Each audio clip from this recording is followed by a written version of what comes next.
American Psycho by Bret Easton Ellis. April Fools. Abandon all hope ye who enter here is scrawled in blood-red lettering on the side of the chemical bank near the corner of 11th and 1st, and is in print large enough to be seen from the back seat of the cab as it lurches forward in the traffic, leaving Wall Street. And just as Timothy Price notices the words, "A bus pulls up," the advertisement for Les Miserables on its side blocking his view. But Price, who is with Pierce & Pierce in 26, doesn't seem to care, because he tells the driver he will give him $5 to turn up the radio, "Be My Baby" on WYNN, and the driver, black, not American, does so. "I'm resourceful," Price is saying.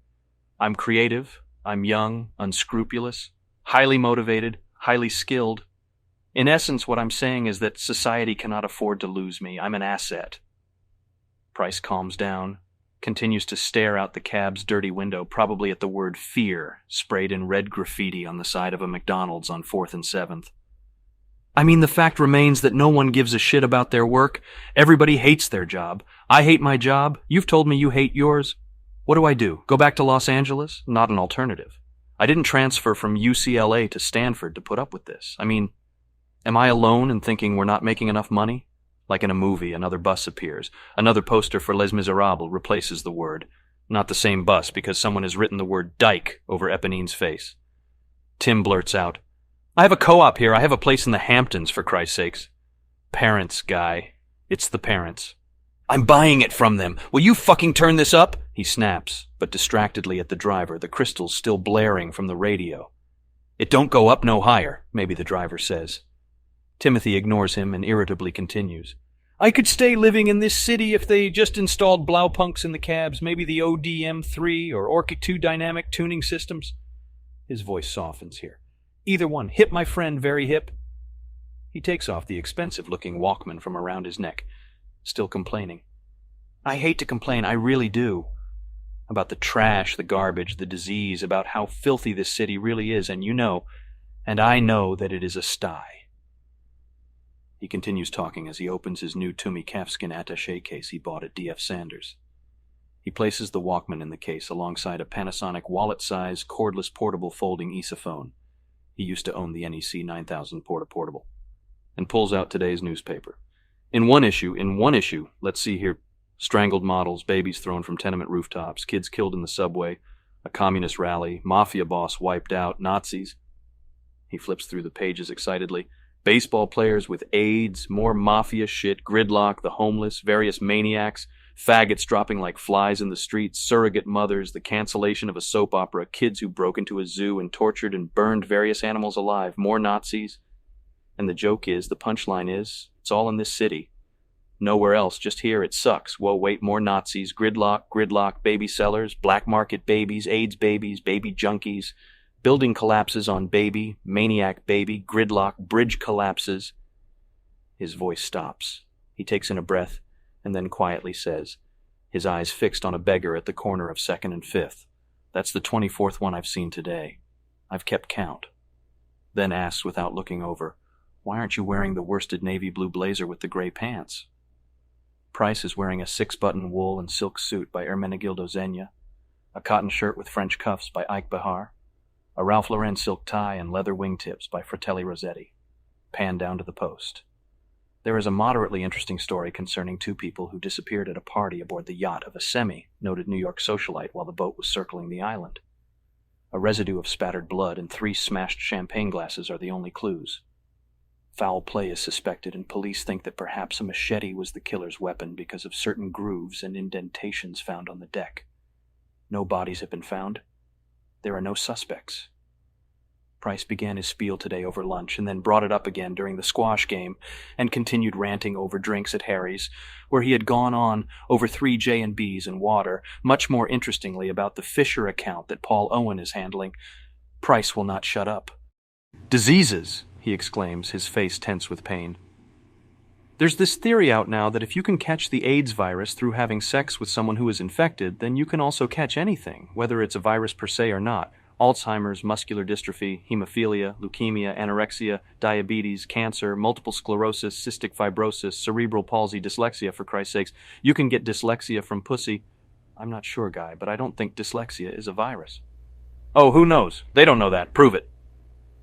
Outside this cab on the sidewalks, black and bloated pigeons fight over scraps of hot dogs in front of a Gray's papaya while transvestites idly look on, and a police car cruises silently the wrong way down a one-way street, and the sky is low and gray, and in a cab that's stopped in traffic across from this one, a guy who looks a lot like Luis Carruthers waves over at Timothy, and when Timothy doesn't return the wave, the guy, slicked back hair, suspenders, horn-rimmed glasses, realizes it's not who he thought it was and looks back at his copy of USA Today.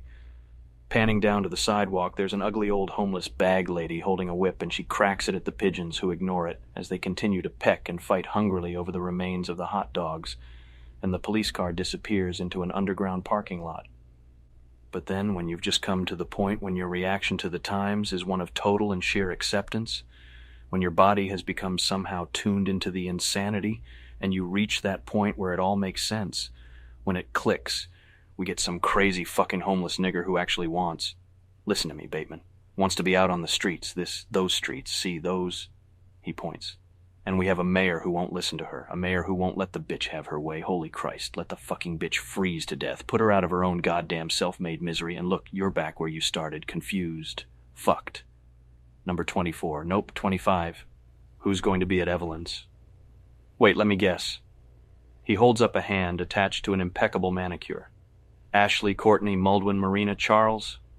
Am I right so far? Maybe one of Evelyn's artiste friends from Oh My God, the East Village. You know the type. The ones who ask Evelyn if she has a nice dry white Chardonnay. He slaps a hand over his forehead and shuts his eyes. And now he mutters, jaw clenched. I'm leaving. I'm dumping Meredith. She's essentially daring me to like her. I'm gone. Why did it take me so long to realize that she has all the personality of a goddamn game show host? 26, 27. I tell her I'm sensitive. I told her I was freaked out by the Challenger accident. What more does she want? I'm ethical, tolerant. I'm extremely satisfied with my life. I'm optimistic about the future. Aren't you? Sure, but... And all I get is shit from her.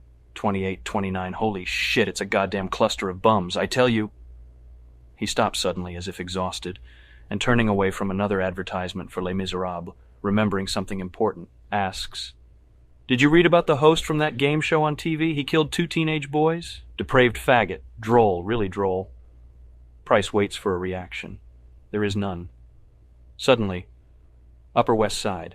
He tells the driver to stop on the corner of 81st and Riverside since the street doesn't go the right way. Don't bother going around, Price begins. Maybe I go other way around, the cab driver says. Do not bother. Then barely an aside, teeth gritted, unsmiling. Fucking nitwit. The driver brings the cab to a stop.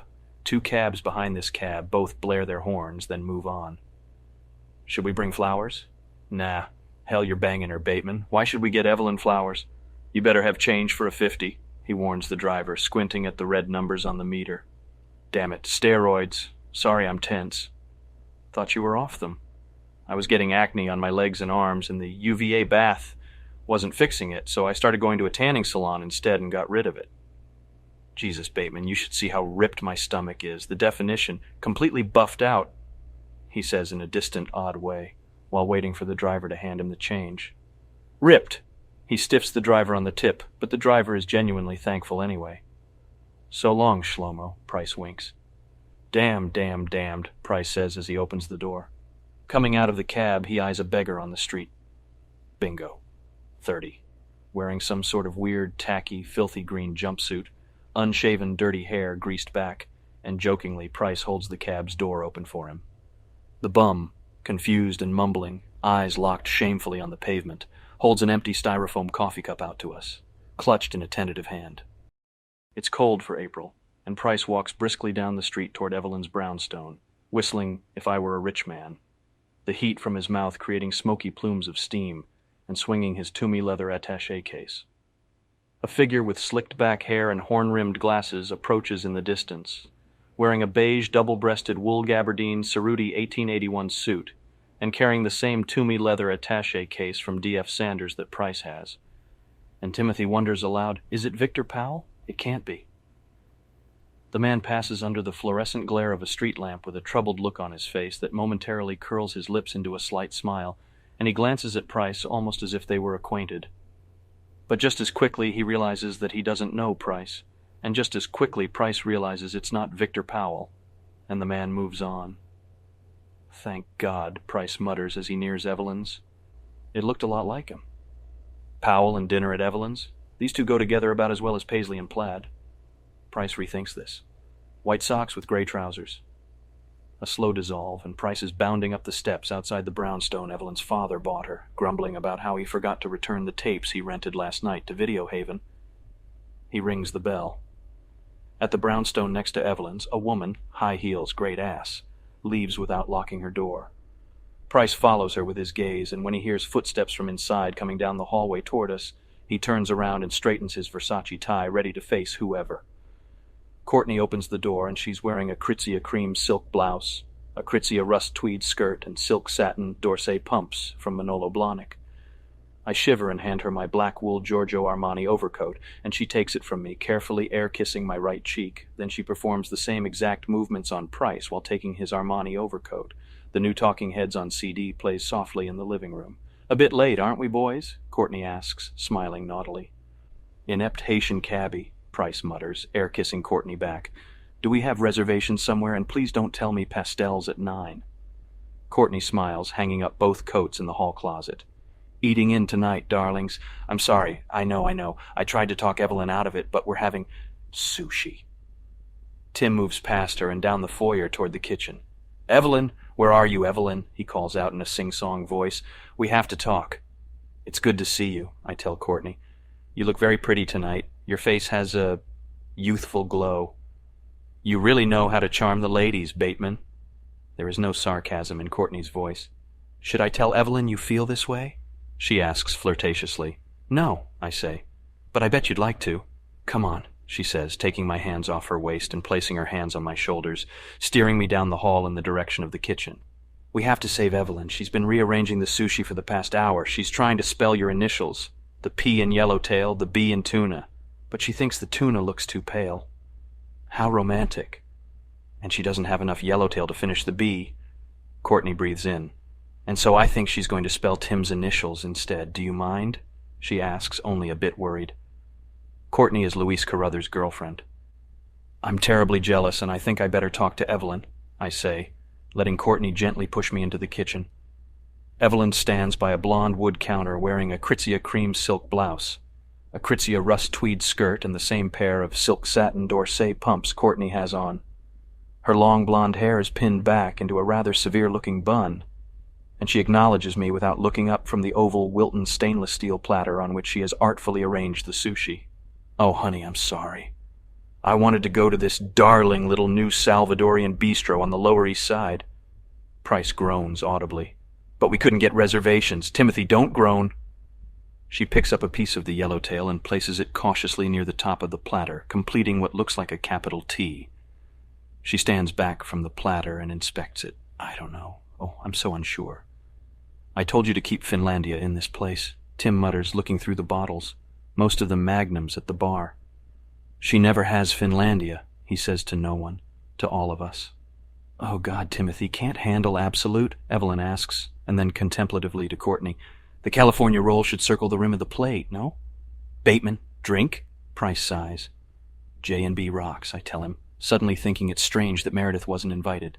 "Oh God, it's a mess," Evelyn gasps. "I swear I'm going to cry." "The sushi looks marvelous," I tell her soothingly. "Oh, it's a mess," she wails. "It's a mess!"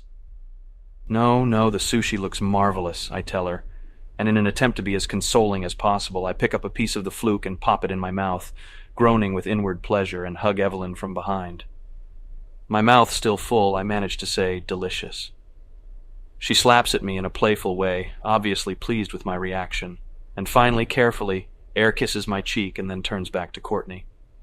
Price hands me a drink and walks toward the living room while trying to remove something invisible from his blazer. "Evelyn, do you have a lint brush?" I would rather have watched the baseball game or gone to the gym and worked out or tried that Salvadorian restaurant that got a couple of pretty good reviews, one in New York Magazine, the other in the Times, than have dinner here, but there is one good thing about dinner at Evelyn's. It's close to my place. "Is it okay if the soy sauce isn't exactly at room temperature?" Courtney is asking. I think there's ice in one of the dishes. Evelyn is placing strips of pale orange ginger delicately in a pile next to a small porcelain dish filled with soy sauce. No, it's not okay. Now, Patrick, could you be a dear and get the Kirin out of the refrigerator? Then, seemingly harassed by the ginger, she throws the clump down on the platter. Oh, forget it, I'll do it. I move toward the refrigerator anyway.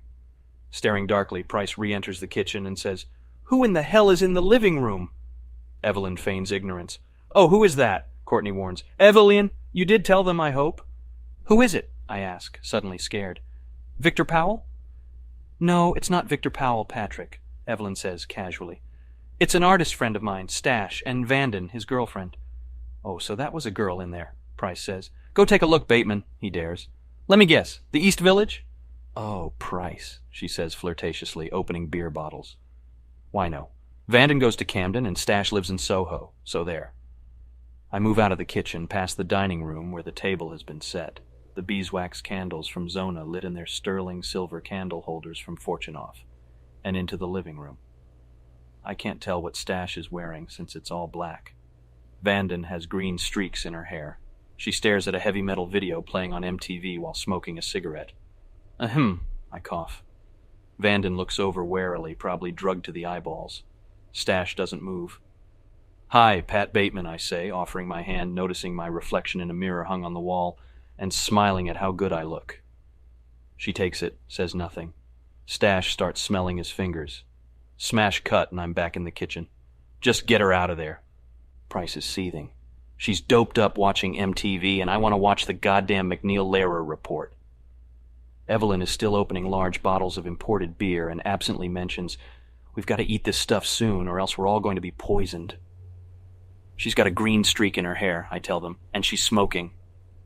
"Bateman," Tim says, still glaring at Evelyn. "Yes," I say. "Timothy, you're a doofus." "Oh, leave Patrick alone," Evelyn says.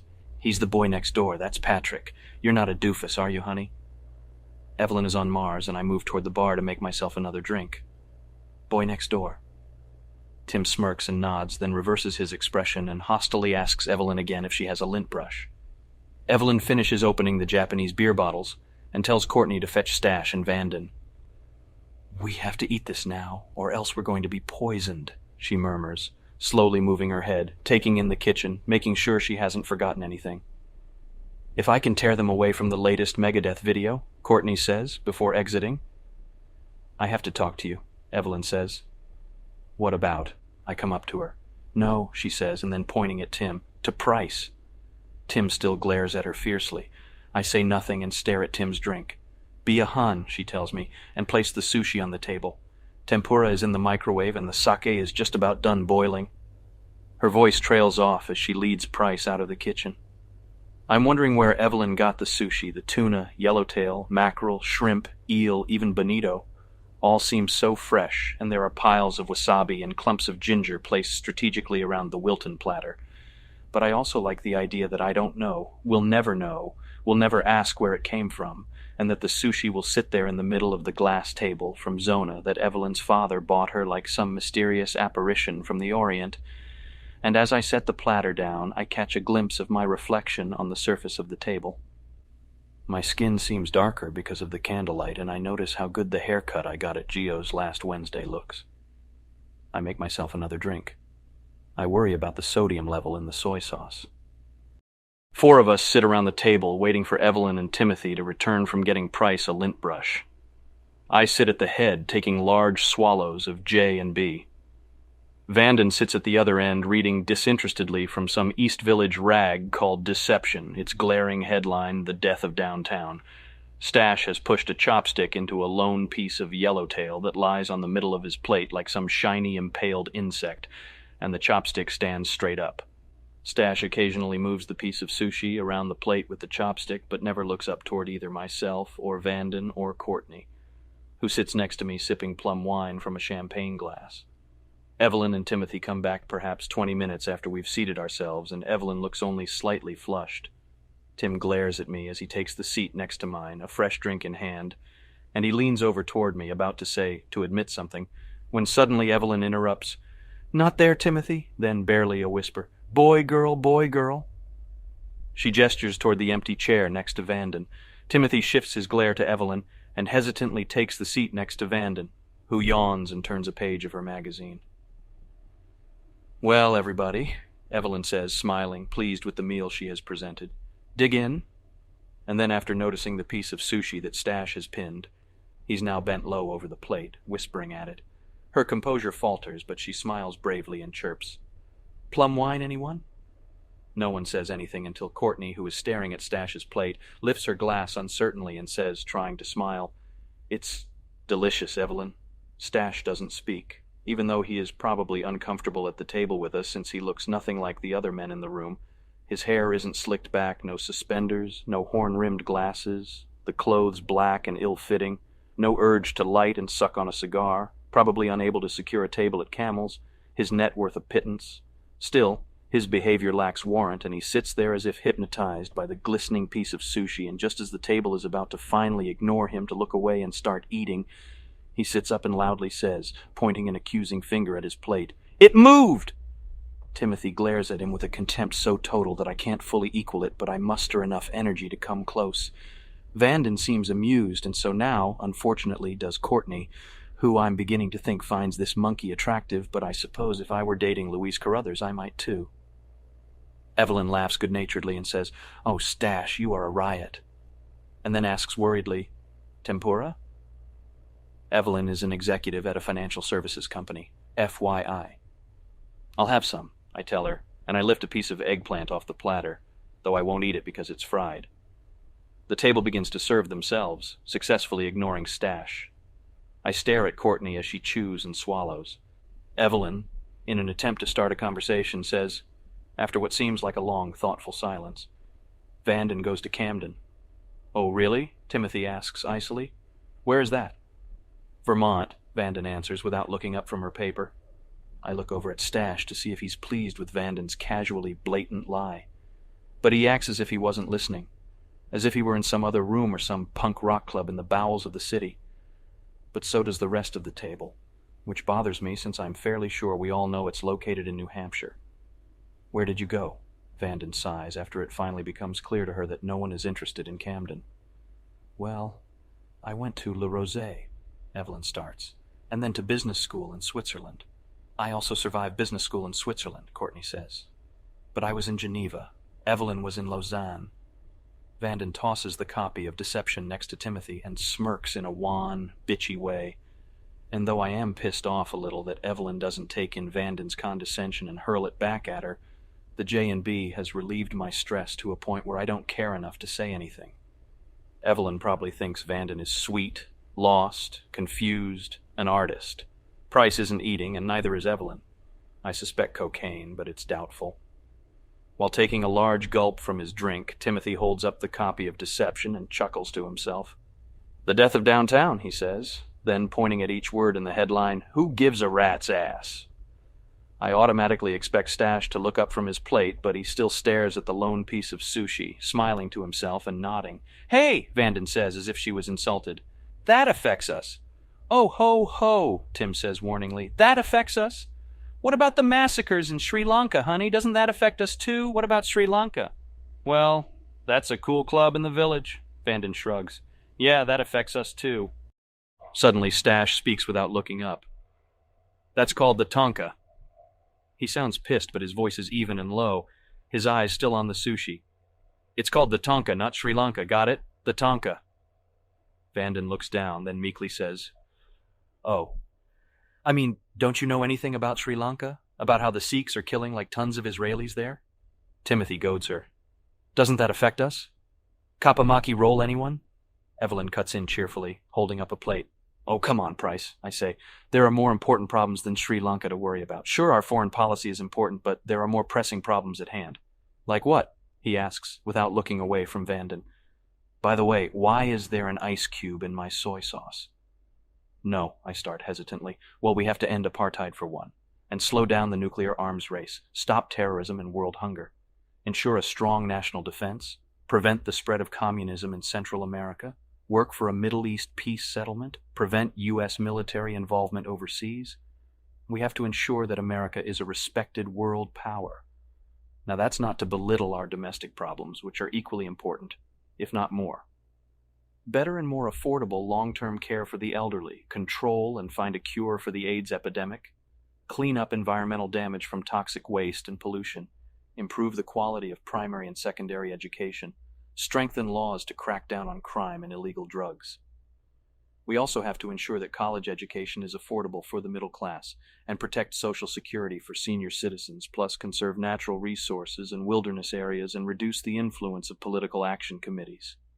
The table stares at me uncomfortably, even Stash, but I'm on a roll. But economically, we're still a mess. We have to find a way to hold down the inflation rate and reduce the deficit. We also need to provide training and jobs for the unemployed, as well as protect existing American jobs from unfair foreign imports. We have to make America the leader in new technology. At the same time, we need to promote economic growth and business expansion, and hold the line against federal income taxes, and hold down interest rates while promoting opportunities for small businesses and controlling mergers and big corporate takeovers. Price nearly spits up his absolute after this comment, but I try to make eye contact with each one of them, especially Vanden, who, if she got rid of the green streak and the leather and got some color, maybe joined an aerobics class, slipped on a blouse, something by Laura Ashley, might be pretty. But why does she sleep with Stash? He's lumpy and pale and has a bad cropped haircut and is at least 10 pounds overweight. There's no muscle tone beneath the black t-shirt. But we can't ignore our social needs either. We have to stop people from abusing the welfare system. We have to provide food and shelter for the homeless and oppose racial discrimination and promote civil rights, while also promoting equal rights for women, but change the abortion laws to protect the right to life, yet still somehow maintain women's freedom of choice. We also have to control the influx of illegal immigrants. We have to encourage a return to traditional moral values and curb graphic sex and violence on TV and movies, in popular music, everywhere. Most importantly, we have to promote general social concern and less materialism in young people. I finish my drink. The table sits facing me in total silence. Courtney's smiling and seems pleased. Timothy just shakes his head in bemused disbelief. Evelyn is completely mystified by the turn the conversation has taken, and she stands unsteadily and asks if anyone would like dessert. I have sorbet, she says as if in a daze. Kiwi, carambola, cherimoya, cactus fruit, and oh, what is that? She stops her zombie monotone and tries to remember the last flavor. Oh, yes, Japanese pear. Everyone stays silent. Tim quickly looks over at me. I glance at Courtney, then back at Tim, then at Evelyn. Evelyn meets my glance, then worriedly looks over at Tim. I also look over at Tim, then at Courtney, and then at Tim again, who looks at me once more before answering slowly, unsurely. Cactus pear. Cactus fruit, Evelyn corrects. I look suspiciously over at Courtney, and after she says cherimoya, I say kiwi. And then Vanden says kiwi also, and Stash says quietly, but enunciating each syllable very clearly, chocolate chip. The worry that flickers across Evelyn's face when she hears this is instantaneously replaced by a smiling and remarkably good-natured mask, and she says, Oh, Stash, you know I don't have chocolate chip, though admittedly that's pretty exotic for a sorbet. I told you I have cherimoya, cactus pear, cactus fruit. I know. I heard you, he says, waving her off. Surprise me. Okay, Evelyn says. Courtney, would you like to help? Of course. Courtney gets up and I watch as her shoes click away into the kitchen. No cigars, boys, Evelyn calls out. Wouldn't dream of it, Price says, putting a cigar back into his coat pocket. Stash is still staring at the sushi with an intensity that troubles me, and I have to ask him, hoping he will catch my sarcasm. Did it, move again or something? Vanden has made a smiley face out of all the discs of California roll she piled onto her plate, and she holds it up for Stash's inspection and asks, Rex? Cool, Stash grunts. Evelyn comes back with the sorbet and Odeon margarita glasses and an unopened bottle of Glenfiddich, which remains unopened while we eat the sorbet. Courtney has to leave early to meet Luis at a company party at Bedlam, a new club in Midtown. Stash and Vanden depart soon after to go score something somewhere in Soho. I am the only one who saw Stash take the piece of sushi from his plate and slip it into the pocket of his olive green leather bomber jacket. When I mention this to Evelyn, while she loads the dishwasher, she gives me a look so hateful that it seems doubtful we will have sex later on tonight. But I stick around anyway. So does Price. He is now lying on a late 18th century Aubusson carpet, drinking espresso from a Cerulean coffee cup on the floor of Evelyn's room. I'm lying on Evelyn's bed holding a tapestry pillow from Jenny B. Good, nursing a cranberry and Absolute. Evelyn sits at her dressing table brushing her hair, a Ralph Lauren green and white striped silk robe draped over a very nice body, and she's gazing at her reflection in the vanity mirror. Am I the only one who grasped the fact that Stash assumed his piece of sushi was, I cough, then resume, a pet? Please stop inviting your artiste friends over, Tim says tiredly. I'm sick of being the only one at dinner who hasn't talked to an extraterrestrial. It was only that once, Evelyn says, inspecting a lip, lost in her own placid beauty. And at Odeon, no less, Price mutters. I vaguely wonder why I wasn't invited to Odeon for the artist dinner. Had Evelyn picked up the tab? Probably.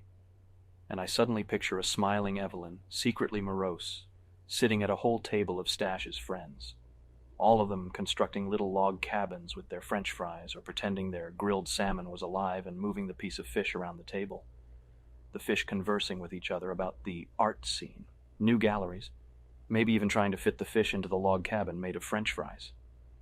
If you remember well enough, I hadn't seen one either, Evelyn says. No, but Bateman's your boyfriend, so that counted. Price guffaws, and I toss the pillow at him. He catches it, then throws it back at me. Leave Patrick alone. He's the boy next door, Evelyn says, rubbing some kind of cream into her face. You're not an extraterrestrial, are you, honey? Should I even dignify that question with an answer? I sigh. Oh, baby. She pouts into the mirror, looking at me in its reflection. I know you're not an extraterrestrial. Relief, I mutter to myself. No, but Stash was there at Odeon that night, Price continues. And then looking over at me. At Odeon, are you listening, Bateman? No, he wasn't, Evelyn says.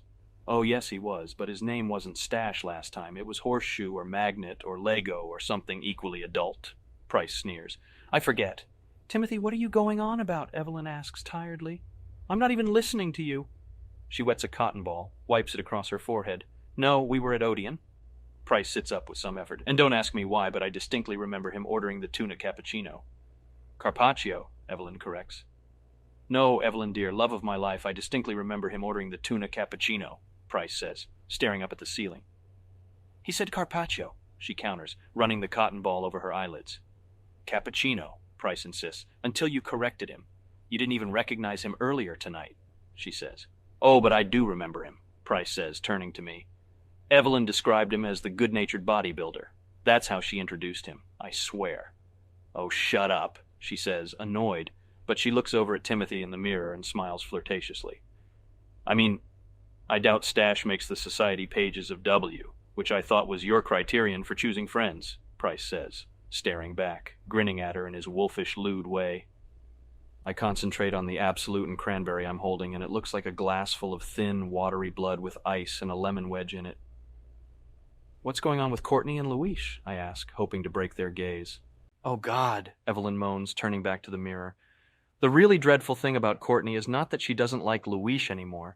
It's that they canceled her charge at Bergdorf's? Price asks. I laugh. We slap each other high five. No, Evelyn continues, also amused. It's that she's really in love with her real estate broker, some little twerp over at the Feathered Nest. Courtney might have her problems, Tim says, inspecting his recent manicure. But my God, what is it?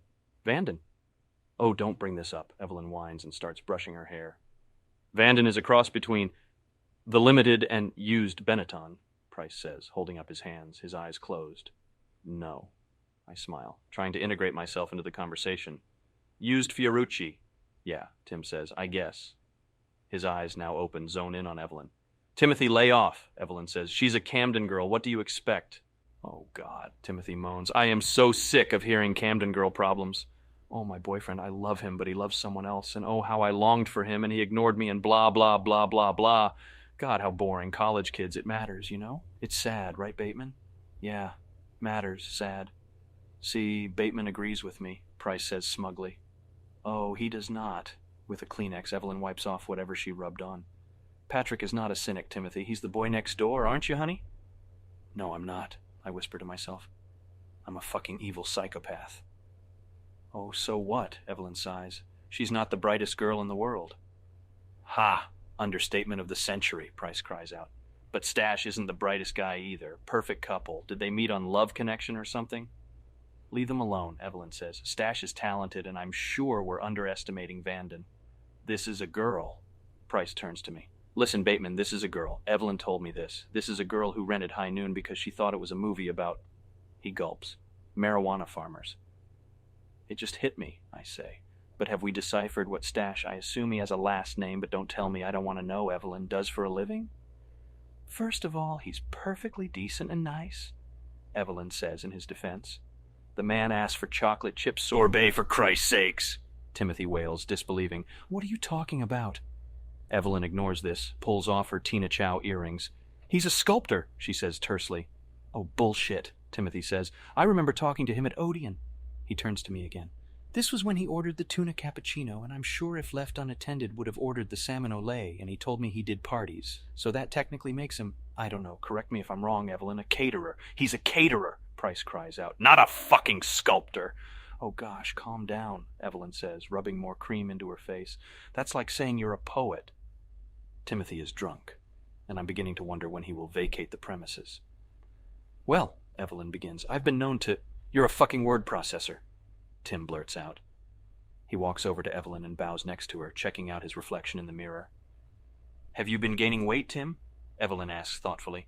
She studies Tim's head in the mirror and says, Your face looks rounder. Timothy, in retaliation, smells Evelyn's neck and says, What is that fascinating odor? Obsession. Evelyn smiles flirtatiously, gently pushing Timothy away. It's obsession. Patrick, get your friend away from me. No, wait, Timothy says, sniffing loudly. It's not obsession, it's... And then with a face twisted in mock horror, oh my God, it's QT Instantn. Evelyn pauses and considers her options. She inspects Price's head one more time. Are you losing your hair?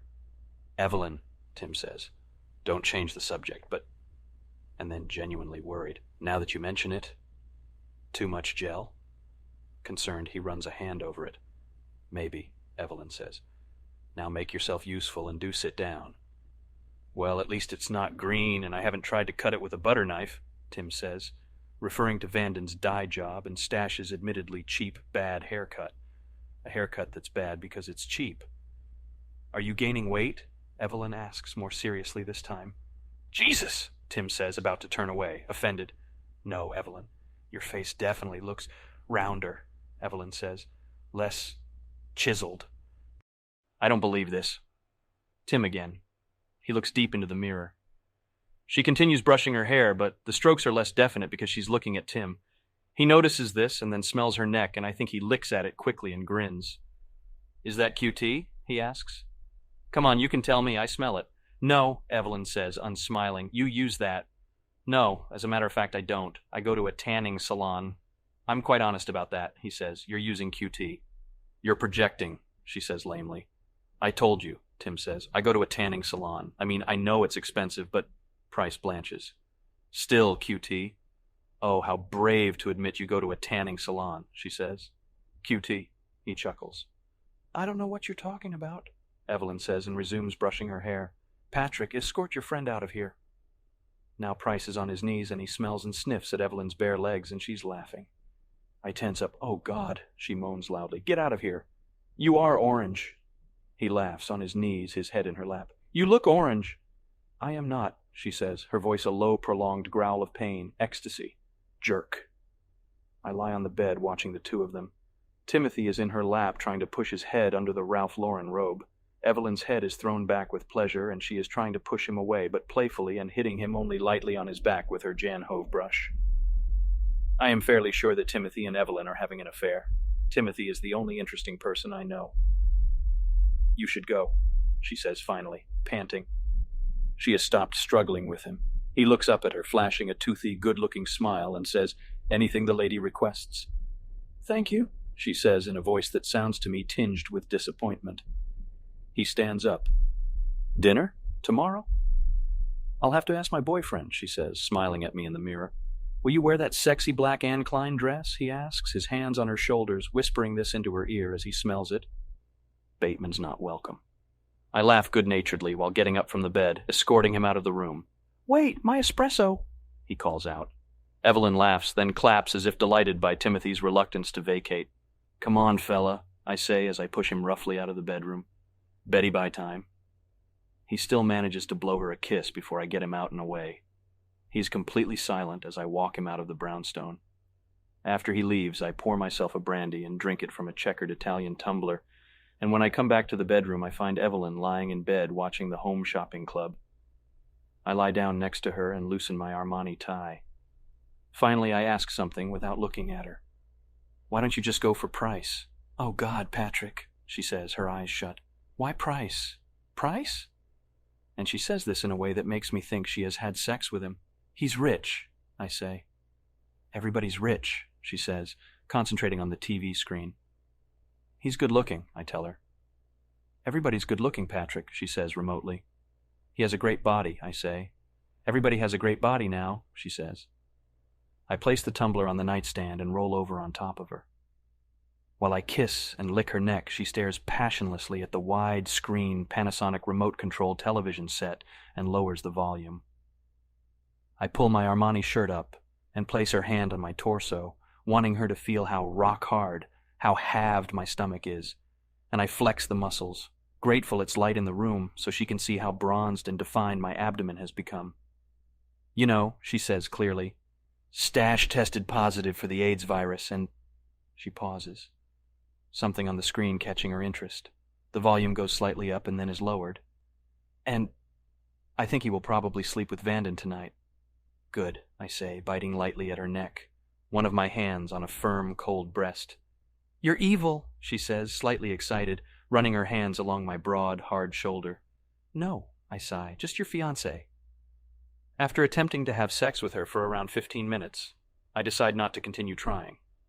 She says, You know, you can always be in better shape. I reach for the tumbler of brandy. I finish it.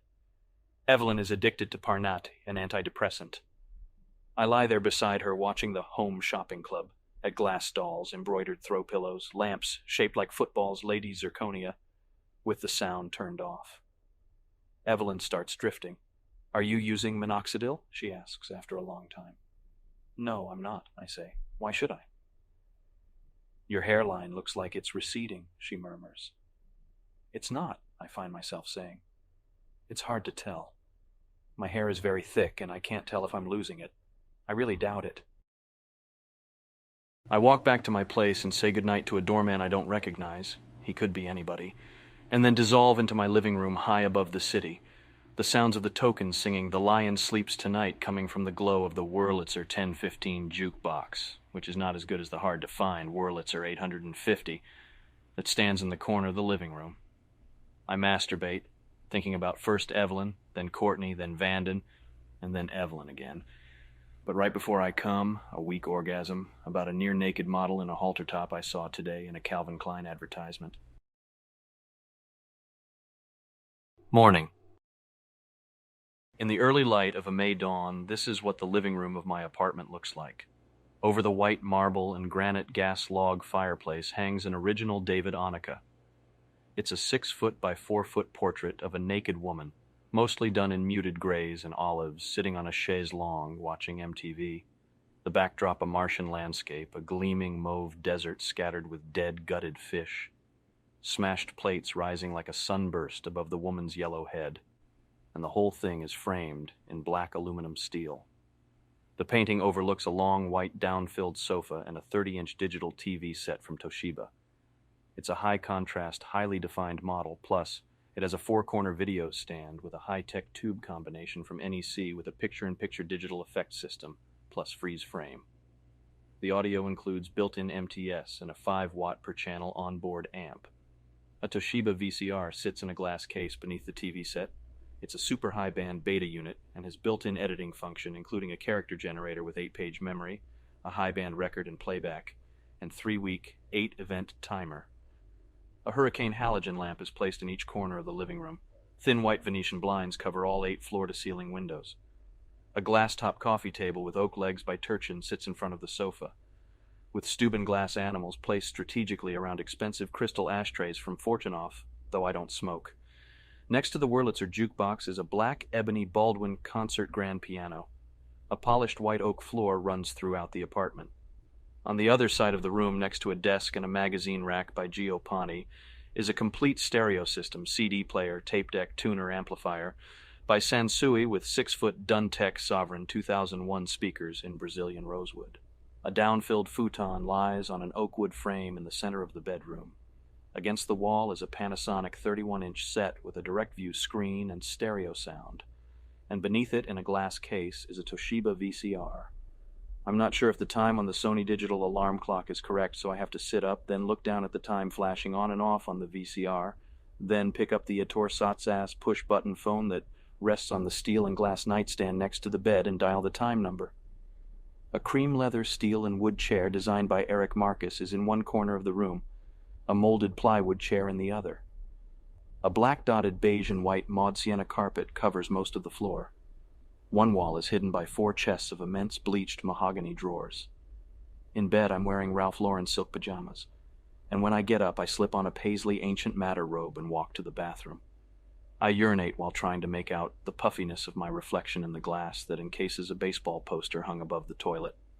After I change into Ralph Lauren monogrammed boxer shorts and a Fair Isle sweater and slide into silk polka dot Enrico Hidlin slippers, I tie a plastic ice pack around my face and commence with the morning's stretching exercises. Afterwards, I stand in front of a chrome and acrylic washmobile bathroom sink, with soap dish, cup holder, and railings that serve as towel bars, which I bought at Hastings Tile to use while the marble sinks I ordered from Finland are being sanded, and stare at my reflection with the ice pack still on.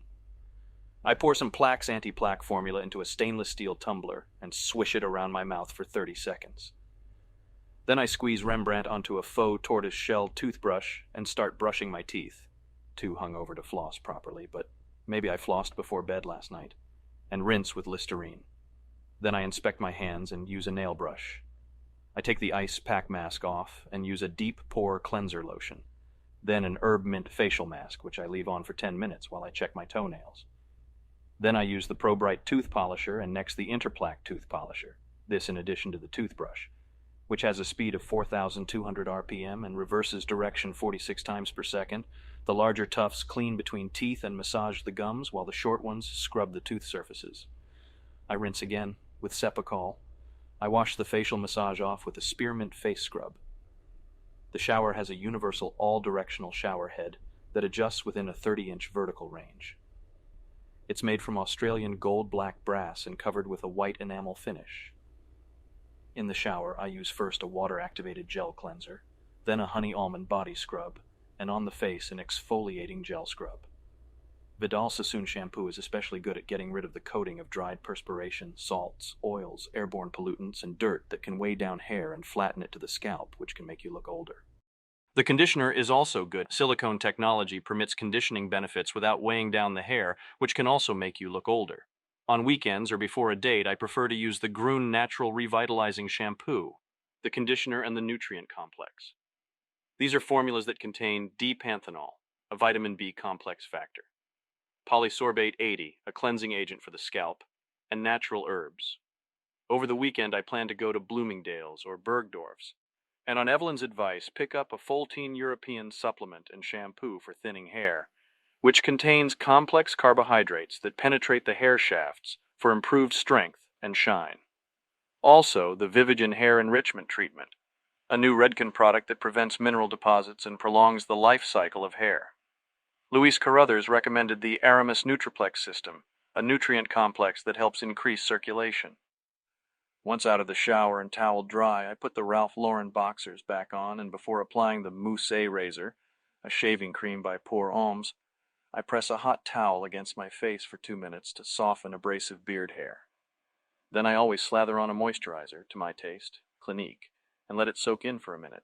You can rinse it off or keep it on and apply a shaving cream over it, preferably with a brush, which softens the beard as it lifts the whiskers, which I've found makes removing the hair easier.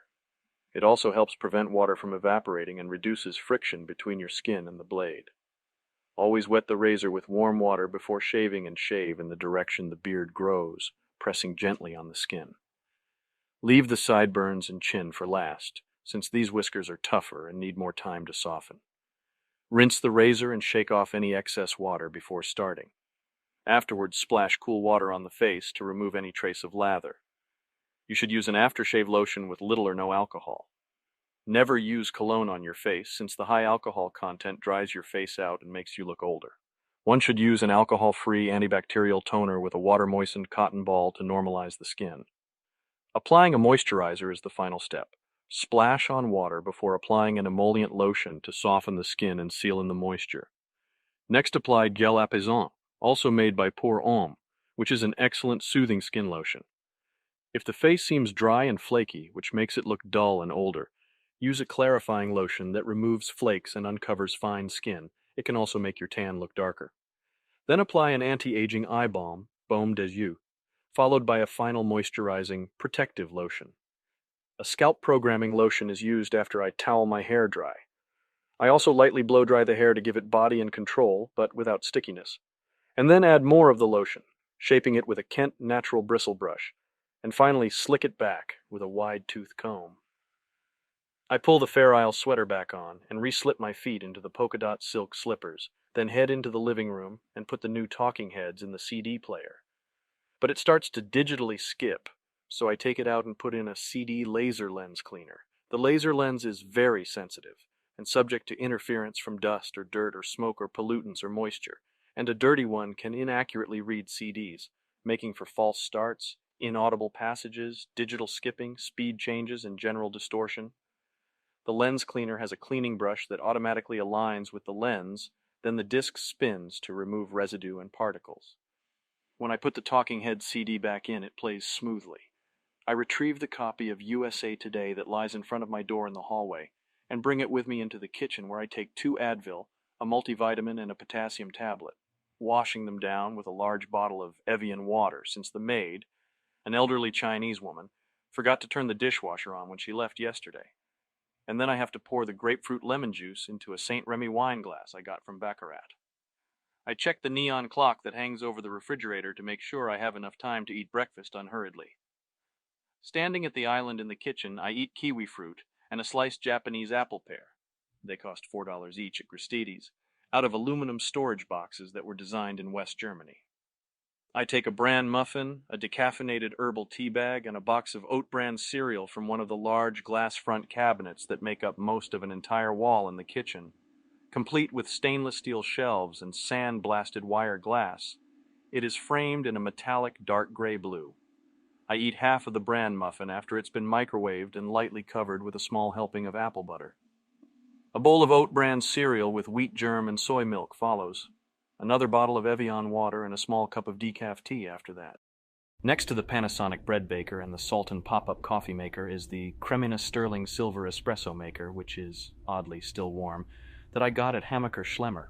The thermal insulated stainless steel espresso cup and the saucer and spoon are sitting by the sink stained.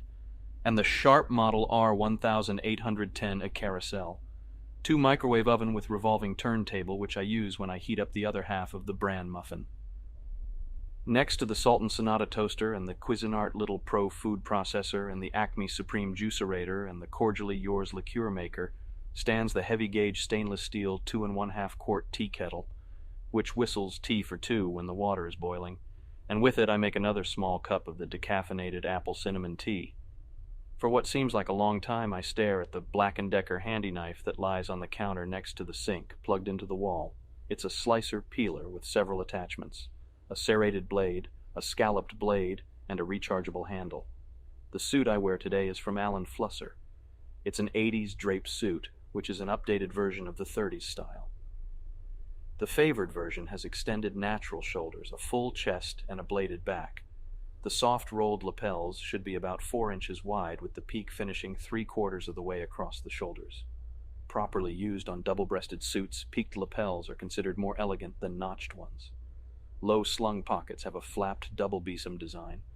Above the flap there's a slit trimmed on either side with a flat narrow strip of cloth. 4 buttons form a low slung square. Above it, about where the lapels cross, there are 2 more buttons. The trousers are deeply pleated and cut full in order to continue the flow of the wide jacket. An extended waist is cut slightly higher in the front. Tabs make the suspenders fit well at the center back. The tie is a dotted silk design by Valentino Couture. The shoes are crocodile loafers by A. Testoni.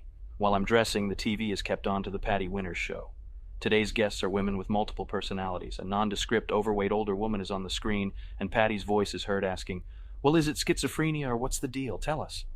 "No, oh no, multiple personalities are not schizophrenics," the woman says, shaking her head. "We are not dangerous." "Well," Patty starts, standing in the middle of the audience, microphone in hand. "Who were you last month?" "Last month it seemed to be mostly Polly," the woman says.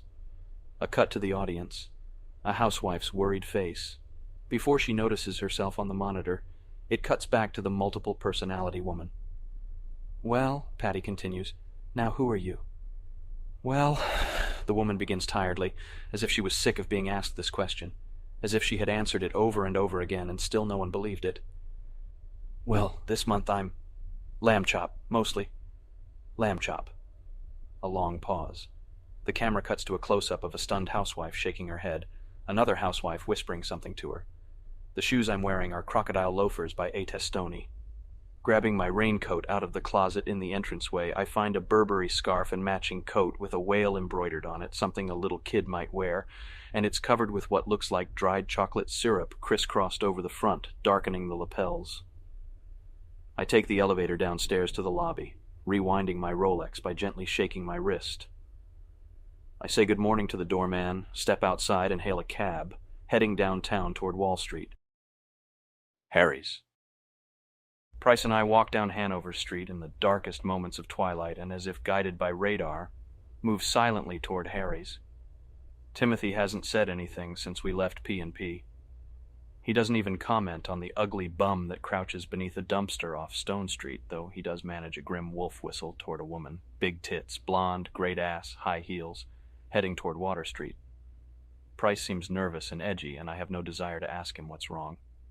He's wearing a linen suit by Canali Milano, a cotton shirt by Ike Behar, a silk tie by Bill Blass, and cap-toed leather lace-ups from Brooks Brothers. I'm wearing a lightweight linen suit with pleated trousers, a cotton shirt, a dotted silk tie, all by Valentino Couture, and perforated cap-toe leather shoes by Alan Edmonds. Once inside Harry's, we spot David Van Patten and Craig McDermott at a table up front. Van Patten is wearing a double-breasted wool and silk sport coat, button-fly wool and silk trousers with inverted pleats by Mario Valentino, a cotton shirt by Gitman Brothers, a polka-dot silk tie by Bill Blass, and leather shoes from Brooks Brothers. McDermott is wearing a woven linen suit with pleated trousers, a button-down cotton and linen shirt by Basil, a silk tie by Joseph Aboud, and ostrich loafers from Susan Bennis Warren Edwards. The two are hunched over the table, writing on the backs of paper napkins, a scotch and a martini placed respectively in front of them. They wave us over. Price throws his Toomey leather attaché case on an empty chair and heads toward the bar. I call out to him for a J&B on the rocks, then sit down with Van Patten and McDermott. "Hey, Bateman," Craig says in a voice that suggests this is not his first martini. "Is it proper to wear tasseled loafers with a business suit or not? Don't look at me like I'm insane." "Oh shit, don't ask Bateman," Van Patten moans, waving a gold cross pen in front of his face, absently sipping from the martini glass. "Van Patten?" Craig says. "Yeah?" McDermott hesitates, then says, "Shut up," in a flat voice. "What are you screwballs up to?" I spot Luis Carruthers standing at the bar next to Price, who ignores him utterly. Carruthers is not dressed well. A 4-button double-breasted wool suit, I think by Chaps, a striped cotton shirt, and a silk bow tie plus horn-rimmed eyeglasses by Oliver Peoples. "Bateman, we're sending these questions into GQ," Van Patten begins. Luis spots me, smiles weakly, then, if I'm not mistaken, blushes and turns back to the bar. Bartenders always ignore Luis for some reason. We have this bet to see which one of us will get in the question and answer column first. And so, now I expect an answer. "What do you think?" McDermott demands. "About what?" I ask irritably. "Tasseled loafers jerk off," he says. "Well, guys," I measure my words carefully. "The tasseled loafer is traditionally a casual shoe." I glance back at Price, wanting the drink badly. He brushes past Luis, who offers his hand. Price smiles, says something, moves on, strides over to our table. Luis once more tries to catch the bartender's attention, and once more fails. "But it's become acceptable just because it's so popular, right?" Craig asks eagerly. "Yeah," I nod. "As long as it's either black or Cordovan, it's okay." What about Brown? Van Patten asks suspiciously. I think about this, then say, too sporty for a business suit. What are you fags talking about? Price asks. He hands me the drink, then sits down, crossing his legs. Okay, Van Patten says.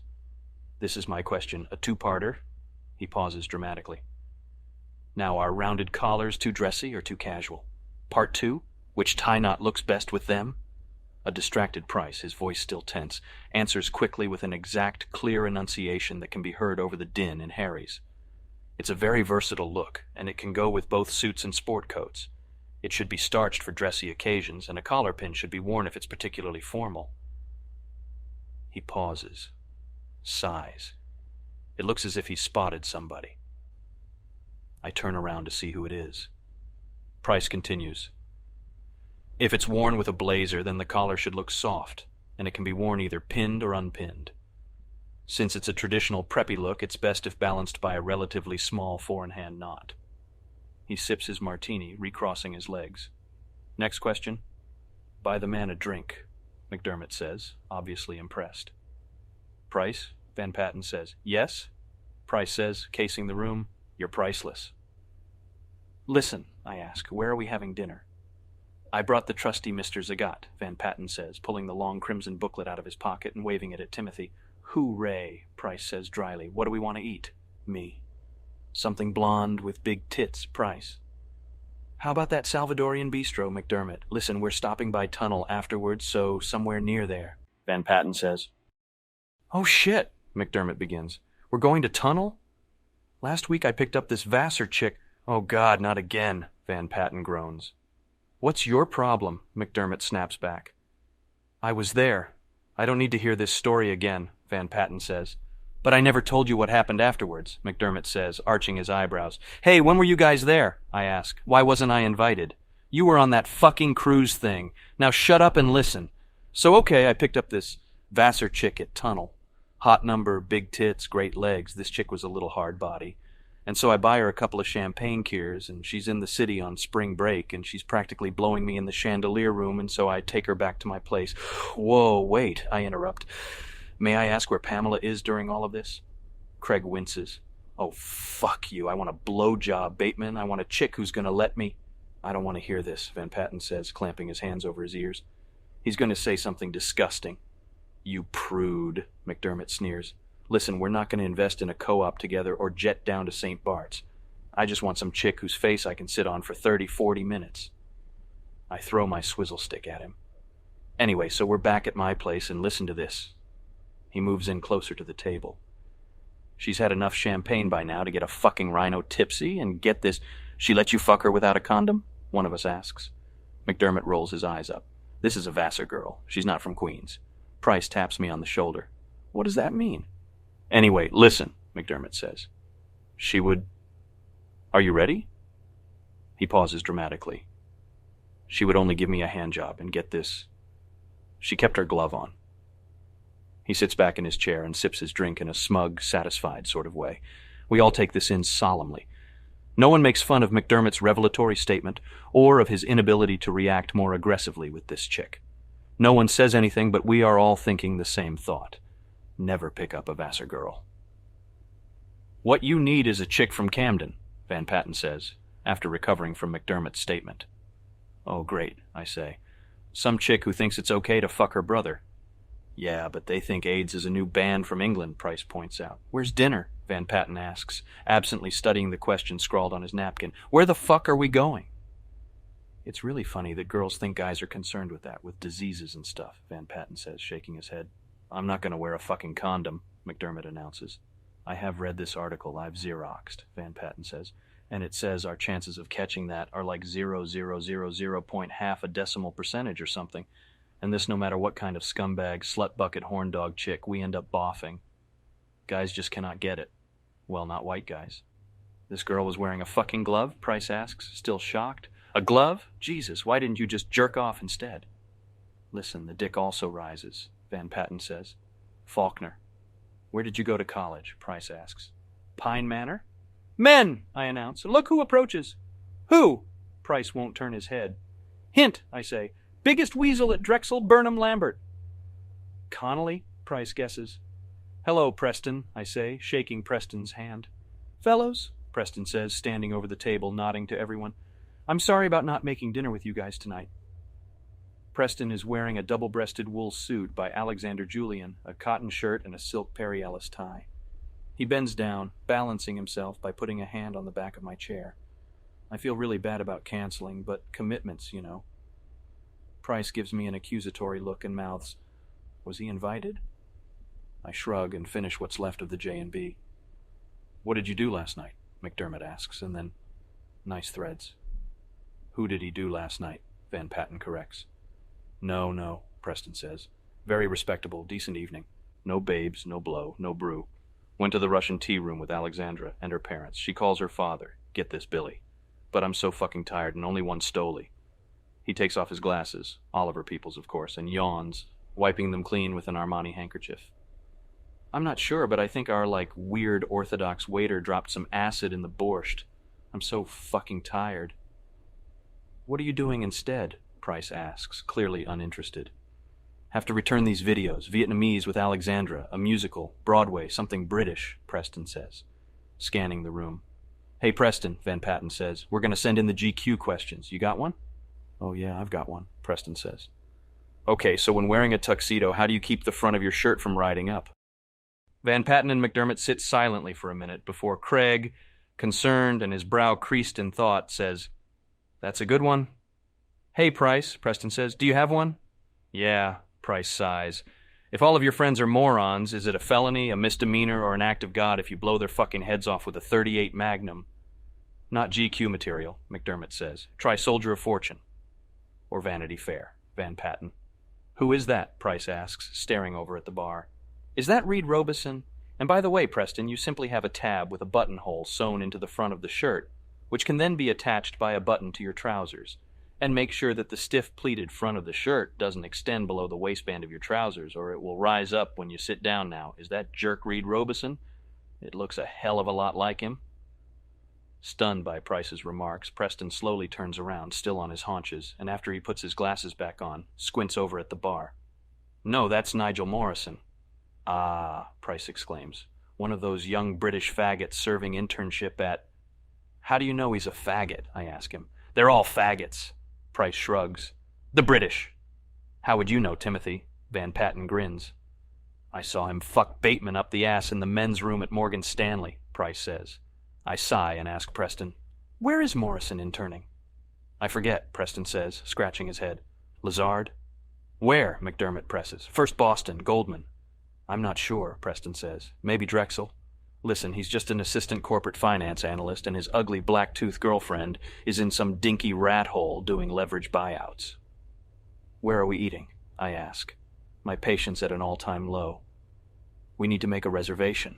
I'm not standing at some fucking bar. What in the fuck is Morrison wearing? Preston asks himself. Is that really a Glen plaid suit with a checkered shirt? That's not Morrison, Price says. Who is it then? Preston asks, taking his glasses off again. That's Paul Owen, Price says. That's not Paul Owen, I say. Paul Owen's on the other side of the bar, over there. Owen stands at the bar wearing a double-breasted wool suit. He's handling the Fisher account, someone says. Lucky bastard, someone else murmurs. Lucky Jew bastard, Preston says. Oh, Jesus, Preston, I say. What does that have to do with anything? Listen, I've seen the bastard sitting in his office on the phone with CEOs spinning a fucking menorah. The bastard brought a Hanukkah bush into the office last December, Preston says, suddenly, peculiarly animated. You spin a dreidel, Preston, I say calmly. Not a menorah. You spin a dreidel. Oh my God, Bateman, do you want me to go over to the bar and ask Freddie to fry you up some fucking potato pancakes? Preston asks, truly alarmed. Some latkes? No, I say. Just cool it with the anti-Semitic remarks. The voice of reason. Price leans forward to pat me on the back. The boy next door. Yeah, a boy next door who, according to you, let a British corporate finance analyst intern sodomize him up the ass, I say ironically. I said you were the voice of reason, Price says. I didn't say you weren't a homosexual. Or redundant, Preston adds. Yeah, I say, staring directly at Price. Ask Meredith if I'm a homosexual. That is, if she'll take the time to pull my dick out of her mouth. Meredith's a fag hag, Price explains, unfazed. That's why I'm dumping her. Oh, wait, guys, listen, I got a joke. Preston rubs his hands together. Preston, Price says, you are a joke. You do know you weren't invited to dinner. By the way, nice jacket, non-matching but complimentary. Price, you are a bastard. You are so fucking mean to me it hurts, Preston says, laughing. Anyway, so JFK and Pearl Bailey meet at this party and they go back to the Oval Office to have sex, and so they fuck, and then JFK goes to sleep and Preston stops. Oh gosh, now what happens? Oh yeah, so Pearl Bailey says, Mr. President, I want to fuck you again, and so he says, I'm going to sleep now, and in 30, no, wait. Preston pauses again, confused. Now, no, 60 minutes, no. Okay, 30 minutes, I'll wake up and we'll do it again, but you've got to keep one hand on my cock and the other on my balls, and she says, okay, but why do I have to keep one hand on your dick and one hand on your balls? And he notices that Van Patten is idly doodling something on the back of a napkin. Hey, Van Patten, are you listening to me? I'm listening, Van Patten says, irritated. Go ahead, finish it. One hand on my cock, one hand on my balls, go on. Luis Carruthers is still standing at the bar waiting for a drink. Now it looks to me like his silk bow tie is by Agnes B. It's all unclear. I'm not, Price says. And he says because... Again, Preston falters. There's a long silence. Preston looks at me. Don't look at me, I say. It's not my joke. And he says, my mind's a blank. Is that the punchline? My mind's a blank? McDermott asks. He says, because... Preston puts a hand over his eyes and thinks about it. Oh gosh, I can't believe I forgot this. Oh great, Preston, Price sighs. You are one unfunny bastard. My mind's a blank, Craig asks me. I don't get it. Oh yeah, Preston says. Listen, I remember, because the last time I fucked a nigger, she stole my wallet. He starts chuckling immediately. And after a short moment of silence, the table cracks up too, except for me. That's it, that's the punchline, Preston says proudly, relieved. Van Patten gives him high five. Even Price laughs. Oh, Christ, I say. That's awful. Why? Preston says. It's funny, it's humor. Yeah, Bateman, McDermott says. Cheer up. Oh, I forgot. Bateman's dating someone from the ACLU, Price says. What bothers you about that? It's not funny, I say. It's racist. Bateman, you are some kind of morose bastard, Preston says. You should stop reading all those Ted Bundy biographies. Preston stands up and checks his Rolex. Listen, men, I'm off. We'll see you tomorrow. Yeah, same bat time, same bat channel, Van Patten says, nudging me. Preston leans forward before leaving. Because the last time I fucked a nigger, she stole my wallet. I get it, I say, pushing him away. Remember this, guys. Few things perform in life as well as a Kenwood. He exits. Yabba dabba do, Van Patten says. Hey, did anyone know cavemen got more fiber than we get? McDermott asks. Pastels. I'm on the verge of tears by the time we arrive at Pastels, since I'm positive we won't get seated, but the table is good, and relief that is almost tidal in scope washes over me in an awesome wave. At Pastels, McDermott knows the maitre d', and though we made our reservations from a cab only minutes ago, we're immediately led past the overcrowded bar into the pink, brightly lit main dining room and seated at an excellent booth for 4 up front. It's really impossible to get a reservation at Pastels, and I think Van Patten, myself, even Price are impressed by, maybe even envious of, McDermott's prowess in securing a table. After we piled into a cab on Water Street, we realized that no one had made reservations anywhere, and while debating the merits of a new Californian Sicilian bistro on the Upper East Side, my panic so great I almost ripped Zagat in two, the consensus seemed to emerge. Price had the only dissenting voice, but he finally shrugged and said, I don't give a shit. And we used his portaphone to make the reservation. He slipped his Walkman on and turned the volume up so loud that the sound of Vivaldi was audible even with the windows halfway open and the noise of the uptown traffic blasting into the taxi. Van Patten and McDermott made rude jokes about the size of Tim's dick, and I did too. Outside Pastels, Tim grabbed the napkin with Van Patten's final version of his carefully phrased question for GQ on it and tossed it at a bum huddling outside the restaurant, feebly holding up a sloppy cardboard sign, I am hungry and homeless, please help me. Things seem to be going smoothly. The maitre d' has sent over 4 complimentary Bellinis, but we order drinks anyway. The Ronettes are singing Then He Kissed Me. Our waitress is a little hard body, and even Price seems relaxed, though he hates the place. Plus there are 4 women at the table opposite ours, all great looking, blonde, big tits. One is wearing a chemise dress in double-faced wool by Calvin Klein. Another is wearing a wool knit dress and jacket with silk file bonding by Jeffrey Bean. Another is wearing a symmetrical skirt of pleated tulle and an embroidered velvet bustier by, I think, Christian Lacroix, plus high-heeled shoes by Sidonie Larizzi. And the last one is wearing a black strapless sequined gown under a wool crepe tailored jacket by Bill Blass. Now the Shirelles are coming out of the speakers, dancing in the street, and the sound system plus the acoustics, because of the restaurant's high ceiling, are so loud that we have to practically scream out our order to the hard-body waitress, who's wearing a bicolored suit of wool grain with passementerie trim by Marone de Premonville and velvet ankle boots, and who, I'm fairly sure, is flirting with me. Laughs sexily when I order, as an appetizer, the monkfish and squid ceviche with golden caviar. Gives me a stare so steamy, so penetrating when I order the gravlax pot pie with green tomatillo sauce. I have to look back at the pink Bellini in the tall champagne flute with a concerned, deadly serious expression so as not to let her think I'm too interested. Price orders the tapas and then the venison with yogurt sauce and fiddlehead ferns with mango slices. McDermott orders the sashimi with goat cheese and then the smoked duck with endive and maple syrup.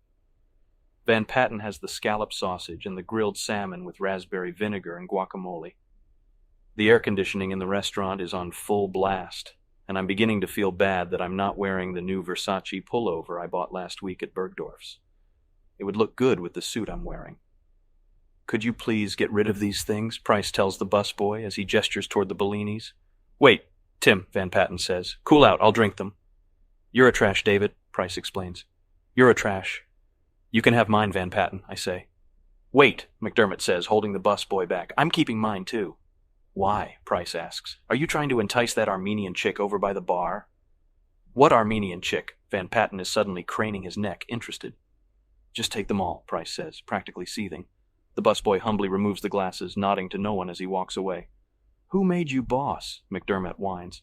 "Look, guys, look who just came in." Van Patten whistles. "Oh, boy. Oh, for Christ's sakes, not fucking Preston." Price sighs. "No, oh no," Van Patten says ominously. "He hasn't spotted us yet." "Victor Powell? Paul Owen?" I say, suddenly scared. "He's 24 and worth, let's say a repulsive amount of dough," Van Patten hints, grinning. He has obviously been spotted by the person and flashes a bright, toothy smile. "A veritable shitload." I crane my neck but can't figure out who's doing anything. "It's Scott Montgomery," Price says. "Isn't it? It's Scott Montgomery." "Perhaps," Van Patten teases. "It's that dwarf Scott Montgomery," says Price. "Price," Van Patten says, "you're priceless." "Watch me act thrilled," Price says, turning around. "Well, as thrilled as I can get meeting someone from Georgia." "Whoa," McDermott says, "and he's dressed to impress." "Hey," Price says, "I'm depressed. I mean impressed." "Wow," I say, spotting Montgomery. "Elegant navies." "Subtle plaids," Van Patten whispers. "Lots of beige," Price says. "You know." "Here he comes," I say, bracing myself. Scott Montgomery walks over to our booth wearing a double-breasted navy blue blazer with mock tortoiseshell buttons, a pre-washed, wrinkled cotton striped dress shirt with red accent stitching, a red, white, and blue fireworks print silk tie by Hugo Boss, and plum-washed wool trousers with a quadruple pleated front and slashed pockets by Lazo. He's holding a glass of champagne and hands it to the girl he's with. Definite model type, thin, okay tits, no ass, high heels, and she's wearing a wool crepe skirt and a wool and cashmere velour jacket, and draped over her arm is a wool and cashmere velour coat, all by Louis Del Olio. High-heeled shoes by Susan Bennis Warren Edwards. Sunglasses by Alan Mickley, pressed leather bag from Hermes.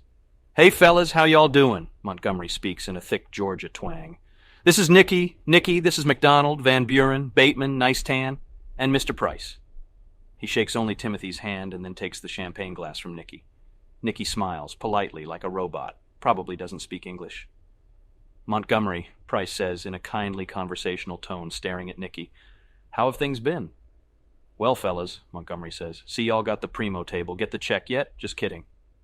"Listen, Montgomery," Price says, staring at Nicky but still being unusually kind to someone I thought was a stranger.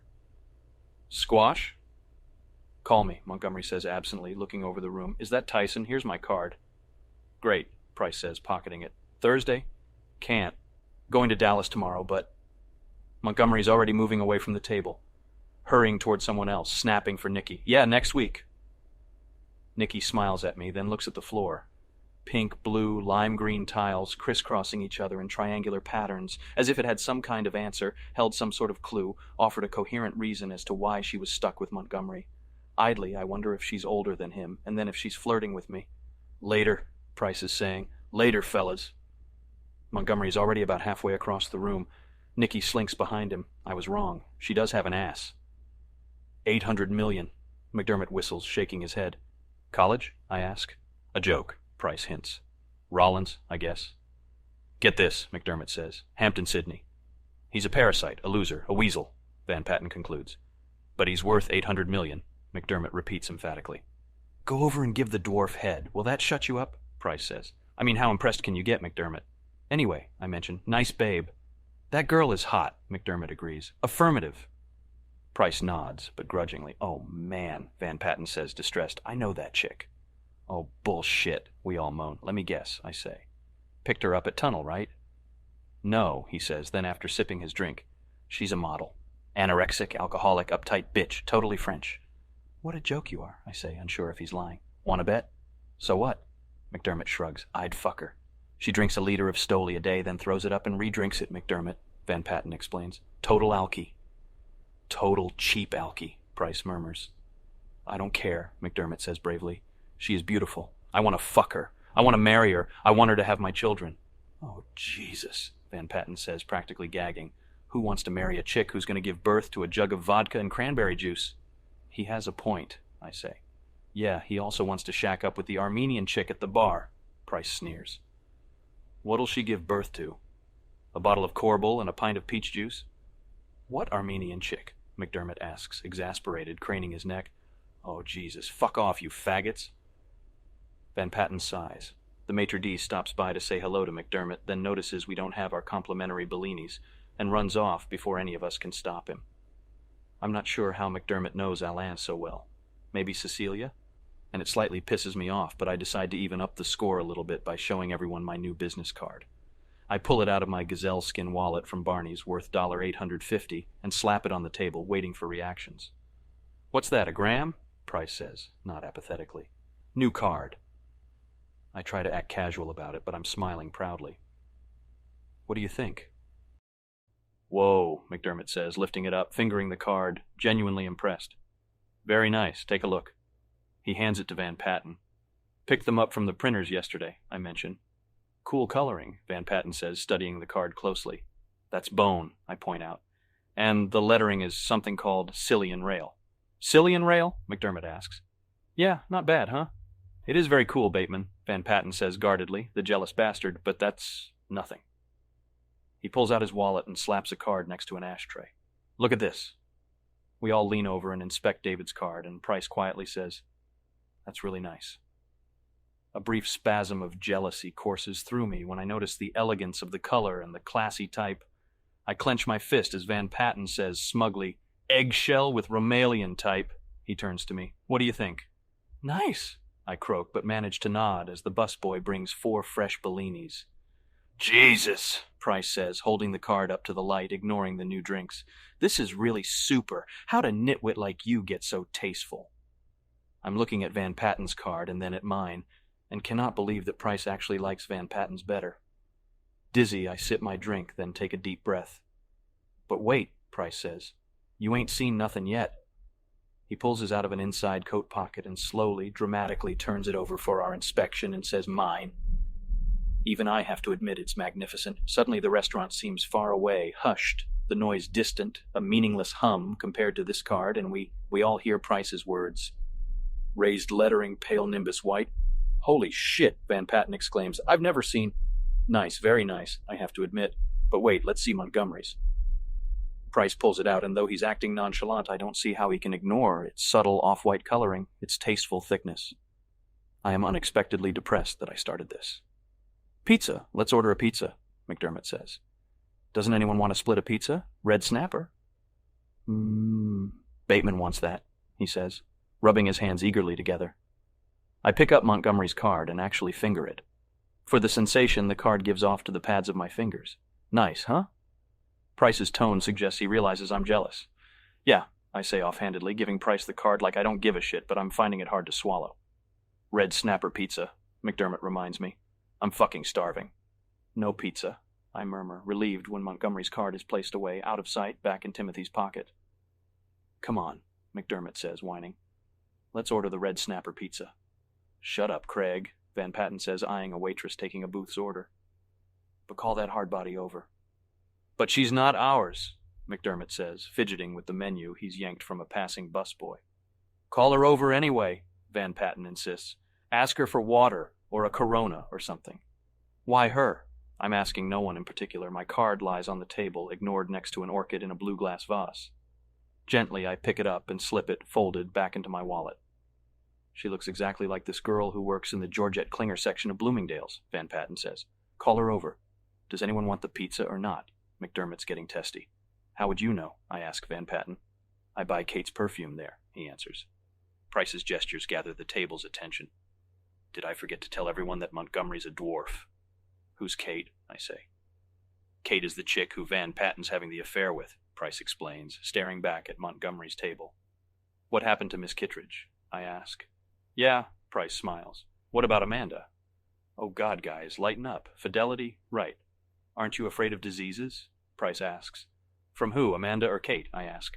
I thought we agreed that we can't get it. Van Patten's voice rises. So, shithead, shut up. Didn't I tell you? 4 more Bellinis arrive. There are now 8 Bellinis on the table. Oh my God, Price moans, trying to grab at the busboy before he scampers off. Red snapper pizza, red snapper pizza. McDermott has found a mantra for the evening. We'll soon become targets for horny Iranian chicks, Price drones. It's like 000% whatever, you know. Are you listening? Van Patten asks. Snapper pizza. Red snapper pizza. Then McDermott slams his hand on the table, rocking it. God damn it, isn't anybody listening to me? I'm still tranced out on Montgomery's card. The classy coloring, the thickness, the lettering, the print, and I suddenly raise a fist as if to strike out at Craig and scream, my voice booming. No one wants the fucking red snapper pizza. A pizza should be yeasty and slightly bready and have a cheesy crust. The crusts here are too fucking thin because the shithead chef who cooks here overbakes everything. The pizza is dried out and brittle. Red-faced, I slam my Bellini down on the table, and when I look up, our appetizers have arrived. A hard-body waitress stands looking down at me with this strange, glazed expression. I wipe a hand over my face, genially smiling up at her. She stands there looking at me as if I were some kind of monster. She actually looks scared. And I glance over at Price. For what, guidance?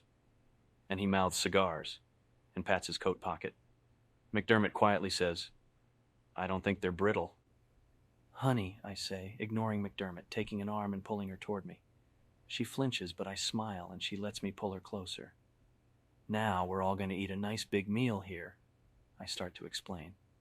But this isn't what I ordered, Van Patten says, looking at his plate. I wanted the mussel sausage. Shut up. I shoot him a glance, then calmly turn toward the hardbody, grinning like an idiot, but a handsome idiot. Now listen, we are good customers here, and we're probably going to order some fine brandy, cognac, who knows, and we want to relax and bask in this, I gesture with my arm, atmosphere. Now, with the other hand, I pull out my gazelle skin wallet. We would like to enjoy some fine Cuban cigars afterwards, and we don't want to be bothered by some loutish, McDermott nods to Van Patten and Price. Loutish and inconsiderate patrons or tourists who are inevitably going to complain about our innocuous little habit. So, I press what I hope is 50 into a small-boned hand. If you could make sure we aren't bothered while we do, we would gratefully appreciate it. I rub the hand, closing it into a fist over the bill. And if anyone complains, well, I pause, then warn menacingly, kick 'em out. She nods mutely and backs away with this dazed, confused look on her face. And, Price adds, smiling, if another round of Bellinis comes within a 20-foot radius of this table, we are going to set the maitre d' on fire, so, warn him. After a long silence during which we contemplate our appetizers, Van Patten speaks up. Bateman? Yes? I fork a piece of monkfish, push it into some of the golden caviar, then place the fork back down. You are pure prep perfection, he purrs. Price spots another waitress approaching with a tray of 4 champagne flutes filled with pale pinkish liquid and says, Oh, for Christ's sakes, this is getting ridiculous. She sets them down, however, at the table next to us for the 4 babes. She is hot, Van Patten says, ignoring his scallop sausage. Hard body, McDermott nods in agreement. Definitely. I'm not impressed, Price sniffs. Look at her knees. While the hard body stands there, we check her out, and though her knees do support long, tan legs, I can't help noticing that one knee is, admittedly, bigger than the other one.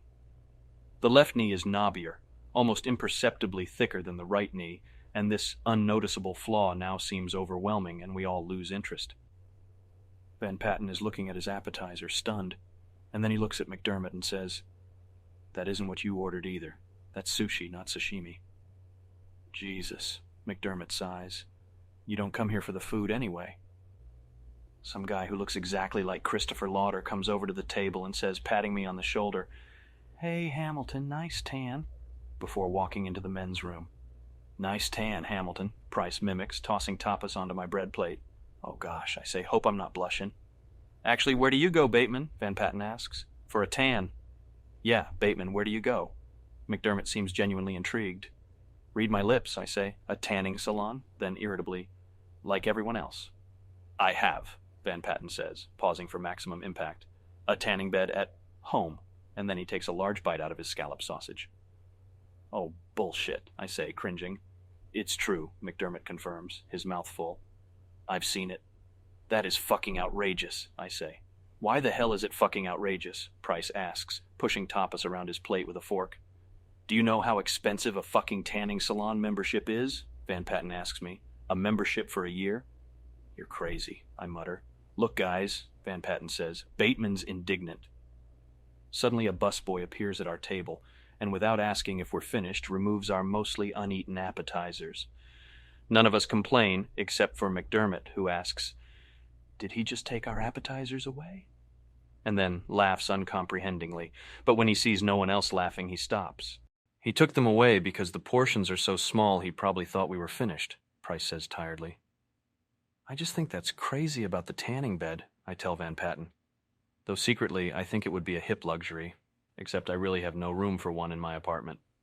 There are things one could do with it besides getting a tan. "Who's Paul Owen with?" I hear McDermott asking Price. "Some weasel from Kicker Peabody," Price says distractedly. "He knew McCoy." "Then why is he sitting with those dweebs from Drexel?" McDermott asks. "Isn't that Spencer Wynn?" "Are you freebasing or what?" Price asks. "That's not Spencer Wynn." I look over at Paul Owen, sitting in a booth with 3 other guys, one of whom could be Jeff Duvall. Suspenders, slicked back hair, horn-rimmed glasses, all of them drinking champagne. And I lazily wonder about how Owen got the Fisher account. It makes me not hungry, but our meals arrive almost immediately after our appetizers are taken away and we begin to eat. McDermott undoes his suspenders. Price calls him a slob. I feel paralyzed, but manage to turn away from Owen and stare at my plate. The pot pie, a yellow hexagon, strips of smoked salmon circling it, squiggles of pea-green tomatillo sauce artfully surrounding the dish. And then I gaze at the waiting crowd. They seem hostile, drunk on complimentary Bellinis, perhaps, tired of waiting hours for shitty tables near the open kitchen, even though they had reservations. Van Patten interrupts the silence at our table by slamming his fork down and pushing his chair back. "What's wrong?" I say, looking up from my plate, a fork poised over it, but my hand will not move. It's as if it appreciated the plate's setup too much, as if my hand had a mind of its own and refused to break up its design. I sigh and put the fork down, hopeless. "Shit, I have to tape this movie on cable for Mandy." He wipes his mouth with a napkin, stands up. "I'll be back." "Have her do it, idiot," Price says. "What are you, demented?" "She's in Boston, seeing her dentist." Van Patten shrugs, pussy-whipped. "What in the hell are you going to do?" My voice wavers. I'm still thinking about Van Patten's card. "Call up HBO?" "No," he says. "I have a touch-tone phone hooked up to program a Videonics VCR programmer I bought at Hammacher Schlemmer." He walks away, pulling his suspenders up. "How hip," I say tonelessly. "Hey, what do you want for dessert?" McDermott calls out. "Something chocolate and flourless," he shouts back. "Has Van Patten stopped working out?" I ask. "He looks puffy." "It looks that way, doesn't it?" Price says. "Doesn't he have a membership at the Vertical Club?" I ask. "I don't know," Price murmurs, studying his plate. Then sitting up, he pushes it away and motions to the waitress for another Finlandia on the rocks. Another hard-body waitress approaches us tentatively, bringing over a bottle of champagne, Perrier Jouet, non-vintage, and tells us it's complimentary from Scott Montgomery. Non-vintage, that weasel, Price hisses, craning his neck to find Montgomery's table. Loser! He gives him a thumbs-up sign from across the room. The fucker's so short I could barely see him. I think I gave thumbs up to Conrad. I can't be sure. Where's Conrad, I ask. I should say hello to him. The dude who called you Hamilton, Price says. That wasn't Conrad, I say. Are you sure? It looked a hell of a lot like him, he says, but he's not really listening. He blatantly stares at the hard-body waitress at exposed cleavage as she leans down to get a firmer grip on the bottle's cork. No, that wasn't Conrad, I say, surprised at Price's inability to recognize coworkers. That guy had a better haircut. We sit in silence while the hard-body pours the champagne. Once she leaves, McDermott asks if we like the food. I tell him the pot pie was fine, but there was way too much tomatillo sauce. McDermott nods, says, that's what I've heard. Van Patten returns, mumbling, they don't have a good bathroom to do coke in. Dessert? McDermott suggests. Only if I can order the Bellini sorbet, Price says, yawning. How about just the check? Van Patten says. Time to go bird dogging, gentlemen, I say. The hardbody brings the check over. The total is $475, much less than we expected. We split it, but I need the cash, so I put it on my Platinum Amex and collect their bills, mostly fresh 50s. McDermott demands $10 back since his scallop sausage appetizer was only $16. Montgomery's bottle of champagne is left at the table, undrunk. Outside Pastels, a different bum sits in the street, with a sign that says something completely illegible. He gently asks us for some change and then more hopefully for some food. That dude needs a facial real bad, I say. Hey, McDermott, Price cackles. Throw him your tie. Oh shit, what's that gonna get him? I ask, staring at the bum. Appetizers at Jams, Van Patten laughs. He gives me a high five. Dude, McDermott says, inspecting his tie, clearly offended. Oh, sorry, cab, Price says, waving down a cab. And a beverage. Off to Tunnel, McDermott tells the driver. Great, McDermott, Price says, getting in the front seat. You sound really excited. So what if I'm not some burned-out decadent faggot like yourself, McDermott says, getting in ahead of me. Did anyone know cavemen got more fiber than we do? Price asks the cab driver. Hey, I heard that too, McDermott says. Van Patten, I say. Did you see the comp bottle of champagne Montgomery sent over? Really? Van Patten asks, leaning over McDermott. Let me guess. Perrier-Jouet? Bingo, Price says. Non-vintage. Fucking weasel, Van Patten says. Tunnel.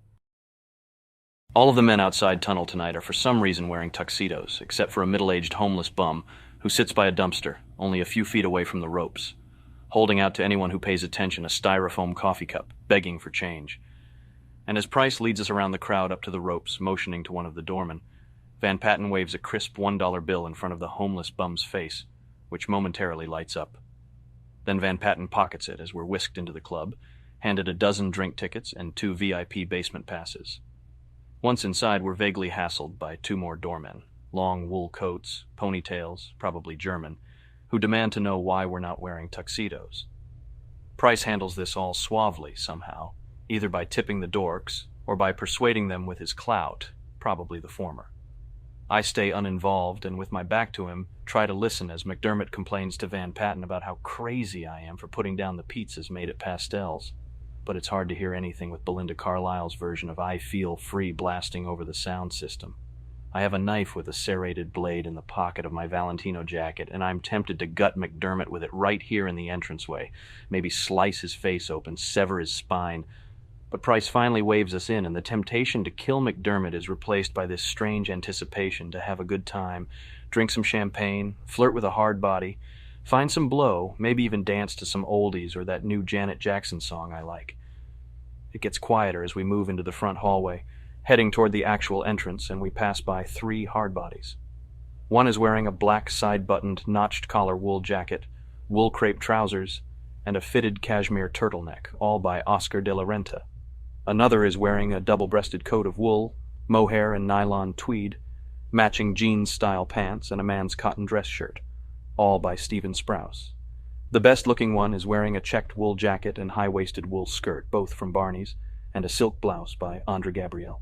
They're definitely paying attention to the 4 of us, and we repay the compliment, turning our heads. except for Price, who ignores them and says something rude. Jesus Christ, Price, lighten up, McDermott whines. What's your problem? Those girls were very hot. Yeah, if you speak Farsi, Price says, handing McDermott a couple of drink tickets as if to placate him. What? Van Patten says. They didn't look Spanish to me. You know, Price, you're going to have to change your attitude if you want to get laid, McDermott says. You're telling me about getting laid? Price asks Craig. You, who scored with a handjob the other night. Your outlook sucks, Price, Craig says. Listen, you think I act like I do around you guys when I want some pussy? Price challenges. Yeah, I do, McDermott and Van Patten say at the same time. You know, I say, it's possible to act differently from how one actually feels to get sex, guys. I hope I'm not causing you to re-lose your innocence, McDermott. I start walking faster, trying to keep up with Tim. No, but that doesn't explain why Tim acts like such a major asshole, McDermott says, trying to catch up with me. Like these girls care, Price snorts. When I tell them what my annual income is, believe me, my behavior couldn't matter less. And how do you drop this little tidbit of info, Van Patten asks. Do you say, here's a Corona, and by the way, I pull in 180 thou a year, and what's your sign? 190, Price corrects him, and then, yeah, I do. Subtlety is not what these girls are after. And what are these girls after, oh knowledgeable one? McDermott asks, bowing slightly as he walks. Van Patten laughs, and still in motion they give each other high five. Hey, I laugh, you wouldn't ask if you knew. They want a hard body who can take them to Le Cirque twice a week, get them into Nell's on a regular basis, or maybe a close personal acquaintance of Donald Trump, Price says flatly. We hand our tickets to an okay-looking girl wearing a wool Melton duffel coat and a silk scarf from Hermes. As she lets us in, Price winks at her, and McDermott is saying, I worry about disease just walking into this place. These are some skanky chicks. I can just feel it. I told you, dude, Van Patten says, and then patiently restates his facts. We can't get that. It's like 0.01%. Luckily, the long version of New Sensation by In Excess drowns out his voice. The music is so loud that conversation is possible only by screaming. The club is fairly packed. The only real light coming in flashes off the dance floor. Everyone is wearing a tuxedo. Everyone is drinking champagne. Since we only have 2 VIP basement passes, Price shoves them at McDermott and Van Patten, and they eagerly wave the cards at the guy guarding the top of the stairs. The guy who lets them pass is wearing a double-breasted wool tuxedo, a cotton wing collar shirt by Cerruti 1881, and a black and white checkered silk bow tie from Martin Dingman neckwear. Hey, I shout to Price, why didn't we use those? Because, he screams over the music, grabbing me by the collar. We need some Bolivian marching powder.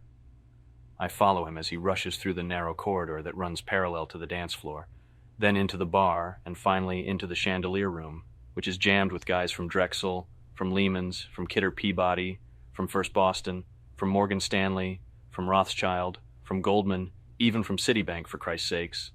All of them wearing tuxedos, holding champagne flutes, and effortlessly, almost as if it were the same song, New Sensation segues into The Devil Inside, and Price spots Ted Madison leaning against the railing in the back of the room, wearing a double-breasted wool tuxedo, a wing-collar cotton shirt from Paul Smith, a bow tie and cummerbund from Rainbow Neckwear, diamond studs from Trianon, patent leather and grosgrain pumps by Ferragamo, and an antique Hamilton watch from Saks. And past Madison, disappearing into darkness, are the twin train tracks, which tonight are lit garishly in preppy greens and pinks, and Price suddenly stops walking, stares past Ted, who smiles knowingly when he spots Timothy, and Price gazes longingly at the tracks as if they suggest some kind of freedom, embody an escape that Price has been searching for.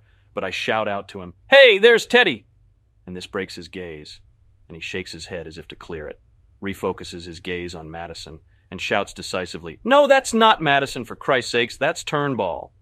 And the guy who I thought was Madison is greeted by 2 other guys in tuxedos, and he turns his back to us, and suddenly, behind Price, Ebersol wraps an arm around Timothy's neck and laughingly pretends to strangle him. Then Price pushes the arm away, shakes Ebersol's hand, and says, "Hey, Madison." Madison, who I thought was Ebersol, is wearing a splendid double-breasted white linen jacket by Hackett of London from Bergdorf Goodman. He has a cigar that hasn't been lit in one hand and a champagne glass, half full, in the other. "Mr. Price," shouts Madison, "very good to see you, sir." "Madison," Price cries back, "we need your services." "Looking for trouble?" Madison smiles. "Something more immediate. Price shouts back. Of course, Madison shouts, and then coolly for some reason nods at me, shouting, I think, Bateman, and then, nice tan. A guy standing behind Madison who looks a lot like Ted Dryer is wearing a double-breasted shawl-collared tuxedo, a cotton shirt and a silk tartan bow tie, all of it, I'm fairly sure, from Polo by Ralph Lauren. Madison stands around, nodding to various people who pass by in the crush. Finally, Price loses his cool. Listen, we need drugs, I think I hear him shout. Patience, Price, patience, Madison shouts. I'll talk to Ricardo. But he still stands there, nodding to people who push past us. Like, what about now? Price screams.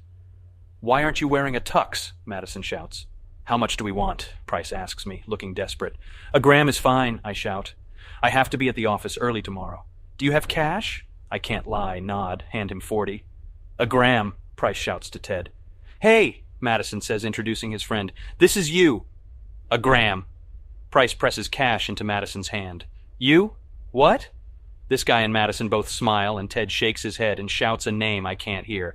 No! Madison shouts. Hugh, I think. Yeah, great to meet you, Hugh. Price holds up his wrist and taps the gold Rolex with his index finger. I'll be right back, Madison shouts. Keep my friend company. Use your drink tickets. He disappears. You, Hugh, who fades into the crowd.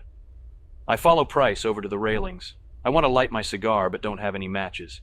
Yet just holding it, catching some of its aroma, along with the knowledge that drugs are incoming, comforts me, and I take 2 of the drink tickets from Price, and try to get him a Finlandia on the rocks, which they don't have. The hard body behind the bar informs me bitchily. But she's got a rad body, and is so hot-looking that I will leave her a big tip because of this.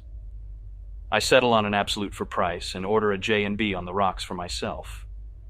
As a joke, I almost bring Tim a Bellini, but he seems far too edgy tonight to appreciate this, so I wade back through the crowd to where he stands and hand him the absolute, and he takes it thanklessly, and finishes it with 1 gulp, looks at the glass and grimaces, giving me an accusatory look. I shrug helplessly. He resumes staring at the train tracks as if possessed. There are very few chicks in Tunnel tonight. Hey, I'm going out with Courtney tomorrow night. Her? He shouts back, staring at the tracks. Great. Even with the noise, I catch the sarcasm. Well, why not? Carruthers is out of town. Might as well hire someone from an escort service, he shouts bitterly, almost without thinking. Why? I shout. Because she's going to cost you a lot more to get laid. No way, I scream. Listen, I put up with it too, Price shouts, lightly shaking his glass.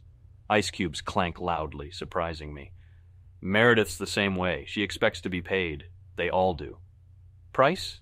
I take a large gulp of scotch. You're priceless. He points behind him. Where do those tracks go? Laser lights start flashing. I don't know, I say after a long time. I don't even know how long. I get bored watching Price, who is neither moving nor speaking. The only reason he occasionally turns away from the train tracks is to look for Madison or Ricardo. No women anywhere, just an army of professionals from Wall Street in tuxedos. The one female spotted is dancing alone in a corner to some song I think is called Love Triangle. She's wearing what looks like a sequined tank top by Ronaldus Shaymask, and I concentrate on that, but I'm in an edgy, pre-coke state, and I start chewing nervously on a drink ticket, and some Wall Street guy who looks like Boris Cunningham blocks my view of the girl. I'm about to head off to the bar when Madison comes back. It's been 20 minutes, and he sniffs loudly, a big plastered jittery grin on his face as he shakes hands with a sweaty, stern-looking Price, who moves away so quickly that when Ted tries to slap him in a friendly sort of way on his back, he just hits air.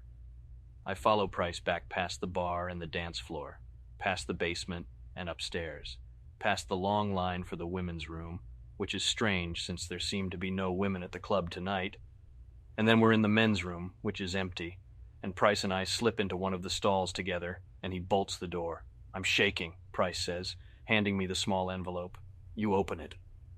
I take it from him, carefully unfolding the edges of the tiny white package, exposing the supposed gram, it looks like less, to the dim fluorescent light of the men's room. Jeez, Price whispers in a surprisingly gentle way. That's not a hell of a lot, is it? He leans forward to inspect it. Maybe it's just the light, I mention. What the fuck is Ricardo's problem? Price asks, gaping at the coke. Shh, I whisper, taking out my platinum American Express card. Let's just do it. Is he fucking selling it by the milligram? Price asks. He sticks his own Platinum American Express card into the powder, bringing it up to his nose to inhale it. He stands there silently for a moment and then gasps, "Oh my God," in a low, throaty voice. "What?" I ask. "It's a fucking milligram of sweet and low," he chokes. I do some of it and come to the same conclusion. It's definitely weak, but I have a feeling if we do enough of it, we'll be okay. But Price is furious, red-faced and sweating. He screams at me as if this was my fault, as if buying the gram from Madison was my idea. "I want to get high off this, Bateman," Price says slowly, his voice rising. "Not sprinkle it on my fucking all-bran." "You can always put it in your cafe au lait," this prissy voice in the next stall cries out. Price stares at me, eyes widening in disbelief, then flies into a rage and whirls around, pounding his fist against the side of the stall. "Calm down," I tell him. "Let's do it anyway." Price turns back to me and, after running a hand over his stiff, slicked-back hair, seems to relent. "I guess you're right," and then he raises his voice. "That is, if the faggot in the next stall thinks it's okay." We wait for a sign, and then the voice in the next stall finally lisps, "It's okay with me." "Fuck yourself!" Price roars. "Fuck yourself!" the voice mimics. "No, fuck yourself!" Price screams back, trying to scramble over the aluminum divider, but I pull him down with one hand, and in the next stall the toilet flushes, and the unidentified person, obviously unnerved, scampers out of the men's room. Price leans against the door of our stall and stares at me in this hopeless way. He rubs a trembling hand over his still crimson face and shuts his eyes tightly, lips white. Slight residue of cocaine under one nostril. And then quietly he says, without opening his eyes, "Okay, let's do it." "That's the spirit," I say. We take turns digging our respective cards into the envelope until what we can't get with the cards we press our fingers into and snort, or lick off the tips, then rub into our gums. I'm not anywhere near high, but another J and B might give the body a false enough impression to kick in some kind of rush, no matter how weak.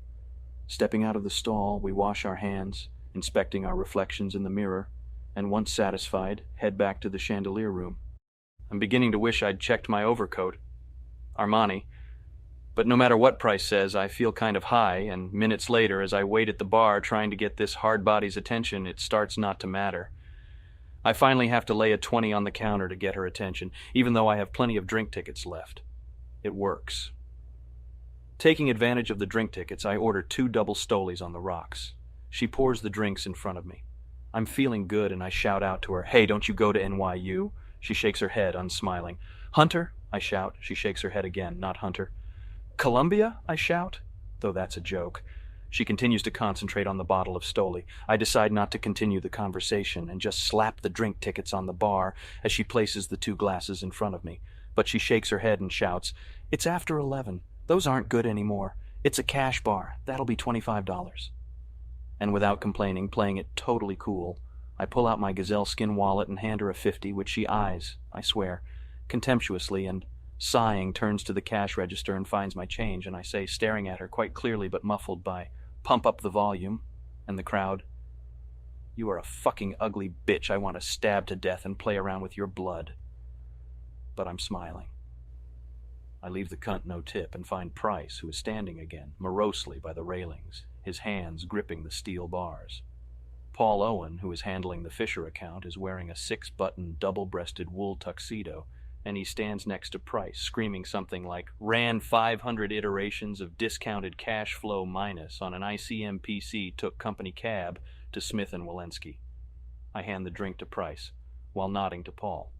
Price says nothing, not even thanks.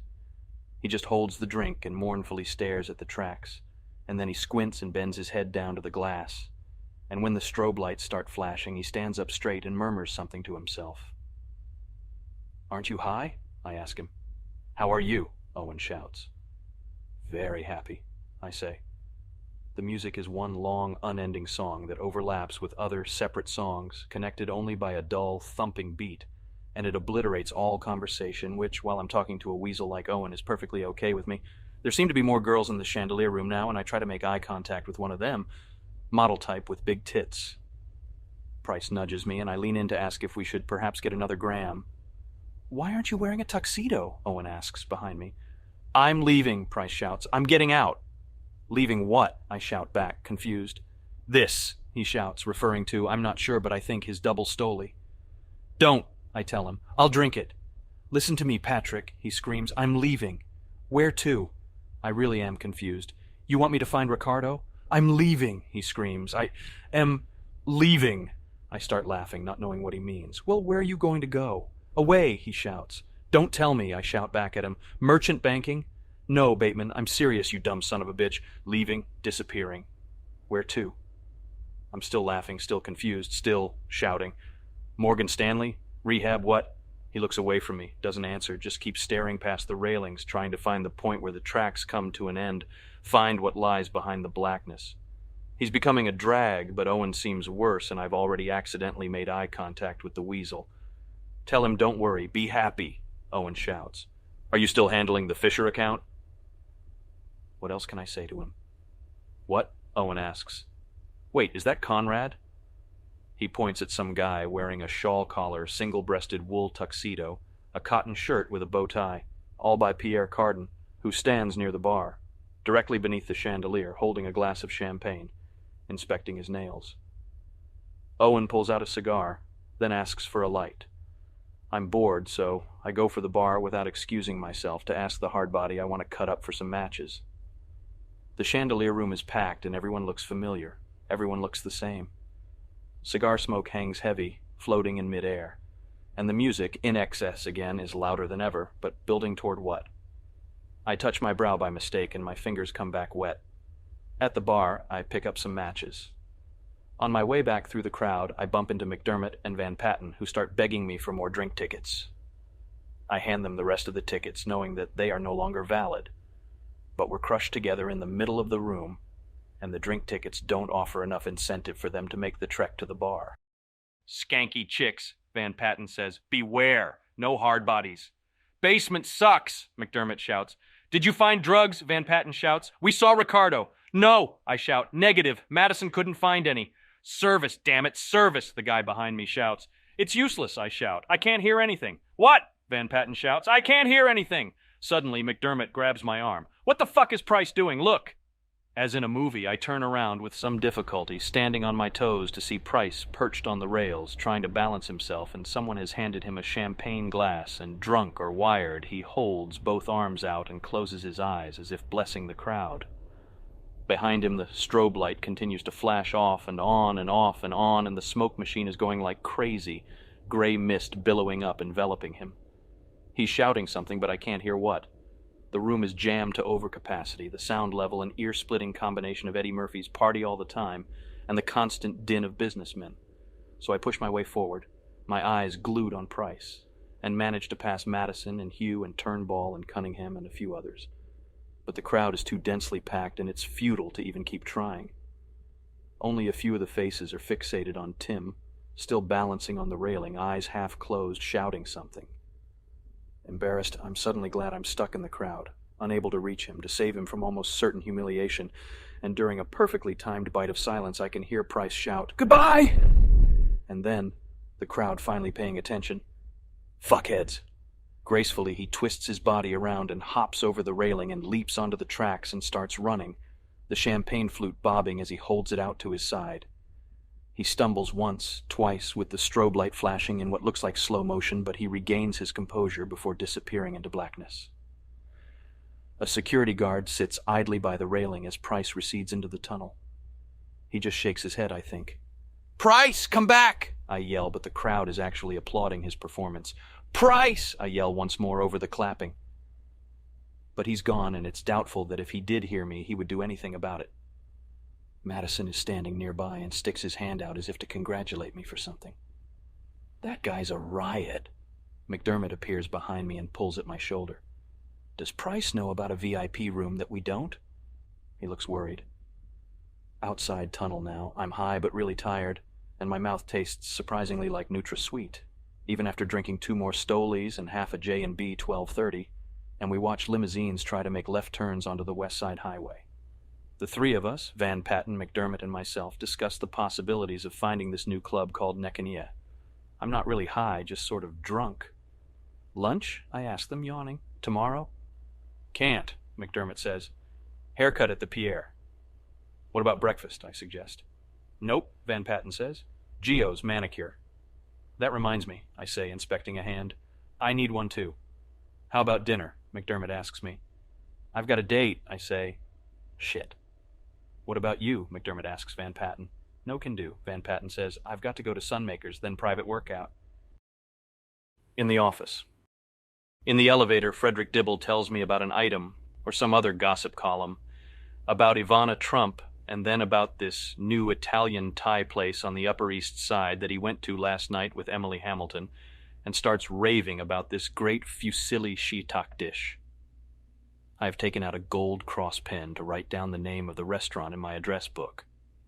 Dibble is wearing a subtly striped, double-breasted wool suit by Canali Milano, a cotton shirt by Bill Blass, a mini Glen plaid woven silk tie by Bill Blass' signature, and he's holding a Missoni Uomo raincoat. He has a good-looking, expensive haircut, and I stare at it, admiringly, while he starts humming along to the Muzak station, a version of what could be Sympathy for the Devil that plays throughout all the elevators in the building our offices are in. I'm about to ask Dibble if he watched the Patty Winters show this morning. The topic was autism. But he gets out on the floor before mine and repeats the name of the restaurant, Thai Dialano, and then, "See you, Marcus," and steps out of the elevator. The door's shut. I'm wearing a mini houndstooth check wool suit with pleated trousers by Hugo Boss, a silk tie, also by Hugo Boss, a cotton broadcloth shirt by Joseph Aboud, and shoes from Brooks Brothers. I flossed too hard this morning, and I can still taste the coppery residue of swallowed blood in the back of my throat. I used Listerine afterwards, and my mouth feels like it's on fire, but I manage a smile to no one as I step out of the elevator, brushing past a hungover Wittenborn, swinging my new black leather attaché case from Bottega Veneta. My secretary, Jean, who is in love with me and who I will probably end up marrying, sits at her desk, and this morning, to get my attention as usual, is wearing something improbably expensive and completely inappropriate. A Chanel cashmere cardigan, a cashmere crewneck and a cashmere scarf, faux pearl earrings, wool crepe pants from Barney's. I pull my Walkman off from around my neck as I approach her desk. She looks up and smiles shyly. "Late?" she asks. "Aerobics class." I play it cool. "Sorry, any messages?" "Ricky Hendricks has to cancel today," she says. "He didn't say what it was he is canceling or why." "I occasionally box with Ricky at the Harvard Club," I explain. "Anyone else?" "And Spencer wants to meet you for a drink at Flutie's Pier 17, she says, smiling. "When?" I ask. "After 6. "Negative," I tell her as I walk into my office. "Cancel it." She gets up from behind her desk and follows me in. "Oh, and what should I say?" she asks, amused. "Just say no," I tell her, taking my Armani overcoat off and hanging it on the Alex Loeb coat rack I bought at Bloomingdale's. "Just say no?" she repeats. "Did you see the Patty Winters show this morning?" I ask. "On autism?" "No." She smiles as if somehow charmed by my addiction to the Patty Winters show. "How was it?" I pick up this morning's Wall Street Journal and scan the front page. All of it one ink-stained, senseless typeset blur. "I think I was hallucinating while watching it. I don't know. I can't be sure. I don't remember," I murmur, placing the journal back down and then picking up today's Financial Times. "I really don't know." She just stands there waiting for instructions. I sigh and place my hands together, sitting down at the Palazzetti glass-top desk, the halogen lamps on both sides already burning. "Okay, Jean," I start. "I need reservations for 3 at Camel's at 12:30, and if not there, try crayons, all right?" "Yes, sir," she says in a jokey tone and then turns to leave. "Oh, wait," I say, remembering something. "And I need reservations for 2 at Arcadia at 8 tonight." She turns around, her face falling slightly, but still smiling. "Oh, something romantic?" "No, silly, forget it," I tell her. "I'll make them. Thanks." "I'll do it," she says. No, I say, waving her off. "Be a doll and just get me a Perrier, okay?" "You look nice today," she says before leaving. She's right, but I'm not saying anything, just staring across the office at the George Stubbs painting that hangs on the wall, wondering if I should move it, thinking maybe it's too close to the Iowa AM/FM stereo receiver and the dual cassette recorder and the semi-automatic belt drive turntable, the graphic equalizer, the matching bookshelf speakers, all in twilight blue to match the color scheme of the office.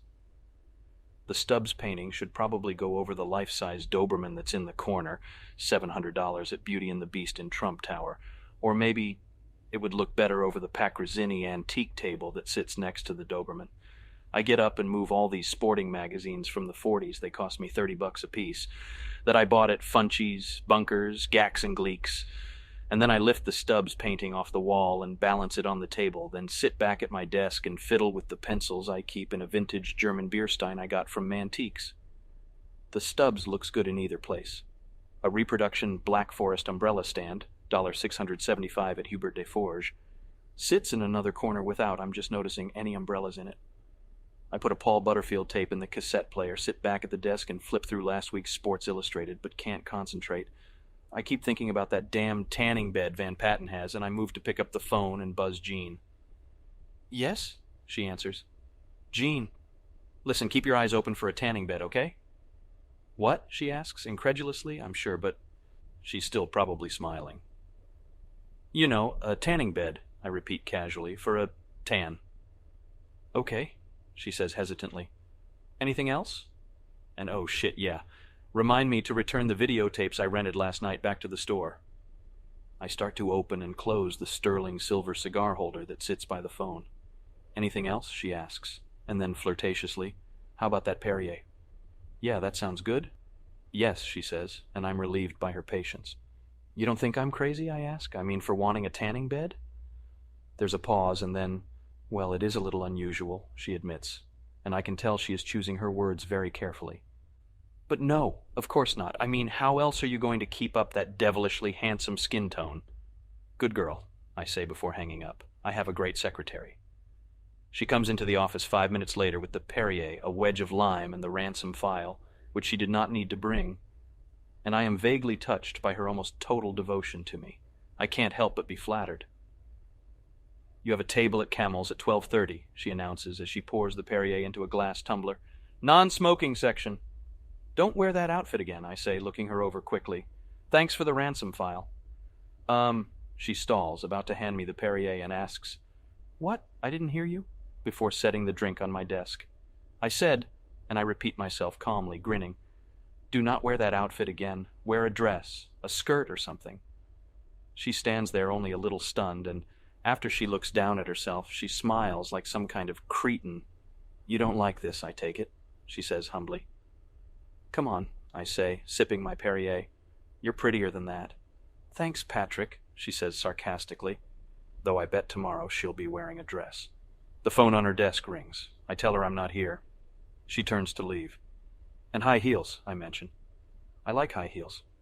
She shakes her head good-naturedly as she exits, shutting my door behind her. I take out a Panasonic pocket watch with a 3-inch diagonal color TV and an AM/FM radio and try to find something to watch, hopefully Jeopardy, before turning to my computer terminal. In the health club. The health club I belong to, exclusive, is private and located 4 blocks from my apartment on the Upper West Side. In the 2 years since I signed up as a member, it has been remodeled 3 times, and though they carry the latest weight machines, Nautilus, Universal Kaiser, they have a vast array of free weights which I like to use also. The club has 10 courts for tennis and racquetball, aerobics classes, 4 aerobic dance studios, 2 swimming pools, life cycles, a gravitron machine, rowing machines, treadmills, cross-country skiing machines, one-on-one training, cardiovascular evaluations, personalized programs, massage, sauna, and steam rooms, a sun deck, tanning booths, and a cafe with a juice bar, all of it designed by J.J. Vogel, who designed the new Norman Prager club, Petty's. Membership runs $5,000 annually.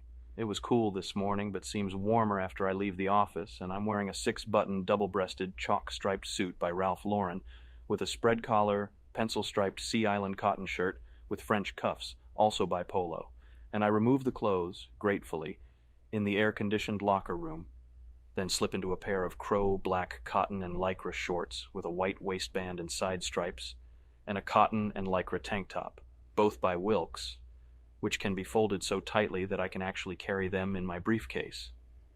After getting dressed and putting my Walkman on, clipping its body to the lycra shorts and placing the phones over my ears, a Stephen Bishop, Christopher Cross compilation tape Todd Hunter made for me, I check myself in the mirror before entering the gym and, dissatisfied, go back to my briefcase for some mousse to slick my hair back, and then I use a moisturizer, and for a small blemish I notice under my lower lip a dab of Clinique Touch Stick. Satisfied, I turn the Walkman on, the volume up, and leave the locker room. Cheryl, this dumpy chick who is in love with me, sits at her desk up front signing people in, reading one of the gossip columns in the Post, and she brightens up noticeably when she sees me approaching. She says hello, but I move past her quickly, barely registering her presence since there's no line at the Stairmaster, for which usually one has to wait 20 minutes. With the Stairmaster, you work the body's largest muscle group between the pelvis and knees, and you can end up burning more calories per minute than by doing any other aerobic activity, except maybe Nordic skiing. I should probably be stretching first, but if I do that, I'll have to wait in line. Already some faggot is behind me, probably checking out my back, ass, leg muscles. No hard bodies at the gym today. Only faggots from the west side. Probably unemployed actors, waiters by night, and Muldwin Butner of Saks, who I went to Exeter with, over at the biceps curl machine. Butner is wearing a pair of knee-length nylon and lycra shorts with checkerboard inserts and a cotton and lycra tank top and leather Reeboks. I finish 20 minutes on the Stairmaster and let the over-muscled, bleached blonde, middle-aged faggot behind me use it, and I commence with stretching exercises. While I stretch, the Patty Winters show I watched this morning comes back to me. The topic was big breasts, and there was a woman on it who had a breast reduction since she thought her tits were too big, the dumb bitch. I immediately called McDermott, who was also watching it, and we both ridiculed the woman through the rest of the segment. I do about 15 minutes of stretching before heading off to the Nautilus machines. I used to have a personal trainer whom Luis Carruthers had recommended, but he came on to me last fall, and I decided to develop my own fitness program which incorporates both aerobic exercises and training. With weights, I alternate between free weights and weight machines that use hydraulic, pneumatic, or electromechanical resistance. Most of the machines are very efficient since computerized keypads allow one to make adjustments in weight resistance without getting up. The positive aspects of the machines include minimizing muscle soreness and reducing any chance of injury, but I also like the versatility and freedom that free weights offer, and the many variations in lifting that I can't get on the machines. On the leg machines, I do 5 sets of 10 repetitions. For the back, I also do 5 sets of 10 repetitions. On the stomach crunch machine, I've gotten so I can do 6 sets of 15, and on the biceps curl machine, I do 7 sets of 10. Before moving to the free weights, I spend 20 minutes on the exercise bike while reading the new issue of Money magazine. Over at the free weights, I do 3 sets of 15 repetitions of leg extensions, leg curls, and leg presses, then 3 sets and 20 repetitions of barbell curls, then 3 sets and 20 repetitions of bent-over lateral raises for the rear deltoids, and 3 sets and 20 repetitions of latissimus pull-downs, pulley rows, deadlifts, and bent-over barbell rows. For the chest, I do 3 sets and 20 reps of incline bench presses. For the front deltoids, I also do 3 sets of lateral raises and seated dumbbell presses. Finally, for the triceps, I do 3 sets and 20 reps of cable pushdowns and close grip bench presses. After more stretching exercises to cool down, I take a quick hot shower, and then head to the video store, where I return 2 tapes I rented on Monday, Shemale Reformatory and Body Double. But I re-rent Body Double because I want to watch it again tonight, even though I know I won't have enough time to masturbate over the scene where the woman is getting drilled to death by a power drill since I have a date with Courtney at 7:30 at Café Luxembourg. The date. Heading home from working out at Exclusive, and after an intense shiatsu massage, I stop at a newsstand near my building, scanning the adults-only rack with my Walkman still on, the soothing strains of Pachelbel's Canon somehow complementing the harshly lit, laminated photographs in the magazines I flip through. I buy Lesbian Vibrator Bitches and Cunt on Cunt, along with the current Sports Illustrated and the new issue of Esquire, even though I subscribe to them and both have already arrived in the mail. I wait until the stand is empty to make my purchase. The vendor says something, motions toward his hooked nose, while handing me the magazines along with my change. I lower the volume and lift one of the Walkman's earphones up and ask, "What?" He touches his nose again and in a thick, nearly impenetrable accent says, I think, "Nose-uis bleeding." I put my Bottega Veneta briefcase down and lift a finger up to my face. It comes away red, wet with blood. I reach into my Hugo Boss overcoat and bring out a polo handkerchief and wipe the blood away, nod my thanks, slip my Wayfarer aviator sunglasses back on, and leave. Fucking Iranian. In the lobby of my building, I stop at the front desk and try to get the attention of a black Hispanic doorman I don't recognize. He's on the phone to his wife or his dealer or some crack addict and stares at me as he nods, the phone cradled in the premature folds of his neck. When it dawns on him that I want to ask something, he sighs, rolls his eyes up, and tells whoever's on the line to hold on. "Yeah, what you need," he mumbles. "Yes," I begin, my tone as gentle and polite as I can possibly muster. "Could you please tell the superintendent that I have a crack in my ceiling and—" I stop. He's looking at me as if I have overstepped some kind of unspoken boundary, and I'm beginning to wonder what word confused him. Certainly not crack, so what was it? Superintendent? Ceiling? Maybe even please? "What you mean?" He sighs thickly, slumped back, still staring at me. I look down at the marble floor and also sigh and tell him, "Look, I don't know, just tell the superintendent it's Bateman. In 10I. When I bring my head back up to see if any of this is registered, I'm greeted by the expressionless mask of the doorman's heavy, stupid face. I am a ghost to this man, I'm thinking.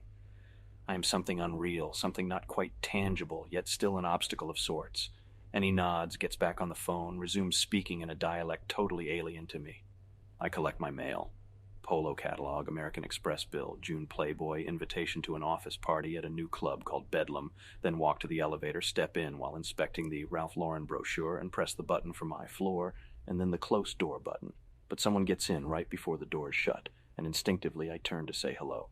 It's the actor Tom Cruise, who lives in the penthouse, and as a courtesy, without asking him, I press the PH button and he nods thank you and keeps his eyes fixed on the numbers lighting up above the door in rapid succession. He is much shorter in person, and he's wearing the same pair of black Wayfarers I have on. He's dressed in blue jeans, a white t-shirt, and Armani jacket. To break the noticeably uncomfortable silence, I clear my throat and say, "I thought you were very fine in Bartender. I thought it was quite a good movie, and Top Gun, too. I really thought that was good." He looks away from the numbers and then straight at me. "It was called Cocktail," he says softly. "Pardon?" I say, confused. He clears his throat and says, "Cocktail, not Bartender. The film was called Cocktail." A long pause follows. Just the sound of cables moving the elevator up higher into the building competes with the silence, obvious and heavy between us. "Oh yeah, right," I say, as if the title just dawned on me. "Cocktail. Oh yeah, that's right," I say. "Great. Bateman, what are you thinking about?" I shake my head as if to clear it, and then, to patch things up, hold out my hand. "Hi, Pat Bateman." Cruise tentatively shakes it. "So," I go, "you like living in this building?" He waits a long time before answering. "I guess. It's great," I say. "Isn't it?" He nods, not looking at me, and I press the button for my floor again. An almost involuntary reaction. We stand there in silence. "So, Cocktail," I say after a while. "That's the name." He doesn't say anything, doesn't even nod. But now he's looking at me strangely, and he lowers his sunglasses and says, with a slight grimace, "Your nose is bleeding." I stand there, rock still for a moment, before understanding that I have to do something about this, so I pretend to be suitably embarrassed, quizzically touch my nose, then bring out my polo handkerchief, already spotted brown, and wipe the blood away from my nostrils, overall handling it sort of well. Must be the altitude. I laugh. We're up so high. He nods, says nothing, looks up at the numbers. The elevator stops at my floor, and when the doors open, I tell Tom, "I'm a big fan. It's really good to finally meet you." "Oh yeah, right." Cruz smiles that famous grin and jabs at the close door button. "The girl I'm going out with tonight, Patricia Worrell, blonde model, dropped out of Sweetbriar recently after only one semester, has left 2 messages on the answering machine, letting me know how incredibly important it is that I call her." While loosening my Matisse-inspired blue silk tie from Bill Robinson, I dial her number and walk across the apartment, cordless phone in hand, to flip on the air conditioning. She answers on the 3rd ring. "Hello?" "Patricia, hi, it's Pat Bateman." "Oh, hi," she says. "Listen, I'm on the other line. Can I call you back?" "Look, it's my health club," she says. "They've screwed up my account. I'll call you back in a sec." "Yeah," I say, and hang up. I go into the bedroom and take off what I was wearing today. A herringbone wool suit with pleated trousers by Giorgio Correggiari, a cotton Oxford shirt by Ralph Lauren, a knit tie from Paul Stewart, and suede shoes from Cole Haan. I slip on a pair of $60 boxer shorts I bought at Barney's and do some stretching exercises, holding the phone, waiting for Patricia to call back. After 10 minutes of stretching, the phone rings, and I wait 6 rings to answer it. "Hi," she says. "It's me, Patricia." Could you hold on? I've got another call. Oh, sure, she says. I put her on hold for 2 minutes, then get back on the line. Hi, I say. Sorry. That's okay. So, dinner, I say. Stop at my place around 8? Well, that's what I wanted to talk to you about, she says, slowly. Oh, no, I moan. What is it? Well, see, it's like this, she begins. There's this concert at Radio City and... No, I tell her adamantly. No music. But my ex-boyfriend, this keyboardist from Sarah Lawrence, he's in the backup band and... She stops, as if she has already decided to protest my decision. No. Patricia, I tell her firmly, thinking to myself, damn it, why this problem? Why tonight? Oh, Patrick, she whines into the phone. It'll be so much fun. I am now fairly sure that the odds of having sex with Patricia this evening are quite good, but not if we attend a concert in which an ex-boyfriend, there is no such thing with Patricia, is in the backup band. I don't like concerts, I tell her, walking into the kitchen. I open the refrigerator and take out a liter of Evian. I don't like concerts, I say again. I don't like live music. But this one isn't like the others, she lamely adds. We have good seats. Listen, there's no need to argue, I say. If you want to go, go. But I thought we were going to be together, she says, straining for emotion. I thought we were going to have dinner. And then, almost definitely an afterthought, be together. The two of us. I know, I say. Listen, we should all be allowed to do exactly what we want to do. I want you to do what you want to do. She pauses and tries a new angle. This music is so beautiful, so... I know it sounds corny, but it's glorious. The band is one of the best you'll ever see. They're funny and wonderful, and the music is so great, and oh gosh, I just want you to see them so badly. We'll have a great time, I guarantee it. She says with dripping earnestness. No, you go, I say. You have a good time. Patrick, she says, I have 2 tickets. No, I don't like concerts, I say. Live music bugs me. Well, she says, and her voice sounds genuinely tinged with maybe real disappointment. I'll feel bad that you're not there with me. I say go and have a good time. I unscrew the cap off the Evian bottle, timing my next move. Don't worry. I'll just go to Dorsia alone then. It's okay. There is a very long pause that I'm able to translate into, right, now see if you want to go to that lousy fucking concert. I take a large gulp of Evian, waiting for her to tell me what time she'll be over. Dorsia? She asks, and then suspiciously, you have reservations there? I mean for us? Yes, I say. 8:30. Well? She emits a little laugh, and then faltering, well, what I mean is, I've seen them. I just wanted you to see them. Listen, what are you doing? I ask. If you're not coming, I have to call someone else. Do you have Emily Hamilton's number? Oh, now, Patrick. Don't be rash. She giggles nervously. They are playing 2 more nights, so I can see them tomorrow. Listen, calm down, okay? Okay, I say. I'm calm. Now what time should I be over? Restaurant whore asks. I said 8, I tell her, disgusted. That's fine, she says, and then in a seductive whisper, see you at 8. She lingers on the phone, as if she expects me to say something else, as if maybe I should congratulate her for making the correct decision. But I hardly have time to deal with this, so I abruptly hang up. The instant after I hang up on Patricia, I dash across the room and grab the Zagat guide and flip through it until I find Dorsia. With trembling fingers, I dial the number. Busy. Panicked, I put the phone on constant redial, and for the next 5 minutes, nothing but a busy signal, faithful and ominous, repeats itself across the line. Finally, a ring, and in the seconds before there's an answer, I experience that rarest of occurrences, an adrenaline rush. Dorsia, someone answers, sex not easily identifiable, made androgynous by the wall of sound noise in the background. Please hold. It sounds slightly less noisy than a packed football stadium, and it takes every ounce of courage I can muster to stay on the line and not hang up. I'm on hold for 5 minutes, my palms sweaty, sore from clenching the cordless phone so tightly. A fraction of me realizing the futility of this effort, another part hopeful, another fraction pissed off that I didn't make the reservations earlier or get Jean to. The voice comes back on the line and says gruffly, Dorsia. I clear my throat.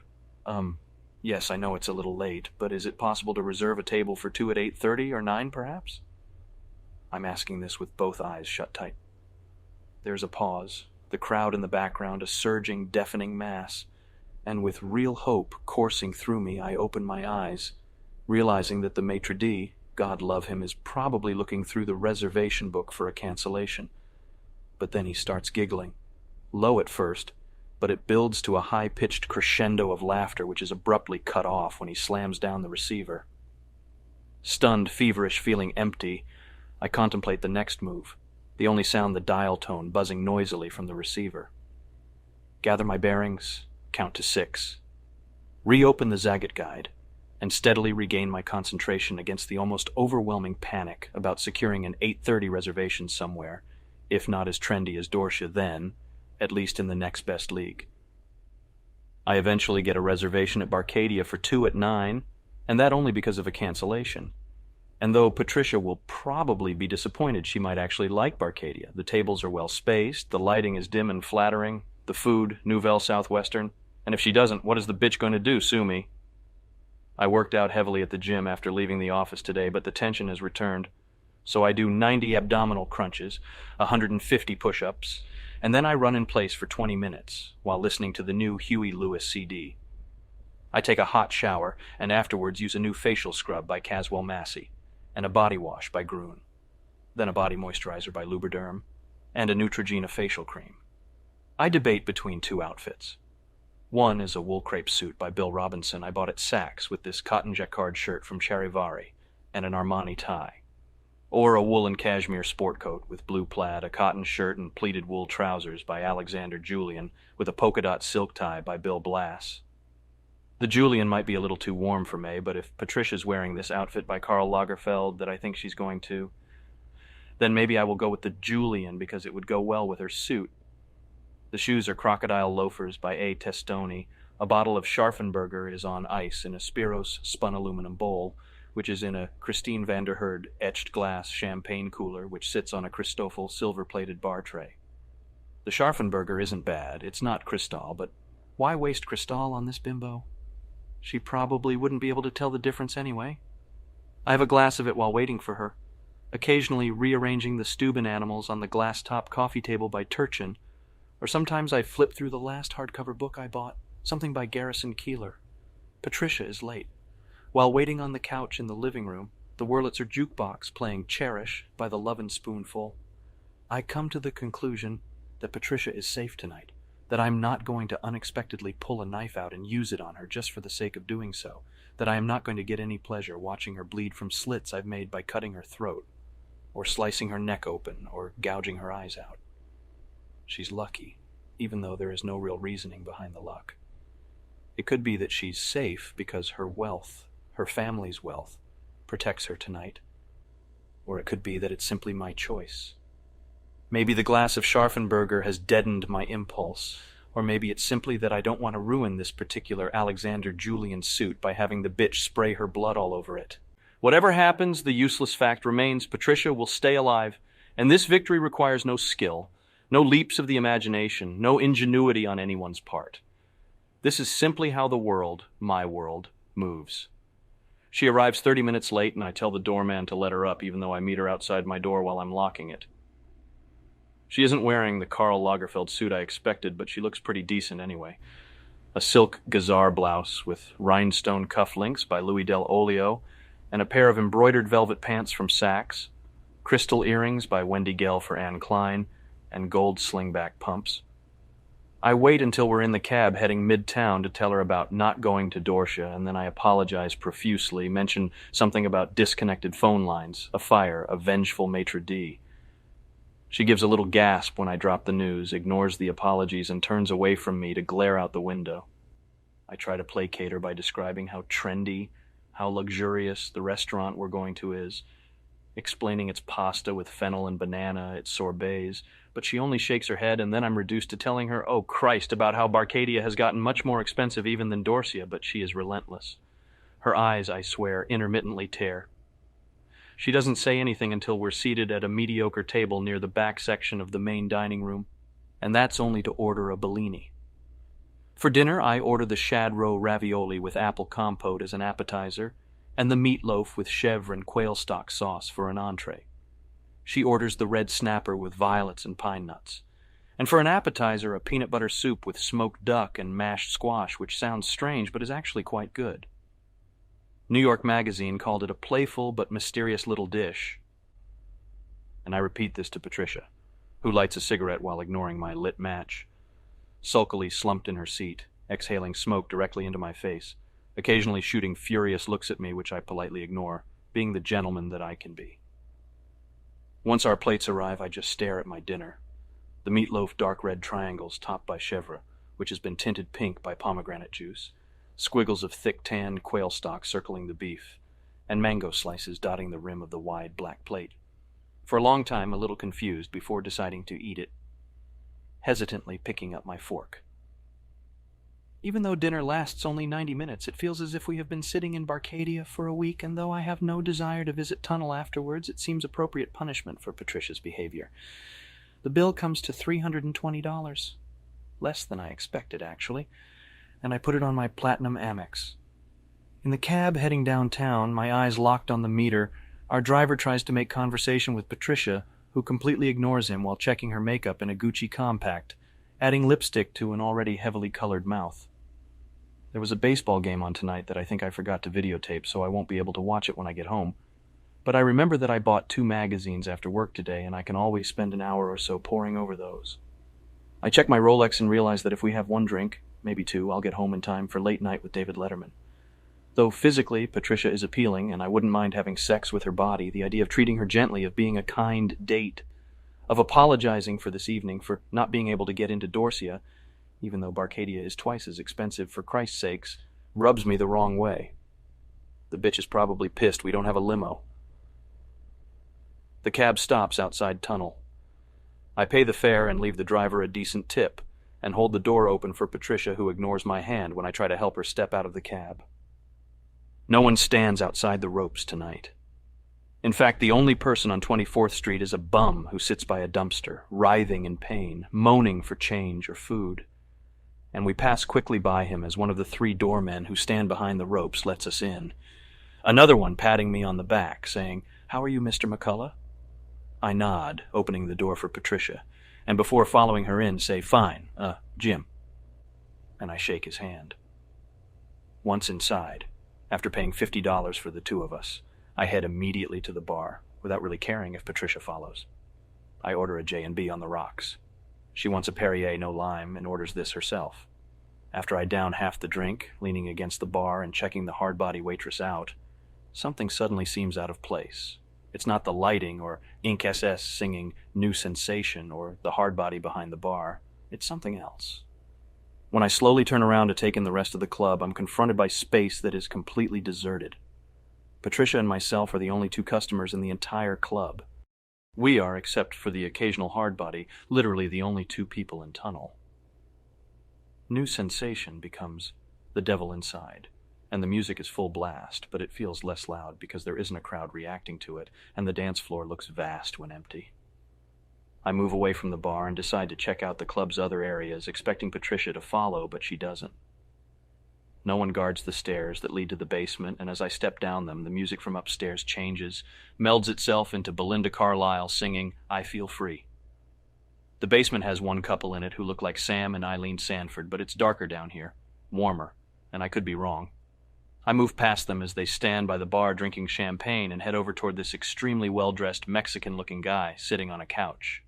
He's wearing a double-breasted wool jacket and matching trousers by Mario Valentino, a cotton t-shirt by Agnes B, and leather slip-ons, no socks, by Susan Bennis Warren Edwards, and he's with a good-looking, muscular Eurotrash chick, dirty blonde, big tits, tan, no makeup, smoking Merit ultralights, who has on a cotton gown with a zebra print by Patrick Kelly and silk and rhinestone high-heeled pumps. I ask the guy if his name is Ricardo. He nods. Sure. I ask for a gram, tell him Madison sent me. I pull my wallet out and hand over a 50 and 2 20s. He asks the Eurotrash chick for her purse. She hands him a velvet bag by Ann Moore. Ricardo reaches in and hands me a tiny folded envelope. Before I leave, the Eurotrash girl tells me she likes my gazelle skin wallet. I tell her I would like to tit-fuck her and then maybe cut her arms off, but the music, George Michael singing Faith, is too loud and she can't hear me. Back upstairs, I find Patricia where I left her, alone at the bar, nursing a Perrier. "Listen, Patrick," she says, her attitude relenting. "I just want you to know that I'm—" "A bitch? Listen, do you want to do some coke?" I shout, cutting her line off. Yeah, sure." She's wildly confused. "Come on," I yell, taking her hand. She puts her drink down on the bar and follows me through the deserted club, up the stairs toward the restrooms. There's really no reason why we couldn't do it downstairs, but that seems tacky, and so we do most of it in one of the men's room stalls. Back outside the men's room, I sit on a couch and smoke one of her cigarettes while she goes downstairs to get us drinks. She comes back apologizing for her behavior earlier this evening. I mean, I loved Barcadia. The food was outstanding, and that mango sorbet, oh my God, I was in heaven. Listen, it's okay that we didn't go to Dorsia. We can always go some other night, and I know that you probably tried to get us in, but it's just so hot right now. But oh yeah, I really loved the food at Barcadia. How long has it been open? I think it's been 3-4 months. I read a great review in New York, or maybe it was Gourmet. But anyway, do you want to come with me to this band tomorrow night, or maybe we can go to Dorsia and then see Wallace's band, or maybe go to Dorsia after, but maybe it's not even open that late. Patrick, I'm serious. You should really see them. Avatar is such a great lead singer, and I actually thought I was in love with him once. Well, actually I was in lust, not love. I really liked Wallace then, but he was into this whole investment banking thing, and he couldn't handle the routine, and he broke down. It was the acid, not the cocaine, that did it. I mean, I know, but so when that all fell apart, I knew that it would be, like, best to just hang out and not deal with J&B, I am thinking. Glass of J&B in my right hand, I am thinking. And I am thinking. Charivari. Shirt from Charivari. Fusilli, I am thinking. Jamie Gertz, I am thinking. I would like to fuck Jamie Gertz, I am thinking. Porsche, 911. A Sharpeye, I am thinking. I would like to own a Sharpeye. I am 26 years old, I am thinking. I will be 27 next year. A Valium. I would like a Valium. No, 2 Valium, I am thinking. Cellular phone, I am thinking. Dry cleaners. The Chinese dry cleaners I usually send my bloody clothes to delivered back to me yesterday. A Soprani jacket, 2 white Brooks Brothers shirts, and a tie from Agnes B still covered with flecks of someone's blood. I have a lunch appointment at noon, in 40 minutes, and beforehand I decide to stop by the cleaners and complain. In addition to the Soprani jacket, the shirts and tie, I bring along a bag of blood-stained sheets that also need cleaning. The Chinese dry cleaners is located 20 blocks up from my apartment on the west side, almost by Columbia, and since I've never actually been there before, the distance shocks me. Previously, my clothes were always picked up after a phone call from my apartment and then were delivered back within 24 hours. Because of this excursion, I have no time for a morning workout, and since I overslept owing to a late-night pre-dawn coke binge with Charles Griffin and Hilton Ashbury that started innocently enough at a magazine party none of us were invited to at MK and ended at my automated teller sometime around 5. I've missed the Patty Winters show, which actually was a repeat of an interview with the president, so it doesn't really matter, I guess. I'm tense, my hair is slicked back, Wayfarer's on, my skull is aching, I have a cigar, unlit, clenched between my teeth. I'm wearing a black Armani suit, a white cotton Armani shirt, and a silk tie, also by Armani. I look sharp, but my stomach is doing flip-flops. My brain is churning. On my way into the Chinese cleaners, I brush past a crying bum, an old man, 40 or 50, fat and grizzled. And just as I'm opening the door, I notice to top it off that he's also blind, and I step on his foot, which is actually a stump, causing him to drop his cup, scattering change all over the sidewalk. Did I do this on purpose? What do you think? Or did I do this accidentally? Then for 10 minutes I point out the stains to the tiny old Chinese woman who, I'm supposing, runs the cleaners, and she's even brought her husband out from the back of the shop since I can't understand a word she's saying. But the husband remains utterly mute and doesn't bother to translate. The old woman keeps jabbering in what I guess is Chinese, and finally I have to interrupt. Listen, wait. I hold up a hand with the cigar in it, the Soprani jacket draped over my other arm. You're not... Shh, wait. Shh, you are not giving me valid reasons. The Chinese woman keeps squealing something, grabbing at the arms of the jacket with a tiny fist. I brush her hand away and, leaning in, speak very slowly. What are you trying to say to me? She keeps yipping, wild-eyed. The husband holds the 2 sheets he's taken out of the bag in front of him, both splattered with dried blood, and stares at them dumbly. Bleachy? I ask her. Are you trying to say bleachy? I shake my head, disbelieving. Bleachy? Oh my God. She keeps pointing at the sleeves on the soprani jacket, and when she turns to the 2 sheets behind her, the yipping voice rises another octave. 2 things, I say, talking over her. 1, you can't bleach a soprani. Out of the question. 2, and then louder, still over her. 2, I can only get these sheets in Santa Fe. These are very expensive sheets, and I really need them clean. But she's still talking, and I'm nodding as if I understand her gibberish. Then I break into a smile and lean right into her face. If you don't shut your fucking mouth, I will kill you. Are you understanding me? The Chinese woman's panicked jabbering speeds up incoherently, her eyes still wide. Her face overall, maybe because of the wrinkles, seems oddly expressionless. Pathetically, I point at the stains again, but then realize this is useless, and lower my hand, straining to understand what she's saying. Then, casually, I cut her off, talking over her again. Now listen, I have a very important lunch meeting. I check my Rolex. At Hubert's in 30 minutes. Then looking back at the woman's flat, slanty-eyed face. And I need those... No, wait, 20 minutes.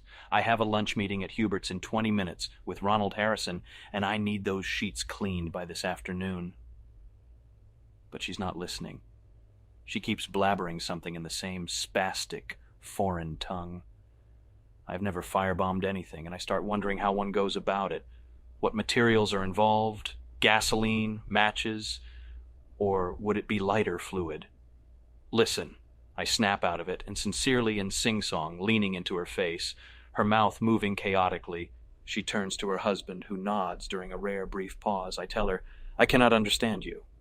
I'm laughing, appalled at how ridiculous this situation is, and slapping a hand on the counter, look around the shop for someone else to talk to, but it's empty, and I mutter, this is crazy. I sigh, rubbing a hand over my face, and then abruptly stop laughing, suddenly furious. I snarl at her. You're a fool. I can't cope with this. She jabbers something back at me.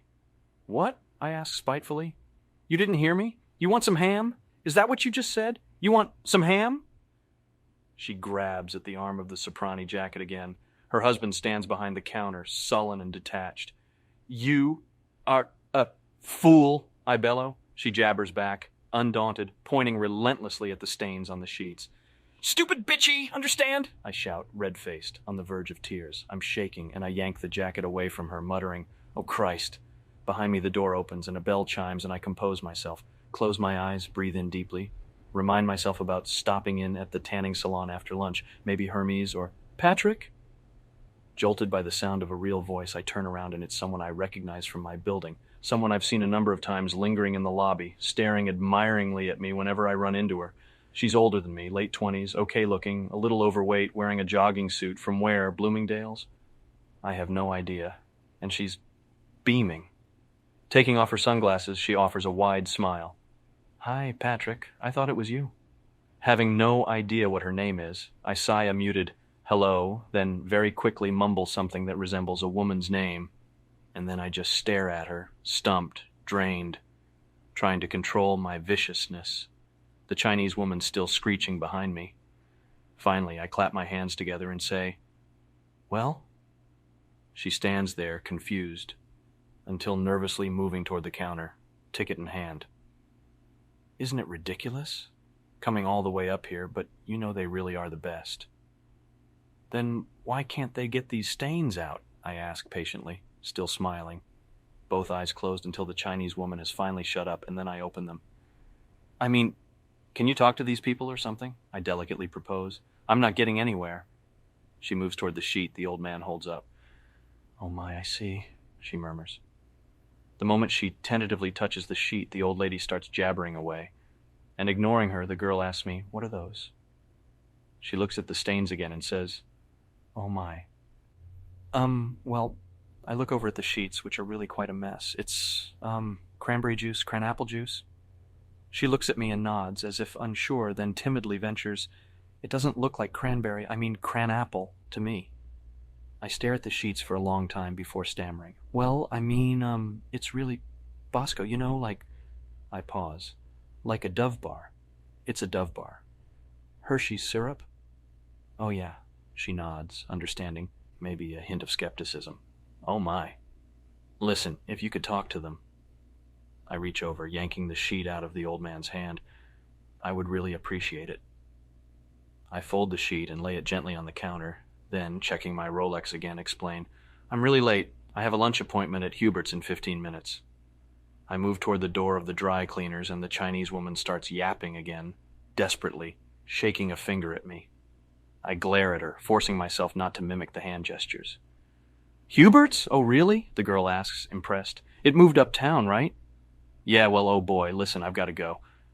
I pretend to spot an oncoming cab across the street through the glass door and, faking gratitude, tell her, thank you, Samantha? It's Victoria. Oh, right, Victoria. I pause. Didn't I say that?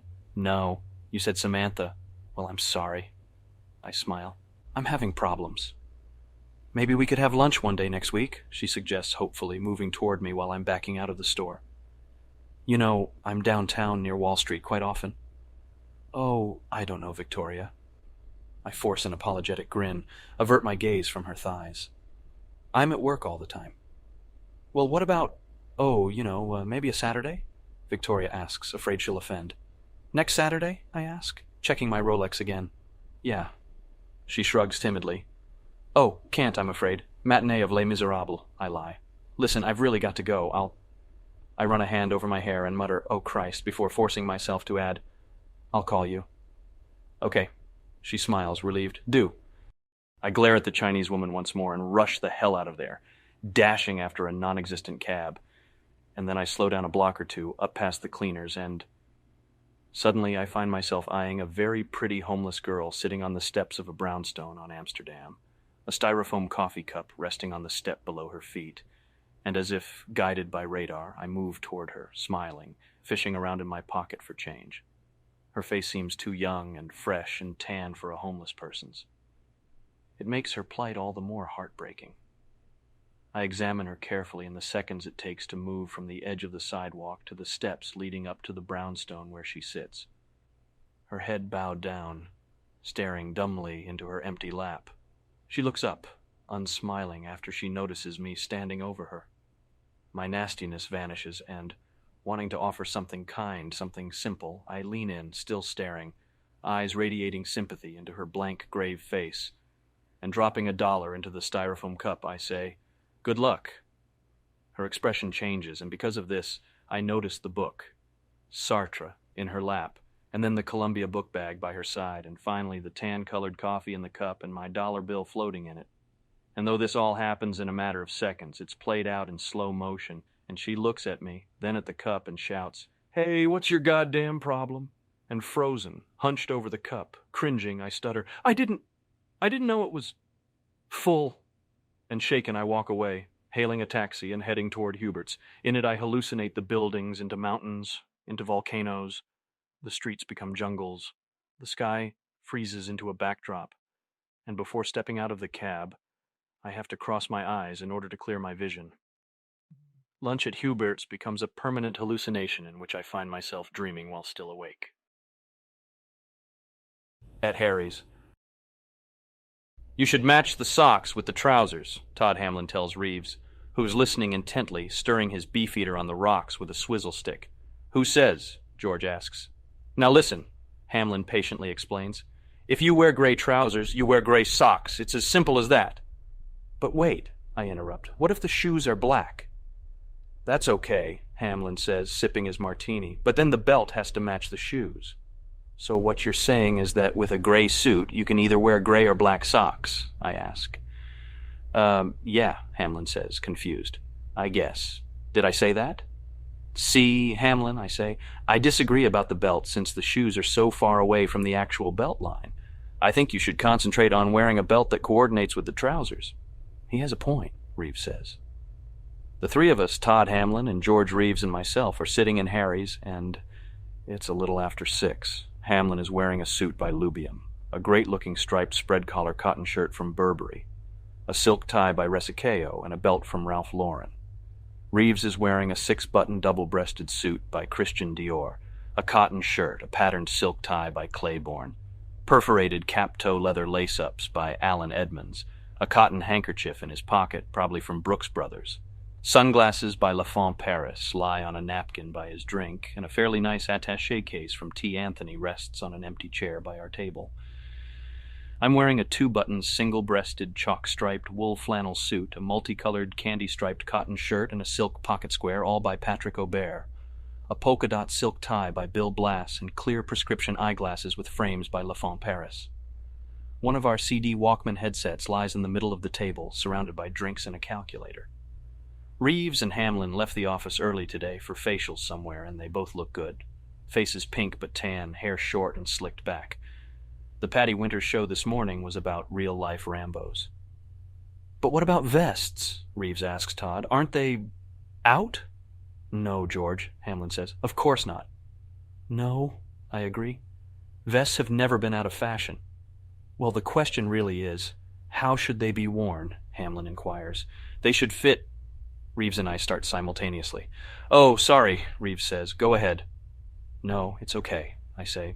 "You go ahead." "I insist," George says. "Well, they should fit trimly around the body and cover the waistline," I say. "It should peak just above the waist button of the suit jacket. Now, if too much of the vest appears, it'll give the suit a tight, constricted look that you don't want." "Uh-huh," Reeves says, nearly mute, looking confused. "Right, I knew that. I need another J&B, I say, getting up. Guys? Beefeater on rocks with a twist." Reeves pointing at me. Hamlin. "Martini." "Sure thing." I walk over toward the bar, and while waiting for Freddie to pour the drinks, I hear some guy, I think it's this Greek William Theodokropoulos from First Boston, who's wearing a sort of tacky wool jacket and a houndstooth check and an okay-looking shirt, but he also has on a super-looking cashmere tie from Paul Stewart that makes the suit look better than it deserves to, and he's telling some guy, another Greek, drinking a Diet Coke. "So listen, Sting was at Chernobyl. You know that place the guys who opened Tunnel opened. And so this was on page 6, and someone drives up in a Porsche 911, and in the car was Whitney, and..." Back at our table, Reeves is telling Hamlin about how he taunts the homeless in the streets, about how he hands $1 to them as he approaches, and then yanks it away and pockets it right when he passes the bums. "Listen, it works," he insists. "They're so shocked they shut up. Just say..." "No," I tell him, setting the drinks on the table. "That's all you have to say." "Just say no?" Hamlin smiles. "It works?" "Well, actually only with pregnant homeless women," I admit. "I take it you haven't tried the just say no approach with the 7-foot gorilla on Chambers Street?" Reeves asks. "The one with the crack pipe?" "Listen, has anyone heard of this club called Nekenie?" Reeves asks. From my POV, Paul Owen sits at a table across the room with someone who looks a lot like Trent Moore, or Roger Daley, and some other guy who looks like Frederick Connell. Moore's grandfather owns the company he works at. Trent is wearing a mini houndstooth check worsted wool suit with multicolored overplaid. "Nekenie?" Hamlin asks. "What's Nekenie?" Guys, I say, "who's sitting with Paul Owen over there? Is that Trent Moore?" "Where?" Reeves. "They're getting up. That table," I say. "Those guys." "Isn't that Madison?" "No, it's Dibble," Reeves says. He puts on his clear prescription eyeglasses just to make sure. "No," Hamlin says. "It's Trent Moore." "Are you sure?" Reeves asks. Paul Owen stops by our table on his way out. He's wearing sunglasses by Persol, and he's carrying a briefcase by Coach Leatherware. "Hello, men," Owen says, and he introduces the two guys he's with, Trent Moore and someone named Paul Denton. Reeves and Hamlin and I shake their hands without standing up. George and Todd start talking to Trent, who is from Los Angeles and knows where Nekenie is located. Owen turns his attention my way, which makes me slightly nervous. "How have you been?" Owen asks. "I've been great," I say. "And you?" "Oh, terrific," he says. "How's the Hawkins account going?" "It's..." I stall and then continue, faltering momentarily. It's... "All right." "Really?" he asks, vaguely concerned. "That's interesting," he says, smiling, hands clasped together behind his back. "Not great?" "Oh, well," I say. "And how's Marcia?" he asks, still smiling, looking over the room, not really listening to me. "She's a great girl." "Oh, yes," I say, shaken. "I'm... lucky." Owen has mistaken me for Marcus Halberstam, even though Marcus is dating Cecilia Wagner. But for some reason, it really doesn't matter, and it seems a logical faux pas since Marcus works at P&P also. In fact, does the same exact thing I do, and he also has a penchant for Valentino suits and clear prescription glasses, and we share the same barber at the same place, the Pierre Hotel. So it seems understandable, it doesn't irk me. But Paul Denton keeps staring at me, or trying not to, as if he knows something, as if he's not quite sure if he recognizes me or not. And it makes me wonder if maybe he was on that cruise a long time ago, one night last March. If that's the case, I'm thinking, I should get his telephone number, or better yet, his address. Well, we should have drinks, I tell Owen. Great, he says. Here's my card. Thanks, I say, looking at it closely, relieved by its crudeness, before slipping it into my jacket. Maybe I'll bring... I pause, then carefully say, Marcia? That would be great, he says. Hey, have you been to that Salvadorian bistro on 83rd, he asks. We're eating there tonight. Yeah, I mean no, I say, but I've heard it's quite good. I smile weakly and take a sip of my drink. Yes, so have I. He checks his Rolex. Trent? Denton? Let's split. Reservations in 15 minutes. Goodbyes are said, and on their way out of Harry's, they stop by the table Dibble and Hamilton are sitting at, or at least I think it's Dibble and Hamilton.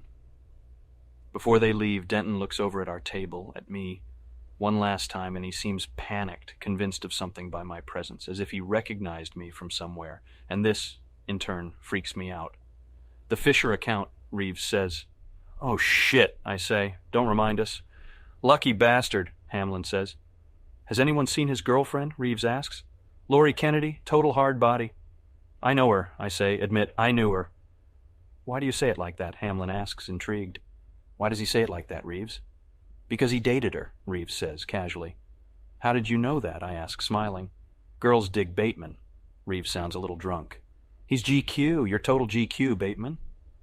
Thanks, Guy, but I can't tell if he's being sarcastic, but it makes me feel proud in a way, and I try to downplay my good looks by saying, she's got a lousy personality. Oh, Christ, Bateman, Hamlin groans. What does that mean? What? I say, she does. So what? It's all looks. Laurie Kennedy is a babe, Hamlin says emphatically. Don't even pretend you were interested for any other reason. If they have a good personality, then something is very wrong, Reeves says, somehow confused by his own statement. If they have a good personality and they are not great-looking... Reeves holds his hands up, signifying something. Who fucking cares? Well, let's just say hypothetically, okay? What if they have a good personality, I ask, knowing full well what a hopeless, asinine question it is. Fine.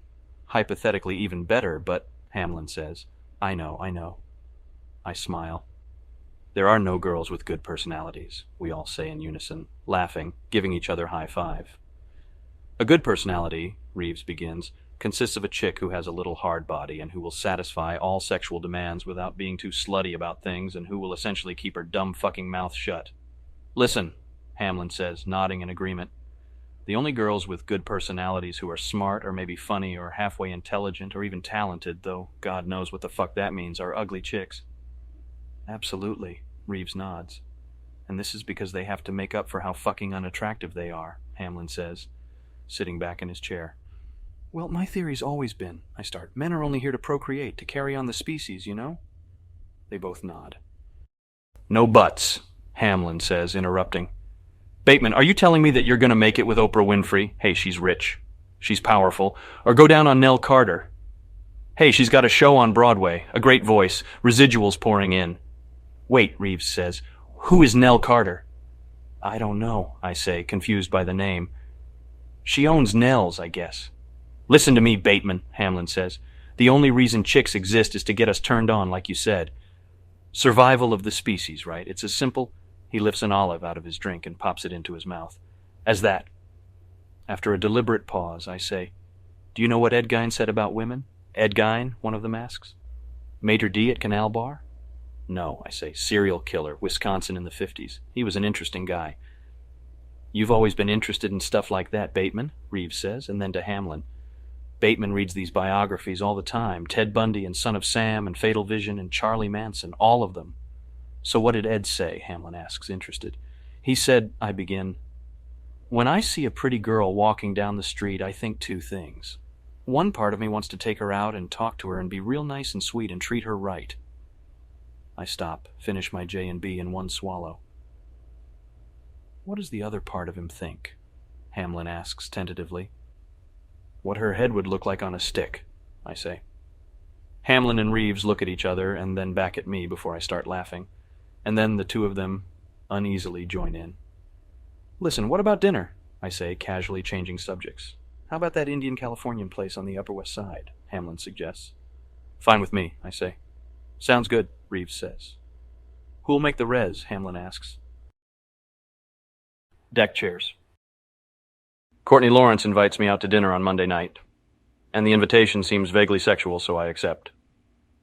But part of the catch is that we have to endure dinner with two Camden graduates, Scott and Ann Smiley, at a new restaurant they chose on Columbus called Deck Chairs, a place I had my secretary research so thoroughly that she presented me with 3 alternative menus of what I should order before I left the office today.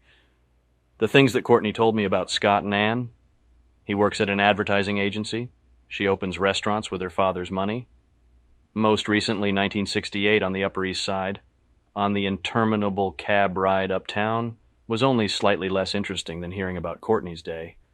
Facial at Elizabeth Arden, buying kitchen utensils at the Pottery Barn, all of this, by the way, on lithium, before coming down to Harry's, where we had drinks with Charles Murphy and Rusty Webster, and where Courtney forgot the bag of Pottery Barn utensils she'd put underneath our table.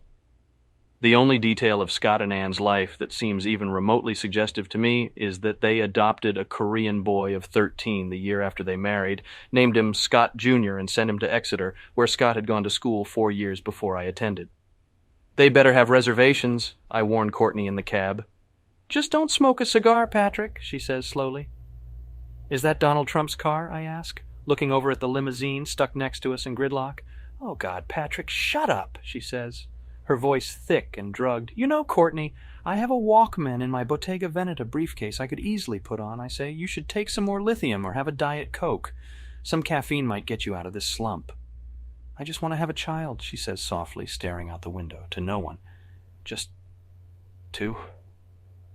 Perfect. Children. Are you talking to me or Shlomo here? I sigh, but loudly enough for the Israeli driver to hear me, and predictably Courtney doesn't say anything. The Patty Winters show this morning was about perfumes and lipsticks and makeups. Luis Carruthers, Courtney's boyfriend, is out of town in Phoenix and will not be back in Manhattan until late Thursday. Courtney is wearing a wool jacket and vest, a wool jersey t-shirt, and wool gabardine pants by Bill Blass, crystal, enamel, and gold-plated earrings by Gerard E. Yoska, and silk satin D'Orsay pumps from Manolo Blahnik. I'm wearing a custom-made tweed jacket, pants, and a cotton shirt from the Alan Flusser shop, and a silk tie by Paul Stewart. There was a 20-minute wait at the Stairmaster machine at my health club this morning. I waved to a beggar on the corner of 49th and 8th, then give him the finger.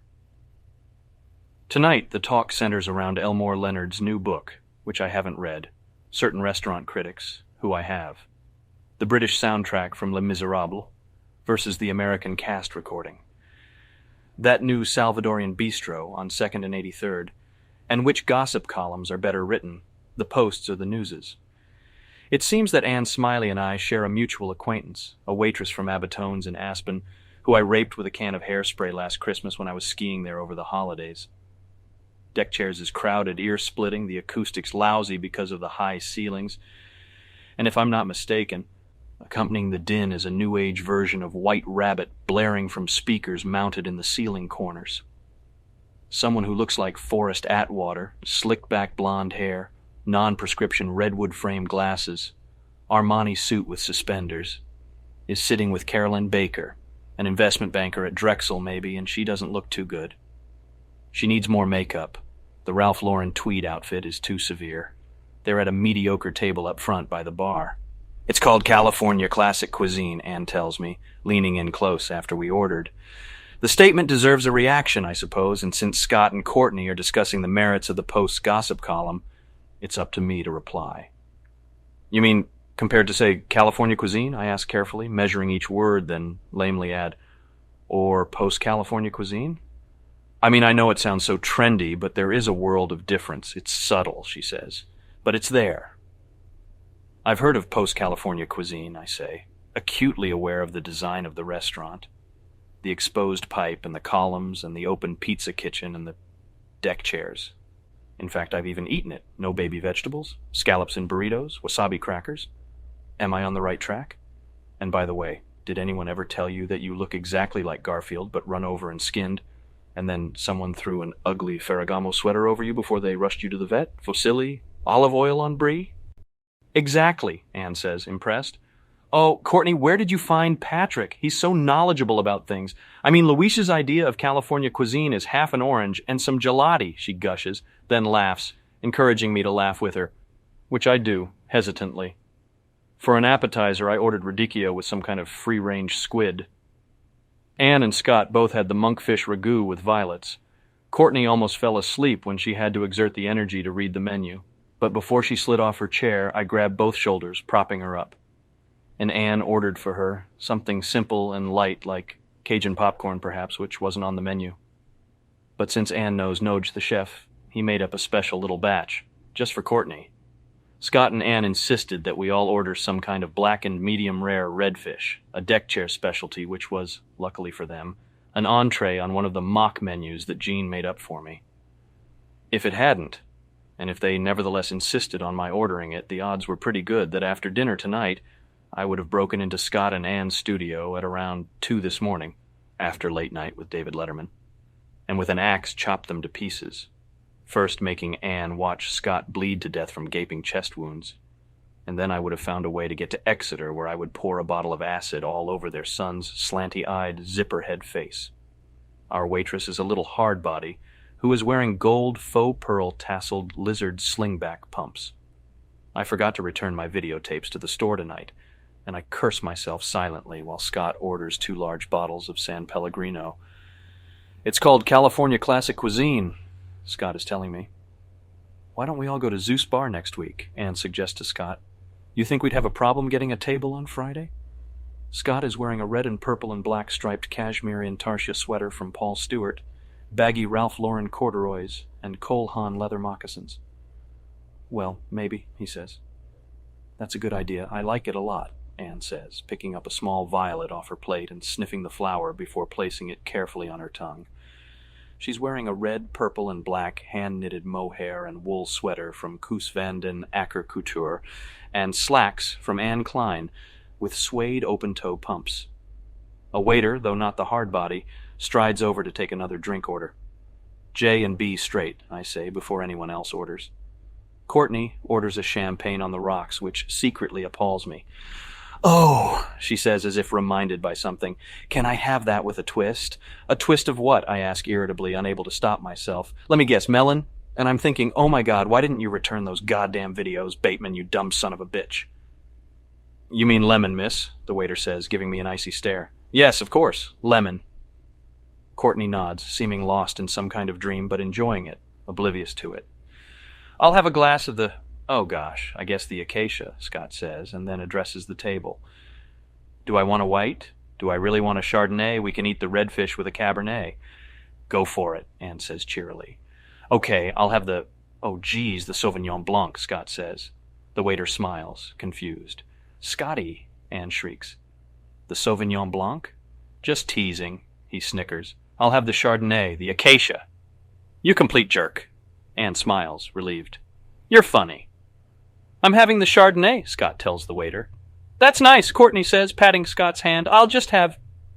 Anne stalls, deliberating. Oh, I'll just have a Diet Coke. Scott looks up from a piece of cornbread he was dipping into a small tin of olive oil. You're not drinking tonight? No, Anne says, smiling naughtily. Who knows why, and who fucking cares? I'm not in the mood. Not even for a glass of the Chardonnay? Scott asks. How about a Sauvignon Blanc? I have this aerobics class at 9, she says, slipping, losing control. I really shouldn't. Well then, I don't want anything, Scott says, disappointed. I mean, I have one at 8, at Exclusive. Does anyone want to guess where I won't be tomorrow morning at 8? I ask. No, honey, I know how much you like the acacia. Anne reaches out and squeezes Scott's hand. No, babe, I'll stick to the Pellegrino, Scott says, pointing. I'm tapping my fingers very loudly on the tabletop, whispering, shit, shit, shit, shit, to myself. Courtney's eyes are half closed and she's breathing deeply. Listen, I'll be daring, Anne says finally. I'll have a Diet Coke with rum. Scott sighs, then smiles, beaming, really. Good. That's a caffeine-free Diet Coke, right? Anne asks the waiter. You know, I interrupt, you should have it with Diet Pepsi. It's much better. Really? Anne asks. What do you mean? You should have the Diet Pepsi instead of the Diet Coke, I say. It's much better. It's fizzier. It has a cleaner taste. It mixes better with rum and has a lower sodium content. The waiter, Scott, Anne, and even Courtney, They all stare at me as if I've offered some kind of diabolical, apocalyptic observation, as if I were shattering a myth highly held or destroying an oath that was solemnly regarded, and it suddenly seems almost hushed in deck chairs. Last night I rented a movie called Inside Lydia's Ass, and while on 2 Halcyon and in fact sipping a Diet Pepsi, I watched as Lydia, a totally tan, bleached blonde hardbody with a perfect ass and great full tits, while on all fours gave head to this guy with a huge cock, while another gorgeous blonde little hardbody with a perfectly trimmed blonde pussy knelt behind Lydia, and after eating her ass out and sucking on her cunt, started to push a long, greased silver vibrator into Lydia's ass, and fucked her with it, while she continued to eat her pussy. And the guy with the huge cock came all over Lydia's face as she sucked his balls.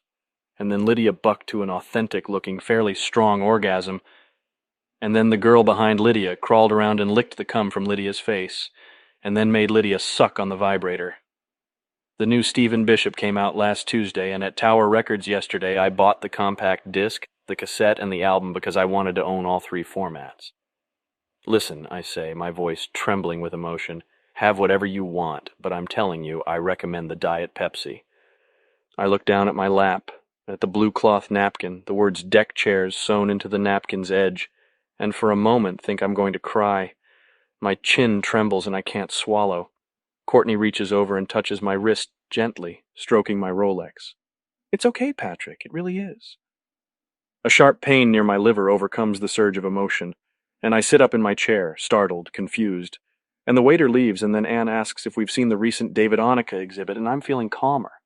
It turns out we haven't seen the show, but I don't want to be tacky enough to bring up the fact I own one, so I lightly kick Courtney under the table. This raises her out of the lithium-induced stupor, and she says robotically, Patrick owns an Onicka, he really does. I smile, pleased, sip my J&B. Oh, that's fantastic, Patrick, Anne says. Really, an Onicka? Scott asks. Isn't he quite expensive? Well, let's just say... I sip my drink, suddenly confused. Say what? Nothing. Courtney sighs, anticipating another kick. Patrick's cost $20,000. She seems bored out of her mind, picking at a flat, warm piece of cornbread.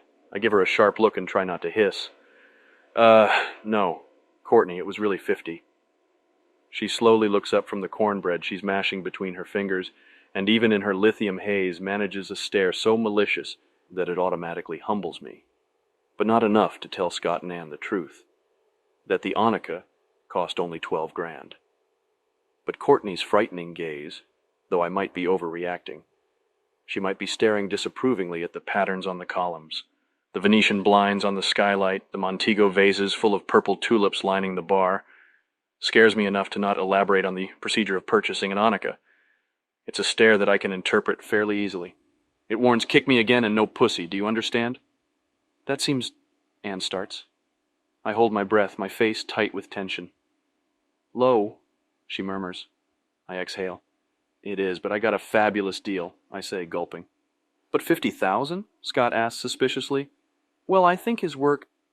It has a kind of wonderfully proportioned, purposefully mock-superficial quality. I pause, then, trying to remember a line from a review I saw in New York Magazine. Purposefully mock. Doesn't Luis own one, Courtney? Anne asks, and then tapping Courtney's arm. Courtney? Luis owns... what? Courtney shakes her head as if to clear it, widening her eyes to make sure they don't close on her. Who's Luis? Scott asks, waving to the waitress to have the butter the busboy recently placed on the table removed. What a party animal. Anne answers for Courtney. Her boyfriend, she says, after seeing Courtney, confused, actually looking at me for help. Where's he at? Scott asks. Texas, I say quickly. He's out of town in Phoenix, I mean. No, Scott says. I meant what house? L.F. Rothschild, Anne says, about to look at Courtney for confirmation, but then at me. Right? No, he's at P&P, I say. We work together, sort of. Wasn't he dating Samantha Stevens at one point? Anne asks. No, Courtney says. That was just a photo someone took of them that was in W. I down my drink as soon as it arrives and wave almost immediately for another, and I'm thinking Courtney is a babe, but no sex is worth this dinner. The conversation violently shifts while I'm staring across the room at a great-looking woman. Blonde, big tits, tight dress, satin pumps with gold cones. when Scott starts telling me about his new compact disc player, while Anne unwittingly prattles on to a stoned and completely oblivious Courtney about new kinds of low-sodium wheat rice cake, fresh fruits, and new age music, particularly Manhattan Steamroller. "It's Iowa," Scott's saying. "You've got to hear it. The sound," he pauses, closes his eyes in ecstasy, chewing on cornbread, "is fantastic." "Well, you know, Scotty, the Iowa is okay." "Oh, holy shit, dream on, Scott Ty," I'm thinking, "but Sansui is really top of the line." I pause, then add, "I should know, I own one." "But I thought Iowa was top of the line." Scott looks worried, but not yet upset enough to please me. "No way, Scott," I say. "Does Iowa have digital remote control?" "Yeah," he says. "Computer controls?" "Uh-huh." What a complete and total doofus. "Does the system come with a turntable that has a metacrylate and brass platter?" "Yes," the bastard lies. "Does your system have an Akaface T106 tuner?" I ask him. "Sure," he says, shrugging. "Are you sure?" I say. "Think carefully." "Yeah, I think so," he says, but his hand shakes as it reaches for more of the cornbread. "What kind of speakers?" "Well, Duntech wood," he answers too quickly. "So, solly, dude, you've got to have the Infinity IRS V speakers," I say. "Or, wait a minute," he interrupts. "V speakers? I've never heard of V speakers." "See, that's what I mean," I say. "If you don't have the Vs, you might as well be listening to a goddamn Walkman." "What's the bass response on those speakers?" he asks suspiciously. "An ultra-low 15 hertz, I purr, enunciating each word. That shuts him up for a minute. Anne drones on about non-fat frozen yogurt and chow-chows. I sit back, satisfied at having stumped Scott, but too quickly he regains his composure and says, anyway, trying to act blissfully uncaring that he owns a cheap, shitty stereo, "We bought the new Phil Collins today. You should hear how Great Groovy Kind of Love sounds on it." "Yeah, I think it's by far the best song he's written," I say, blah, blah, blah, and though it's finally something Scott and I can agree on, the plates of blackened redfish appear, and they look bizarre. And Courtney excuses herself to the ladies' room, and after 30 minutes, when she hasn't reappeared, I wander into the back of the restaurant and find her asleep in the coat check room. But at her apartment, she lies naked on her back. Her legs, tan and aerobicized and muscular and worked out, are spread, and I'm on my knees giving her head, while jerking myself off. And in the time since I've started licking and sucking on her pussy, she's already come twice, and her cunt is tight and hot and wet, and I keep it spread open, fingering it with one hand, keeping myself hard with the other. I lift her ass up, wanting to push my tongue into her, but she doesn't want me to, and so I raise up my head and reach over to the Portian antique nightstand for the condom that sits in the ashtray from Paleo next to the halogen tensor lamp and the Doro pottery urn, and I tear the package open with two shiny, slick fingers in my teeth, then slip it easily onto my cock. "I want you to fuck me," Courtney moans, pulling her legs back, spreading her vagina even wider, fingering herself, making me suck her fingers, the nails on her hand long and red, and the juice from her cunt, glistening in the light coming from the street lamps through the Stewart Hall Venetian blinds, tastes pink and sweet, and she rubs it over my mouth and lips and tongue before it cools. "Yeah," I say, moving on top of her, sliding my dick gracefully into her cunt, kissing her on the mouth hard, pushing into her with long, fast strokes, my cock, my hips crazed, moving on their own desirous momentum. Already my orgasm builds from the base of my balls, my asshole, coming up through my cock so stiff that it aches. But then in mid-kiss, I lift my head up, leaving her tongue hanging out of her mouth, starting to lick her own red swollen lips. And while still humping but lightly, now I realize there is a problem of sorts, but I cannot think of what it is right now. But then it hits me while I'm staring at the half-empty bottle of Evian water on the nightstand, and I gasp, "Oh shit," and pull out. "What?" Courtney moans. "Did you forget something?" Without answering, I get up from the futon and stumble into her bathroom trying to pull off the condom, but it gets stuck halfway. And while easing it off, I accidentally trip over the Genold scale while also trying to flip on the light switch and, in the process, stubbing my big toe. Then, cursing, I manage to open the medicine cabinet. "Patrick, what are you doing?" she calls from the bedroom. "I'm looking for the water-soluble spermicidal lubricant," I call back. "What do you think I'm doing? Looking for an Advil?" "Oh my God," she cries out. "You didn't have any on?"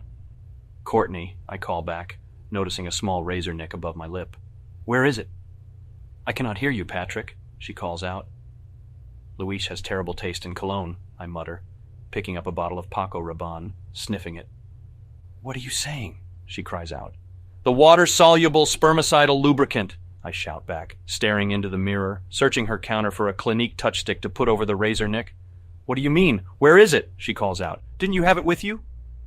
Where is the goddamn water-soluble spermicidal lubricant? I scream. Water-soluble spermicidal lubricant! I'm shouting this while using some of her Clinique cover-up over the blemish, then combing my hair back. Top shelf, she says, I think.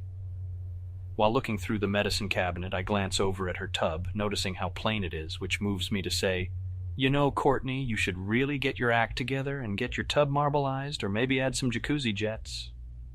I call out, Can you hear me, Courtney? After a long while, she says, Yeah, Patrick, I hear you. I finally find the tube behind a huge bottle, a jar of Xanax on the top shelf of the medicine cabinet, and before my dick totally softens, place a small dab of it inside the tip of the condom, slather it on the latex sheath, and then walk back into the bedroom, jumping onto the futon, causing her to snap. Patrick, this is not a fucking trampoline.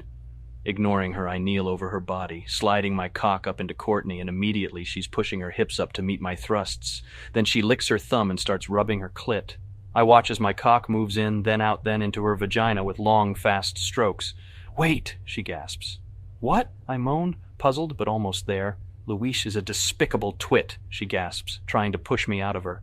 Yes, I say, leaning on top of her, tonguing her ear. Louise is a despicable twit. I hate him too. And now, spurred on by her disgust for her wimp boyfriend, I start moving faster, my climax approaching. No, you idiot, she groans. I said, is it a receptacle tip? Not is Louise a despicable twit? Is it a receptacle tip? Get off me. Is what a what? I moan. Pull out, she groans, struggling. I'm ignoring you, I say, moving my mouth down on her small, perfect nipples, both of them stiff, sitting on hard, big tits. Pull out, goddammit, she screams.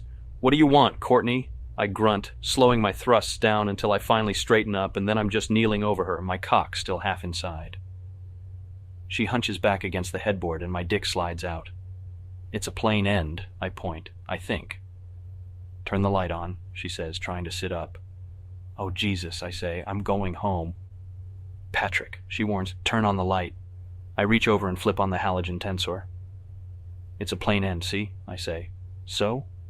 Take it off, she says curtly. Why? I ask. Because you have to leave half an inch at the tip, she says, covering her breasts with the Hermes comforter, her voice rising, her patience shot, to catch the force of the ejaculate. I'm getting out of here, I threaten, but don't move. Where's your lithium? She throws a pillow over her head and mumbles something, retreating into a fetal position. I think she's starting to cry. Where is your lithium, Courtney? I calmly ask again. You must take some.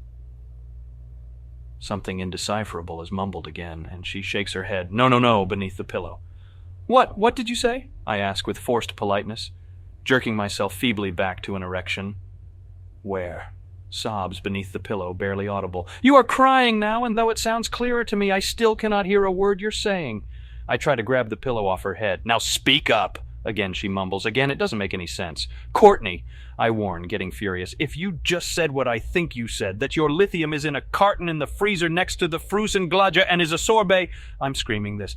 If this is really what you said, then I will kill you. Is it a sorbet? Is your lithium really a sorbet? I scream, finally pulling the pillow from her head and slapping her hard once across the face.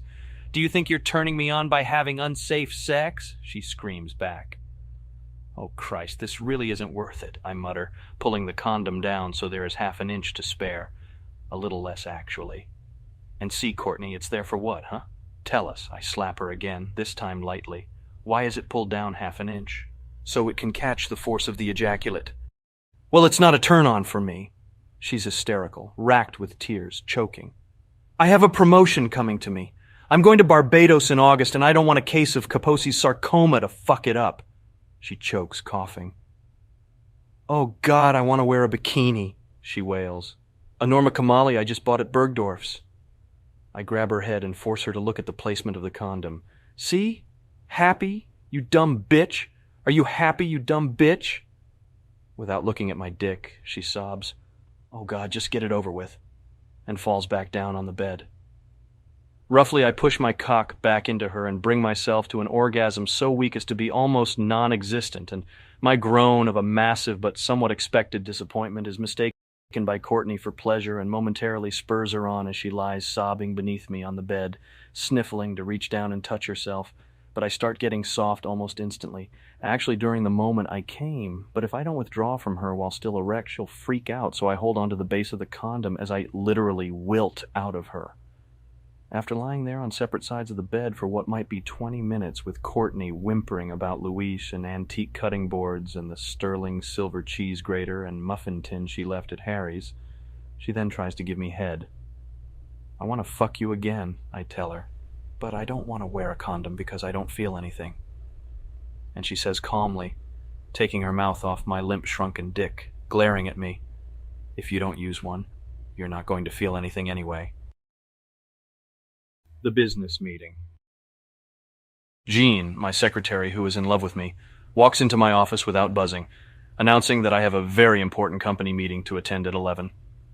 I'm sitting at the Palisetti glass-top desk, staring into my monitor with my Ray-Bans on, chewing Nuprin, hung over from a coke binge that started innocently enough last night at Shout with Charles Hamilton, Andrew Spencer, and Chris Stafford, and then moved on to the Princeton Club, progressed to Barcadia, and ended at Nell's around 3:30. And though earlier this morning, while soaking in a bath, sipping a Stoli Bloody Mary after maybe 4 hours of sweaty, dreamless sleep, I realized that there was a meeting. I seemed to have forgotten about it on the cab ride downtown. Jean is wearing a red stretch silk jacket, a crocheted rayon ribbon skirt, red suede pumps with satin bows by Susan Bennis Warren Edwards, and gold-plated earrings by Robert Lee Morris. She stands there, in front of me, oblivious to my pain, a file in her hand. After pretending to ignore her for close to a minute, I finally lower my sunglasses and clear my throat. "Yes? Something else, Jean?" "Mr. Grouchy today." She smiles, placing the file timidly on my desk, and stands there expecting me to... What, amuse her with vignettes from last night? "Yes, you simpleton, I'm Mr. Grouchy today," I hiss, grabbing the file and shoving it in the top desk drawer. She stares at me, uncomprehending, then actually looking crestfallen, says, "Ted Madison called, and so did James Baker. They want to meet you at Flutie's at 6. I sigh, glaring at her. "Well, what should you do?" She laughs nervously, standing there, her eyes wide. "I'm not sure." "Jean." I stand up to lead her out of the office. "What do you say?" It takes her a little while, but finally, frightened, she guesses, "Just say no? Just say no." I nod, pushing her out and slamming the door. Before leaving my office for the meeting, I take 2 Valium, wash them down with a Perrier, and then use a scruffing cleanser on my face with pre-moistened cotton balls, afterwards applying a moisturizer. I'm wearing a wool tweed suit and a striped cotton shirt, both by Yves Saint Laurent, and a silk tie by Armani, and new black cap-toed shoes by Ferragamo. I plax, then brush my teeth, and when I blow my nose, thick ropey strings of blood and snot stain a $45 handkerchief from Hermes that unfortunately wasn't a gift. But I've been drinking close to 20 liters of Evian water a day and going to the tanning salon regularly, and one night of binging hasn't affected my skin's smoothness or color tone. My complexion is still excellent. 3 drops of Visine clear the eyes, an ice pack tightens the skin. All it comes down to is, I feel like shit but look great. I'm also the first to make it to the boardroom. Luis Carruthers follows like a puppy dog at my heels, a close second, and takes the seat next to mine, which means I'm supposed to take off my Walkman. He's wearing a wool plaid sports jacket, wool slacks, a Hugo Boss cotton shirt, and paisley tie. Slacks, I'm guessing, from Brooks Brothers.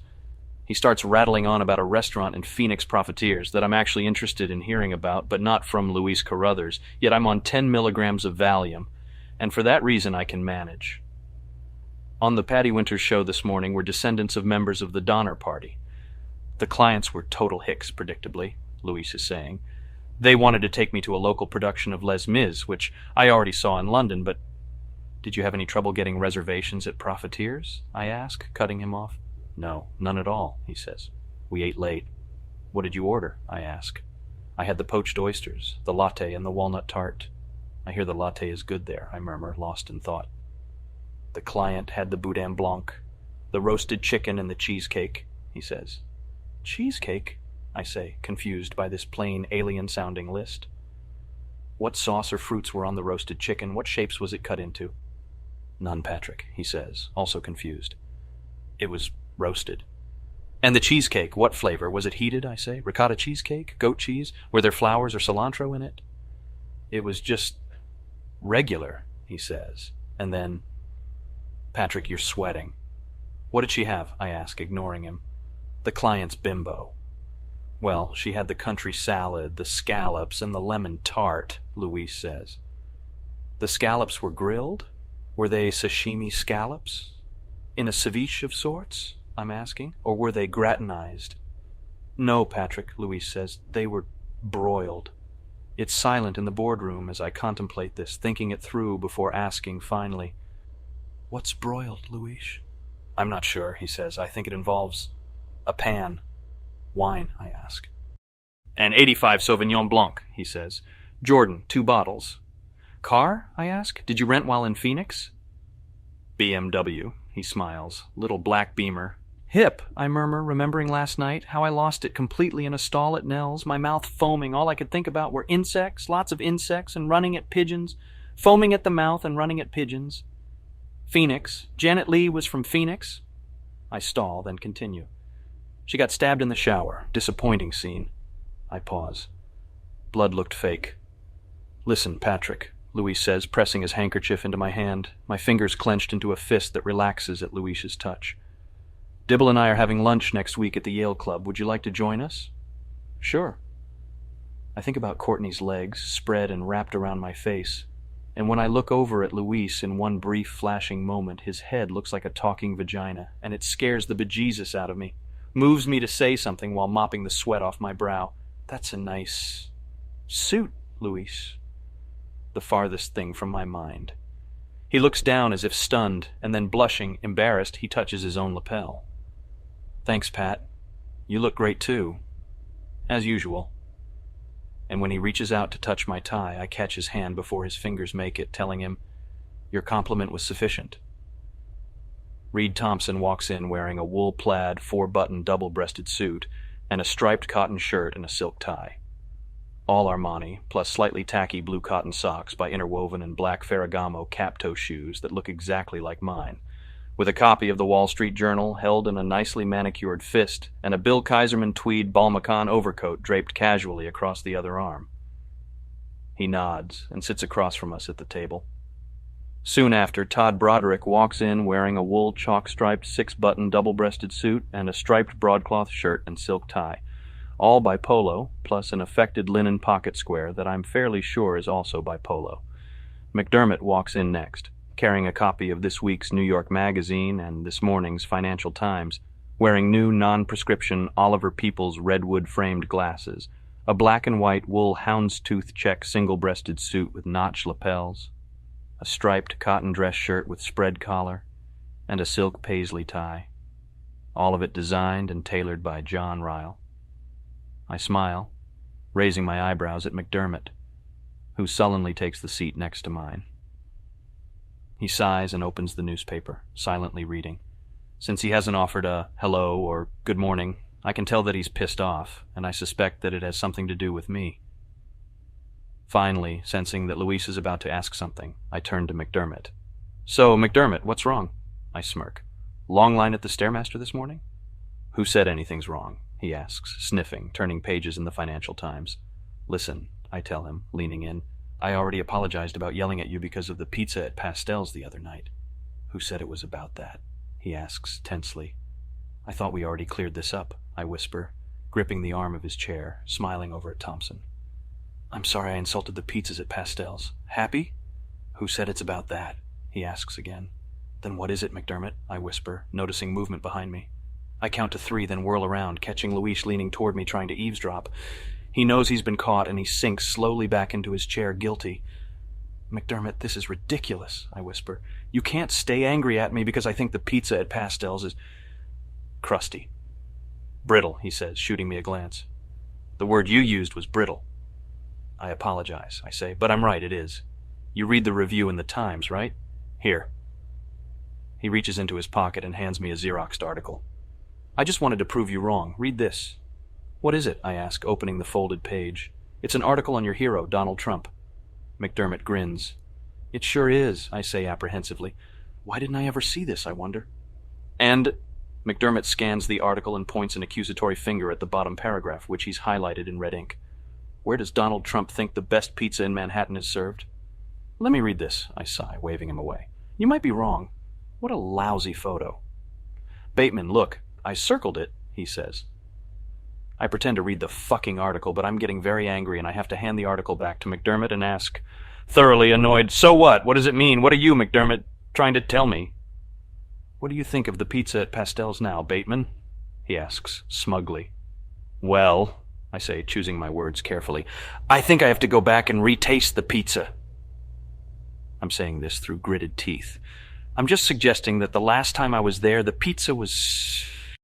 Listen, if the pizza at Pastels is okay with Donnie, I start, hating to admit this to McDermott, then sighing, almost unintelligibly, it's okay with me.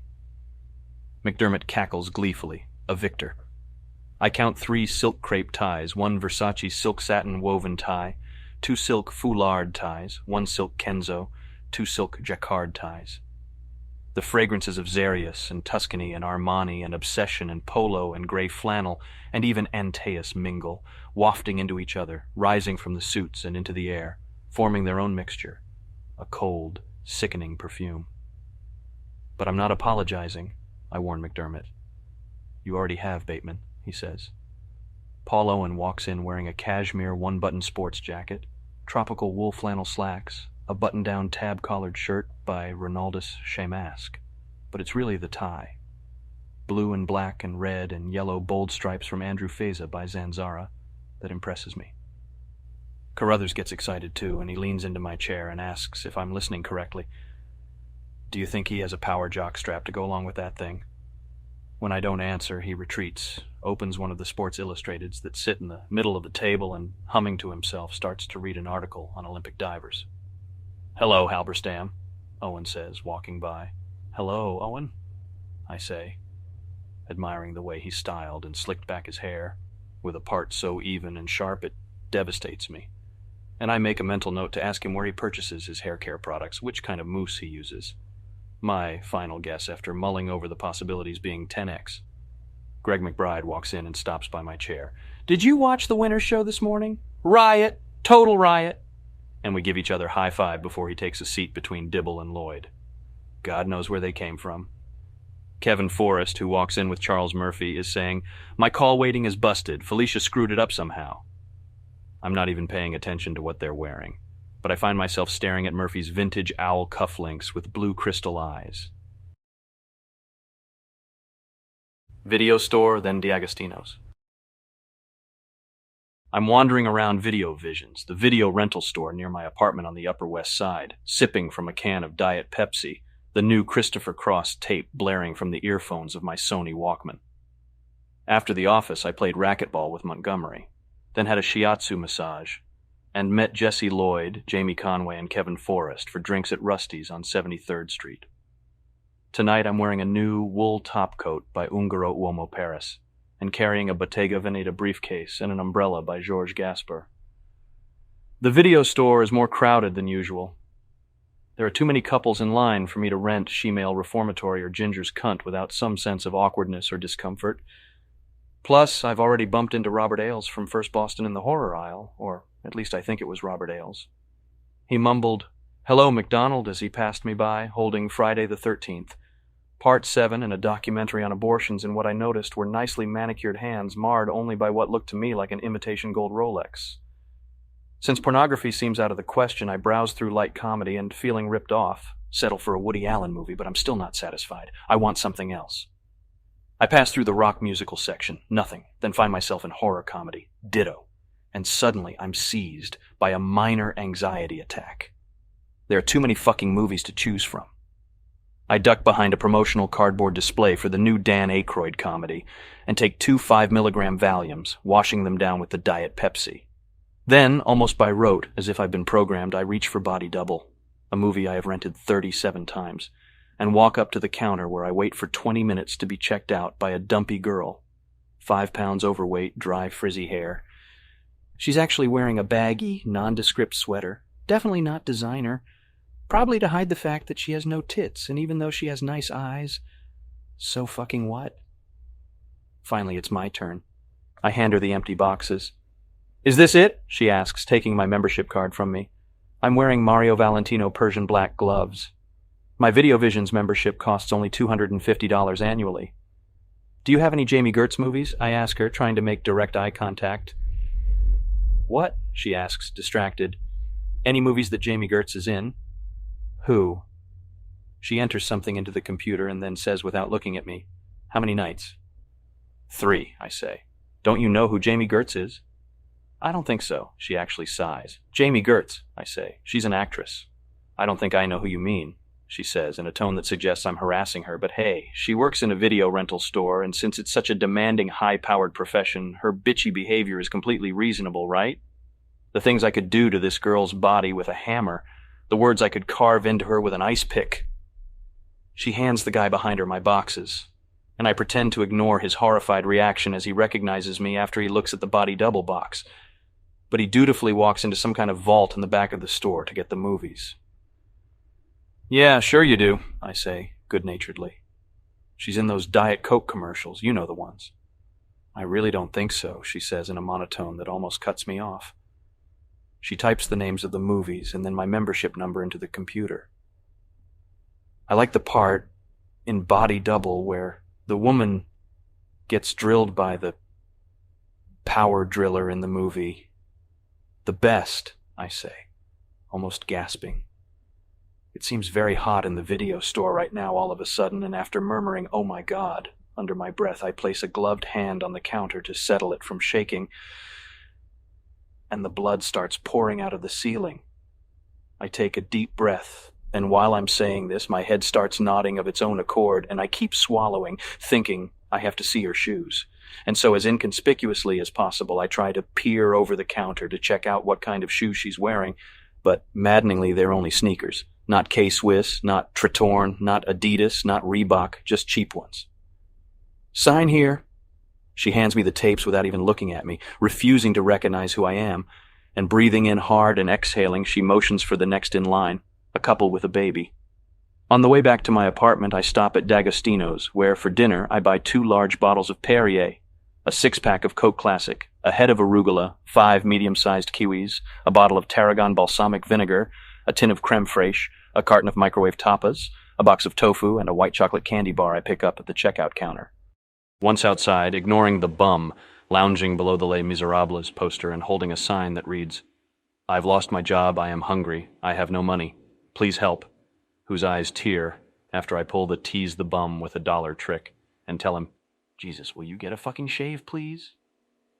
My eyes, almost like they were guided by radar, focus in on a red Lamborghini Countach parked at the curb, gleaming beneath the street lamps. And I have to stop moving. The Valium shockingly, unexpectedly kicking in. Everything else becomes obliterated. The crying bum, the black kids on crack rapping along to the blaring beatbox, the clouds of pigeons flying overhead looking for space to roost, the ambulance sirens, the honking taxis, the decent-looking babe in the Betsy Johnson dress. All of that fades, and in what seems like time-lapse photography, but in slow motion like a movie, the sun goes down. The city gets darker, and all I can see is the red Lamborghini, and all I can hear is my own even, steady panting. I'm still standing, drooling in front of the store, staring minutes later. I don't know how many. Facial. I leave the office at 4:30, head up to Exclusive where I work out with free weights for an hour, then taxi across the park to Gio's and the Pierre Hotel for a facial, a manicure, and, if time permits, a pedicure. I'm lying on the elevated table in one of the private rooms waiting for Helga, the skin technician, to facialize me. My Brooks Brothers shirt and Garrick Anderson suit hang in the closet, my A. Testoni loafers sit on the floor, $30 socks from Barney's balled up in them, $60 boxer shorts from Comme des Garçons are the only article of clothing I'm still wearing. The smock I'm supposed to have on is crumpled next to the shower stall, since I want Helga to check my body out, notice my chest, see how fucking buff my abdominals have gotten since the last time I was here, even though she's much older than I am, maybe 30 or 35, and there's no way I'd ever fuck her. I'm sipping a Diet Pepsi that Mario, the valet, brought me, with crushed ice in a glass on the side that I asked for but don't want. I pick up today's Post that hangs from a Smithley Watson glass magazine rack and scan the gossip columns. Then my eye catches a story about recent sightings of these creatures that seem to be part bird, part rodent, essentially pigeons with the heads and tails of rats, found deep in the center of Harlem and now making their way steadily toward Midtown. A grainy photograph of one of these things accompanies the article, but experts, the Post assures us, are fairly certain this new breed is a hoax. As usual, this fails to soothe my fear, and it fills me with a nameless dread that someone out there has wasted the energy and time to think this up, to fake a photograph and do a half-assed job at that. The thing looks like a fucking Big Mac, and send the photograph into the Post, then for the Post to decide to run the story, meetings, debates, last-minute temptations to cancel the whole thing, to print the photograph, to have someone write about the photo and interview the experts, finally to run this story in today's edition and have it discussed over hundreds of thousands of lunches in the city this afternoon. I close the paper and lie back, exhausted. The door to the private room opens, and a girl I haven't seen before walks in, and through half-closed eyes I can see that she's young, Italian, okay-looking. She smiles, sitting in a chair at my feet, and begins the pedicure. She switches off the ceiling light, and except for strategically placed halogen bulbs shining down on my feet, hands, and face, the room darkens, making it impossible to tell what kind of body she has, only that she's wearing gray suede and black leather buttoned ankle boots by Maud Frizon. The Patty Winters show this morning was about UFOs that kill. Helga arrives. "Ah, Mr. Bateman," Helga says. "How are you?" "Very good, Helga," I say, flexing the muscles in my stomach and chest. My eyes are closed, so it looks casual, as if the muscles are acting on their own accord and I can't help it. But Helga drapes the smock gently across my heaving chest and buttons it up, pretending to ignore the undulations beneath the tan, clean skin. "You're back so soon," she says. "I was only here 2 days ago," I say, confused. "I know, but—" She stalls, washing her hands in the sink. "Never mind." "Helga?" I ask. "Yes, Mr. Bateman?" Walking in here, I spotted a pair of men's gold-tasseled loafers from Bergdorf Goodman waiting to be shined outside the door of the next room. "Who do they belong to?" I ask. "That's Mr. Erlanger," she says. "Mr. Erlanger from Lehman's?" "No, Mr. Erlanger from Salomon Brothers," she says. "Did I ever tell you that I want to wear a big yellow smiley face mask and then put on the CD version of Bobby McFerrin's Don't Worry, Be Happy, and then take a girl and a dog, a collie, a chow, a Sharpie, it doesn't really matter, and then hook up this transfusion pump, this IV set, and switch their blood, pump the dog's blood into the hard body and vice versa? Did I ever tell you this?" While I'm speaking, I can hear the girl working on my feet, humming one of the songs from Les Miserables to herself. And then Helga runs a moistened cotton ball across my nose, leaning close to the face, inspecting the pores. I laugh maniacally, then take a deep breath and touch my chest, expecting a heart to be thumping quickly, impatiently, but there's nothing there, not even a beat. "Shh, Mr. Bateman," Helga says, running a warm loofah sponge over my face, which stings, then cools the skin. "Relax." "Okay," I say, "I'm relaxing." "Oh, Mr. Bateman," Helga croons, "you have such a nice complexion. How old are you, may I ask?" "I'm 26. "Ah, that's why. It's so clean, so smooth." She sighs. "Just relax."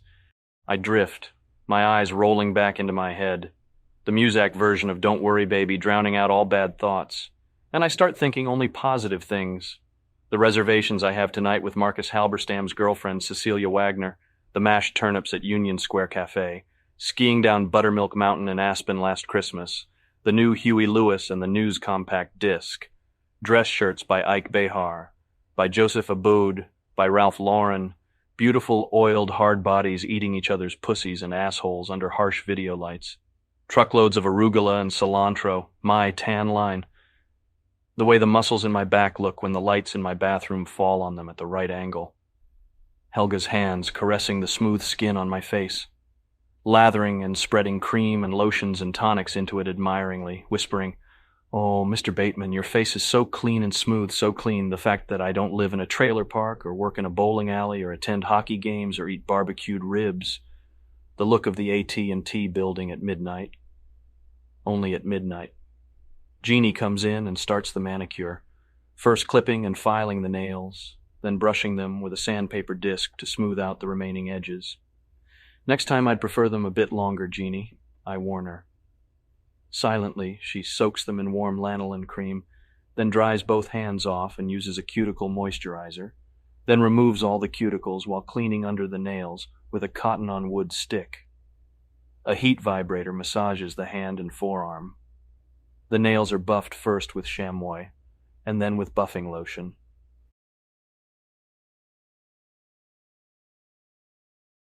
Date with Evelyn.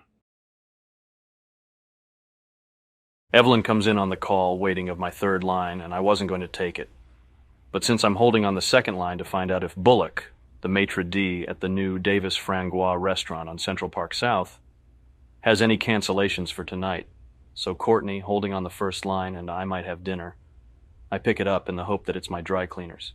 But no, it's Evelyn, and though it really isn't fair to Courtney, I take her call. I tell Evelyn I'm on the other line with my private trainer. I then tell Courtney I have to take Paul Owen's call and that I'll see her at Turtle's at 8, and then I cut myself off from Bullock, the maitre d'. Evelyn's staying at the Carlisle since the woman who lives in the brownstone next to hers was found murdered last night, decapitated, and this is why Evelyn's all shook up. She couldn't deal with the office today, so she spent the afternoon calming herself with facials at Elizabeth Arden. She demands that we have dinner tonight, and then says, before I can make up a plausible lie, an acceptable excuse, "Where were you last night, Patrick?" I pause. "Why, where were you?" I ask, while guzzling from a liter of Evian, still slightly sweaty from this afternoon's workout. "Arguing with the concierge at the Carlisle," she says, sounding rather pissed off. "Now tell me, Patrick, where were you?" "Why were you arguing with him?" I ask.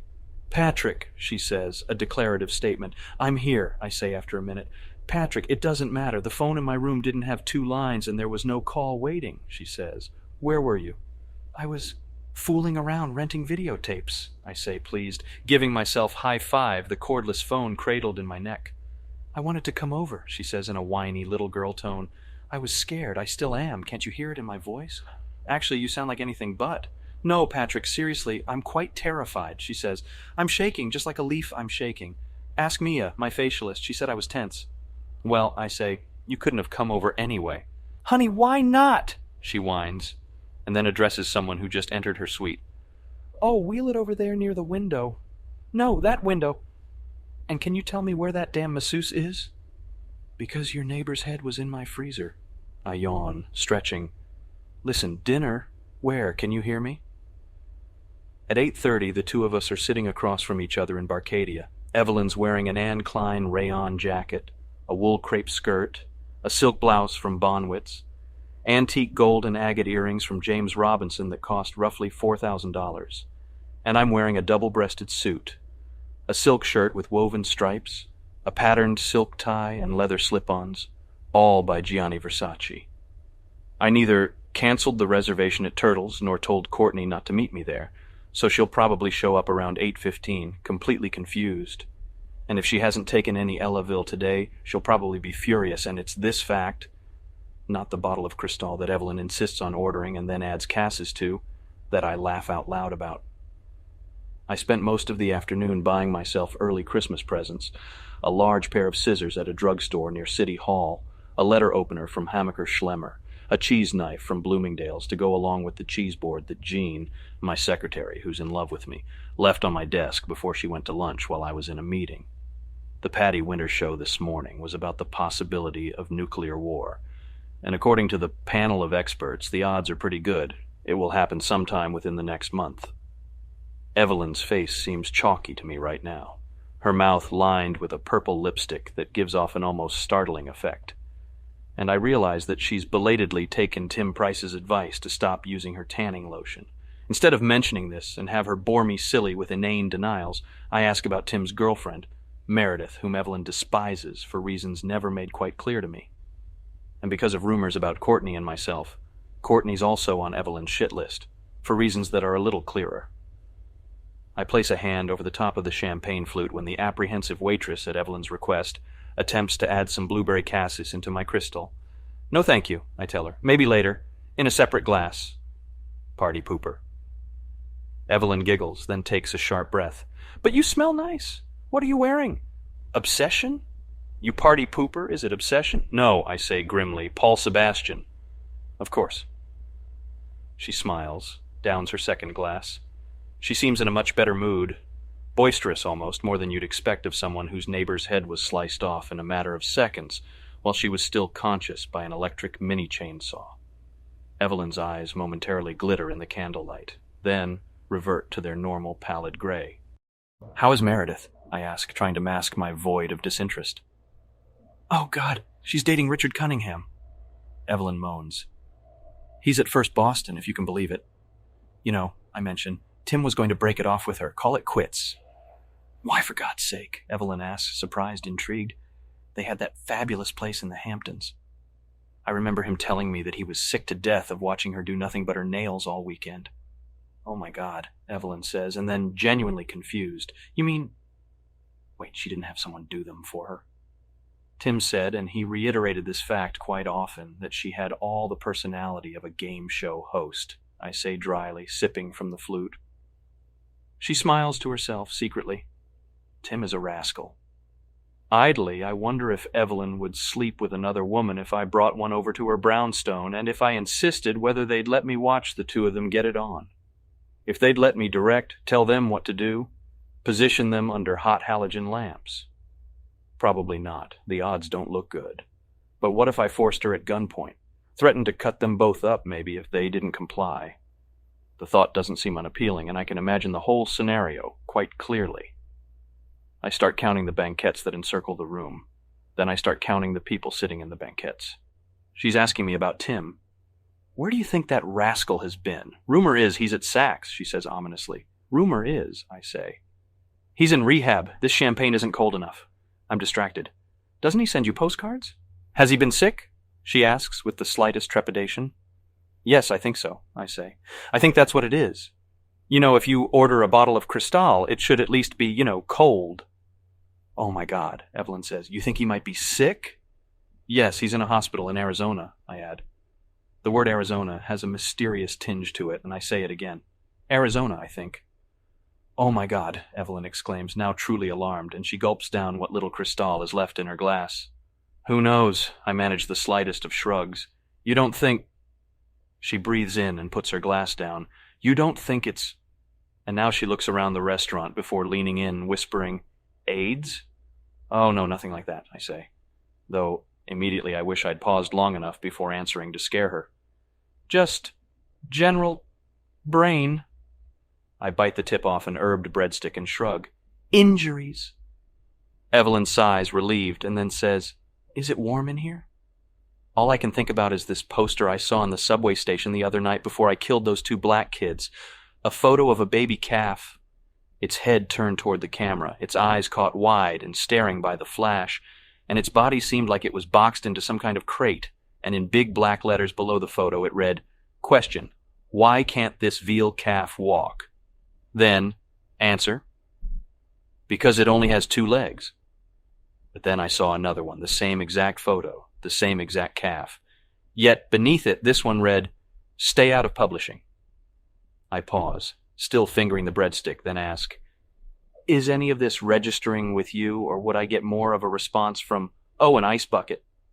I say all of this staring straight at Evelyn, enunciating precisely, trying to explain myself, and she opens her mouth and I finally expect her to acknowledge my character. And for the first time since I've known her, she is straining to say something interesting, and I pay very close attention, and she asks, "Is that yes?" This is the only moment of the evening where I feel any genuine interest toward what she has to say, and I urge her to go on. "Yes? Is that Ivana Trump?" she asks, peering over my shoulder. I whirl around. Where's Ivana?" "In the booth near the front. Second in from—" Evelyn pauses.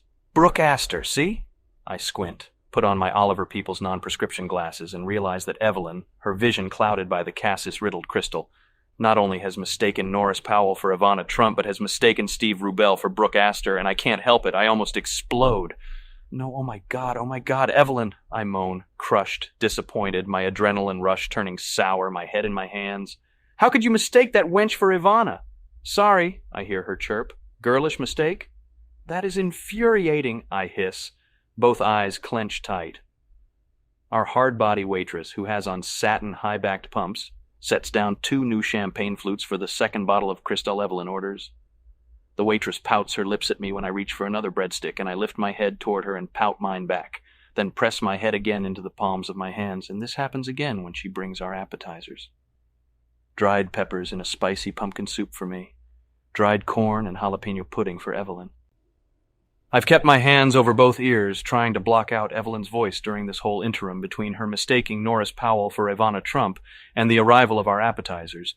But now I'm hungry, so I tentatively remove my right hand from my ear. Immediately the wine seems deafening. Ye tandoori chicken and foie gras and lots of jazz, and he adored the Savoy, but Shad Roe. The colors were gorgeous: aloe, shell, citrus, Morgan Stanley. I clasped my hands back where they were, pressing even tighter. Once again, hunger overtakes me, and so, humming loudly to myself, I reach again for the spoon, but it's hopeless. Evelyn's voice is at a particular pitch that cannot be ignored. Gregory's graduating from St. Paul soon, and will be attending Columbia in September, Evelyn is saying, carefully blowing on her pudding, which, by the way, is served cold. And I've got to get him a graduation present, and I'm at a total loss. Suggestions, hun? A poster from Les Miserables? I sigh, only half joking. Perfect, she says, blowing on the pudding again. Then, after a sip of Cristal, she makes a face. Yes, dear? I ask, spitting a pumpkin seed that arches through the air before gracefully hitting the dead center of the ashtray instead of Evelyn's dress, my original target. We need more cassis, she says. Will you get our waitress? Of course we do, I say good-naturedly and still smiling. I have no idea who Gregory is. You do know that, right? Evelyn puts her spoon down delicately next to the plate of pudding and looks into my eyes. Mr. Bateman, I really like you. I adore your sense of humor. She gives my hand a soft squeeze and laughs. Actually says, ha ha ha. But she's serious, not joking. Evelyn really is paying me a compliment. She does admire my sense of humor. Our appetizers are removed, and at the same time, our entrees arrive, so Evelyn has to take her hand off mine to make room for the plates. She ordered quail stuffed into blue corn tortillas, garnished with oysters and potato skins. I have the free-range rabbit with Oregon morels and herbed French fries. He went to Deerfield, then Harvard. She went to Hotchkiss, then Radcliffe. Evelyn is talking, but I'm not listening. Her dialogue overlaps her own dialogue. Her mouth is moving, but I'm not hearing anything, and I can't listen. I can't really concentrate since my rabbit has been cut to look just like a star.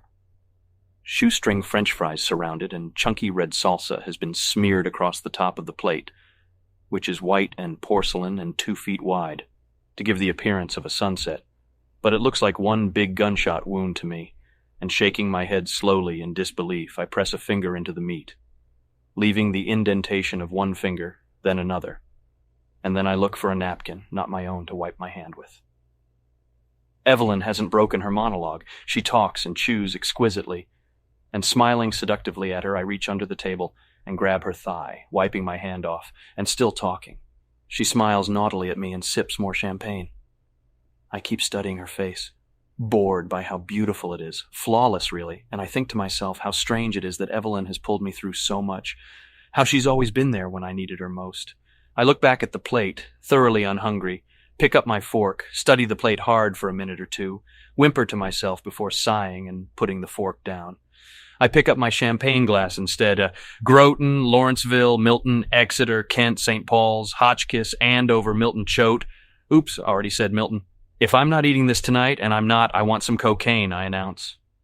But I haven't interrupted Evelyn. She's unstoppable, a machine, and she continues talking. Jane Simpson's wedding was so beautiful, she sighs, and the reception afterwards was wild. Club Chernobyl, covered by Page 6. Billy covered it. WWD did a layout.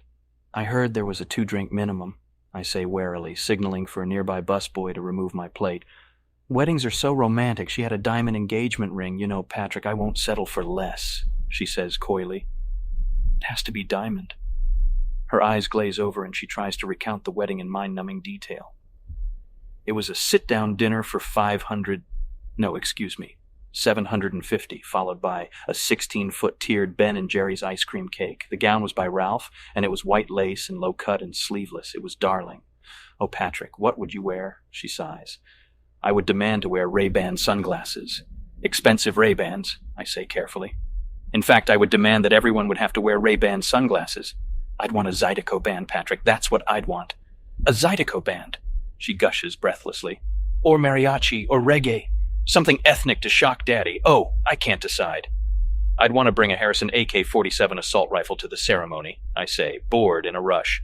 With a 30-round magazine, so after thoroughly blowing your fat mother's head off with it, I could use it on that fag brother of yours. And though personally I don't like to use anything the Soviets designed, I don't know. The Harrison somehow reminds me of... Stopping, confused, inspecting yesterday's manicure, I look back at Evelyn. Stoli? Oh, and lots of chocolate truffles. Godiva and oysters. Oysters on the half-shell, marzipan, pink tents, hundreds, thousands of roses, photographers. Annie Leibovitz. We'll get Annie Leibovitz, she says excitedly, and we'll hire someone to videotape it. Or an AR-15. You'd like it, Evelyn. It's the most expensive of guns, but worth every penny. I wink at her, but she's still talking. She doesn't hear a word. Nothing registers. She does not fully grasp a word I'm saying. My essence is eluding her. She stops her onslaught and breathes in and looks at me in a way that can only be described as dewy-eyed. Touching my hand, my Rolex, she breathes in once more, this time expectantly, and says, "We should do it." I'm trying to catch a glimpse of our hard-body waitress. She's bending over to pick up a dropped napkin. Without looking back at Evelyn, I ask, "Do what?" "Get married," she says, blinking. "Have a wedding." "Evelyn?" "Yes, darling." "Is your cure spiked?" I ask. "We should do it," she says softly. "Patrick, are you proposing to me?" I laugh, trying to fathom this reasoning. I take the champagne glass away from her and sniff its rim. "Patrick?" she asks, waiting for my answer. "Geez, Evelyn," I say, stuck. "I don't know." "Why not?" she asks petulantly. "Give me one good reason we shouldn't." "Because trying to fuck you is like trying to French kiss a very small and lively gerbil," I tell her. "I don't know." "Yes," she says. "And?" "With braces," I finish, shrugging. "What are you going to do?" she asks. "Wait 3 years until you're 30? 4 years, I say, glaring. It's 4 years until I'm 30. 4 years, 3 months. Oh, God, what's the difference? You'll still be an old man. She takes her hand away from mine. You know, you wouldn't be saying this if you'd been to Jane Simpson's wedding. You'd take one look at it and want to marry me immediately. But I was at Jane Simpson's wedding, Evelyn. Love of my life, I say. I was seated next to Sioux Creek Gable. Believe me, I was there. You're impossible, she whines. You're a party pooper. Or maybe I didn't, I wonder aloud. Was it covered by MTV? And their honeymoon was so romantic. 2 hours later they were on the Concorde, to London. Oh, Claridge's, Evelyn sighs, her hand clasped under her chin, eyes tearing. Ignoring her, I reach into my pocket for a cigar, pull it out, and tap it against the table. Evelyn orders 3 flavors of sorbet, peanut, licorice, and donut. I order a decaffeinated espresso. Evelyn sulks. I light a match. "Patrick," she warns, staring at the flame. "What?" I ask, my hand frozen in midair, about to light the tip of the cigar. "You didn't ask permission," she says, unsmiling. "Did I tell you I'm wearing $60 boxer shorts?" I ask, trying to appease her. "There's a black tie party at the Puck Building tonight for a new brand of computerized professional rowing machine, and after playing squash with Frederick Dibble, I have drinks at Harry's with Jamie Conway, Kevin Wynn, and Jason Gladwin, and we hop into the limousine Kevin rented for the night and take it uptown. I'm wearing a wing-collar jacquard waistcoat by Kilgore, French and Stanbury from Barney's, a silk bow tie from Saks, patent leather slip-ons by Baker Benjes, antique diamond studs from Kensher Galleries, and a gray wool silk-lined coat with drop sleeves and a button-down collar by Luciano Soprani. An ostrich wallet from Bosca carries $400 cash in the back pocket of my black wool trousers. Instead of my Rolex, I'm wearing a 14-karat gold watch from H. Stern. I wander aimlessly around the Puck Building's first-floor ballroom, bored, sipping bad champagne. Could it be non-vintage Bollinger? From plastic flutes chewing on kiwi slices, each topped with a dollop of chèvre, vaguely looking around to score some cocaine. Instead of finding anyone who knows a dealer, I bump into Courtney by the stairs. Wearing a silk and cotton stretch tool body wrap with jeweled lace pants, she seems tense and warns me to stay away from Luis. She mentions that he suspects something. A cover band plays lame versions of old Motown hits from the 60s. "Like what?" I ask, scanning the room. "That 2 + 2 = 4, that you're secretly Nancy Reagan?" Don't have lunch with him next week at the Yale Club, she says, smiling for a photographer, the flash blinding us momentarily. You look voluptuous tonight, I say, touching her neck, running a finger up over her chin until it reaches the bottom lip. I'm not joking, Patrick. Smiling, she waves to Luis, who is dancing clumsily with Jennifer Morgan. He's wearing a cream-colored wool dinner jacket, wool trousers, a cotton shirt, and a silk Glen plaid cummerbund, all from Hugo Boss, a bow tie from Saks, and a pocket square from Paul Stewart. He waves back. I give him thumbs up. What a dork, Courtney whispers sadly to herself. Listen, I'm leaving, I say, finishing the champagne. Why don't you go dance with the receptacle tip? Where are you going? She asks, gripping my arm.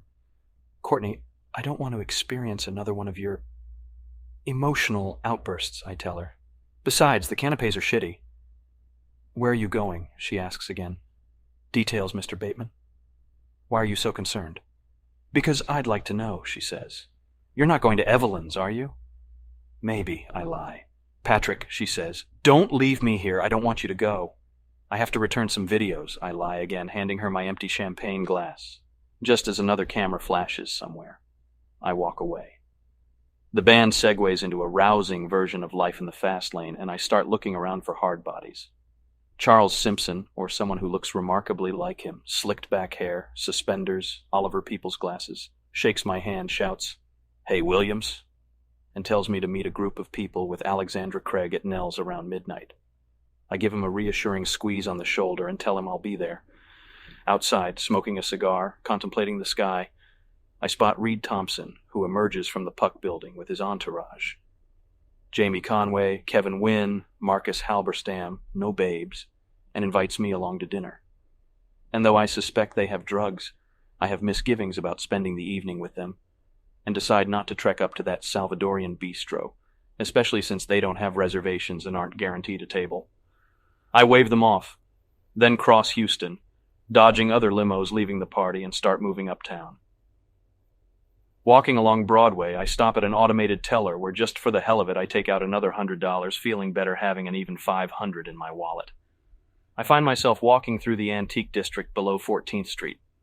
My watch has stopped, so I'm not sure what time it is, but probably 10:30 or so. Black guys pass by offering crack or hustling tickets to a party at the Palladium. I walk by a newsstand, a dry cleaner's, a church, a diner. The streets are empty. The only noise breaking up the silence is an occasional taxi cruising toward Union Square. A couple of skinny faggots walk by while I'm at a phone booth checking my messages, staring at my reflection in an antique store's window. One of them whistles at me, the other laughs, a high, fey, horrible sound. A torn playbill from Les Miserables tumbles down the cracked, urine-stained sidewalk. A street lamp burns out. Someone in a Jean-Paul Gaultier topcoat takes a piss in an alleyway. Steam rises from below the streets, billowing up in tendrils, evaporating. Bags of frozen garbage line the curbs. The moon, pale and low, hangs just above the tip of the Chrysler building. Somewhere from over in the West Village, the siren from an ambulance screams. The wind picks it up. It echoes, then fades. The bum, a black man, lies in the doorway of an abandoned antique store on 12th Street on top of an open grate, surrounded by bags of garbage and a shopping cart from Gristides loaded with what I suppose are personal belongings. Newspapers, bottles, aluminum cans. A hand-painted cardboard sign attached to the front of the cart reads, I am hungry and homeless. Please help me. A dog, a small mutt, short-haired and rail-thin, lies next to him, its makeshift leash tied to the handle of the grocery cart. I don't notice the dog the first time I pass by. It's only after I circle the block and come back that I see it lying on a pile of newspapers, guarding the bum, a collar around its neck with an oversized nameplate that reads, Gizmo. The dog looks up at me, wagging its skinny, pathetic excuse for a tail. And when I hold out a gloved hand, it licks at it hungrily. The stench of some kind of cheap alcohol mixed with excrement hangs here like a heavy, invisible cloud, and I have to hold my breath before adjusting to the stink. The bum wakes up, opens his eyes, yawning, exposing remarkably stained teeth between cracked purple lips. He's 40-ish, heavy-set, and when he attempts to sit up, I can make out his features more clearly in the glare of the street lamp. A few days' growth of beard, triple chin, a ruddy nose lined with thick brown veins. He's dressed in some kind of tacky-looking lime-green polyester pantsuit with washed-out Sergio Valente jeans worn over it. this season's homeless person's fashion statement, along with a ripped orange and brown V-neck sweater stained with what looks like burgundy wine. It seems he's very drunk. Either that or he's crazy or stupid. His eyes can't even focus when I stand over him, blocking out the light from a street lamp, covering him in shadow. I kneel down. "Hello," I say, offering my hand, the one the dog licked. "Pat Bateman." The bum stares at me, panting with the exertion it takes to sit up. He doesn't shake my hand. "You want some money?" I ask gently. "Some food?" The bum nods and starts to cry, thankfully. I reach into my pocket and pull out a $10 bill, then change my mind and hold out a 5 instead. "Is this what you need?" The bum nods again and looks away, shamefully, his nose running, and after clearing his throat says quietly, "I'm so hungry." "It's cold out too," I say, "isn't it? I'm so hungry." He convulses once, twice, a third time, then looks away, embarrassed. "Why don't you get a job?" I ask, the bill still held in my hand, but not within the bum's reach. "If you're so hungry, why don't you get a job?" He breathes in, shivering, and between sobs admits, "I lost my job." "Why?" I ask, genuinely interested. "Were you drinking? Is that why you lost it? Insider trading? Just joking. No, really. Were you drinking on the job?" He hugs himself between sobs, chokes. "I was fired. I was laid off." I take this in, nodding. "Gee, that's too bad. I'm so hungry," he says, then starts crying hard, still holding himself. His dog, the thing called Gizmo, starts whimpering. "Why don't you get another one?" I ask. "Why don't you get another job?" "I'm not..." He coughs, holding himself, shaking miserably, violently, unable to finish the sentence. "You're not what?" I ask softly. "Qualified for anything else?" "I'm hungry," he whispers. I know that, I say. "Geez, you're like a broken record. I'm trying to help you." My impatience rises. "I'm hungry," he repeats. "Listen, do you think it's fair to take money from people who do have jobs, who do work?" His face crumples and he gasps, his voice raspy. "What am I going to do?" "Listen," I say. "What's your name?" "Al," he says. "Speak up," I tell him. "Come on." "Al," he says, a little louder. "Get a goddamn job, Al," I say earnestly. "You've got a negative attitude. That's what's stopping you. You've got to get your act together. I'll help you." "You're so kind, mister. You're kind. You're a kind man," he blubbers. "I can tell." "Shh," I whisper. "It's okay." I start petting the dog. "Please," he says, grabbing for my wrist. "I don't know what to do. I'm so cold." "Do you know how bad you smell?" I whisper this soothingly, stroking his face. The stench, my God. "I can't..." He chokes, then swallows. "I can't find a shelter. You reek," I tell him. "You reek of shit." I'm still petting the dog, its eyes wide and wet and grateful. "Do you know that? God damn it, Al. Look at me and stop crying like some kind of faggot," I shout. My rage builds, subsides, and I close my eyes, bringing my hand up to squeeze the bridge of my nose. Then I sigh. "Al, I'm sorry. It's just that, I don't know. I don't have anything in common with you." The bum's not listening. He's crying so hard he's incapable of a coherent answer. I put the bill slowly back into the pocket of my Luciano Soprani jacket and with the other hand stop petting the dog and reach into the other pocket. The bum stops sobbing abruptly and sits up, looking for the $5 or, I presume, his bottle of Thunderbird. I reach out and touch his face gently once more with compassion and whisper, "Do you know what a fucking loser you are?" He starts nodding helplessly, and I pull out a long, thin knife with a serrated edge and, being very careful not to kill him, push maybe half an inch of the blade into his right eye, flicking the handle up, instantly popping the retina. The bum is too surprised to say anything. He only opens his mouth in shock and moves a grubby, mittened hand slowly up to his face. I yank his pants down and in the passing headlights of a taxi can make out his flabby black thighs, rashed because of his constantly urinating in the pantsuit.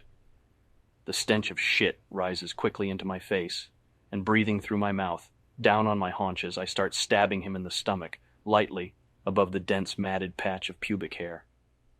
This sobers him up somewhat, and instinctively, he tries to cover himself with his hands and the dog starts yipping, really furiously. But it doesn't attack, and I keep stabbing at the bum now between his fingers, stabbing the backs of his hands. His eye, burst open, hangs out of its socket and runs down his face, and he keeps blinking, which causes what's left of it inside the wound to pour out like red, veiny egg yolk. I grab his head with one hand and push it back, and then with my thumb and forefinger hold the other eye open and bring the knife up and push the tip of it into the socket, first breaking its protective film so the socket fills with blood, then slitting the eyeball open sideways, and he finally starts screaming once I slit his nose in two, lightly spraying me and the dog with blood, Gizmo blinking to get the blood out of his eyes. I quickly wipe the blade clean across the bum's face, breaking open the muscle above his cheek. Still kneeling, I throw a quarter in his face, which is slick and shiny with blood, both sockets hollowed out and filled with gore, what's left of his eyes literally oozing over his screaming lips in thick, webby strands. Calmly, I whisper, "There's a quarter. Go buy some gum, you crazy fucking nigger." Then I turn to the barking dog, and when I get up, stomp on its front legs while it's crouched down ready to jump at me, its fangs bared, immediately shattering the bones in both its legs, and it falls on its side, squealing in pain, front paws sticking up in the air at an obscene, satisfying angle. I can't help but start laughing, and I linger at the scene, amused by this tableau. When I spot an approaching taxi, I slowly walk away. Afterwards, 2 blocks west, I feel heady, ravenous, pumped up, as if I'd just worked out and endorphins are flooding my nervous system, or just embraced that first line of cocaine, inhaled the first puff of a fine cigar, sipped that first glass of Cristal. I'm starving and need something to eat, but I don't want to stop by Nell's, though I'm within walking distance, and Indochine seems an unlikely place for a celebratory drink. So I decide to go somewhere Al would go, the McDonald's in Union Square. Standing in the line, I order a vanilla milkshake, extra thick, I warn the guy, who just shakes his head and flips on a machine, and take it to a table up front, where Al would probably sit, my jacket and its sleeves, lightly spattered with flecks of his blood. 2 waitresses from the Cat Club walk in after me and sit in the booth across from mine, both smiling flirtatiously. I play it cool and ignore them. An old, crazy woman, wrinkled, chain-smoking, sits near us, nodding at no one. A police car passes by, and after 2 more milkshakes, my high slowly dissolves, its intensity diminishing. I grow bored, tired. The evening seems horribly anticlimactic, and I start cursing myself for not going to that Salvadorian bistro with Reed Thompson and the guys. The 2 girls linger, still interested. I check my watch. One of the Mexicans working behind the counter stares at me while smoking a cigarette, and he studies the stains on the Soprani jacket in a way that suggests he's going to say something about it. But a customer comes in, one of the black guys who tried to sell me crack earlier, and he has to take the black guy's order. So the Mexican puts out his cigarette, and that's what he does. Genesis. I've been a big Genesis fan ever since the release of their 1980 album Duke. Before that, I didn't really understand any of their work, though on their last album of the 1970s, the concept-laden And Then There Were Three, a reference to band member Peter Gabriel, who left the group to start a lame solo career. I did enjoy the lovely Follow You, Follow Me. Otherwise, all the albums before Duke seemed too artsy, too intellectual. It was Duke, Atlantic 1980, where Phil Collins' presence became more apparent, and the music got more modern, the drum machine became more prevalent, and the lyrics started getting less mystical and more specific. Maybe because of Peter Gabriel's departure. And complex, ambiguous studies of loss became instead smashing first-rate pop songs that I gratefully embraced. The songs themselves seemed arranged more around Collins' drumming than Mike Rutherford's bass lines or Tony Banks' keyboard riffs. A classic example of this is Misunderstanding, which not only was the group's first big hit of the 80s, but also seemed to set the tone for the rest of their albums as the decade progressed. The other standout on Duke is Turn It On Again, which is about the negative effects of television. On the other hand, Heath Hayes is a song I just don't understand, while Please Don't Ask is a touching love song written to a separated wife who regains custody of the couple's child. Has the negative aspect of divorce ever been rendered in more intimate terms by a rock and roll group? I don't think so. Duke Travels and Duke's End might mean something, but since the lyrics aren't printed, it's hard to tell what Collins is singing about, though there is complex, gorgeous piano work by Tony Banks on the latter track. The only bummer about Duke is Alone Tonight, which is way too reminiscent of Tonight, Tonight, Tonight from the group's later masterpiece Invisible Touch, and the only example really of where Collins has plagiarized himself. Abacab, Atlantic, 1981, was released almost immediately after Duke, and it benefits from a new producer, Hugh Padgham, who gives the band a more 80s sound, and though the songs seem fairly generic, there are still great bits throughout. The extended jam in the middle of the title track and the horns by some group called Earth, Wind, and Fire on No Reply at All are just two examples. Again, the songs reflect dark emotions and are about people who feel lost or who are in conflict, but the production and sound are gleaming and upbeat, even if the titles aren't. No Reply at All, Keep It Dark, Who Done It, Like It or Not. Mike Rutherford's bass is obscured somewhat in the mix, but otherwise the band sounds tight and is once again propelled by Collins's truly amazing drumming. Even at its most despairing, like the song Dodo about extinction, Abacob musically is poppy and lighthearted. My favorite track is Man on the Corner, which is the only song credited solely to Collins. A moving ballad with a pretty synthesized melody, plus a riveting drum machine in the background. Though it could easily come off any of Phil's solo albums, because the themes of loneliness, paranoia, and alienation are overly familiar to Genesis, it evokes the band's hopeful humanism. Man on the Corner profoundly equates a relationship with a solitary figure, a bum, perhaps a poor homeless person.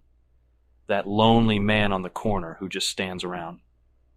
Who Done It profoundly expresses the theme of confusion against a funky groove. And what makes this song so exciting is that it ends with its narrator never finding anything out at all. Hugh Padgham produced next an even less conceptual effort, simply called Genesis, Atlantic 1983. And though it's a fine album, a lot of it now seems too derivative for my tastes. That's AH sounds like misunderstanding. Taking it all too hard reminds me of throwing it all away. It also seems less jazzy than its predecessors and more of an 80s pop album, more rock and roll. Padgham does a brilliant job of producing, but the material is weaker than usual, and you can sense the strain. It opens with the autobiographical Mama. That's both strange and touching, though I couldn't tell if the singer was talking about his actual mother or to a girl he likes to call Mama. That's all is a lover's lament about being ignored and beaten down by an unreceptive partner. Despite the despairing tone, it's got a bright sing-along melody that makes the song less depressing than it probably needed to be. That's All is the best tune on the album, but Phil's voice is strongest on House by the Sea, whose lyrics are, however, too stream of consciousness to make much sense. It might be about growing up and accepting adulthood, but it's unclear. Phil Collins' solo efforts seem to be more commercial and therefore more satisfying in a narrower way, especially No Jacket Required, and songs like In the Air Tonight and Against All Odds, though that song was overshadowed by the masterful movie from which it came, and Take Me Home and Susudio, great song, a personal favorite, and his remake of You Can't Hurry Love, which I'm not alone in thinking is better than the Supremes' original. But I also think that Phil Collins works better within the confines of the group than as a solo artist. And I stress the word artist. In fact, it applies to all three of the guys because Genesis is still the best, most exciting band to come out of England in the 1980s. Lunch. I'm sitting in Duplex, the new Tony McManus restaurant in Tribeca, with Christopher Armstrong, who also works at P&P. We went to Exeter together. Then he went to the University of Pennsylvania and Wharton before moving to Manhattan.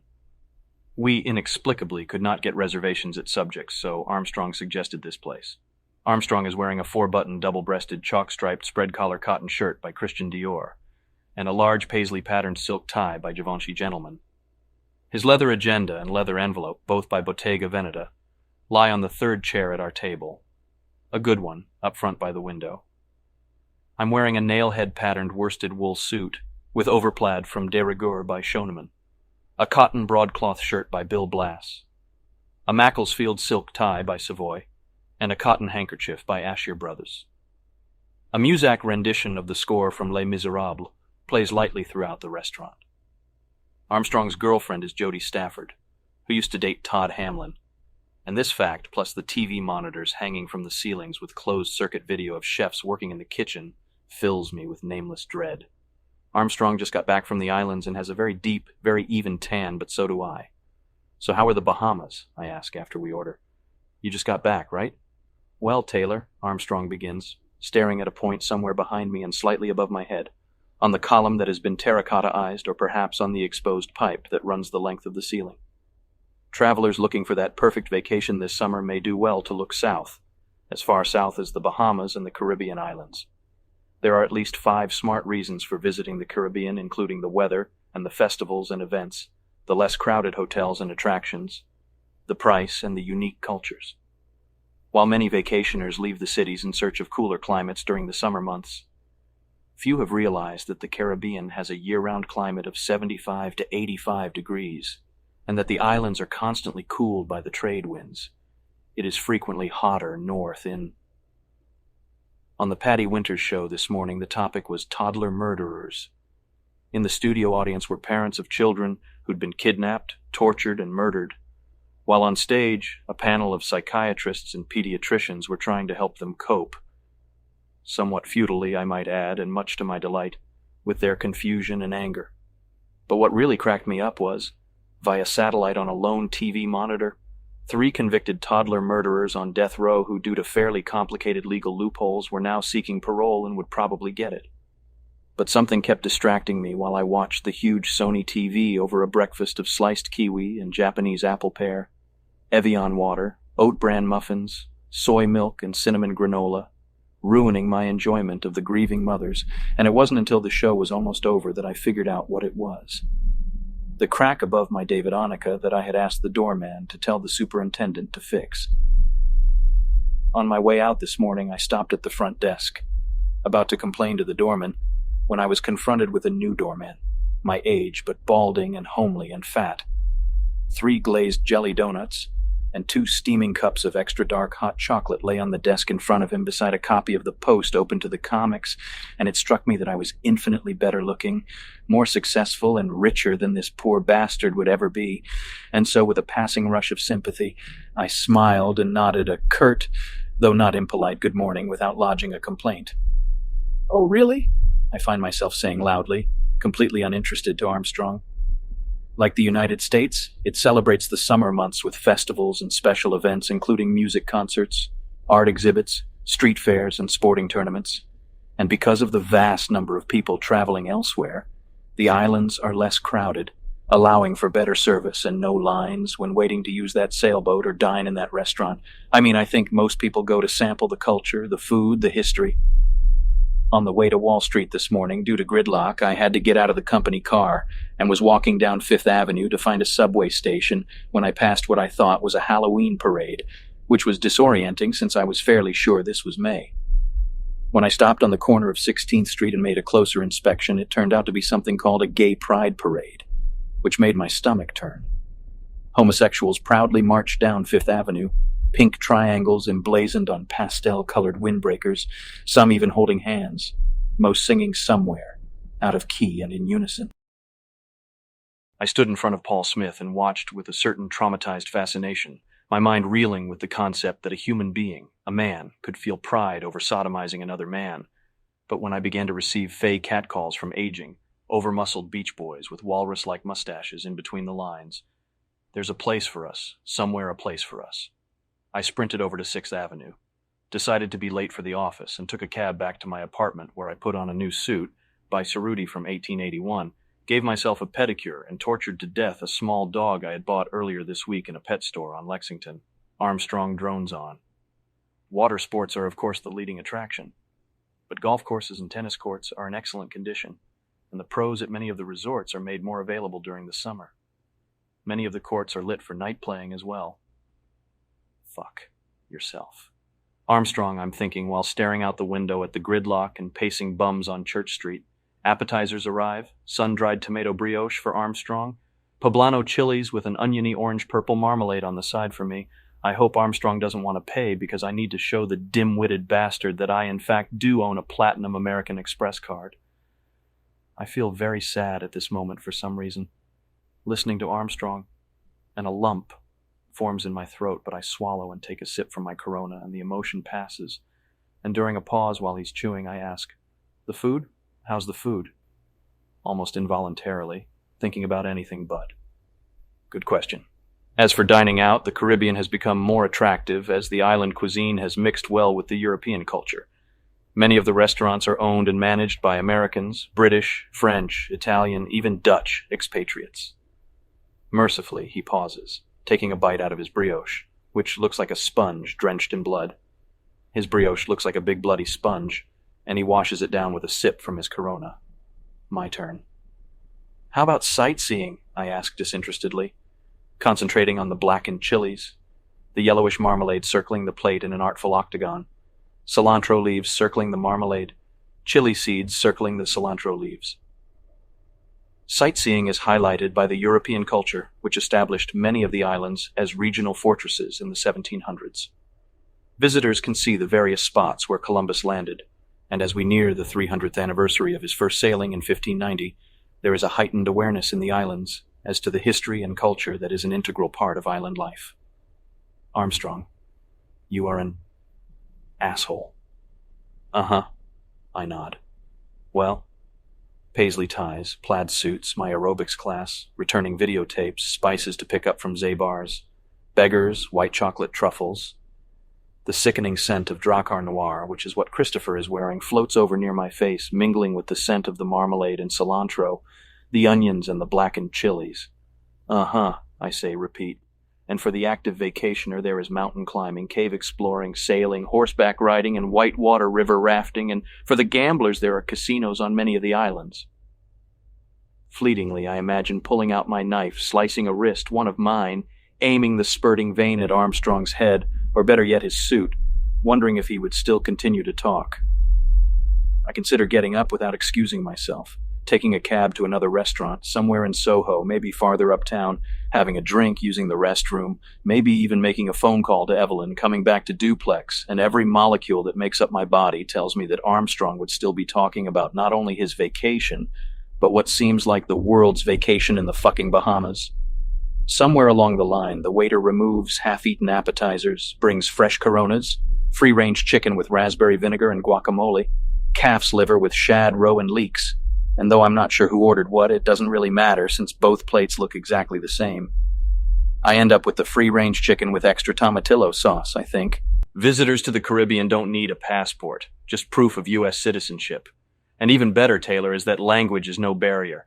English is spoken everywhere, even on those islands where the local language is French or Spanish. Most of the islands are former British. My life is a living hell, I mention off the cuff, while casually moving leeks around on my plate, which, by the way, is a porcelain triangle. And there are many more people I, want to, well, I guess murder. I say this emphasizing the last word, staring straight into Armstrong's face. Service has improved to the islands as both American Airlines and Eastern Airlines have created hubs in San Juan where they have set up connecting flights to those islands they don't serve with direct flights. With additional service from BWIA, Pan Am, ALM, Air Jamaica, Bahamas Air, and Cayman Airways, most islands are easy to reach. There are additional connections within the islands from LIAT and BWIA, which provide a series of scheduled island-hopping flights. Someone who I think is Charles Fletcher walks over while Armstrong keeps talking, and he pats me on the shoulder and says, "Hey, Simpson, and see you at Flutie's," and then at the door meets up with a very attractive woman, big tits, blonde, tight dress, not his secretary, not his wife, and they leave Duplex together in a black limousine. Armstrong is still eating, cutting into the perfectly square slices of calf's liver, and he keeps talking while I become increasingly mournful. Vacationers who can't take a full week away will find the Caribbean an ideal spot for the alternative weekend escape. Eastern Airlines has created its Weekender Club, which includes many Caribbean destinations and enables members to visit many places at sharply reduced prices, which I know doesn't matter, but I still think people are going. Concert. Everyone is very uptight at the concert Carruthers drags us to in New Jersey this evening, an Irish band called U2, who were on the cover of Time magazine last week. The tickets were originally for a group of Japanese clients who canceled their trip to New York at the last minute, making it virtually impossible for Carruthers, or so he says, to sell these front row seats. So it's Carruthers and Courtney, Paul Owen and Ashley Cromwell, and Evelyn and myself. Earlier, when I found out that Paul Owen was coming, I tried to call Cecilia Wagner, Marcus Halberstam's girlfriend, since Paul Owen seems fairly sure that I'm Marcus. And though she was flattered by my invitation, I always suspected I was one of her crushes. She had to attend a black tie party for the opening of the new British musical Maggie.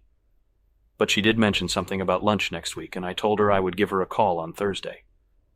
I was supposed to have dinner with Evelyn tonight, but the thought of sitting alone with her during a 2-hour meal fills me with a nameless dread, and so I call and reluctantly explain the schedule changes.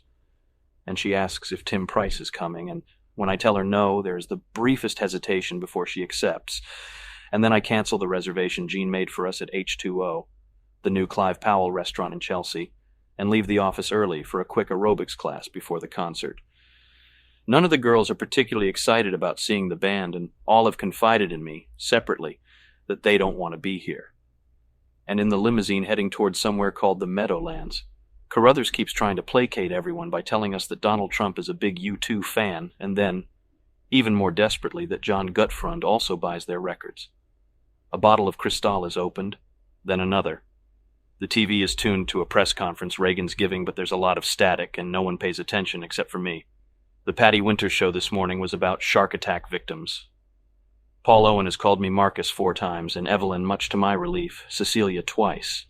But Evelyn doesn't notice since she's been glaring at Courtney the entire time we've been in the limousine.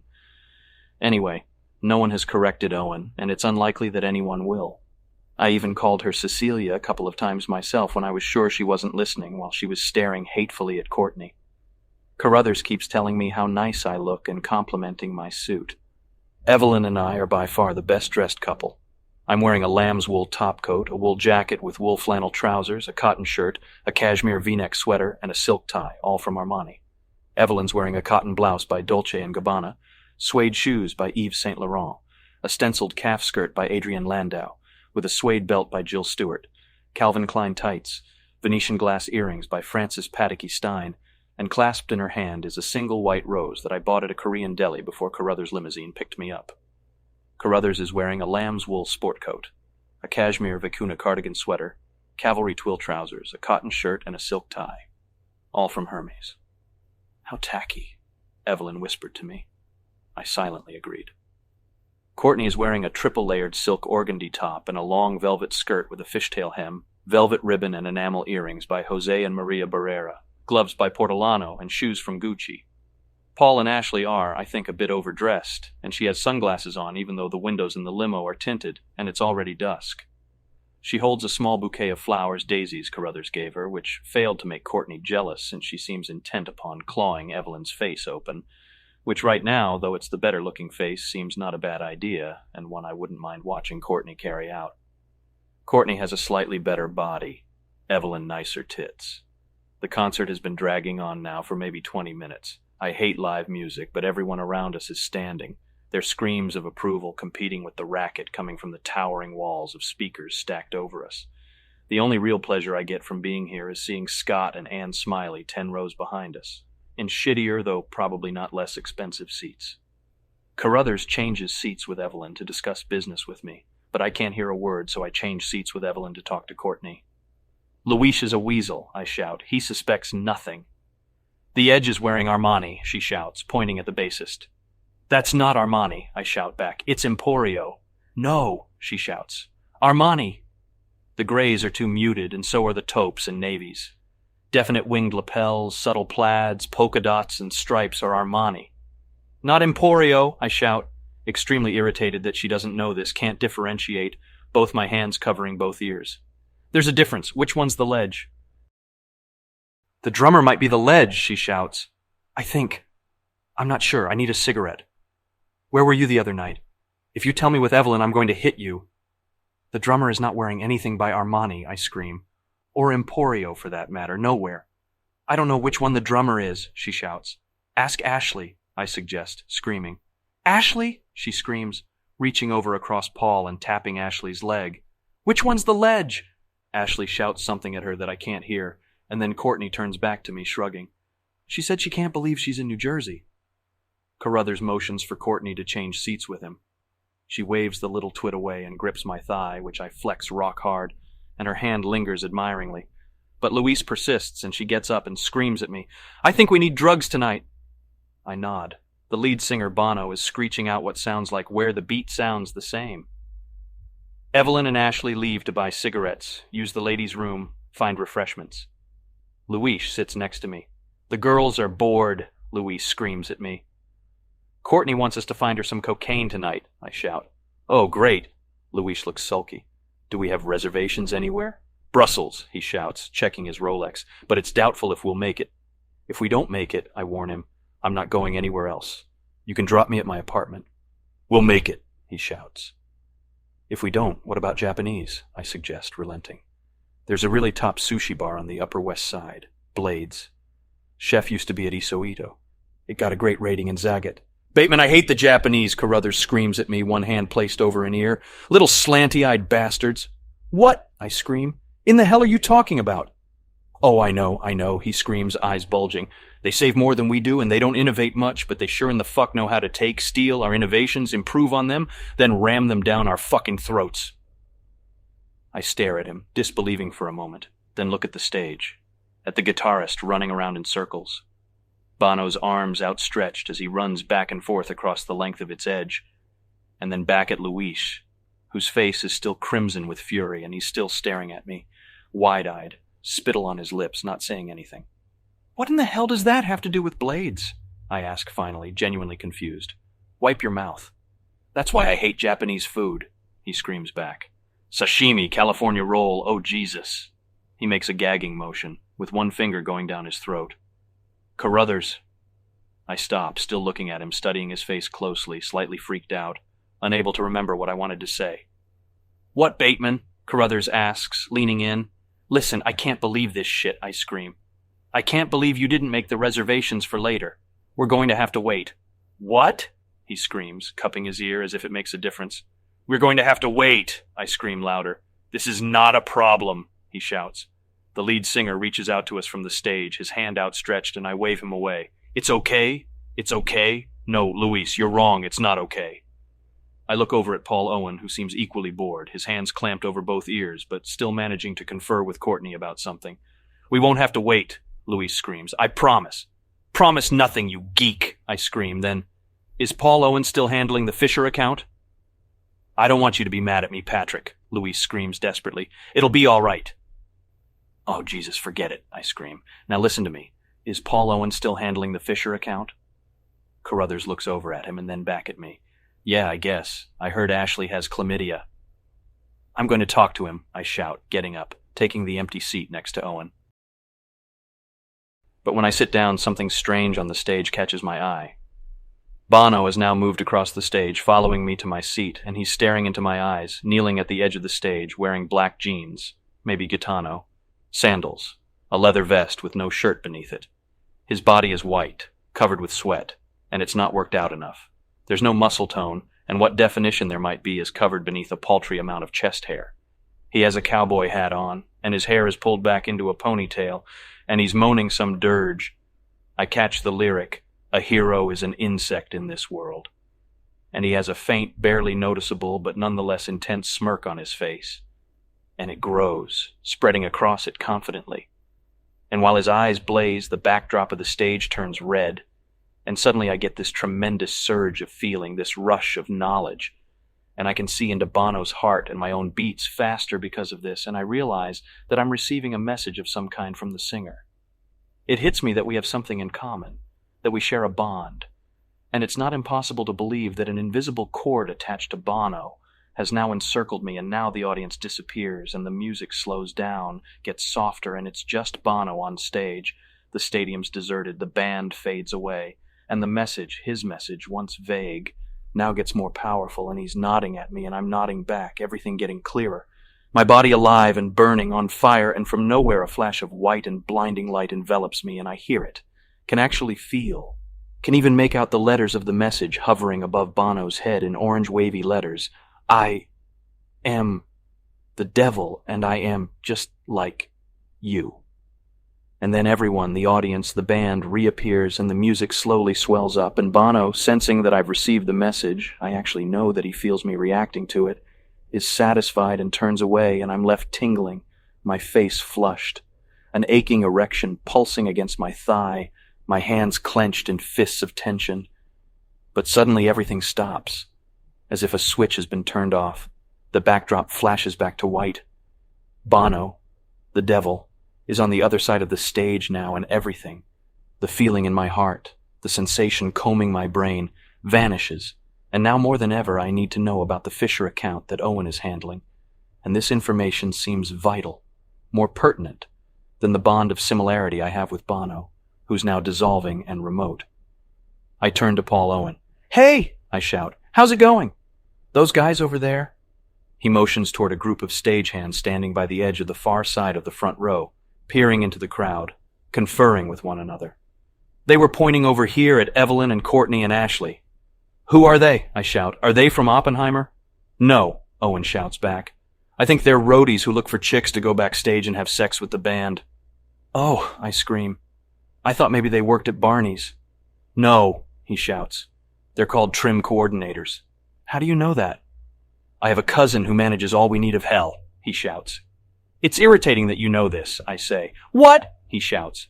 Are you still handling the Fisher account? I shout back. Yeah, he screams. Lucked out, huh, Marcus? You sure did, I scream. How did you get it? Well, I had the ransom account and things just fell into place. He shrugs helplessly, the smooth bastard. You know? Wow, I shout. Yeah, he shouts back, then turns around in his seat and shouts at two dumb-looking fat girls from New Jersey passing an oversized joint between them, one of the cows wrapped in what I'm guessing is the Irish flag. Will you please put your skunk weed away? It reeks. I want it, I shout, staring at his perfect even part. Even his scalp is tan. You want what? He shouts back. Marijuana? No, nothing, I scream, my throat raw, and I slump back into my seat, stare emptily at the stage, biting my thumbnail, ruining yesterday's manicure. We leave after Evelyn and Ashley return, and later, in the limousine racing back toward Manhattan to make the reservation at Brussels, another bottle of Cristal opened. Reagan still on the television set. Evelyn and Ashley tell us that two bouncers accosted them near the ladies' room and demanded they come backstage. I explain who they were and what purpose they serve. My God, Evelyn gasps. Are you telling me I've been trim coordinated?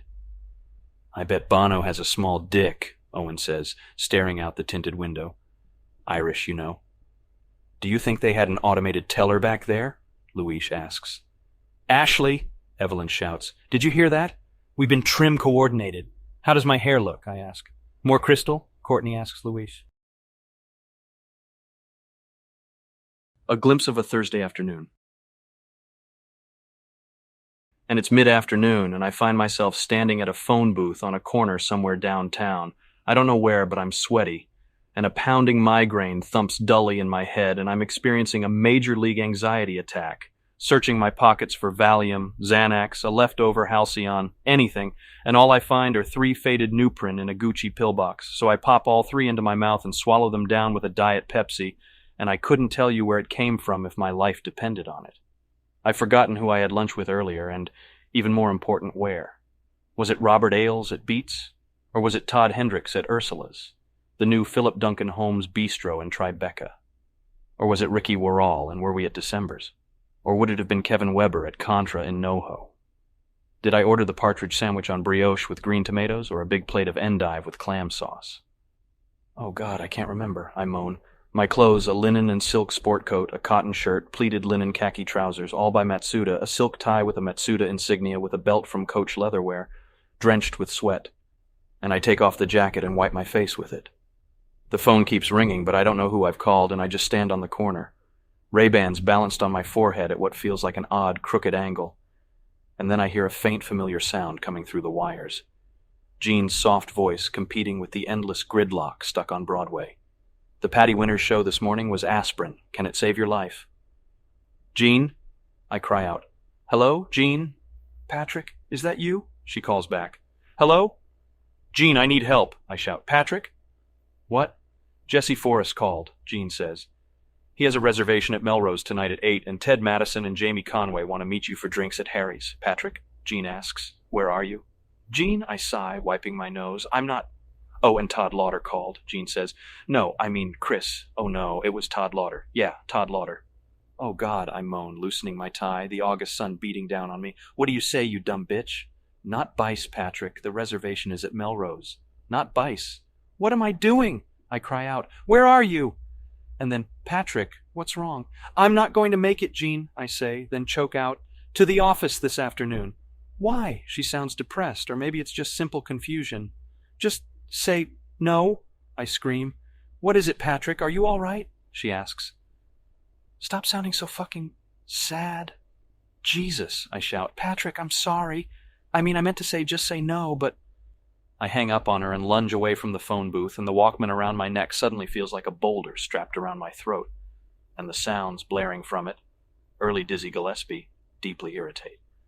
And I have to throw the Walkman, a cheap one, into the nearest trash can I stumble into, and then I hang on to the rim of the can, breathing heavily, the cheap Matsuda jacket tied around my waist, staring at the still-functioning Walkman, the sun melting the mousse on my head, and it mingles with the sweat pouring down my face. And I can taste it when I lick my lips, and it starts tasting good, and I'm suddenly ravenous, and I run my hand through my hair and lick greedily at the palm while moving up Broadway, ignoring the old ladies passing out flyers, past jeans stores, music blasting from inside, pouring out onto the streets, people's movements matching the beat of the song, a Madonna single, Madonna crying out, "Life is a mystery, everyone must stand alone." Bike messengers whiz by, and I'm standing on a corner scowling at them. But people pass, oblivious. No one pays attention. They don't even pretend to not pay attention. And this fact sobers me up long enough that I walk toward a nearby Conran's to buy a teapot. But just when I assume my normalcy is returned and I'm all straightened out, my stomach tightens, and the cramps are so intense that I hobble into the nearest doorway and clutch my waist, doubling over with pain. And as suddenly as it appears, it fades long enough for me to stand up straight and rush into the next hardware store I come across.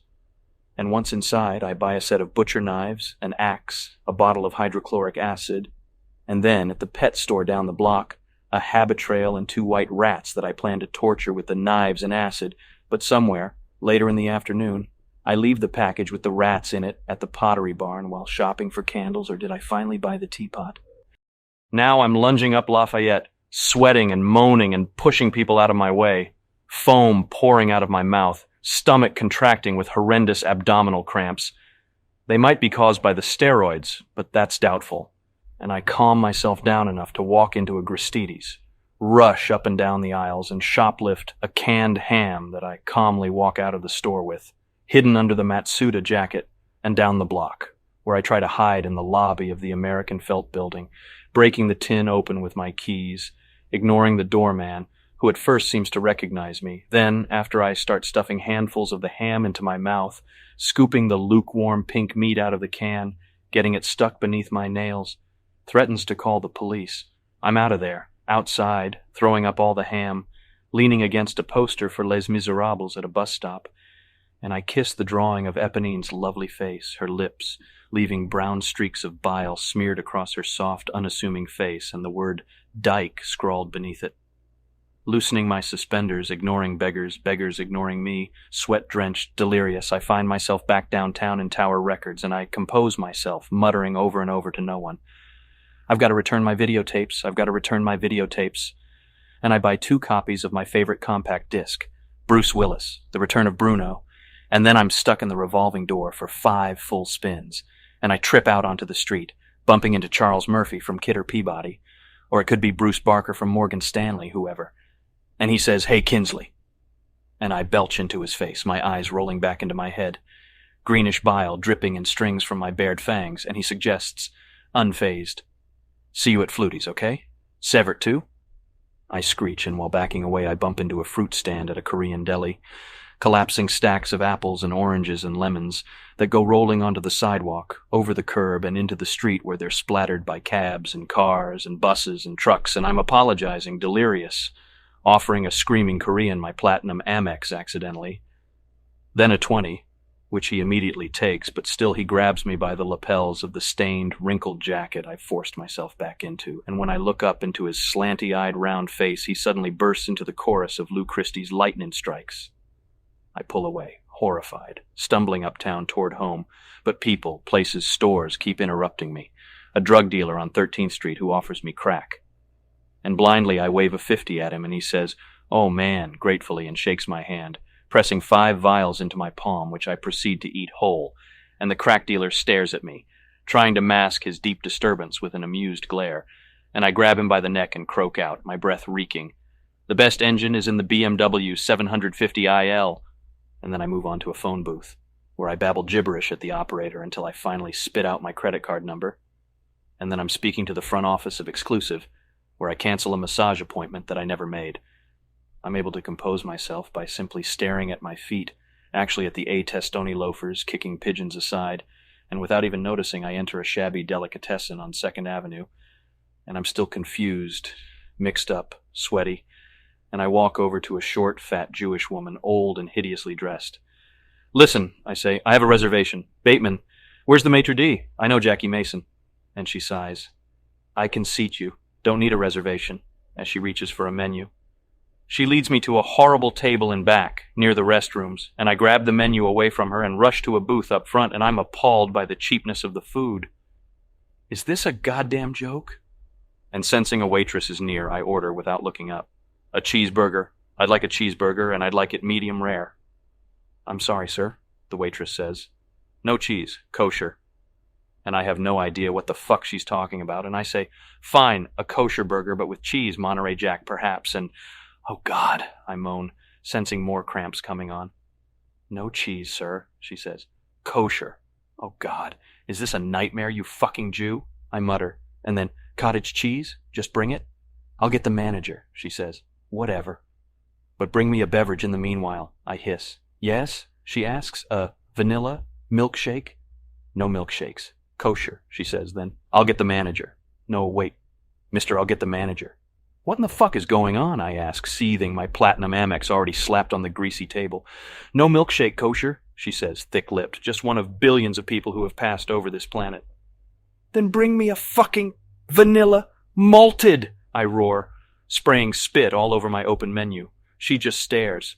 "Extra thick," I add. She walks away to get the manager, and when I see him approaching, a bald carbon copy of the waitress, I get up and scream, "Fuck yourself, you retarded cock-sucking kike!" And I run out of the delicatessen and onto the street. Yale Club. "What are the rules for a sweater vest?" Van Patten asks the table. "What do you mean?" McDermott furrows his brow, takes a sip of Absolute. "Yes," I say. "Clarify." "Well, is it strictly informal? Or can it be worn with a suit?" I interrupt, finishing his sentence. "Exactly," he smiles. "Well, according to Bruce Boyer," I begin. "Wait." Van Patten stops me. "Is he with Morgan Stanley?" "No." I smile. "He's not with Morgan Stanley." "Wasn't he a serial killer?" McDermott asks suspiciously, then moans. "Don't tell me he was another serial killer, Bateman, not another serial killer." "No, McDuffus, he wasn't a serial killer," I say, turning back to Van Patten, but before continuing, turn back to McDermott. That really pisses me off. "But you always bring them up," McDermott complains. "And always in this casual, educational sort of way. I mean, I don't want to know anything about Son of Sam or the fucking Hillside Strangler or Ted Bundy or Featherhead, for God's sake."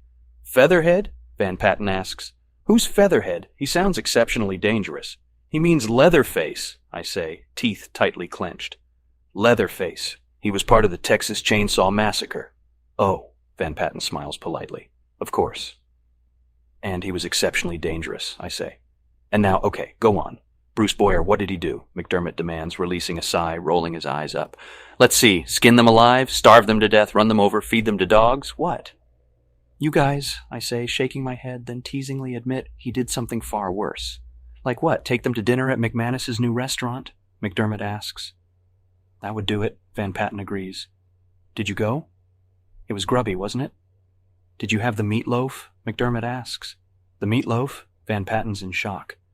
"What about the interior? What about the fucking tablecloths?" "But did you have the meatloaf?" McDermott presses. "Of course I had the meatloaf, and the squab, and the marlin," Van Patten says. "Oh God, I forgot about the marlin," McDermott groans. "The marlin chili. After reading Miller's review in the Times, who in their right mind wouldn't order the meatloaf? Or the marlin, for that matter?" "But Miller got it wrong," McDermott says. "It was just grubby. The quesadilla with papaya, usually a good dish, but there, Jesus." He whistles, shaking his head. "And cheap," Van Patten adds. "So cheap." McDermott is in total agreement. "And the watermelon brittle tart, gentlemen," I cough. "Ahem. I hate to interrupt, but..." Okay, go on," McDermott says. "Tell us more about Charles Moyer." "Bruce Boyer," I correct him. "He was the author of Elegance, a guide to quality in menswear." Then, as an aside, "And no, Craig, he wasn't a serial killer in his spare time." "What did Brucey baby have to say?" McDermott asks, chewing on ice. "You're a clod. It's an excellent book. His theory remains we shouldn't feel restricted from wearing a sweater vest with a suit, I say. Did you hear me call you a clod? Yeah. But doesn't he point out that a vest shouldn't overpower the suit? Van Patten offers tentatively. Yes. I'm mildly irritated that Van Patten has done his homework, but asks for advice nonetheless. I calmly continue. With discreet pinstripes, you should wear a subdued blue or charcoal gray vest. A plaid suit would call for a bolder vest. And remember, McDermott adds, with a regular vest, the last button should be left undone. I glance sharply at McDermott. He smiles, sips his drink, and then smacks his lips, satisfied. Why? Van Patten wants to know.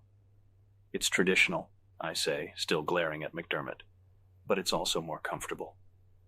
Will wearing suspenders help the vest sit better? I hear Van Patten ask. Why? I ask, turning to face him. Well, since you avoid the... He stops, stuck, looking for the right word. Encumbrance of... I begin. The belt buckle, McDermott finishes. Sure, Van Patten says. You have to remember... Again, I'm interrupted by McDermott. Remember that while the vest should be in keeping with the color and the style of the suit, completely avoid matching the vest's pattern with your socks or tie, McDermott says, smiling at me, at Van Patten. I thought you hadn't read this book, I stammer angrily. You just told me you couldn't tell the difference between Bruce Boyer and John Wayne Gacy. It came back to me. He shrugs. Listen. I turn back to Van Patten, finding McDermott's one-upmanship totally cheap. Wearing Argyle socks with an Argyle vest will look too studied. You think so? He asks. You'll look like you consciously worked for this look, I say, then suddenly upset, turn back to McDermott. Featherhead? How in the hell did you get Featherhead from Leatherface? Ah, cheer up, Bateman, he says, slapping me on the back, then massaging my neck. What's the matter? No shiatsu this morning? Keep touching me like this, I say, eyes shut tight, entire body wired and ticking, coiled up ready, wanting to spring, and you'll draw back a stump. Whoa, hold on there, little buddy, McDermott says, backing off in mock fear. The two of them giggle like idiots and give each other high five, completely unaware that I'd cut his hands off. And much more, with pleasure. The three of us, David Van Patten, Craig McDermott, and myself, are sitting in the dining room of the Yale Club at lunch. Van Patten is wearing a Glen plaid wool crepe suit from Kritsia Uomo, a Brooks Brothers shirt, a tie from Adirondack, and shoes by Cole Haan. McDermott is wearing a lamb's wool and cashmere blazer, worsted wool flannel trousers by Ralph Lauren, a shirt and tie also by Ralph Lauren, and shoes from Brooks Brothers. I'm wearing a tick-weave wool suit with a window pane overplayed, a cotton shirt by Luciano Barbera, a tie by Luciano Barbera, shoes from Cole Haan, and non-prescription glasses by Bausch & Lomb. The Patty Winter show this morning was about Nazis, and inexplicably I got a real charge out of watching it. Though I wasn't exactly charmed by their deeds, I didn't find them unsympathetic either, nor, I might add, did most of the members of the audience. One of the Nazis, in a rare display of humor, even juggled grapefruits, and delighted I sat up in bed and clapped. Luis Carruthers sits 5 tables away from this one, dressed as if he'd had some kind of frog attack this morning. He's wearing an unidentifiable suit from some French tailor, and if I'm not mistaken, the bowler hat on the floor beneath his chair also belongs to him. It has Luis written all over it. He smiles, but I pretend not to have noticed. I worked out at Exclusive for 2 hours this morning, and since the 3 of us have taken the rest of the afternoon off, we're all getting massages. We haven't ordered yet. In fact, we haven't even seen menus. We've just been drinking.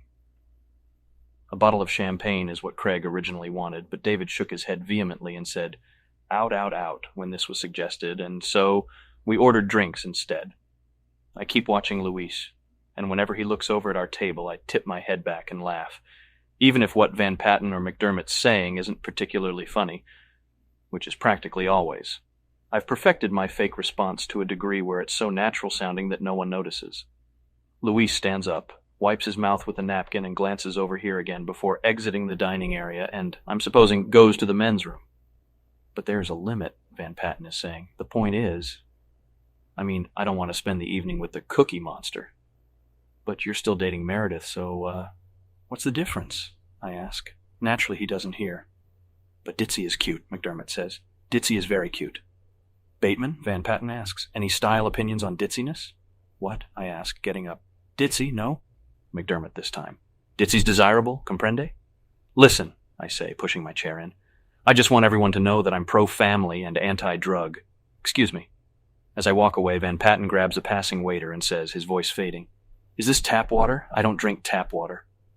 Bring me an Evian or something, okay? Would Courtney like me less if Louise was dead? This is the question I have to face, with no clear answer burning back across my mind. As I make my way slowly through the dining room, waving to someone who looks like Vincent Morris and someone else who I'm fairly sure is someone who looks like Tom Newman. Would Courtney spend more time with me? The time she now spends with Louise, if he was out of the picture, no longer an alternative, if he was, perhaps, dead. If Louise were killed, would Courtney be upset? Could I genuinely be of comfort without laughing in her face, my own spite doubling back on me, giving everything away? Is the fact that she dates me behind his back what excites her, my body or the size of my dick? Why, for that matter, do I want to please Courtney? If she likes me only for my muscles, the heft of my cock, then she's a shallow bitch. But a physically superior, near-perfect-looking shallow bitch, and that can override anything, except maybe bad breath or yellow teeth, either of which is a real deal-breaker. Would I ruin things by strangling Louise? If I married Evelyn, would she make me buy her Lacroix gowns until we finalized our divorce? Have the South African colonial forces and the Soviet-backed black guerrillas found peace yet in Namibia? Or would the world be a safer, kinder place if Louise was hacked to bits? My world might, so why not? There really is no other hand. It's really even too late to be asking these questions, since now I'm in the men's room, staring at myself in the mirror. Tan and haircut perfect, checking out my teeth, which are completely straight and white and gleaming. Winking at my reflection, I breathe in, sliding on a pair of leather Armani gloves, and then make my way toward the stall Louise occupies. The men's room is deserted. All the stalls are empty except for the one at the end, the door not locked, left slightly ajar, the sound of Louise whistling something from Les Miserables getting almost oppressively louder as I approach. He's standing in the stall, his back to me, wearing a cashmere blazer, pleated wool trousers, a cotton silk white shirt, pissing into the toilet. I can tell he senses movement in the stall because he stiffens noticeably and the sound of his urine hitting water stops abruptly in midstream. In slow motion, my own heavy breathing blocking out all other sounds, my vision blurring slightly around the edges. My hands move up over the collar of his cashmere blazer and cotton flannel shirt, circling his neck until my thumbs meet at the nape and my index fingers touch each other just above Louise's Adam's apple. I start to squeeze, tightening my grip, but it's loose enough to let Louise turn around, still in slow motion, so he can stand facing me, one hand over his wool and silk polo sweater, the other hand reaching up. His eyelids flutter for an instant, then widen, which is exactly what I want. I want to see Louise's face contort and turn purple, and I want him to know who it is who is killing him. I want to be the last face, the last thing that Louise sees before he dies, and I want to cry out, "I'm fucking Courtney, do you hear me? I'm fucking Courtney, ha ha ha." And have these be the last words, the last sounds he hears until his own gurglings, accompanied by the crunching of his trachea, drown everything else out. Louise stares at me, and I tense the muscles in my arms, preparing myself for a struggle that, disappointingly, never comes. Instead, he looks down at my wrists, and for a moment wavers, as if he's undecided about something, and then he lowers his head and kisses my left wrist, and when he looks back up at me shyly, it's with an expression that's loving and only part awkward. His right hand reaches up and tenderly touches the side of my face. I stand there, frozen, my arms still stretched out in front of me, fingers still circled around Louise's throat. "God, Patrick," he whispers, "why here?" His hand is playing with my hair now. I look over at the side of the stall where someone has scratched into the paint Edwin Gibbs' marvelous head, and I'm still paralyzed in this position and gazing at the words, confused, studying the frame surrounding the words as if that contained an answer. A truth. Edwin who?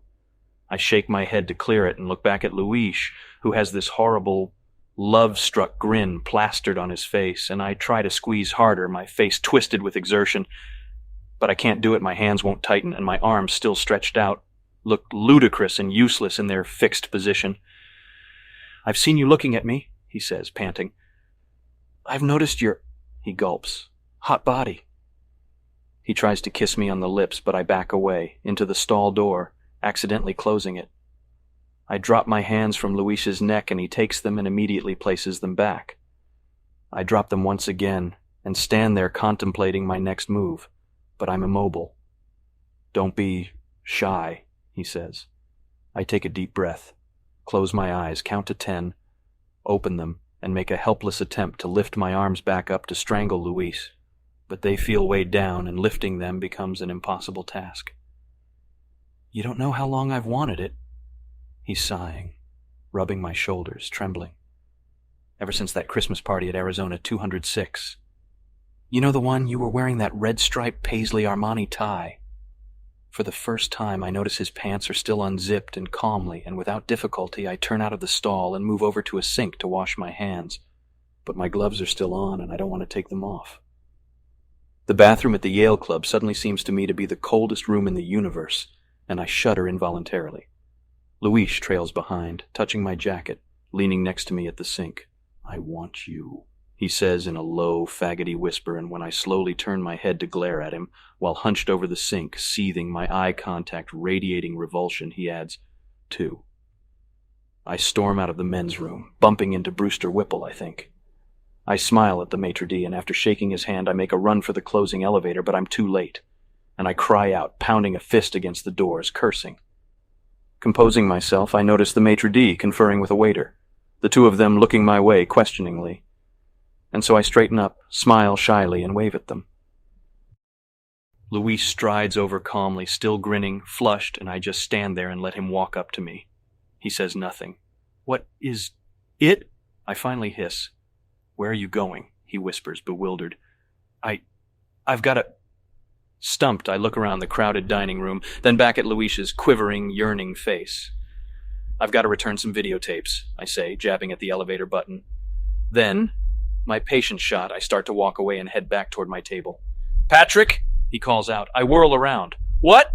He mouths, "I'll call you," with this expression on his face that lets me know, that assures me my secret is safe with him. Oh my God, I practically gag, and shaking visibly, I sit back at our table, completely defeated, my gloves still on, and gulp down the rest of a watery J&B on the rocks. As soon as I've seated myself, Van Patten asks, "Hey Bateman, what's the right way to wear a tie bar or clasp?" While a tie holder is by no means required business wear, it adds to a clean, neat overall appearance. But the accessory shouldn't dominate the tie. Choose a simple gold bar or a small clip and place it at the lower end of the tie at a downward 45-degree angle. Killing dog. Courtney calls, too wasted on Ellaville to meet me for a coherent dinner at Crane's, the new Kitty Oat Sanders restaurant in Gramercy Park where Jean, my secretary, made reservations for us last week, and I'm nonplussed. Even though it got excellent reviews, one in New York Magazine, the other in The Nation. I don't complain or persuade Courtney to change her mind since I have 2 files I should go over and the Patty Winters show I taped this morning hasn't been watched yet. It's 60 minutes about women who've had mastectomies, which at 7:30, over breakfast before the office, I couldn't bear to sit through.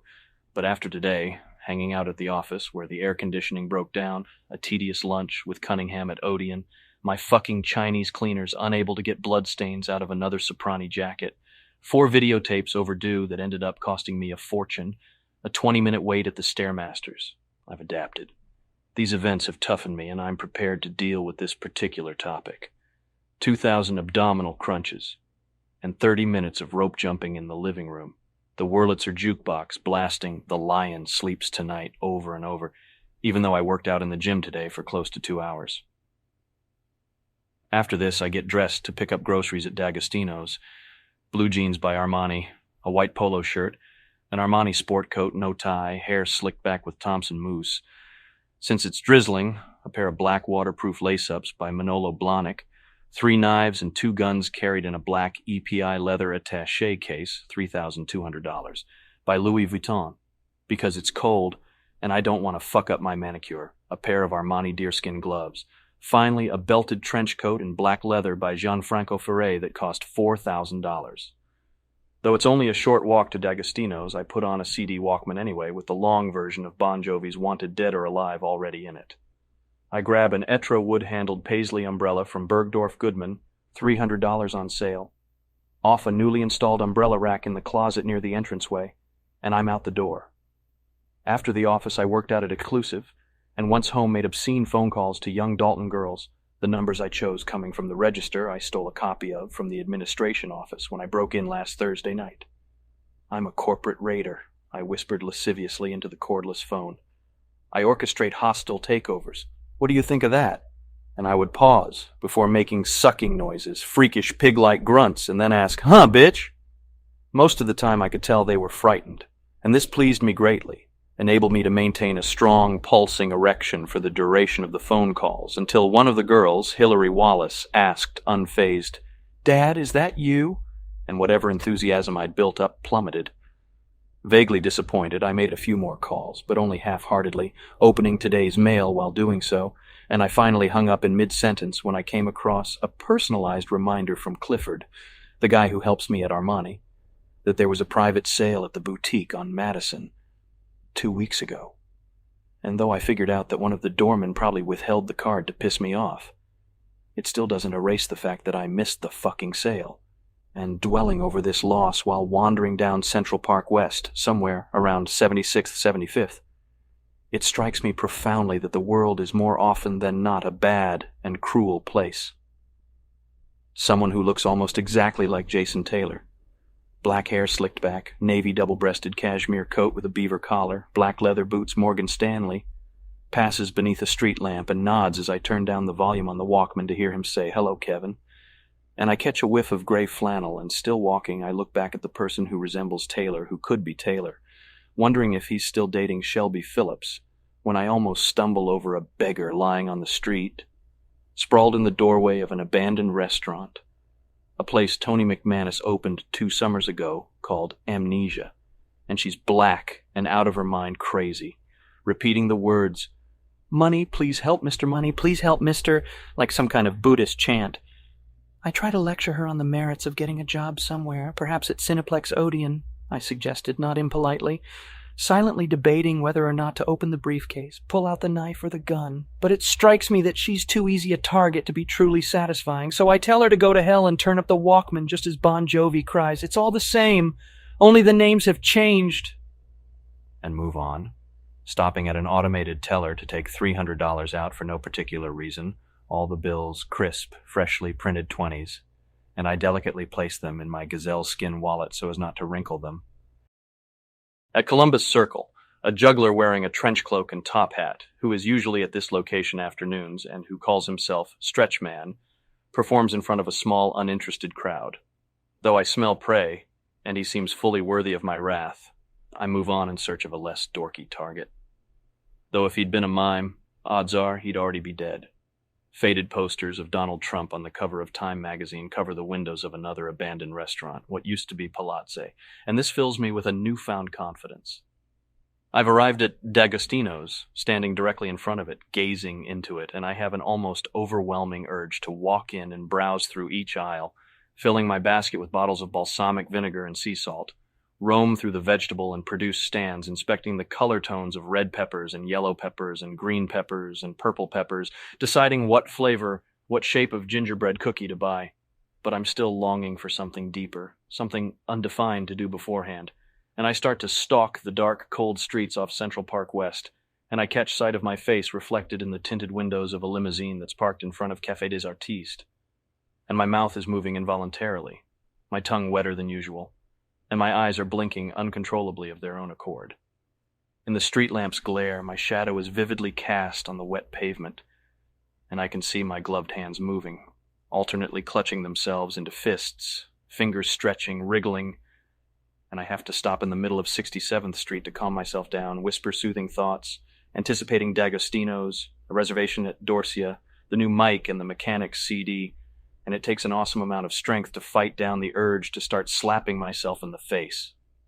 Coming slowly up the street is an old queer wearing a cashmere turtleneck, a paisley wool ascot and a felt hat, walking a brown and white Shar-Pei, its bunched-up face sniffing low to the ground.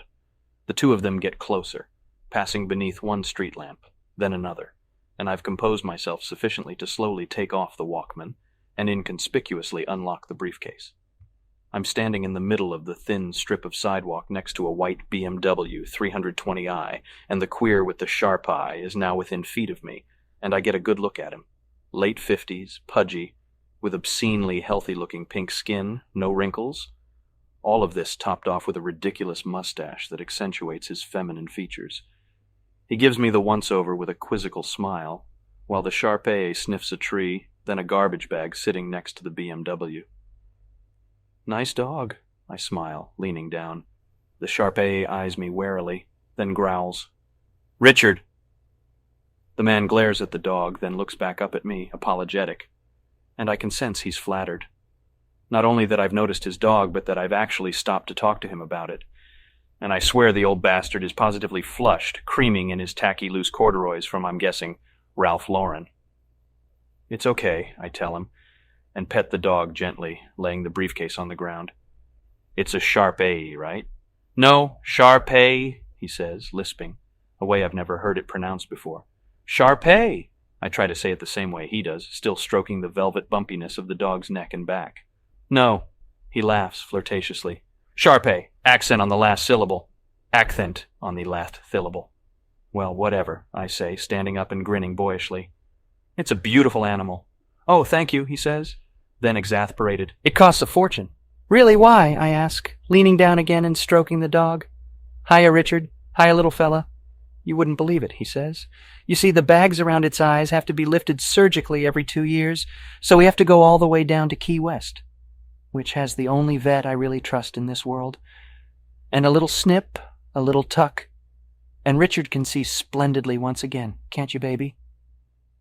He nods approvingly as I continue to run my hand seductively across the dog's back.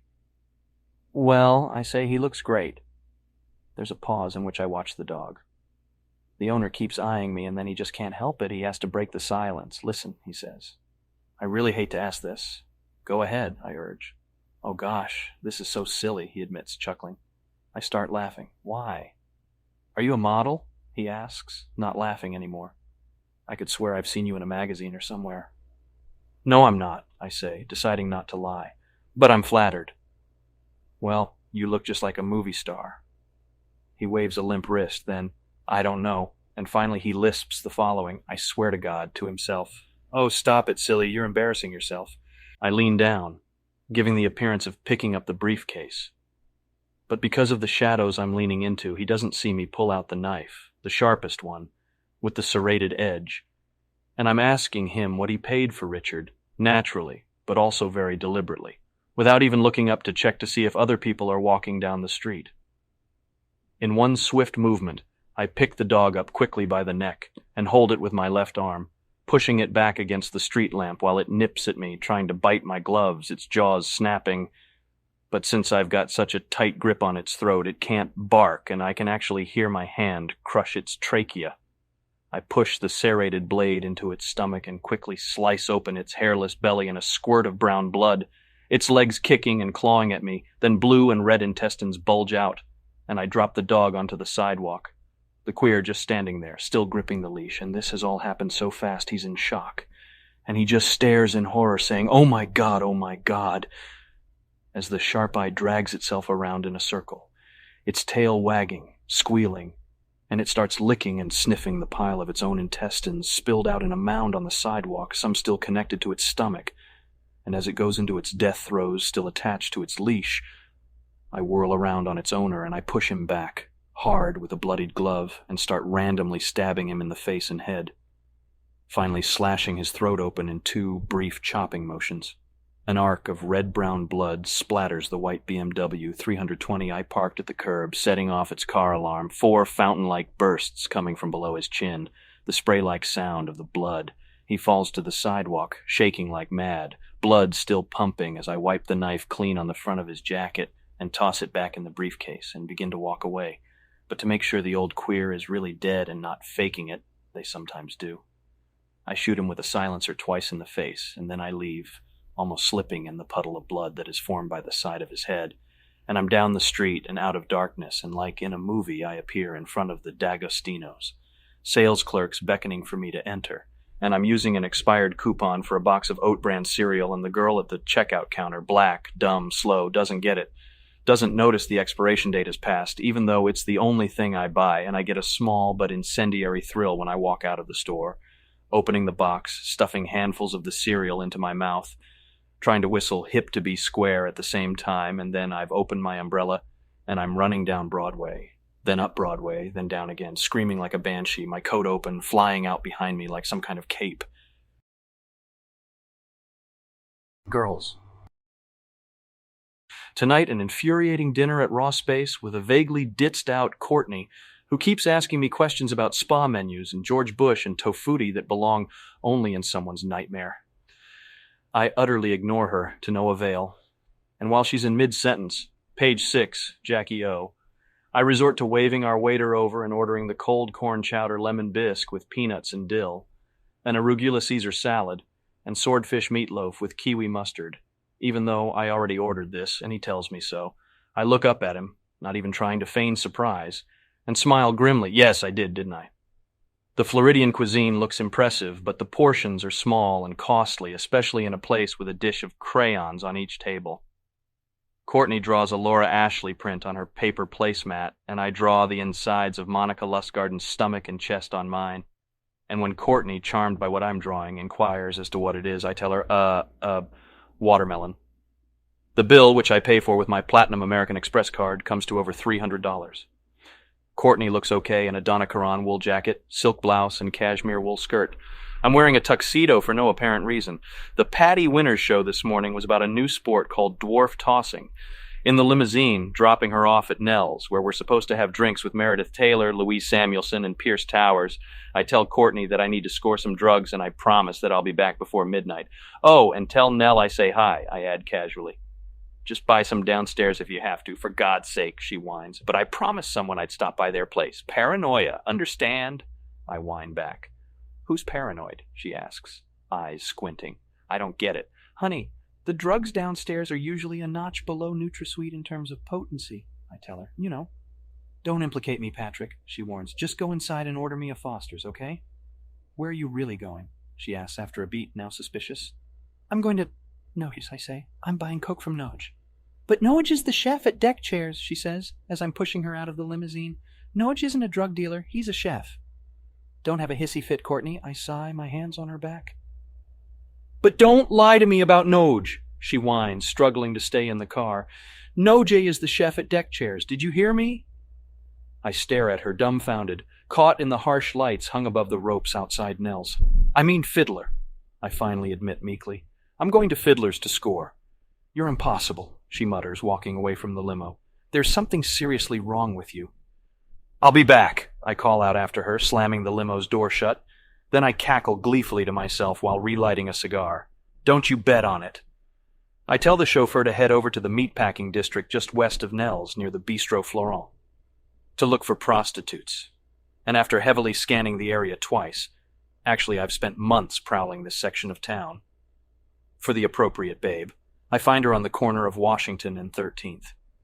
She's blonde and slim and young, trashy, but not an escort bimbo, and most important, she's white, which is a rarity in these parts. She's wearing tight cut-off shorts, a white t-shirt, and a cheap leather jacket. And except for a bruise over her left knee, her skin is pale all over, including the face, though her thickly lipsticked mouth is done up in pink.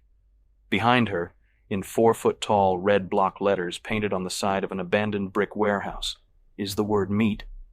And the way the letters are spaced awakens something in me, and above the building like a backdrop is a moonless sky, which earlier in the afternoon was hung with clouds, but tonight isn't. The limousine cruises up alongside the girl. Through its tinted windows, closer up, she's paler. The blonde hair now seems bleached, and her facial features indicate someone even younger than I first imagined, and because she's the only white girl I've seen tonight in this section of town, she seems, whether she is or not, especially clean. You could easily mistake her for one of the NYU girls walking home from Mars, a girl who has been drinking sea breezes all night while moving across a dance floor to the new Madonna songs, a girl who, perhaps afterwards, had a fight with her boyfriend, someone named Angus or Nick or Pokey, a girl on her way to Florent to gossip with friends. to order another sea breeze perhaps, or maybe a cappuccino or a glass of Evian water. And unlike most of the whores around here, she barely registers the limousine as it pulls up next to her and stops idling. Instead, she lingers casually, pretending to be unaware of what the limousine actually signifies. When the window opens, she smiles, but looks away. The following exchange takes place in less than a minute. "I haven't seen you around here," I say. "You just haven't been looking," she says, really cool. "Would you like to see my apartment?" I ask, flipping the light on inside the back of the limo so she can see my face, the tuxedo I'm wearing. She looks at the limousine, then at me, then back at the limo. I reach into my gazelle skin wallet. "I'm not supposed to," she says, looking off into a pocket of darkness between two buildings across the street. But when her eyes fall back on me, she notices the $100 bill I'm holding out to her, and without asking what I'm doing, without asking what it is I really want of her, without even asking if I'm a cop, she takes the bill, and then I'm allowed to rephrase my question. "Do you want to come up to my apartment or not?" I ask this grinning. "I'm not supposed to," she says again. But after another glance at the black long car and at the bill she's now putting into her hip pocket and at the bum, shuffling toward the limousine, a cup jangling with coins held in a scabby outstretched arm, she manages to answer, "But I can make an exception." "Do you take American Express?" I ask, switching the light off. She's still gazing out into that wall of darkness as if looking for a sign from someone invisible. She shifts her stare to meet mine, and when I repeat, "Do you take American Express?" she looks at me like I'm crazy, but I smile pointlessly anyway, while holding the door open and tell her, "I'm joking. Come on, get in." She nods to someone across the street, and I guide this girl into the back of the darkened limousine, slamming the door, then locking it. Back in my apartment, while Christy takes a bath. I don't know her real name, I haven't asked, but I told her to respond only when I call her Christy.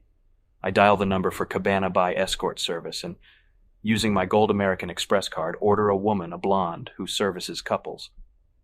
I give the address twice, and afterwards, again stress blonde. The guy on the other end of the line, some old dago, assures me that someone blonde will be at my door within the hour.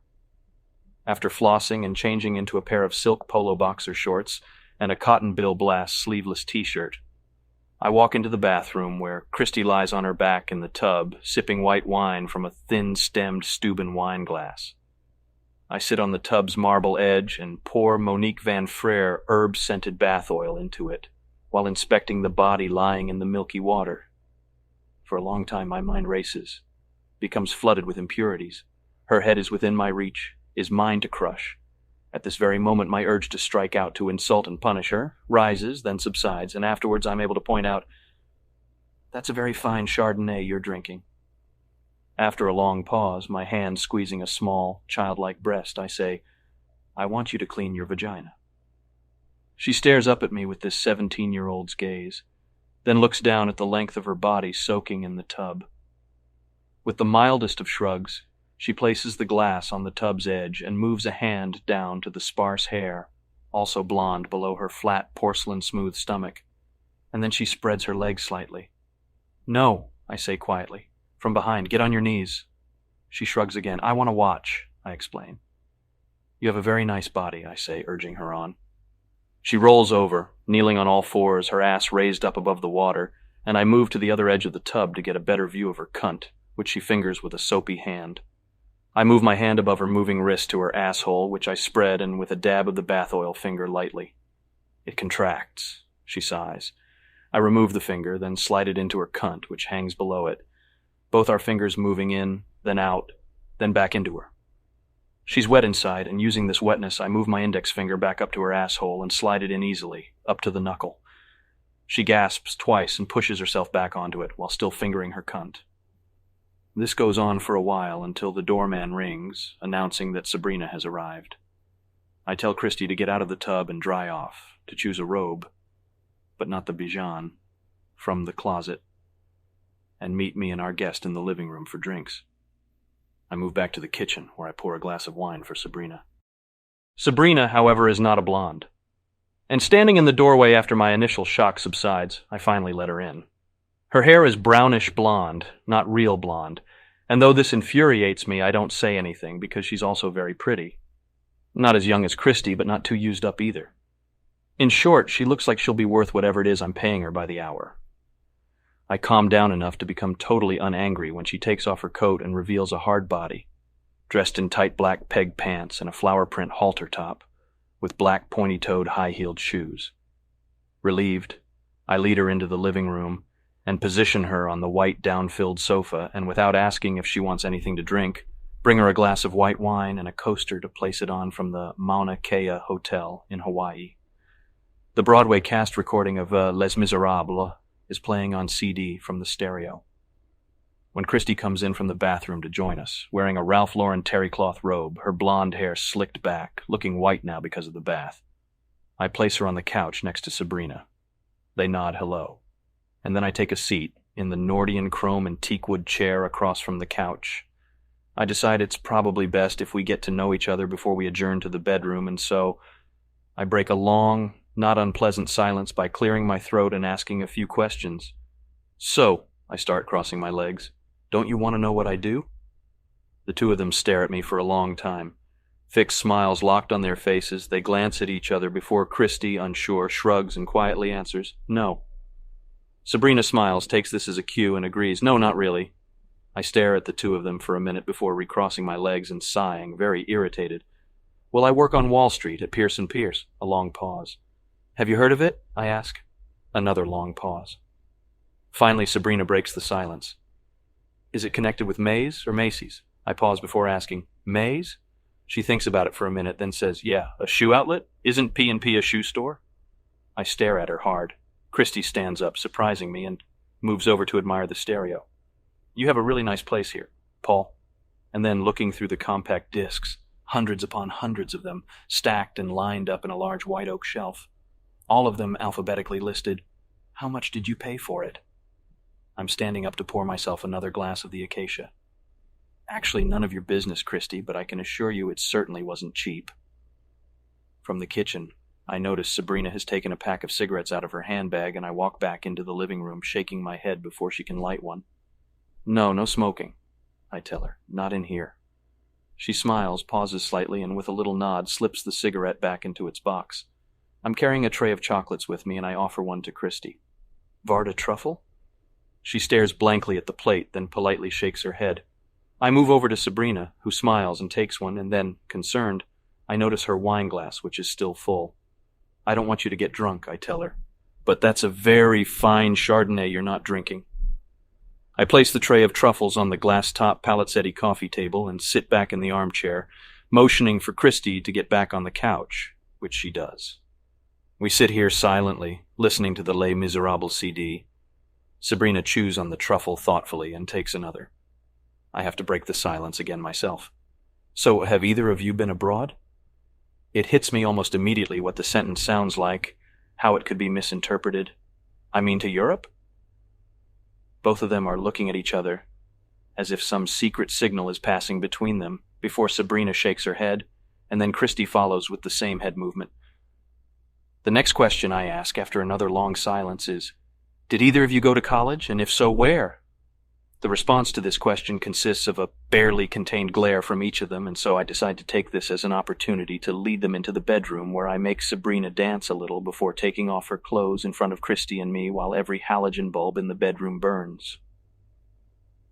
I have her put on a Christian Dior lace and charmeuse teddy, and then I take off all my clothes except for a pair of Nike All-Sport sneakers, and Christy eventually takes off the Ralph Lauren robe and is buck naked except for an Angela Cummings silk and latex scarf, which I knot carefully around her neck, and suede gloves by Gloria Jose from Bergdorf Goodman that I bought on sale. Then Christy starts French kissing Sabrina hard on the mouth as I continue to eat her out, my mouth and chin and jaw covered with her juices, which momentarily dry, then are replaced by others. I push Sabrina off my cock and lay her on her back, her head at the foot of the futon. Then I lay Christy over her, placing the two in a 69 position with Christy's ass raised up in the air, and with a surprisingly small amount of Vaseline, after slipping on a condom, finger her tight ass until it relaxes and loosens enough so I can ease my dick into it while Sabrina eats Christy's cunt out, fingering it, sucking on her swollen clit, sometimes holding onto my balls and squeezing them lightly, teasing my asshole with a moistened finger, And then Christy is leaning into Sabrina's cunt, and she's roughly spread her legs open as wide as possible and starts digging her tongue into Sabrina's cunt. But not for long, because she's interrupted by yet another orgasm, and she lifts her head up and looks back at me, her face slick with cunt juice, and she cries out, "Fuck me, I'm coming! Oh God, eat me, I'm coming!" And this spurs me on to start fucking her ass very hard while Sabrina keeps eating the cunt that hangs over her face, which is covered with Christy's pussy juice. I pull my cock out of Christy's ass and force Sabrina to suck on it before I push it back into Christy's spread cunt. And after a couple of minutes of fucking it, I start coming, and at the same time Sabrina lifts her mouth off my balls, and just before I explode into Christy's cunt, she spreads my ass cheeks open and forces her tongue up into my asshole, which spasms around it. And because of this, my orgasm prolongs itself, and then Sabrina removes her tongue and starts moaning that she's coming too. Because after Christy finishes coming, she resumes eating Sabrina's cunt. And I watch, hunched over Christy, panting as Sabrina lifts her hips repeatedly into Christy's face. And then I have to lie back, spent but still hard. My cock, glistening, still aching from the force of my ejaculation. And I close my eyes, my knees weak and shaking. I awaken only when one of them touches my wrist accidentally. My eyes open, and I warn them not to touch the Rolex, which I've kept on during this entire time. They lie quietly on either side of me, sometimes touching my chest, once in a while running their hands over the muscles in my abdomen. Half-hour later, I'm hard again. I stand up and walk over to the armoire, where, next to the nail gun, rests a sharpened coat hanger, a rusty butter knife, matches from the Gotham bar and grill, and a half-smoked cigar. And turning around, naked, my erection jutting out in front of me, I hold these items out and explain in a hoarse whisper, "We're not through yet." An hour later, I will impatiently lead them to the door, both of them dressed and sobbing, bleeding but well paid. Tomorrow, Sabrina will have a limp. Christy will probably have a terrible black eye and deep scratches across her buttocks caused by the coat hanger. Blood-stained Kleenex will lie crumpled by the side of the bed, along with an empty carton of Italian seasoning salt I picked up at Dean and DeLuca. Shopping. The colleagues I have to buy presents for include Victor Powell, Paul Owen, David Van Patten, Craig McDermott, Luis Carruthers, Preston Nichols, Connolly O'Brien, Reed Robeson, Scott Montgomery, Ted Madison, Jeff Duvall, Boris Cunningham, Jamie Conway, Hugh Turnbull, Frederick Dibble, Todd Hamlin, Moldwin Butner, Ricky Hendricks, and George Carpenter.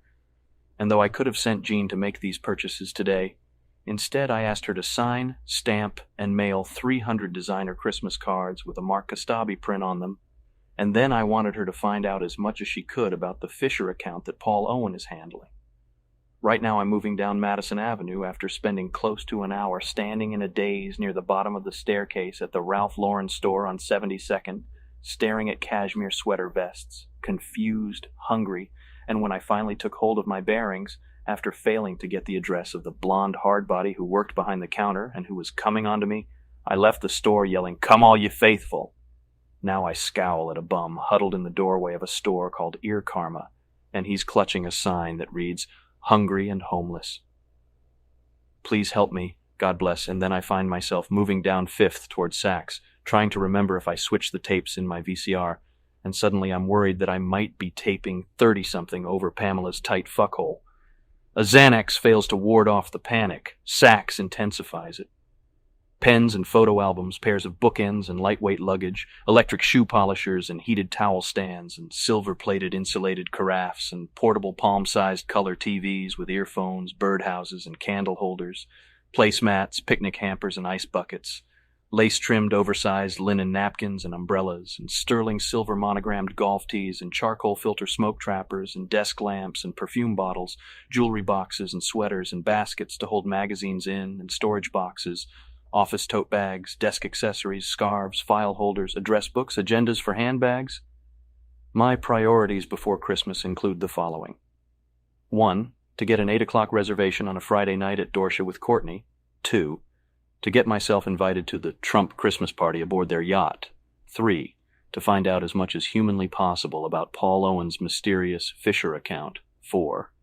To saw a hardbody's head off and Federal Express it to Robin Barker, the dumb bastard, over at Salomon Brothers. And 5. To apologize to Evelyn without making it look like an apology. The Patty Winters show this morning was about women who married homosexuals, and I almost called Courtney up to warn her as a joke.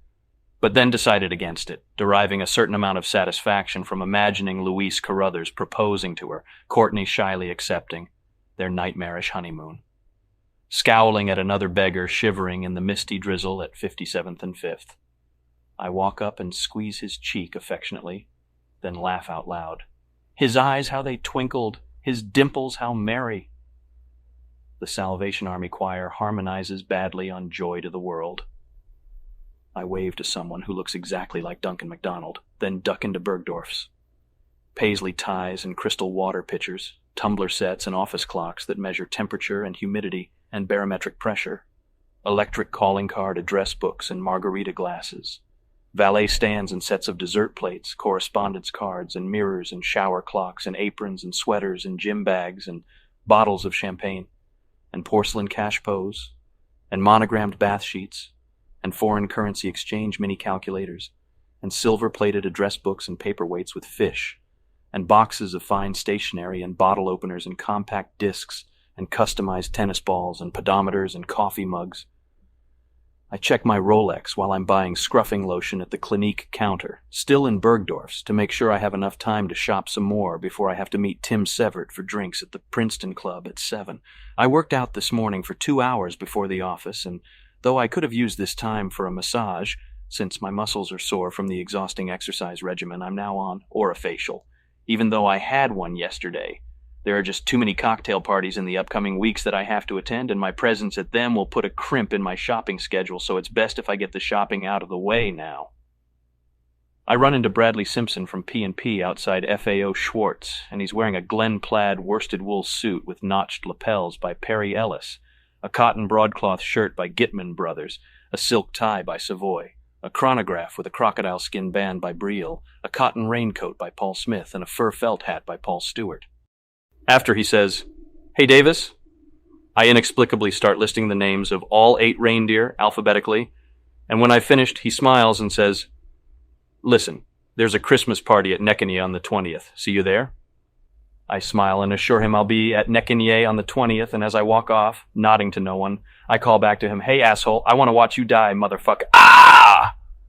And then I start screaming like a banshee, moving across 58th, banging my Bottega Veneta briefcase against a wall.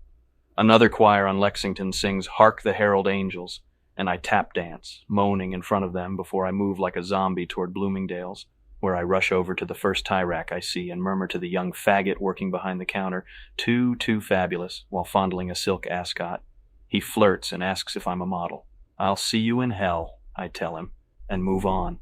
Vases and felt fedoras with feather headbands and alligator toiletry cases, with gilt silver bottles and brushes and shoehorns that cost $200, and candlesticks and pillow covers and gloves and slippers and powder puffs and hand-knitted cotton snowflake sweaters and leather skates and Porsche-designed ski goggles and antique apothecary bottles and diamond earrings and silk ties and boots and perfume bottles and diamond earrings and boots and vodka glasses and card cases and cameras and mahogany servers and scarves and aftershaves and photo albums and salt and pepper shakers and ceramic toaster cookie jars and $200 shoehorns and backpacks and aluminum lunch pails and pillow covers. Some kind of existential chasm opens before me while I'm browsing in Bloomingdale's and causes me to first locate a phone and check my messages. Then, near tears, after taking 3 Halcyon, since my body has mutated and adapted to the drug it no longer causes sleep, it just seems to ward off total madness, I head toward the Clinique counter, where with my Platinum American Express card, I buy 6 tubes of shaving cream while flirting nervously with the girls who work there, and I decide this emptiness has, at least in part, some connection with the way I treated Evelyn at Barcadia the other night, though there is always the possibility it could just as easily have something to do with the tracking device on my VCR, and while I make a mental note to put in an appearance at Evelyn's Christmas party, I'm even tempted to ask one of the Clinique girls to escort me. I also remind myself to look through my VCR handbook and deal with the tracking device problem. I see a 10-year-old girl standing by her mother who's buying a scarf, some jewelry, and I'm thinking, not bad. I'm wearing a cashmere topcoat, a double-breasted plaid wool and alpaca sport coat, pleated wool trousers, patterned silk tie, all by Valentino Couture, and leather lace-ups by Alan Edmonds. Christmas party. I'm having drinks with Charles Murphy at Rusty's to fortify myself before making an appearance at Evelyn's Christmas party. I'm wearing a 4-button double-breasted wool and silk suit, a cotton shirt with a button-down collar by Valentino Couture, a patterned silk tie by Armani, and cap-toed leather slip-ons by Allen Edmonds. Murphy is wearing a 6-button double-breasted wool gabardine suit by Courrèges, a striped cotton shirt with a tab collar, and a foulard patterned silk crepe tie, both by Hugo Boss. He's on a tirade about the Japanese. They've bought the Empire State Building and Nels. Nels, can you believe it, Bateman? He exclaims over his second absolute on the rocks. And it moves something in me, it sets something off. And after leaving Rusty's, while wandering around the Upper West Side, I find myself crouched in the doorway of what used to be Carly Simon's, a very hot J. Eckale restaurant that closed last fall. And leaping out at a passing Japanese delivery boy, I knock him off his bicycle and drag him into the doorway.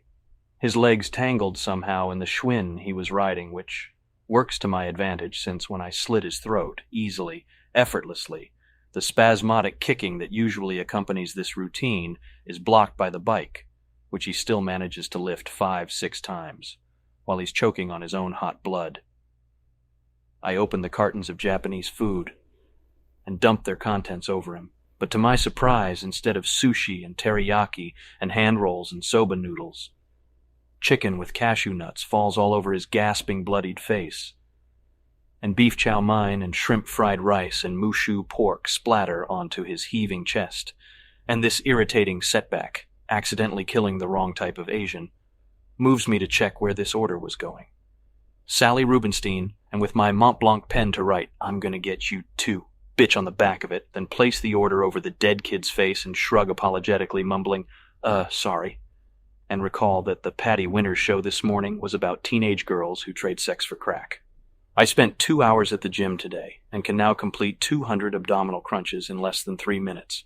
Near Evelyn's brownstone, I hand a freezing bum one of the fortune cookies I took from the delivery boy, and he stuffs it fortune and all into his mouth, nodding thanks.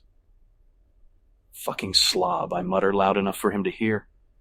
As I turn the corner and head for Evelyn's, I notice the police lines are still up around the brownstone where her neighbor Victoria Bell was decapitated. 4 limousines are parked in front, one still running. I'm late. The living room and dining room are already crowded with people I don't really want to talk to. Tall, full blue spruces covered with white twinkling lights stand on either side of the fireplace. Old Christmas songs from the 60s sung by the Ronettes are on the CD player. A bartender in a tuxedo pours champagne and eggnog, mixes Manhattans and martinis, opens bottles of Calera Jensen Pinot Noir and a Chapelet Chardonnay. 20-year-old ports line a makeshift bar between vases of poinsettias. A long folding table has been covered with a red tablecloth and is jammed with pans and plates and bowls of roasted hazelnuts and lobster and oyster bisques and celery root soup with apples and beluga caviar on toast points and creamed onions and roast goose with chestnut stuffing and caviar and puff pastry and vegetable tarts with tapenade, roast duck and roast rack of veal with shallots and gnocchi gratin and vegetable strudel and Waldorf salad and scallops and bruschetta with mascarpone, and white truffles and green chili souffle and roast partridge with sage, potatoes and onion and cranberry sauce, mincemeat pies and chocolate truffles and lemon souffle tarts and pecan tart tatine. Candles have been lit everywhere, all of them in sterling, silver Tiffany candle holders. And though I cannot be positive that I'm not hallucinating, there seem to be midgets, dressed in green and red elf suits and felt hats, walking around with trays of appetizers. I pretend not to have noticed and head straight for the bar where I gulp down a glass of not bad champagne, then move over to Donald Peterson, and as with most of the men here, someone has tied paper antlers to his head. On the other side of the room, Maria and Darwin Hutton's 5-year-old daughter, Cassandra, is wearing a $700 velvet dress and petticoat by Nancy Halser.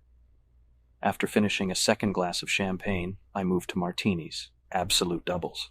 And after I've calmed down sufficiently, I take a closer look around the room, but the midgets are still there. Too much red, I mutter to myself, trancing out. It's making me nervous. "Hey, McCloy," Peterson says. "What do you say?" I snap out of it and automatically ask, "Is this the British cast recording of Les Miserables or not?" "Hey, have a holly jolly Christmas." He points a finger at me, drunk. So what is this music? I ask, thoroughly annoyed. And by the way, sir, deck the halls with boughs of holly. Bill Scepter, he says, shrugging. I think scepter or skepter. Why doesn't she put on some talking heads for Christ's sakes? I complain bitterly. Courtney is standing on the other side of the room, holding a champagne glass and ignoring me completely. Or Les Mis, he suggests. American or British cast recording. My eyes narrowing, I'm testing him. British, he says, as a dwarf hands us each a plate of Waldorf salad. Definitely, I murmur, staring at the dwarf as he waddles away. Suddenly, Evelyn rushes up to us, wearing a sable jacket and velvet pants by Ralph Lauren, and in one hand she's holding a piece of mistletoe, which she places above my head, and in the other a candy cane. "Mistletoe alert!" she shrieks, kissing me dryly on the cheek. "Merry Xmas, Patrick! Merry Christmas, Jimmy!" Merry Christmas, I say, unable to push her away since I've got a martini in one hand and a Waldorf salad in the other. "You're late, honey," she says. "I'm not late," I say, barely protesting. "Oh, yes you are," she says in sing-song. "I've been here the entire time," I say, dismissing her. "You just didn't see me." "Oh, stop scowling. You're such a Grinch." She turns to Peterson. "Did you know Patrick's the Grinch?" "Bah, humbug," I sigh, staring over at Courtney. "Hell, we all know McCloy's the Grinch," Peterson bellows drunkenly. "How you doing, Mr. Grinch?" "And what does Mr. Grinch want for Christmas?" Evelyn asks in a baby's voice. "Has Mr. Grinchy been a good boy this year?" I sigh. "The Grinch wants a Burberry raincoat, a Ralph Lauren cashmere sweater, a new Rolex, a car stereo." Evelyn stops sucking on the candy cane to interrupt. "But you don't have a car, honey." "I want one anyway." I sigh again. "The Grinch wants a car stereo anyway." "How's the Waldorf salad?" Evelyn asks worriedly. "Do you think it tastes all right?" "Delicious," I murmur, craning my neck, spotting someone suddenly impressed. "Hey, you didn't tell me Lawrence Tish was invited to this party." She turns around. "What are you talking about?"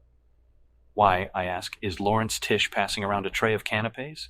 "Oh, God, Patrick, that's not Lawrence Tish," she says. "That's one of the Christmas elves." "One of the what?" "You mean the midgets." "They're elves," she stresses. "Santa's helpers. God, what a sourpuss. Look at them. They're adorable. That one over there is Rudolph. The one passing out candy canes is Blitzen. The other one is Donner." "Wait a minute, Evelyn, wait," I say, closing my eyes, holding up the hand with the Waldorf salad in it. I'm sweating déjà vu, but why? Have I met these elves somewhere? Forget about it. Those are the names of reindeer, not elves. Blitzen was a reindeer. The only Jewish one, Peterson reminds us. "Oh!" Evelyn seems bewildered by this information, and she looks over at Peterson to confirm this. "Is this true?" He shrugs, thinks about it, and looks confused. "Hey, baby. Reindeer, elves, Grinches, brokers. Hell, what's the difference, long as the crystal flows? Hey," he chuckles, nudging me in the ribs. "Ain't that right, Mr. Grinch?" "Don't you think it's Christmassy?" she asks hopefully. "Oh, yes, Evelyn," I tell her. "It's very Christmassy, and I'm truthful, not lying. But Mr. Sourpuss was late," she pouts, shaking that damn piece of mistletoe at me accusingly. "And not a word about the Waldorf salad. You know, Evelyn, there were a lot of other Christmas parties in this metropolis that I could have attended tonight, yet I chose yours. Why, you might ask. Why, I asked myself. I didn't come up with a feasible answer, yet I'm here, so be, grateful, babe," I say. "Oh, so this is my Christmas present?" she asks, sarcastic. "How sweet, Patrick, how thoughtful." "No, this is." I give her a noodle I just noticed was stuck on my shirt cuff. "Here." "Oh, Patrick, I'm going to cry," she says, dangling the noodle up to candlelight. "It's gorgeous. Can I put it on now?" "No, feed it to one of the elves. That one over there looks pretty hungry. Excuse me, but I need another drink." I hand Evelyn the plate of Waldorf salad and tweak one of Peterson's antlers and head toward the bar humming Silent Night, vaguely depressed by what most of the women are wearing. Pullover cashmere sweaters, blazers, long wool skirts, corduroy dresses, turtlenecks. Cold weather, no hard bodies. Paul Owen is standing near the bar holding a champagne flute, studying his antique silver pocket watch. From Hammacher Schlemmer, no doubt. And I'm about to walk over and mention something about that damned Fisher account when Humphrey Rhinebeck bumps into me trying to avoid stepping on one of the elves, and he's still wearing a cashmere Chesterfield overcoat by Crombie from Lord & Taylor, a peak-lapel double-breasted wool tuxedo, a cotton shirt by Perry Ellis, a bow tie from Hugo Boss, and paper antlers in a way that suggests he's completely unaware. And as if by rote, the twerp says, "Hey, Bateman, last week I brought a new herringbone tweed jacket to my tailor for alterations." "Well, congratulations seem in order," I say, shaking his hand. "That's nifty." "Thanks," he blushes, looking down. Anyway, he noticed that the retailer had removed the original label and replaced it with one of his own. Now what I want to know is this legal? "It's confusing, I know," I say, still moving through the crowd. "Once a line of clothing has been purchased from its manufacturer, it's perfectly legal for the retailer to replace the original label with his own. However, it's not legal to replace it with another retailer's label." "But wait, why is that?" he asks, trying to sip from his martini glass while attempting to follow me. "Because details regarding fiber content and country of origin or the manufacturer's registration number must remain intact. Label tampering is very hard to detect and rarely reported," I shout over my shoulder. Courtney is kissing Paul Owen on the cheek, their hands already firmly clasped. I stiffen up and stop walking. Rhinebeck bumps into me, but she moves on, waving to someone across the room.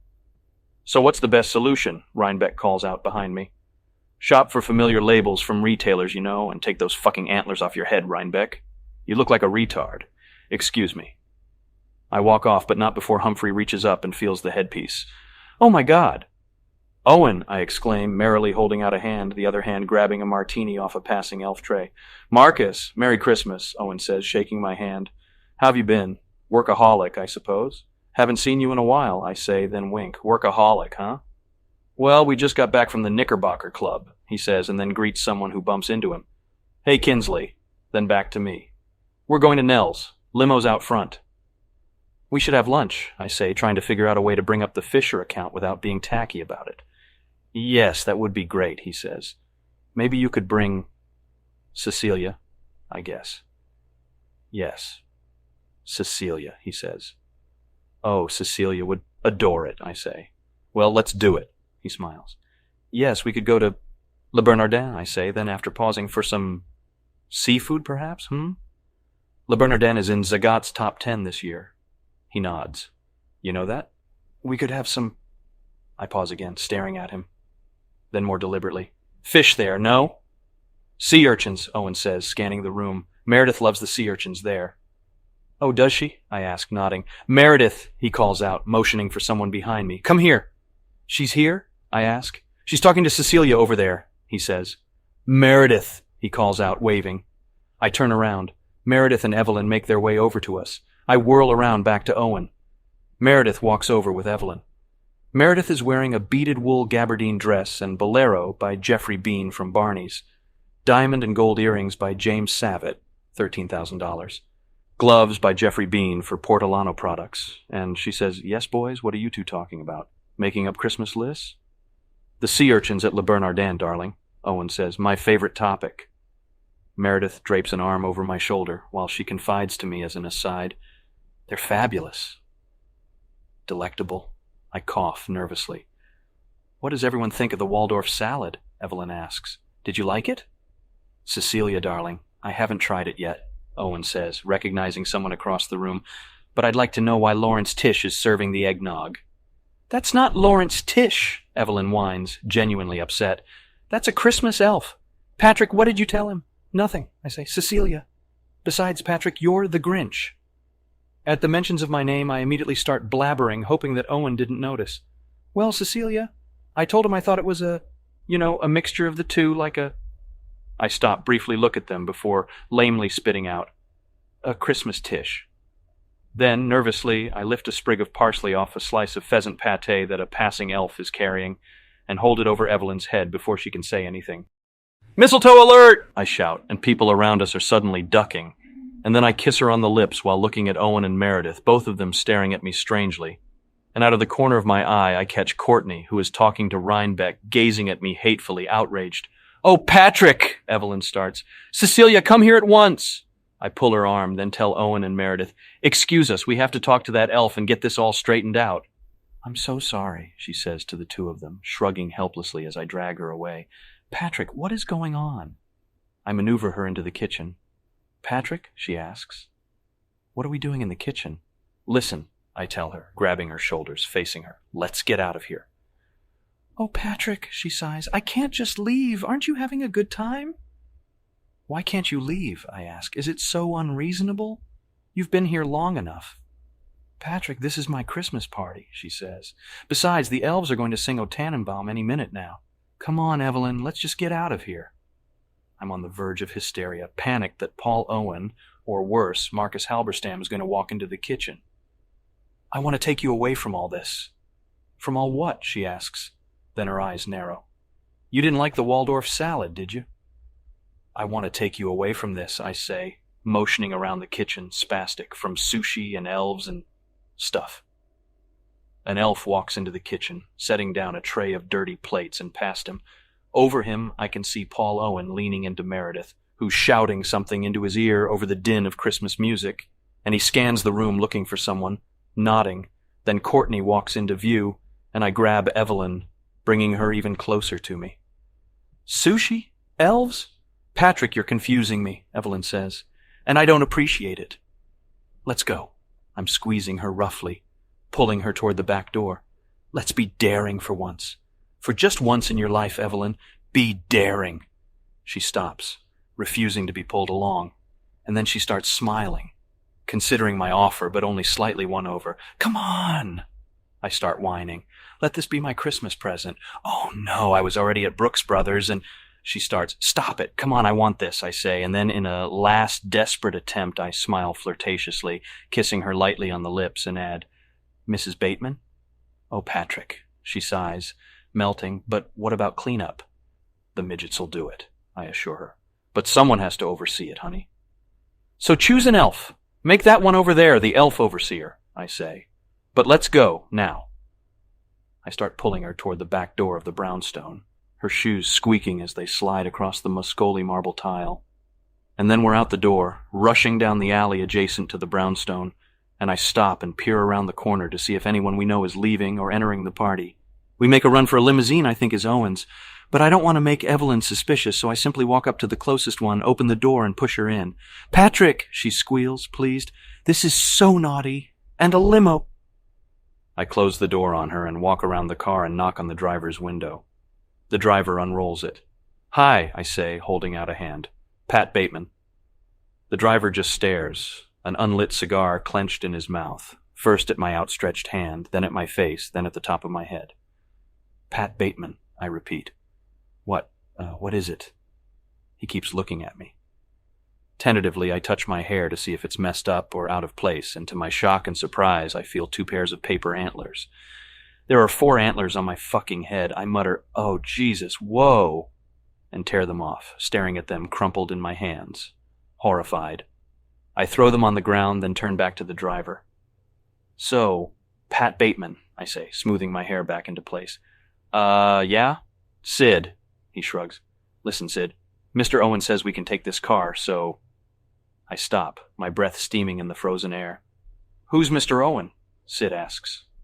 Paul Owen, I say, your customer. No, this is Mr. Barker's limo, he says. Nice antlers, though. Shit, I say, running around the limo to get Evelyn out of there before something bad happens, but it's too late. The second I open the door, Evelyn sticks her head out and squeals, Patrick, darling, I love it, champagne. She holds up a bottle of Cristal in one hand and a gold box in the other. And truffles, too.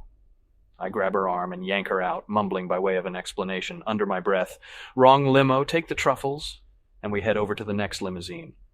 I open the door and guide Evelyn in, then move around to the front and knock on the driver's window. He unrolls it. He looks exactly like the other driver. Hi, Pat Bateman, I say, holding out my hand. Yeah? Hi, Donald Trump. My wife Ivana's in the back, he says sarcastically, taking it. Hey, watch it, I warn. Listen, Mr. Owen says we can take his car. I'm Marcus. You just said your name was Pat. No, I was wrong, I say sternly, staring directly at him. I was wrong about my name being Pat. My name is Marcus Halberstam. Now you're sure of this, right? He asks.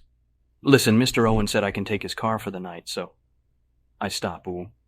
Let's just get on with it. I think I should talk to Mr. Owen first, the driver says, amused, toying with me. No, wait, I say, then calming down. Listen, It's fine, really. I start chuckling to myself. Mr. Owen is in a very, very bad mood. I'm not supposed to do this, the driver says without looking up at me. It's totally illegal. No way, give it up. Oh, come on, man, I say. It's totally against company regulations, he says. Fuck company regulations, I bark out at him. Fuck company regulations, he asks, nodding, smiling. Mr. Owen says it's okay, I say. Maybe you're not listening. Nope, no can do. He shakes his head. I pause, stand up straight, run a hand over my face, breathe in and then lean back down. Listen to me. I breathe in again. They've got midgets in there. I point with a thumb back at the brownstone. Midgets who are about to sing O Tannenbaum. I look at him imploringly, begging for sympathy, at the same time looking appropriately frightened. Do you know how scary that is? Elves. I gulp. Harmonizing? I pause, then quickly ask, think about it. Listen, Mr.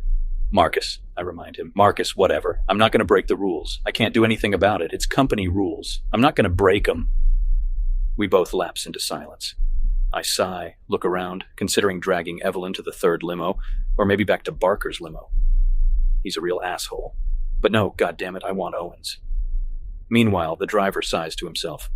If the midgets want to sing, let them sing. Shit, I curse, taking out my gazelle skin wallet. Here's 100. I hand him 250s. 200, he says. This city sucks, I mutter, handing the money over. Where do you want to go? He asks, taking the bills with a sigh as he starts the limousine. Club Chernobyl, I say, rushing to the back and opening the door. Yes, sir, he shouts. I hop in, shutting the door just as the driver peels away from Evelyn's brownstone toward Riverside Drive. Evelyn's sitting next to me while I'm catching my breath, wiping cold sweat off my brow with an Armani handkerchief. When I look over at her, she's on the verge of tears, her lips trembling, silent for once. You're startling me. What happened? I am alarmed. What did I do? The Waldorf salad was good. What else? Oh, Patrick, she sighs. It's lovely. I don't know what to say. Well, I pause carefully. I don't either. This, she says, presenting me with a diamond necklace from Tiffany's, Meredith's present from Owen. Well, help me put it on, darling. You're not the Grinch, honey. Evelyn?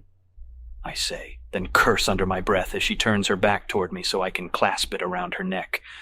The limousine lurches forward and she falls against me laughing, then kisses my cheek. It's lovely. Oh, I love it. Oops, must have truffle breath. Sorry, honey. Find me some champagne and pour me a glass. But I stare helplessly at the glittering necklace. That's not it. What? Evelyn asks, looking around the limo. Are there glasses in here? What's not it, honey? That's not it. I'm speaking in monotone. Oh, honey, she smiles. You have something else for me? No, I mean, come on, you devil, she says, playfully grabbing at my coat pocket. Come on, what is it? What is what? I ask, calmly annoyed. You've got something else. Let me guess. A ring to match, she guesses. A matching bracelet, a brooch, so that's it. She claps her hands. It's a matching brooch. While I'm trying to push her away from me, holding one of her arms back, the other snakes behind me and grabs something out of my pocket. Another fortune cookie I lifted from the dead Chinese boy. She stares at it, puzzled for a moment, and says, Patrick, you're so romantic. And then studying the fortune cookie, and with less enthusiasm, so original. I'm also staring at the fortune cookie. It's got a lot of blood on it, and I shrug and say as jovially as I can, oh, you know me. But what's on it? She holds it up close to her face, peering at it. What's this? Red stuff. That's... I peer also, pretending to be intrigued by the stains. Then I grimace. That's sweet and sour sauce. She cracks it open excitedly, then studies the fortune, confused. What does it say? I sigh, fooling around with the radio, then scanning the limo for Owen's briefcase, wondering where the champagne could possibly be. The open box from Tiffany's, empty. Empty on the floor, suddenly overwhelmingly depressing me. It says... She pauses, then squints at it closely, rereading it. It says, the fresh grilled foie gras at Le Cirque is excellent, but the lobster salad is only so-so. That's nice, I murmur, looking for champagne glasses, tapes, anything. It really says this, Patrick. She hands me the fortune, a slight smile creeping up on her face that I can make out even in the darkness of the limo.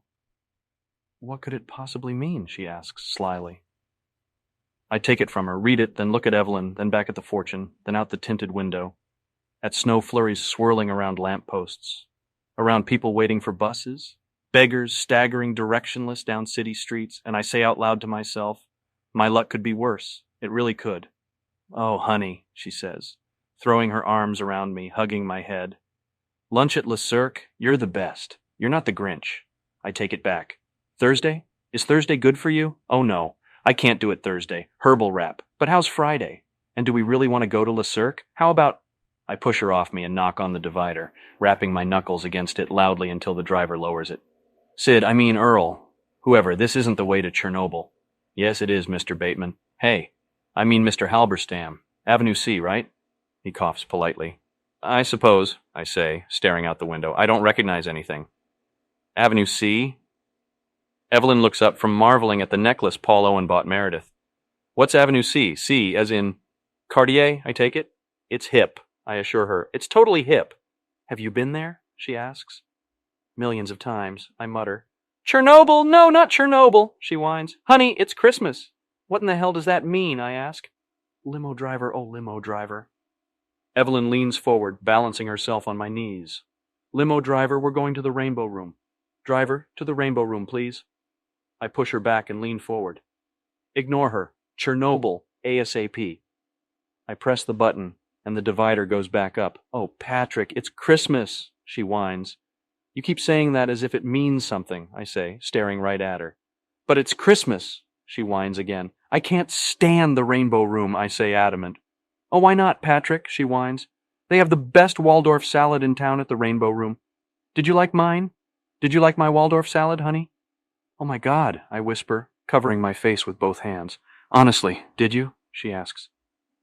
The only thing I really worried about was that and the chestnut stuffing. She pauses. Well, because the chestnut stuffing was, well, gross, you know. I don't want to go to the Rainbow Room, I interrupt, my hands still covering my face. Because I can't score drugs there. Oh. She looks me over disapprovingly. Tisk, tisk, tisk. Drugs, Patrick?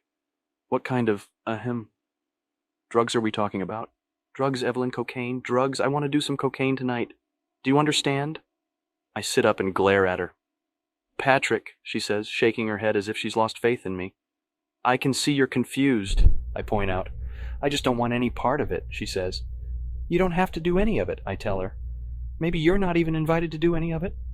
I just don't understand why you have to ruin this time of year for me, she says. Think of it as frost, as Christmas frost. As expensive Christmas frost, I say. Well, she says, lighting up. It's kind of exciting to slum, isn't it? $30 at the door apiece is not exactly slumming, Evelyn. Then I ask suspiciously, why wasn't Donald Trump invited to your party? Not Donald Trump again, Evelyn moans. Oh, God, is that why you were acting like such a buffoon? This obsession has got to end, she practically shouts. That's why you were acting like such an ass. It was the Waldorf salad, Evelyn, I say, teeth clenched. It was the Waldorf salad that was making me act like an ass. Oh my God, you mean it too. She throws her head back in despair. I knew it, but you didn't even make it, I scream. It was catered. Oh God, she wails. I can't believe it. The limousine pulls up in front of a club, Chernobyl, where a crowd 10 deep waits standing outside the ropes in the snow. Evelyn and I get out, and using Evelyn, much to her chagrin, as a blocker, I push my way through the crowd, and luckily spot someone who looks exactly like Jonathan Leatherdale about to be let in. And really shoving Evelyn, who's still holding on to her Christmas present, I call out to him, Jonathan, hey Leatherdale! And suddenly, predictably, the whole crowd starts shouting, Jonathan, hey Jonathan! He spots me as he turns around and calls out, hey Baxter! And winks, giving me the thumbs up sign. But it's not to me, it's to someone else. Evelyn and I pretend we're with his party anyway. The doorman closes the ropes on us, asks, You two come in that limo? He looks over at the curb and motions with his head. Yes. Evelyn and I both nod eagerly. You're in, he says, lifting the ropes. We walk in and I lay out $60, not a single drink ticket. The club is predictably dark, except for the flashing strobe lights, and even with them, all I can really see is dry ice pumping out of a fog machine and one hard body dancing to in excess's new sensation, which blasts out of speakers at a pitch that vibrates the body. I tell Evelyn to go to the bar and get us 2 glasses of champagne. "Oh, of course," she shouts back, heading tentatively toward one thin white strip of neon, the only light illuminating what might be a place where alcohol is served. In the meantime, I score a gram from someone who looks like Mike Donaldson, and after debating for 10 minutes while checking out this hard body whether I should ditch Evelyn or not, she comes up with 2 flutes half full of champagne, indignant, sad-faced. "It's Corbel," she shouts. "Let's leave." I shake my head negative and shout back, "Let's go to the restrooms." She follows. The one bathroom at Chernobyl is unisex. 2 other couples are already there, one of them in the only stall. The other couple is, like us, impatiently waiting for the stall to empty. The girl is wearing a silk jersey halter top, a silk chiffon skirt, and silk slingbacks, all by Ralph Lauren. Her boyfriend is wearing a suit tailored by, I think, William Fioravanti, or Vincent Nicolosi, or Scali, some wop. Both are holding champagne glasses, his full, hers empty. It's quiet except for the sniffling and muted laughter coming from the stall, and the bathroom's door is thick enough to block out the music, except for the deep, thumping drumbeat. The guy taps his foot expectantly. The girl keeps sighing and tossing her hair over her shoulder in these strangely enticing, jerky head movements. Then she looks over at Evelyn and me and whispers something to her boyfriend. Finally, after she whispers something to him again, he nods, and they leave. "Thank God," I whisper, fingering the gram in my pocket. Then to Evelyn, "Why are you so quiet?" "The Waldorf salad," she murmurs, not looking at me. "Damn it!"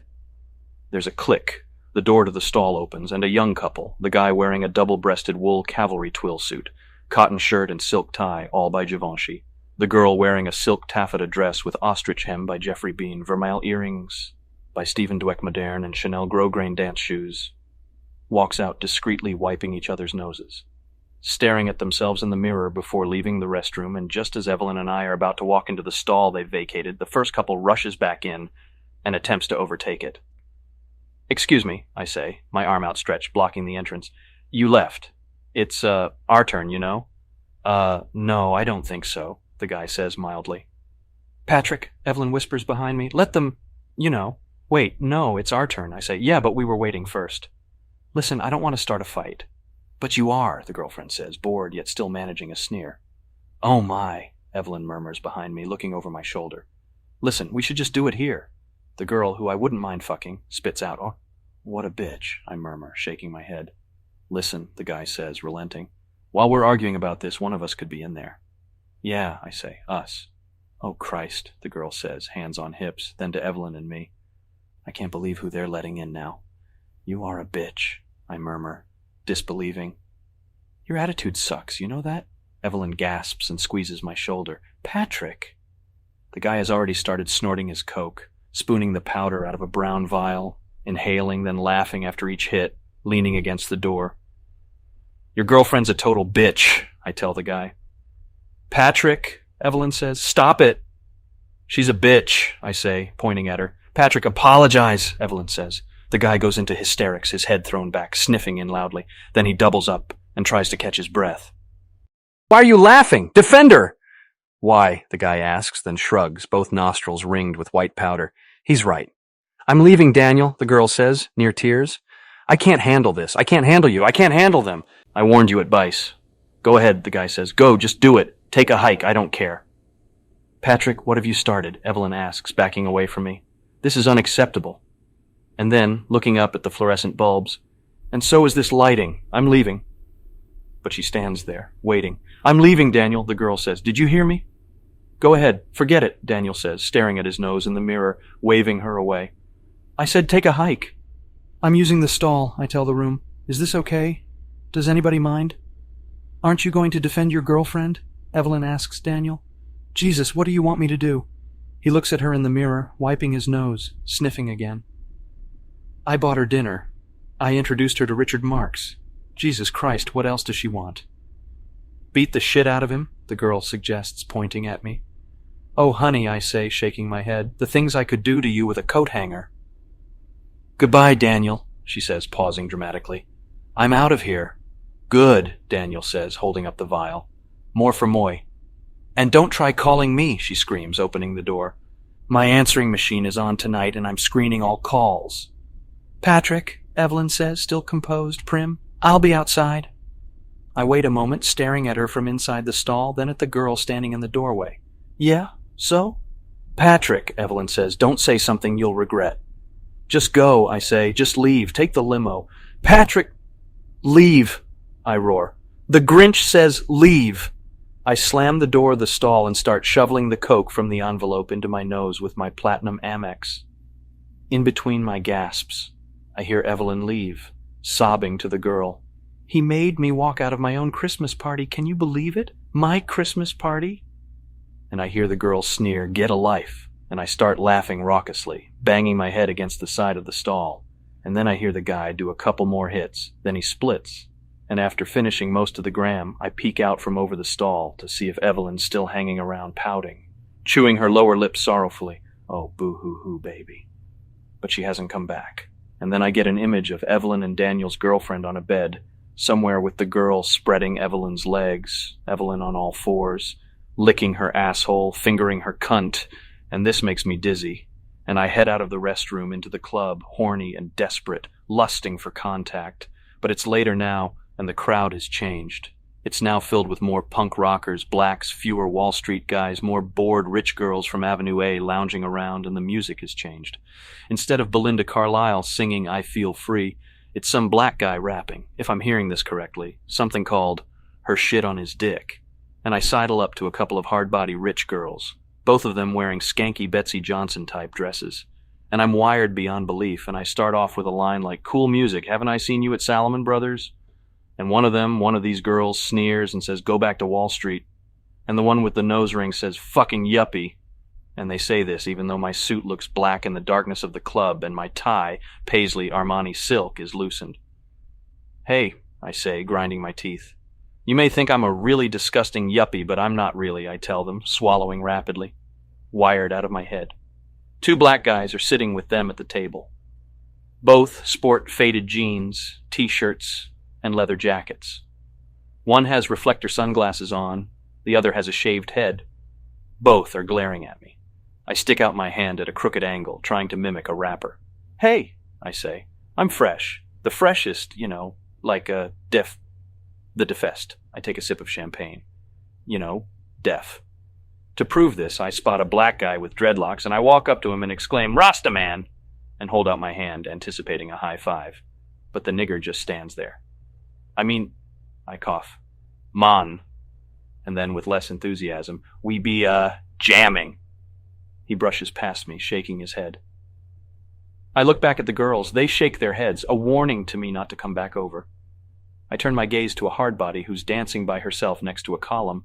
Then I finish my champagne and walk up to her, asking for a phone number. She smiles. Exit.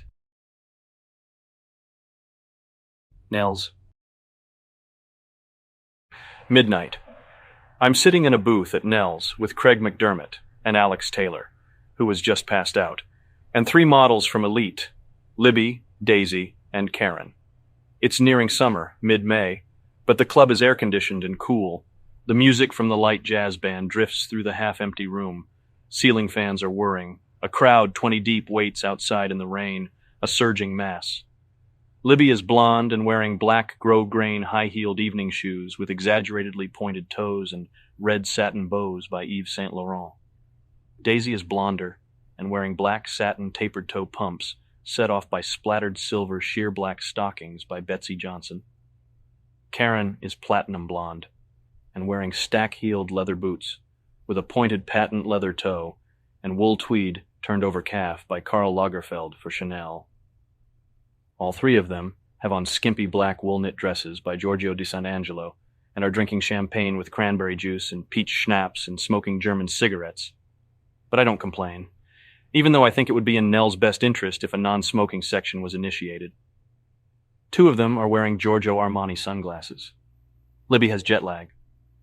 Of the 3, Daisy is the only one I even remotely want to fuck. Earlier in the day, after a meeting with my lawyer about some bogus rape charges, I had an anxiety attack in Dean and DeLuca, which I worked off at Exclusive. Then I met the models for drinks at the Trump Plaza. This was followed by a French movie that I completely did not understand, but it was fairly chic anyway. Then dinner at a sushi restaurant called Vivids near Lincoln Center, and a party at one of the models' ex-boyfriend's loft in Chelsea, where bad, fruity sangria was served. Last night, I had dreams that were lit like pornography, and in them I fucked girls made of cardboard. The Patty Winter show this morning was about aerobic exercise. I'm wearing a 2-button wool suit with pleated trousers by Luciano Soprani, a cotton shirt by Brooks Brothers, and a silk tie by Armani. McDermott's got on this wool suit by Lubium with a linen pocket square by Asher Brothers, a Ralph Lauren cotton shirt and a silk tie by Christian Dior, and he's about to toss a coin to see which one of us is going downstairs to fetch the Bolivian marching powder, since neither one of us wants to sit here in the booth with the girls, because though we probably want to fuck them, we don't want to. In fact, can't, we found out, talk to them, not even condescendingly. They simply have nothing to say. And, I know we shouldn't be surprised by this, but still it's somewhat disorienting. Taylor is sitting up, but his eyes are closed, his mouth slightly open, and though McDermott and I originally thought he was protesting the girl's lack of verbal skills by pretending to be asleep, it dawns on us that perhaps he's authentically shit-faced. He's been near incoherent since the 3 sakes he downed at Vivid's, but none of the girls pay any attention, except maybe Libby, since she's sitting next to him, but it's doubtful, very doubtful. Heads, heads, heads, I mutter under my breath. McDermott flips the quarter. Tails, tails, tails, he chants. Then he slaps his hand over the coin after it lands on his napkin.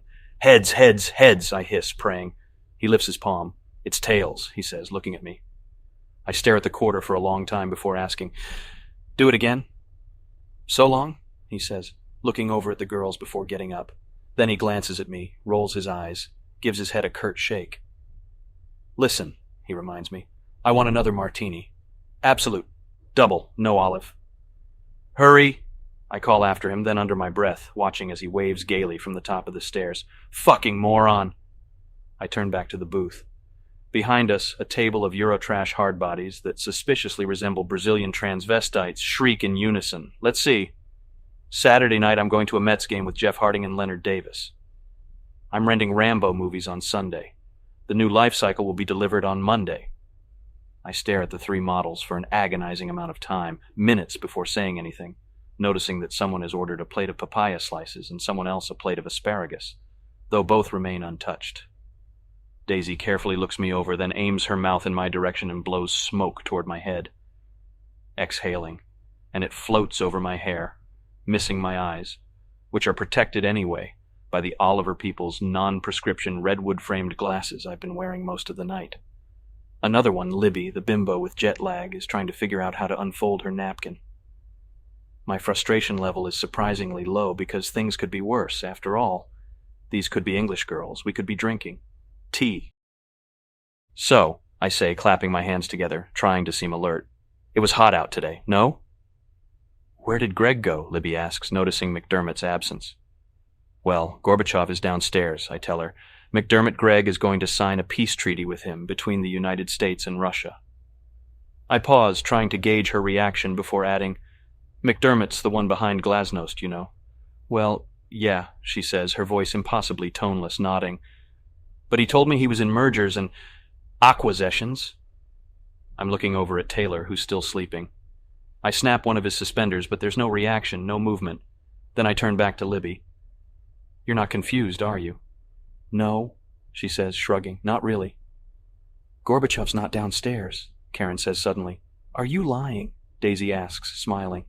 I'm thinking, oh boy. Yes, Karen's right. Gorbachev's not downstairs. He's at tunnel. Excuse me, waitress? I grab at a passing hardbody who's wearing a Bill Blass navy lace gown with a silk organza ruffle. I'll have a J&B on the rocks and a butcher knife or something sharp from the kitchen. Girls? None of them say anything. The waitress is staring at Taylor. I look over at him, then back at the hardbody waitress, then back at Taylor. Bring him the, grapefruit sorbet and, let's say a scotch, okay? The waitress just stares at him. Ahem, honey. I wave my hand in front of her face. J and B on the rocks, I tell her, enunciating over the jazz band, who are in the middle of a fine rendition of Take 5. She finally nods. And bring them, I gesture toward the girls, whatever it was they're drinking. Ginger ale? Wine cooler? No, Libby says, it's champagne. She points, then says to Karen, Right? I guess. Karen shrugs. With peach schnapps? Daisy reminds her. Champagne, I repeat to the waitress. With, peach schnapps. Catch that? Waitress nods, writes something down, leaves, and I'm checking out her ass as she walks away. Then I look back at the three of them, studying each one very carefully for any signs, a flicker of betrayal that would cross their faces, the one gesture that would give away this robot act. But it's fairly dark in Nell's. And my hope that this is the case is just wishful thinking, and so I clap my hands together again and breathe in. So it was really hot out today, right? I need a new fur, Libby sighs, staring into her champagne glass. Full length or ankle length? Daisy asks in the same toneless voice. A stole? Karen suggests. Either a full length or... Libby stops and thinks hard for a minute. I saw this short, cuddly wrap. But mink, right? Daisy asks. Definitely mink? Oh yeah, mink, Libby says. Hey, Taylor, I whisper, nudging him. Wake up, they're talking. You've got to see this. But which kind? Karen's on a roll. Don't you find some minks are too fluffy? Daisy asks. Some minks are too fluffy, Libby this time. Silver fox is very popular, Daisy murmurs. Beige tones are also increasingly popular, Libby says. Which ones are those? Someone asks. Lynx, chinchilla, ermine, beaver. Hello? Taylor wakes up, blinking. I'm here. Go back to sleep, Taylor, I sigh. Where's Mr. McDermott? He asks, stretching. Wandering around downstairs, looking for Coke. I shrug. Silver fox is very popular, one of them says. Raccoon, fitch, squirrel, muskrat, Mongolian lamb. Am I dreaming? Taylor asks me, or am I really hearing an actual conversation? Well, I suppose what passes for one. I wince. Shh, listen, it's inspiring.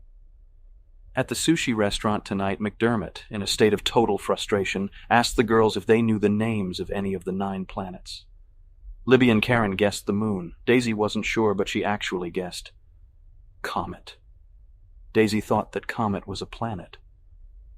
Dumbfounded, McDermott, Taylor, and I all assured her that it was. Well, it's easy to find a good fur now, Daisy says slowly. Since more ready-to-wear designers have now entered the fur field, the range increases because each designer selects different pelts to give his collection an individual character. It's all so scary, Karen says, shivering. Don't be intimidated, Daisy says. Fur is only an accessory. Don't be intimidated by it. But a luxurious accessory, Libby points out.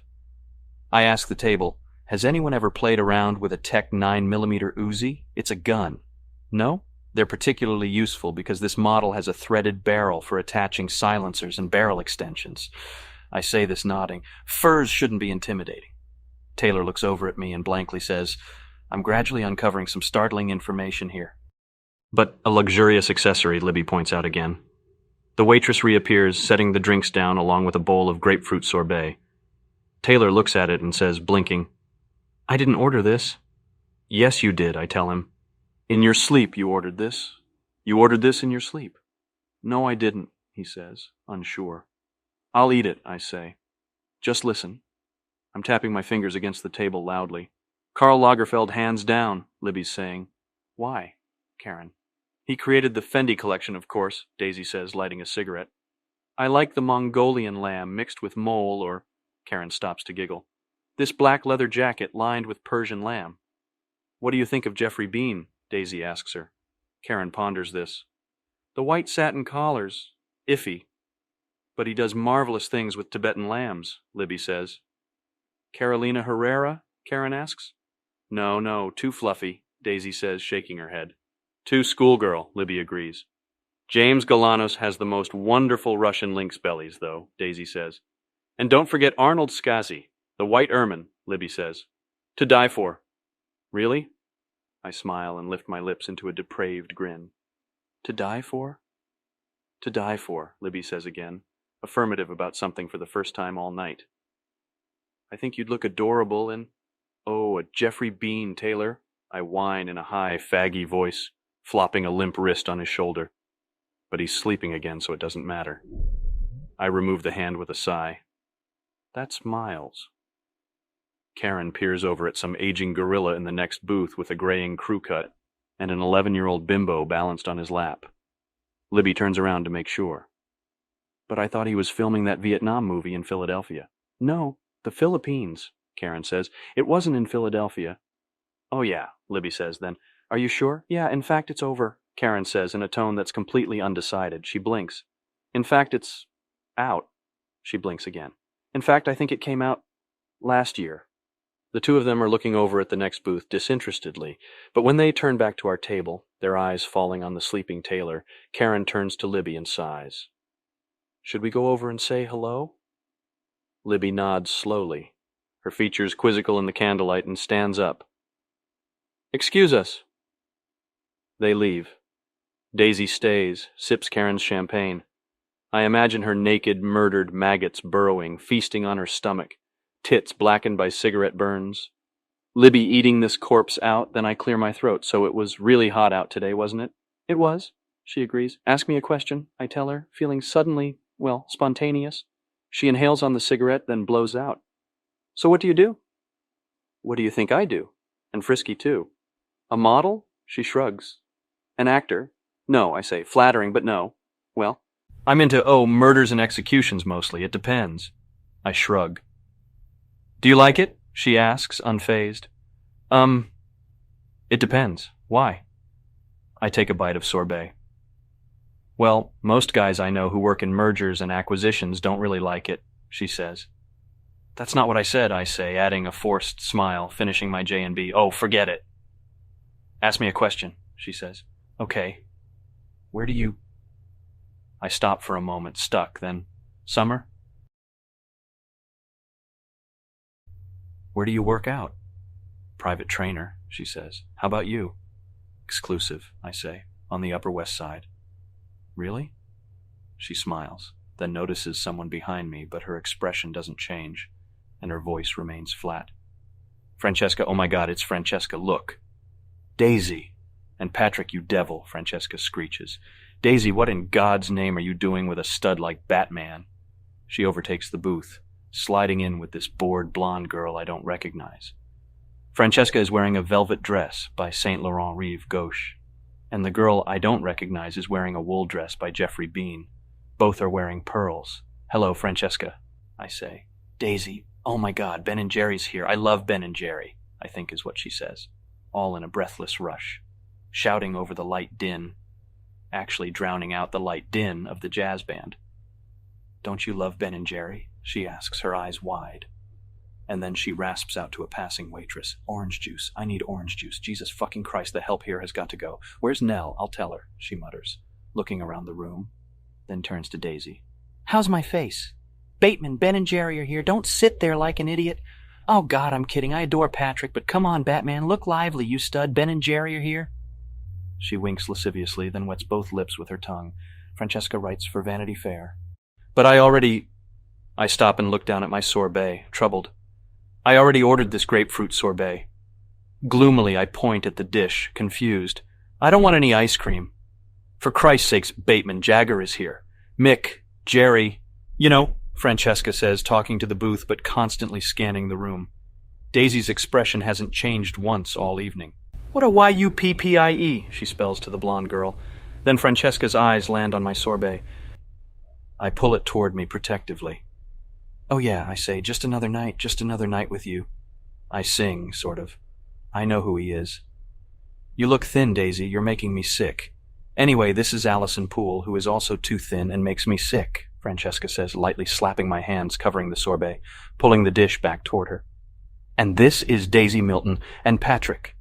We've met, Allison says, glaring at me. Hi, Allison. Pat Bateman, I say, holding out my hand. We've met, she says again, glaring harder. We have? I ask. Francesca screams, God, look at that profile of Bateman's, totally Roman, and those lashes, she shrieks. Daisy smiles approvingly. I play it cool, ignoring them. I recognize Allison as a girl I did last spring while at the Kentucky Derby with Evelyn and her parents. I remember she screamed when I tried to push my entire arm, gloved and slathered with Vaseline, toothpaste, anything I could find, up into her vagina. She was drunk, wasted on coke, and I had tied her up with wire, slapped duct tape all over her mouth, her face, her breasts. Francesca has given me head before. I don't remember the place or when, but she's given me head and liked it. I suddenly remember, painfully, that I would have liked to see Allison bleed to death that afternoon last spring, but something stopped me. She was so high. Oh my God. She kept moaning during those hours, blood bubbling out of her nose. She never wept. Maybe that was the problem. Maybe that was what saved her. I won a lot of money that weekend on a horse called Indecent Exposure. Well, hi. I smile weakly, but soon regain my confidence. Allison would never have told anyone that story. Not a soul could have possibly heard about that lovely, horrible afternoon. I grin at her in the darkness of Nell's. Yeah, I remember you. You were a real... I pause, then growl, manhandler. She says nothing, just looks at me like I'm the opposite of civilization or something. Jesus, is Taylor sleeping or just dead? Francesca asks while gobbling up what's left of my sorbet. Oh my God, did anyone read page 6 today? I was in it, so was Daisy, and Taffy too. Allison gets up without looking over at me. I'm going to find Skip downstairs and dance. She walks away. McDermott comes back and gives Allison, who's squeezing past him, the once-over before taking the seat next to mine. Any luck? I ask. No dice, he says, wiping his nose. He lifts my drink to his face and sniffs it, then takes a sip and lights one of Daisy's cigarettes. He looks back at me while lighting it and introduces himself to Francesca before looking back at me. Don't look so, astounded, Bateman. It happens. I pause, staring at him before asking, Are you, shitting me, McDermott? No, he says. No luck. I pause again, then look down at my lap and sigh. Look, McDermott, I've pulled this act before. I know what you're doing. I fucked her. He sniffs again, pointing at some girl in one of the booths up front. McDermott's sweating profusely and reeks of Xerius. You did? Wow. Now listen to me, I say, then notice something out of the corner of my eye. Francesca? What? She looks up, a dribble of sorbet running down her chin. You're eating my sorbet? I point at the dish. She swallows, glaring at me. Lighten up, Bateman. What do you want from me, you gorgeous stud? An AIDS test. Oh my God, speaking of which, that guy over there. Kraft? Yep, no loss.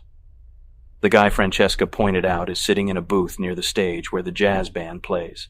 His hair is slicked back over a very boyish face, and he's wearing a suit with pleated trousers and a silk shirt with light gray polka dots by Comme des Garçons Hommes, and sipping a martini, and it's not difficult to imagine him in someone's bedroom tonight, lying, probably to the girl he's sitting with, blonde, big tits, wearing a metal-studded dress by Giorgio di Sant'Angelo.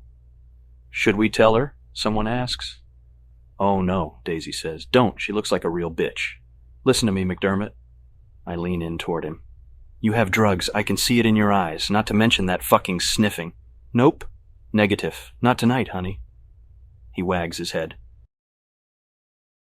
Applause for the jazz band, the whole table claps, even Taylor, whom Francesca has inadvertently woken up, and I turn away from McDermott, heavily pissed, and bring my hands together like everyone else.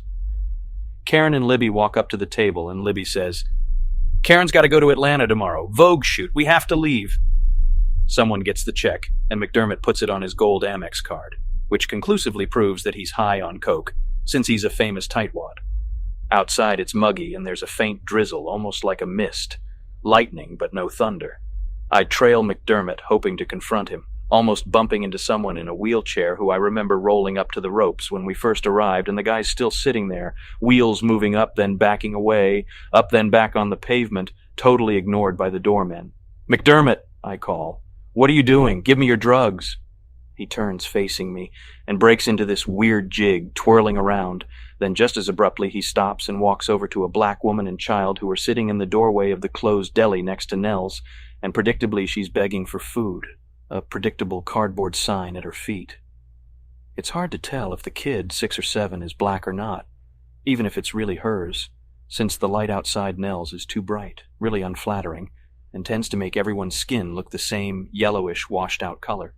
What are they doing? Libby says, staring transfixed. Don't they know they need to stand closer to the ropes? Libby, come on, Karen says, pulling her toward 2 taxis at the curb. McDermott, I ask, what in the hell are you doing? McDermott's eyes are glazed over, and he's waving a dollar bill in front of the woman's face, and she starts sobbing, pathetically trying to grab at it. But of course, typically he doesn't give it to her. Instead, he ignites the bill with matches from Canal Bar and relights the half-smoked cigar clenched between his straight white teeth. Probably caps the jerk. How gentrifying of you, McDermott, I tell him. Daisy is leaning against a white Mercedes parked next to the curb. Another Mercedes, this one a limo, black, is double parked next to the white one. There's more lightning. An ambulance screams down 14th Street. McDermott walks by Daisy and kisses her hand before hopping in the second cab.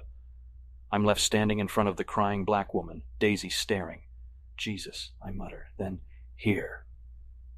I hand the black woman a book of matches from Lutis before realizing the mistake, then find a book of matches from Tavern on the Green and toss them at the kid, and pluck the other matchbook from her dirty, scabbed fingers. Jesus, I mutter again, walking over to Daisy. There are no more cabs, she says, hands on hips.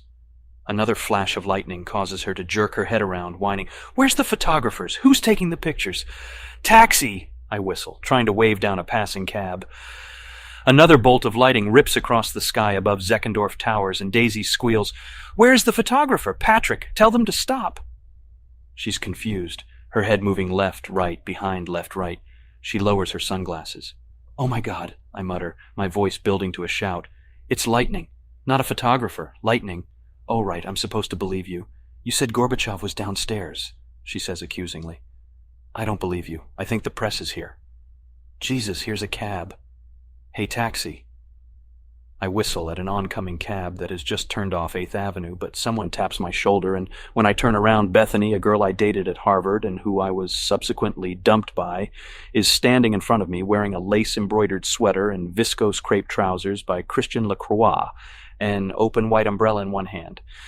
The cab I was trying to hail whizzes by. Bethany, I say, stunned. Patrick! She smiles. Bethany, I say again. How are you, Patrick? She asks. I'm fine, I stutter after an awkward bite of silence.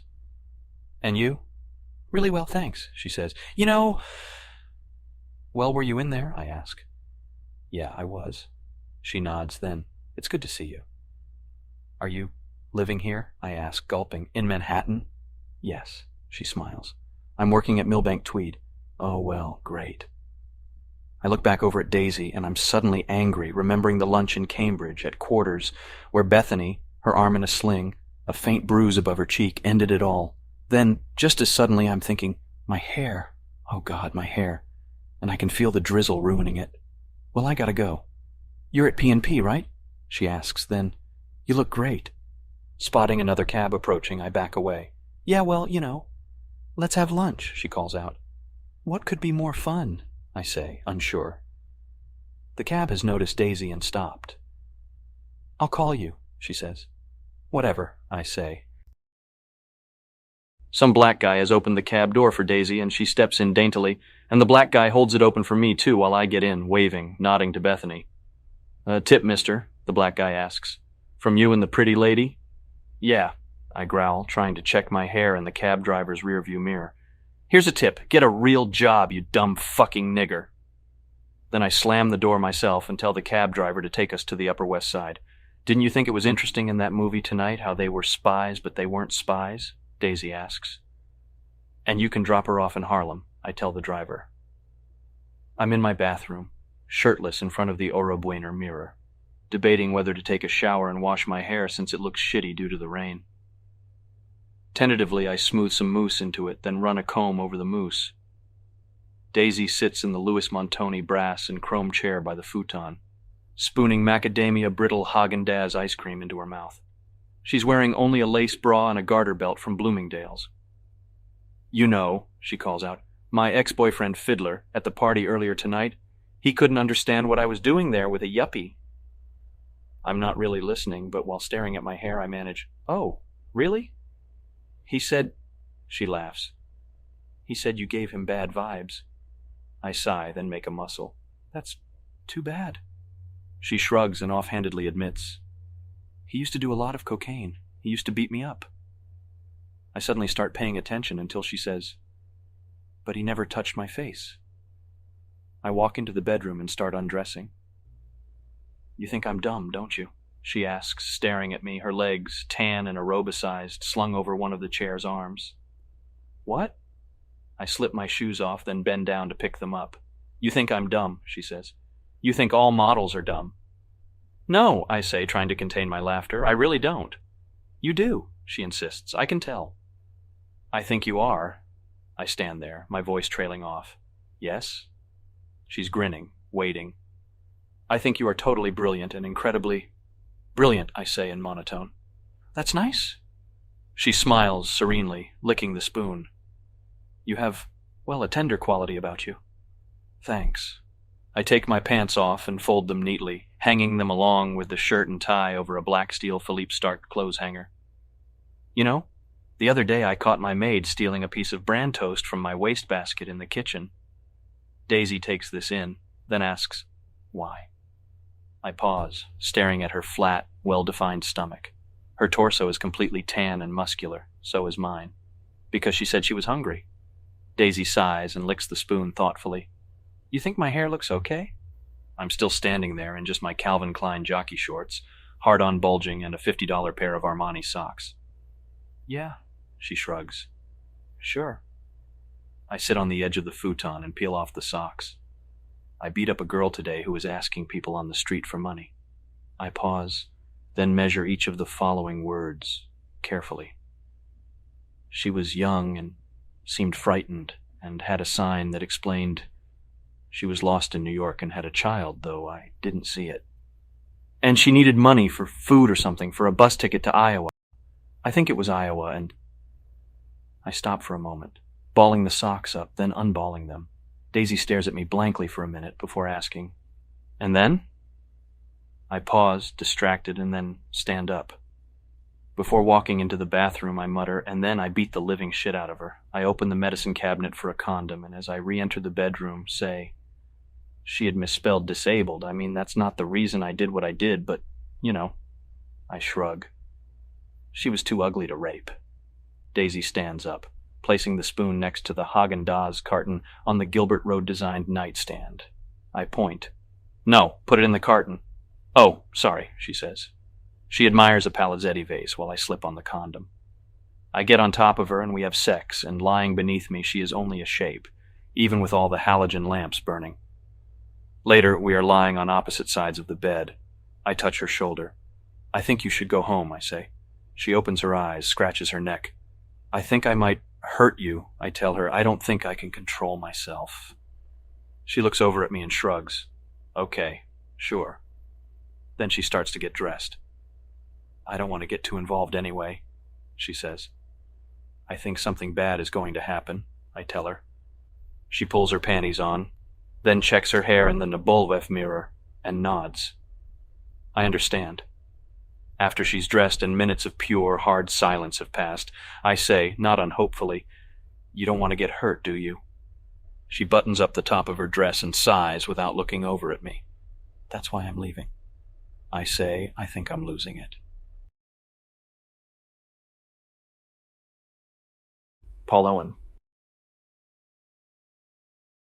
I screen calls all morning long in my apartment, taking none of them, glaring tiredly at a cordless phone while sipping cup after cup of decaf herbal tea.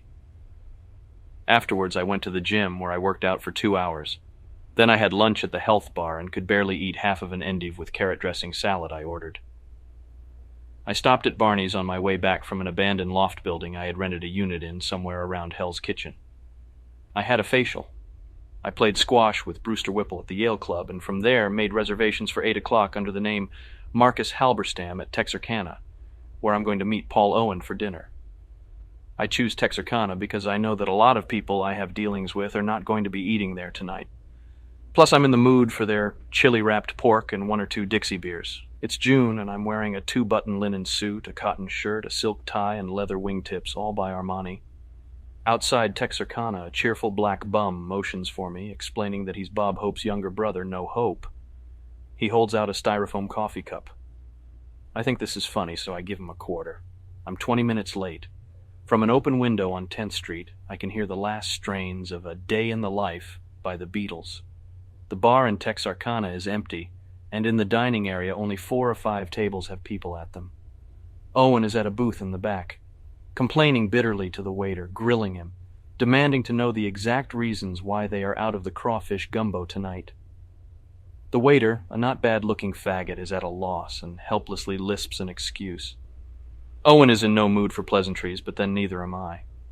As I sit down, the waiter apologizes once more and then takes my drink order. J&B straight, I stress, and a Dixie beer. He smiles while writing this down. The bastard even bats his eyelashes. And when I'm about to warn him not to attempt small talk with me, Owen barks out his drink order, double absolute martini, and the ferry splits. This is really a beehive of, activity, Halberstam, Owen says, gesturing toward the near-empty room. This place is hot, very hot. Listen, the mud soup and the charcoal arugula are outrageous here, I tell him. Yeah, well, he grumbles, staring into his martini glass. You're late. Hey, I'm a child of divorce. Give me a break, I say, shrugging, thinking, oh, Halberstam, you are an asshole. And then, after I've studied the menu, I see they've omitted the pork loin with lime jello. Owen is wearing a double-breasted silk and linen suit, a cotton shirt, and a silk tie, all by Joseph Aboud, and his tan is impeccable, but he's out of it tonight, surprisingly untalkative, and his dourness drizzles over my jovial, expectant mood, dampening it considerably, and I have suddenly resorted to making comments such as, "Is that Ivana Trump over there?" Then, laughing, "Geez, Patrick, I mean Marcus, what are you thinking? Why would Ivana be at Texarkana?" But this doesn't make dinner any less monotonous. It doesn't help lessen the fact that Paul Owen is exactly my age, 27, or make this whole thing any less disconcerting to me. What I've mistaken at first for pomposity on Owen's part is actually just drunkenness. When I press for information about the Fisher account, he offers useless statistical data that I already knew about. How Rothschild was originally handling the account, how Owen came to acquire it. And though I had Jean gather this information from my files months ago, I keep nodding, pretending that this primitive info is revelatory and saying things like, "This is enlightening," while at the same time telling him, "I'm utterly insane, and I like to dissect girls." Every time I attempt to steer the conversation back to the mysterious Fisher account, he infuriatingly changes the topic back to either tanning salons or brands of cigars or certain health clubs or the best places to jog in Manhattan, and he keeps guffawing, which I find totally upsetting. I'm drinking Southern beer for the first part of the meal, pre-entree, post-appetizer, then switch to Diet Pepsi midway through since I need to stay slightly sober. I'm about to tell Owen that Cecilia, Marcus Halberstam's girlfriend, has 2 vaginas and that we plan to wed next spring in East Hampton, but he interrupts. I'm feeling slightly mellow, he admits, drunkenly squeezing a lime onto the table, completely missing his beer mug. Uh-huh. I dip a stick of jicama sparingly into a rhubarb mustard sauce, pretending to ignore him. He's so drunk by the time dinner is over that I, 1, make him pay the check, which comes to $250, 2, make him admit what a dumb son of a bitch he really is, and 3, get him back to my place where he makes himself another drink. He actually opens a bottle of Acacia I thought I had hidden, with a Mullazzoni Sterling silver wine opener that Peter Radloff bought me after we completed the Heatherberg deal. In my bathroom, I take out the axe I'd stashed in the shower, pop 2 5-milligram Valium, washing them down with a tumbler full of plaques, and then I move into the foyer, where I put on a cheap raincoat I picked up at Brooks Brothers on Wednesday, and move toward Owen, who is bent over near the stereo system in the living room looking through my CD collection.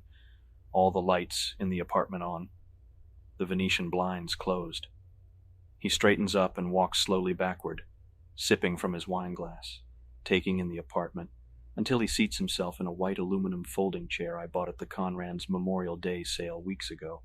And finally he notices the newspapers, copies of USA Today and W and the New York Times, spread out beneath him, covering the floor to protect the polished white-stained oak from his blood. I move toward him with the axe in one hand, and with my other I button up the raincoat. "Hey, Halberstam?" he asks, managing to slur both words. "Yes, Owen," I say, drawing near. "Why are there, copies of the style section all over the place?" he asks tiredly. "Do you have a dog? A chow or something?" "No, Owen."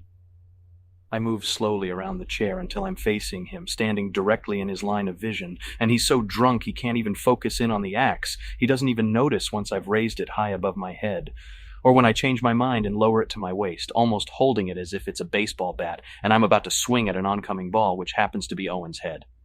Owen pauses, then says, "Anyway, I used to hate Iggy Pop, but now that he's so commercial, I like him a lot better than—" The axe hits him mid-sentence, straight in the face, its thick blade chopping sideways into his open mouth, shutting him up.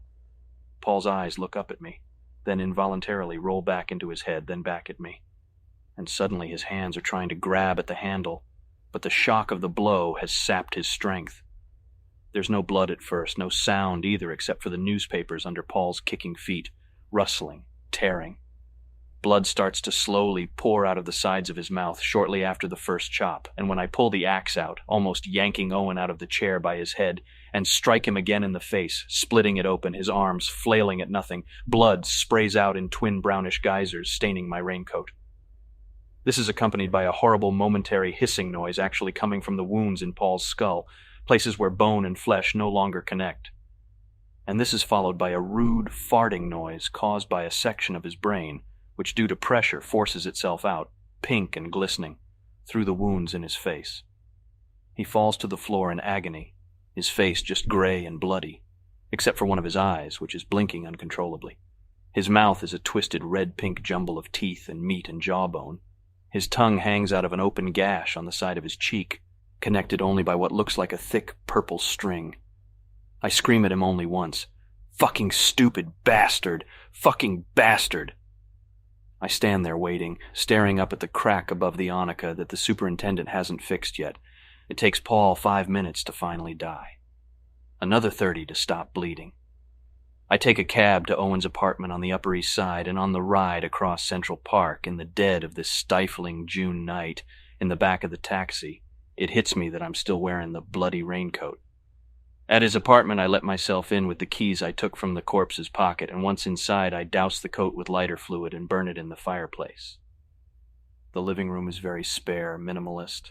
The walls are white, pigmented concrete, except for one wall, which is covered with a trendy, large-scale scientific drawing, and the wall facing Fifth Avenue has a long strip of faux cowhide paneling stretched across it.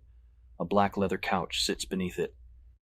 I switch on the widescreen 31-inch Panasonic to late night with David Letterman, then move over to the answering machine to change Owen's message. While erasing the current one, Owen giving all the numbers he can be reached at, including the seaport for God's sake, while Vivaldi's Four Seasons plays tastefully in the background, I wonder aloud where I should send Paul, and after a few minutes of intense debating, decide London. "I'll send the bastard to England," I cackle while turning the volume down on the TV, and then I leave the new message. My voice sounds similar to Owen's, and to someone hearing it over the phone probably identical. Tonight Letterman has on Stupid Pet Tricks, a German shepherd with a Mets cap on peels and eats an orange. This is replayed twice in slow motion. Into a hand-constructed bridal leather suitcase with a khaki-colored canvas cover, extra heavy cap corners, gold straps, and locks. By Ralph Lauren. I pack a wool 6-button double-breasted peak-lapel chalk-striped suit and one wool flannel navy suit, both from Brooks Brothers, along with a Mitsubishi rechargeable electric shaver, a silver-plated shoe horn from Barney's, a Tag Heuer sports watch, a black leather Prada currency holder, a sharp handy copier, a sharp dial master, his passport in its own black leather passport case, and a Panasonic portable hairdryer.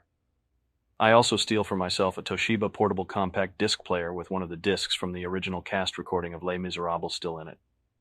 The bathroom is done completely in white except for the Dalmatian spot wallpaper covering one wall. I throw any toiletry articles I might have missed into a plastic hefty bag. Back at my apartment, his body is already in rigor mortis, and after wrapping it up in 4 cheap terry cloth towels I also bought at the Conran's Memorial Day sale, I place Owen headfirst and fully dressed into a Canalino goose-down sleeping bag, which I zip up then drag easily into the elevator, then through the lobby, past the night doorman, down the block, where briefly I run into Arthur Crystal and Kitty Martin, who've just had dinner at Café Luxembourg. Luckily, Kitty Martin is supposed to be dating Craig McDermott, who is in Houston for the night, so they don't linger even though Crystal, the rude bastard, asked me what the general rules of wearing a white dinner jacket are. After answering him curtly, I hail a taxi, effortlessly manage to swing the sleeping bag into the back seat, hop in and give the driver the address in Hell's Kitchen. Once there, I carry the body up 4 flights of stairs until we're at the unit I own in the abandoned building, and I place Owen's body into an oversized porcelain tub, strip off his Abood suit, and after wetting the corpse down, pour 2 bags of lime over it. Later, around 2 in bed, I'm unable to sleep. Evelyn catches me on call waiting while I'm listening to messages on 976 twat and watching a tape on the VCR of this morning's Patty Winters show, which is about deformed people. "Patrick?" Evelyn asks. I pause, then in a dull monotone calmly announce, "You have reached Patrick Bateman's number. He is unable to come to the phone right now, so please leave a message after the tone." I pause. then add, "Have a nice day." I pause again, praying to God that she bought it before emitting a pitiful beep. "Oh, stop it, Patrick," she says irritably. "I know it's you. What in God's name do you think you're doing?" I hold the phone out in front of me, then drop it on the floor and bang it against the nightstand. I keep pressing some of the numbers down, hoping that when I lift the receiver up to my ear, I'll be greeted by a dial tone. "Hello? Hello?" I say. "Is anyone there, yes?" "Oh, for God's sake, stop it. Just stop it," Evelyn wails. "Hi, Evelyn," I say cheerily, my face twisted into a grimace. "Where have you been tonight?" she asks. "I thought we were supposed to have dinner. I thought we had reservations at Raw Space." "No, Evelyn," I sigh, suddenly very tired. "We didn't. Why would you think that?" "I thought I had it written down," she whines. "I thought my secretary had written it down for me." "Well, one of you was wrong," I say, rewinding the tape by remote control from my bed. "Raw Space? Jesus, you are insane." "Honey," she pouts. "Where were you tonight? I hope you didn't go to Raw Space without me." "Oh my God," I moan. "I had to rent some videotapes. I had to return some videos." "What else did you do?" she asks, still whining. "Well, I ran into Arthur Crystal and Kitty Martin," I say. "They just had dinner at Café Luxembourg." "Oh, really?" Chillingly, her interest perks up. "What was Kitty wearing?" "An off-the-shoulder ball gown with velvet bodice and a floral-patterned lace skirt by Laura Marilakos, I think." "And Arthur?" "Same thing." "Oh, Mr. Bateman," she giggles. "I adore your sense of humor. Listen, it's late. I'm tired." I fake a yawn. "Did I wake you?" she asks worriedly. "I hope I didn't wake you." "Yes," I say. "You did, but I took your call, so it's my fault, not yours." "Dinner, honey?" "Tomorrow?" she asks, coyly expecting an affirmative response. "I can't. Work." "You practically own that damn company," she moans. "What work? What work do you do? I don't understand." "Evelyn," I sigh, "please." "Oh, Patrick, let's go away this summer," she says wistfully. "Let's go to Edgartown or the Hamptons." "I'll do that," I say. "Maybe I'll do that." Paul Smith. I'm standing in Paul Smith talking to Nancy and Charles Hamilton and their 2-year-old daughter, Glenn. Charles is wearing a 4-button double-breasted linen suit by Ray Daeli, a cotton broadcloth shirt by Ascot Chang, a patterned silk tie by Eugenio Venanzi, and loafers by Brooks Brothers. Nancy is wearing a silk blouse with mother-of-pearl sequins and a silk chiffon skirt by Valentino and silver earrings by Rina Paciochi. I'm wearing a 6-button double-breasted chalk-striped wool suit and a patterned silk tie, both by Louis Boston, and a cotton Oxford cloth shirt by Luciano Barbera. Glenn is wearing silk Armani overalls and a tiny Mets cap. As the salesgirl rings up Charles's purchases, I'm playing with the baby while Nancy holds her, offering Glenn my Platinum American Express card, and she grabs at it excitedly, and I'm shaking my head, talking in a high-pitched baby voice, squeezing her chin, waving the card in front of her face, cooing, "Yes, I'm a total psychopathic murderer. Oh, yes, I am. I like to kill people. Oh, yes, I do, honey. Little sweetie pie. Yes, I do."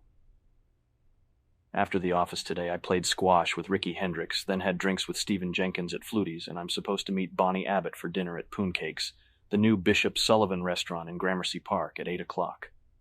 The Patty Winters show this morning was about concentration camp survivors. I take out a Sony Watchman Pocket TV, the FD 270, that has a 2.7-inch black and white mini screen and weighs only 13 ounces, and hold it out to Glenn. Nancy asks, "How's the shad roe at Raffaele's?" Right now, outside the store, it's not dark yet, but it is getting there. "It's terrific," I murmur, staring happily at Glenn. Charles signs the slip, and while placing his gold American Express card back into his wallet, he turns to me and recognizes someone over my shoulder. "Hey, Luis," Charles says, smiling. I turn around. "Hi, Charles. Hi, Nancy." Luis Carruthers kisses Nancy's cheek, then shakes the baby's hand. "Oh, hiya, Glenn. My, you look so big." "Luis, you know Robert Chance," Charles starts. "Pat Bateman," I say, putting the Watchman back in my pocket. "Forget it. We've met." "Oh, I'm sorry. That's right. Pat Bateman," Charles says. Luis is wearing a wool crepe suit, a cotton broadcloth shirt, and a silk tie, all by Ralph Lauren. Like me, like Charles, he wears his hair slicked back, and he's wearing Oliver Peoples' redwood-framed glasses. Mine, at least, are non-prescription. Well, I say, shaking his hand. Luis's grip is overly firm, yet horribly sensuous at the same time. "Excuse me, I have to purchase a tie." I wave bye-bye to baby Glenn once more and move off to inspect the neckwear in the adjoining room, wiping my hand against a $200 bath towel that hangs on a marble rack. Soon enough, Luis wanders over and leans against the tie drawer, pretending to examine the ties like I'm doing. "What are you doing here?" he whispers. "Buying a tie for my brother. It's his birthday soon, excuse me." I move down the rack, away from him. "He must feel very lucky to have a brother like you," he says, sliding up next to me, grinning sincerely. "Maybe, but I find him completely repellent," I say. "You might like him, though." "Patrick, why won't you look at me?" Luis asks, sounding anguished. "Look at me." "Please, please, leave me alone, Luis," I say, my eyes closed, both fists clenched in anger. "Come on, let's have a drink at Sophie's and talk about this," he suggests, starting to plead. "Talk about what?" I ask incredulously, opening my eyes. "Well, about us." He shrugs. "Did you follow me in here?" I ask. "Into where?" "Here, Paul Smith, why?" "Me? Follow you? Oh, come on." He tries to laugh, scoffing at my remark. "Jesus." "Luis," I say, forcing myself to make eye contact. "Please leave me alone. Go away." "Patrick," he says, "I love you very much." "I hope you realize this." I moan, moving over to the shoes, smiling wanly at a salesperson. Luis follows. "Patrick, what are we doing here?" "Well, I'm trying to buy a tie for my brother, and—" I pick up a loafer, then sigh. "And you're trying to give me head, figure it out. Jesus, I'm getting out of here." I move back over to the tie rack, grab one without choosing, and take it up to the register. Luis follows. Ignoring him, I hand the salesgirl the Platinum Amex card and tell her, "There's a bum outside the door." I point out the window at the crying homeless man with the bag of newspapers standing on a bench next to the store's entrance. "You should call the police or something." She nods thanks and runs my card through the computer. Luis just stands there, shyly staring at the ground. I sign the receipt, take the bag, and inform the salesgirl, pointing at Luis. He's not with me. Outside, I try to wave down a cab on Fifth Avenue. Luis hurries out of the store after me. "Patrick, we've got to talk," he calls out over the roar of traffic. He runs up to me, grabbing my coat sleeve. I whirl around, my switchblade already open, and I jab it threateningly, warning Luis to stay back. People move out of our way, continue walking. "Hey, whoa, Patrick," he says, holding his hands up, backing off. "Patrick!" I hiss at him, still holding out the knife until a cab I flag down skids to a stop. Luis tries to get near me, his hands still up, and I keep the knife aimed at him, slicing the air with it while I open the door to the cab and back in, still hissing. Then I close the door and tell the driver to head over to Gramercy Park, to Poon Cakes.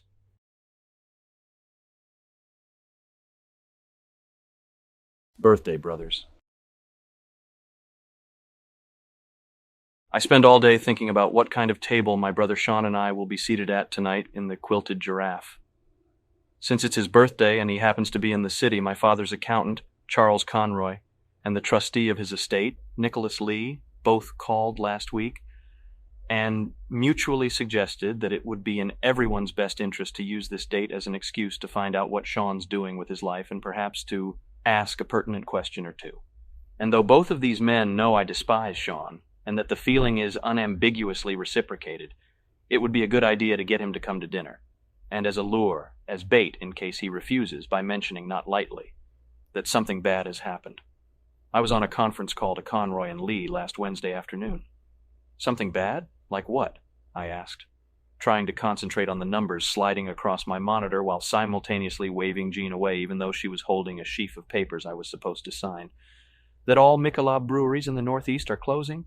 That 976 Bimbo has stopped making house calls?" "No," Charles said, then quietly mentioned, "Tell him your mother is worse." I mulled over this tactic, then said, "He might not care." "Tell him—" Nicholas paused, then cleared his throat and rather delicately proposed, "It has to do with her estate." I looked up from the monitor, lowering my Wayfarer aviator sunglasses, and stared at Jean, then lightly fingered the Zagat guide that sat next to the monitor. Pastels would be impossible. Ditto Dorsia. Last time I called Dorsia, someone had actually hung up on me even before I asked, "Well, if not next month, how about January?" And though I have vowed to get a reservation at Dorsia one day, if not during this calendar year, then at least before I'm 30, the energy I would spend attempting this feat isn't worth wasting on Sean. Besides, Dorsia is far too chic for him. I want to make him endure this dinner. to not be allowed the pleasure of being distracted by hard bodies on their way to Nell's, somewhere with a men's room attendant, so he would have to be painfully subtle about what is now, I'm sure, his chronic cocaine usage. I handed the Zagat to Jean and asked her to find the most expensive restaurant in Manhattan. She made a 9 o'clock reservation at the Quilted Giraffe. Things are worse at Sandstone, I tell Sean later this afternoon around 4 o'clock. He's staying in our father's suite at the Carlisle. MTV is blasting in the background. Other voices shout over its din. I can hear a shower running. Like what? Mom ate her pillow? What? I think we should have dinner, I say. Dominique, cool it, he says, then places his hand over the phone and mutters something muffled. Hello, Sean, what's going on? I'm asking. I'll call back, he says, hanging up.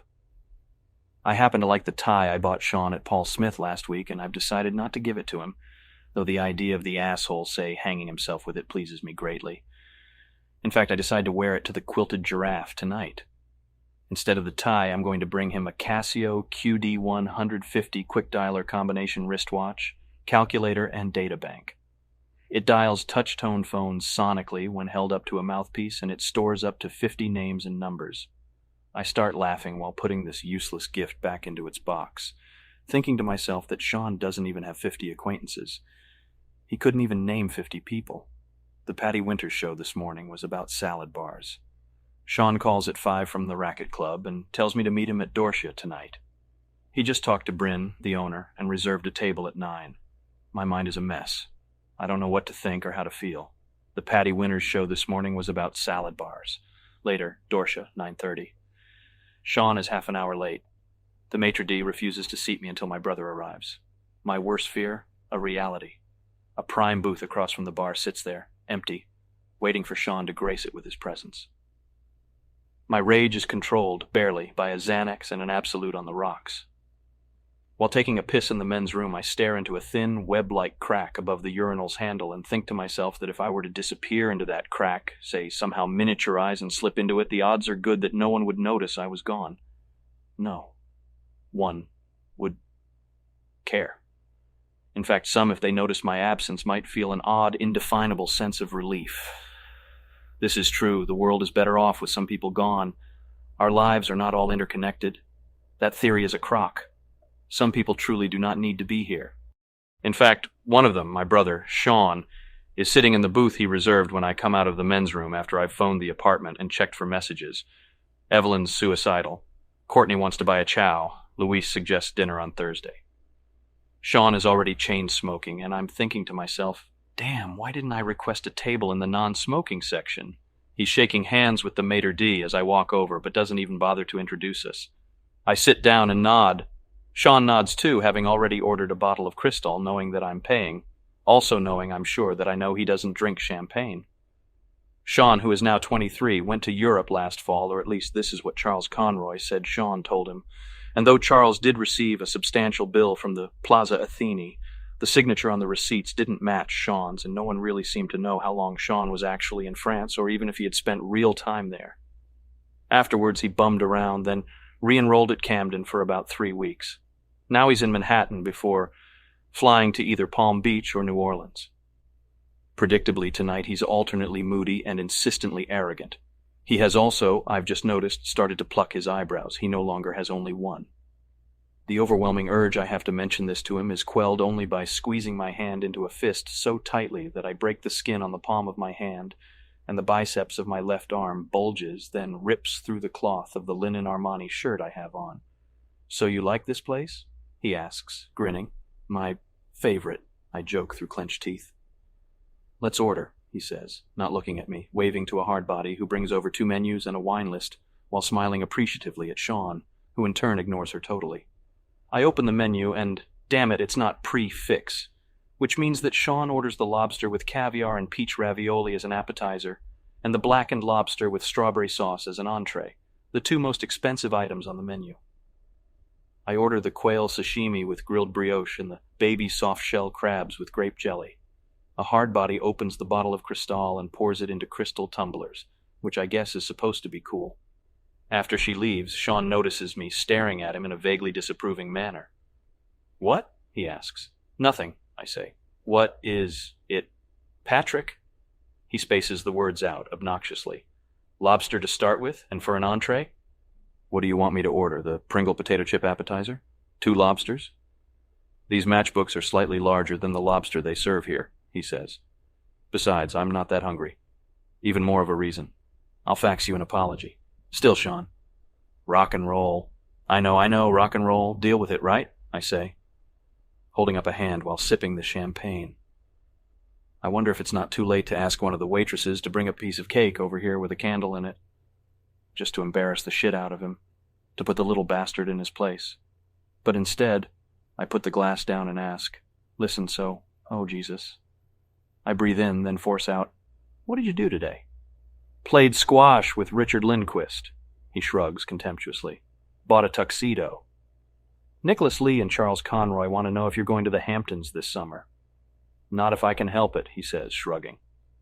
A blonde girl close enough to physical perfection with big tits and a Les Miserables playbill in one hand, wearing a long rayon matte jersey evening dress by Michael Kors from Bergdorf Goodman, Manolo Blahnik shoes and gold-plated chandelier earrings by Riccardo Ciberno, stops by to say hello to Sean, and though I would fuck this girl, Sean ignores her flirtatious manner and refuses to introduce me.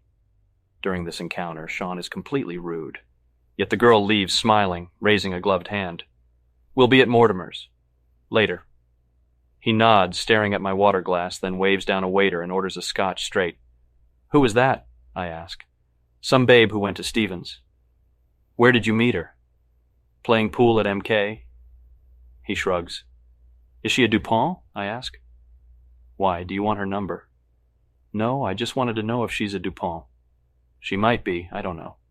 He lights another cigarette, a Parliament, with what looks like an 18-karat gold cigarette lighter from Tiffany's. She might be a friend of one of the DuPonts. I keep thinking of reasons why I'm sitting here, right now, tonight with Sean at Dorsia, but none come to mind. Just this infinitely recurring zero floats into view. After dinner, the food is small, but very good. Sean touches nothing. I tell him that I have to meet Andrea Rothmere at Nell's, and if he wants espresso or dessert, he should order it now since I have to be downtown by midnight. Why rush? He asks. Nell's isn't that hip anymore. Well, I falter, quickly regain composure. We're just going to meet there. We're really going to... My mind races, lands on something. Chernobyl. I take another sip of champagne from the tumbler. Big yawn, really big yawn, he says, scanning the room. Or Contra Club East, I can't remember. Out? Stone Age? Prehistory? He laughs cynically, tense pause. How would you know? Rock and roll. He shrugs. Deal with it. Well, Sean, where do you go? Immediate answer. Petty's. Oh, yes, I murmur, having forgotten that it was already open. He whistles something, smokes a cigarette. We're going to a party Donald Trump's having, I lie. Big fun. Very big fun. Donald's a nice guy. You should meet him, I say. I'll introduce you to him. Really? Sean asks. Maybe hopefully, maybe not. Yeah, sure. Oh, right. Now, by the time I get the check, let's see. Pay it, take a cab back to my place. It will be almost midnight, which doesn't give me enough time to return yesterday's videotapes. So if I don't stop by my place, I can just go in and rent another videotape. Though on my membership, doesn't it say that you can only take out 3 at a time? So this means last night I took out 2, body double and blonde, hot, dead, so I could rent one more, but I've forgotten I'm also part of the Gold Circle membership plan, which means that if I've spent $1,000 at least in the last 6 months, then I'm allowed to rent as many videos on any given night as I want. But if I still have 2 out now, that might mean I can't take any more out, Gold Circle member or not, if the other ones haven't been returned. But Damien, you're Damien, I think I hear Sean mutter. What did you say? I ask, looking up. I didn't hear you. Nice tan, he sighs. I said nice tan. Oh, I say, still confused about the video thing. I look down at what, my lap? Thanks. Rock and roll. He stamps his cigarette out. Fumes rise from the crystal ashtray, then die. Sean knows I know he can probably get us into Petty's, which is the new Norman Prager Club on 59th. But I'm not going to ask him, and he's not going to offer. I place my Platinum American Express card over the check. Sean's eyes are glued to a hard body by the bar in a Thierry Mugler wool jersey dress and a Claude Montana scarf, sipping from a champagne tumbler. When our waitress comes by to pick up the check and the card, I shake my head no. Sean's eyes finally fall on it, for a second, maybe more, and I wave the waitress back over and allow her to take it. Lunch with Bethany. Today, I'm meeting Bethany for lunch at Vanity's, the new Evan Kiley bistro in Tribeca. And though I worked out for nearly 2 hours this morning and even lifted weights in my office before noon, I'm still extremely nervous. The cause is hard to locate, but I've narrowed it down to one of 2 reasons. It's either that I'm afraid of rejection, though I can't understand why. She called me, she wants to see me, she wants to have lunch with me, she wants to fuck me again. Or, on the other hand, it could have something to do with this new Italian mousse I'm wearing, which, though it makes my hair look fuller and smells good, feels very sticky and uncomfortable, and it's something I could easily blame my nervousness on. So we wouldn't run out of things to talk about over lunch. I tried to read a trendy new short story collection called Walk that I bought at Barnes & Noble last night, and whose young author was recently profiled in the Fast Track section of New York Magazine.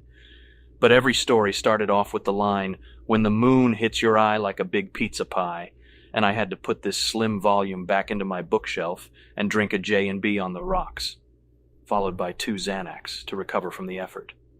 To make up for this, before I fell asleep, I wrote Bethany a poem, and it took a long time, which surprised me since I used to write her poems, long dark ones, quite often when we were both at Harvard before we broke up. God, I'm thinking to myself as I walk into Vanity's only 15 minutes late. I hope she hasn't ended up with Robert Hall, that dumb asshole. I pass by a mirror hung over the bar as I'm led to our table and check out my reflection. The mousse looks good. The topic on the Patty Winters show this morning was, has Patrick Swayze become cynical or not? I have to stop moving as I near the table, following the maitre d'. This is all happening in slow motion. She isn't facing me, and I can only catch the back of her neck, her brown hair pinned up into a bun, and when she turns to gaze out the window, I see only part of her profile, briefly. She looks just like a model. Bethany's wearing a silk gazar blouse and a silk satin skirt with crinoline. A Paloma Picasso hunter green suede and wrought iron handbag sits in front of her on the table, next to a bottle of San Pellegrino water. She checks her watch. The couple next to our table is smoking, and after I lean in behind Bethany, surprising her, kissing her cheek, I coolly ask the maitre d' to reseat us in the non-smoking section.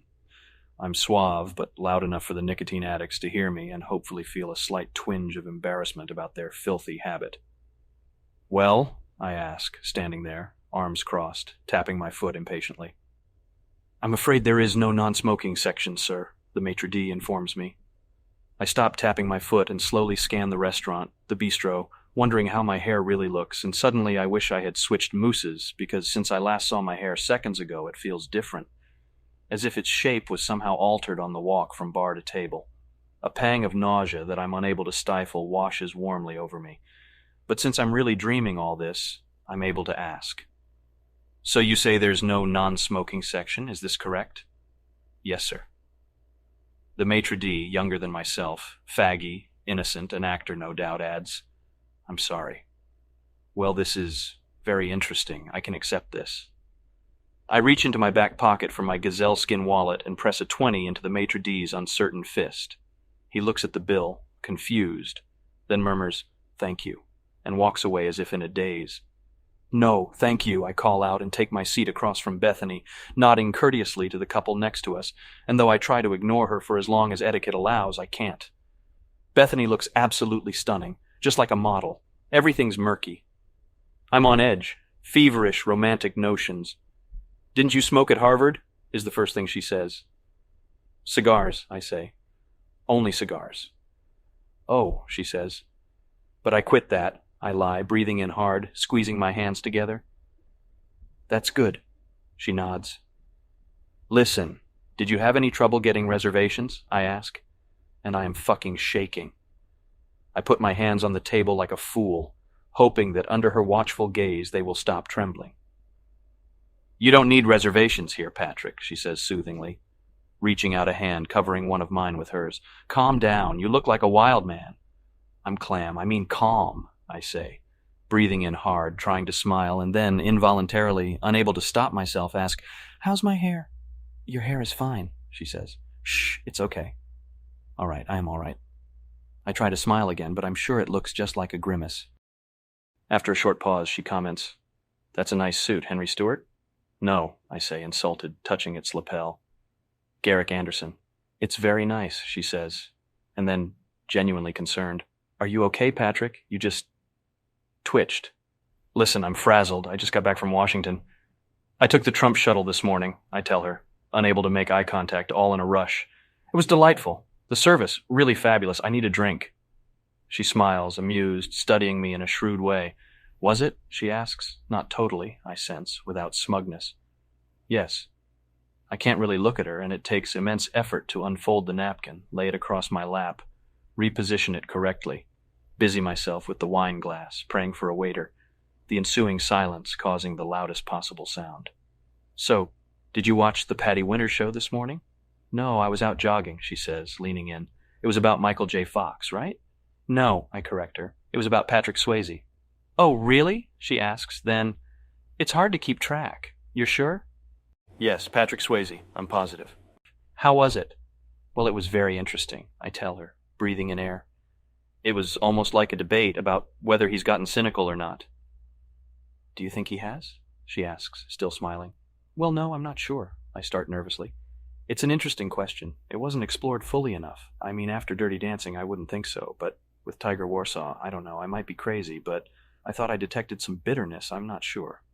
She stares at me, her expression unchanged. Oh, I almost forgot, I say, reaching into my pocket. I wrote you a poem. I hand her the slip of paper. Here. I feel sick and broken, tortured, really on the brink. Oh, Patrick, she smiles. How sweet. Well, you know, I say, looking down shyly. Bethany takes the slip of paper and unfolds it. Read it, I urge enthusiastically. She looks it over quizzically, puzzled, squinting. Then she turns the page over to see if there's anything on the back. Something in her understands it's short, and she looks back at the words written, scrawled in red, on the front of the page. It's like haiku, you know, I say. Read it. Go on. She clears her throat and hesitantly begins reading, slowly, stopping often. The poor nigger on the wall. Look at him. She pauses and squints again at the paper, then hesitantly resumes. Look at the poor nigger. Look at the poor nigger on the wall. She stops again, faltering, looks at me, confused, then back at the paper. Go on, I say, looking around for a waiter. Finish it. She clears her throat and, staring steadily at the paper, tries to read the rest of it in a voice below a whisper. Fuck him. Fuck the nigger on the wall. She falters again, then reads the last sentence, sighing. Black man is debil. The couple at the next table have slowly turned to gaze over at us. The man looks aghast. The woman has an equally horrified expression on her face. I stare her down, glaring until she looks back at her fucking salad. Well, Patrick, Bethany says, clearing her throat, trying to smile, handing the paper back to me. Yes, I ask. Well, I can see that. She stops, thinking. That your sense of social injustice is... She clears her throat again and looks down, still intact. I take the paper back from her and slip it in my pocket and smile, still trying to keep a straight face, holding my body upright so she won't suspect me of cringing. Our waiter comes over to the table and I ask him what kinds of beer they serve. Heineken, Budweiser, Amstel Light, he recites. Yes, I ask, staring at Bethany, gesturing for him to continue. That's, all, sir, he says. No Corona, no Kirin, no Grolsch, no Moretti, I ask, confused, irate. I'm sorry, sir, but no, he says cautiously. Only Heineken, Budweiser, Amstel Light. That's crazy, I sigh.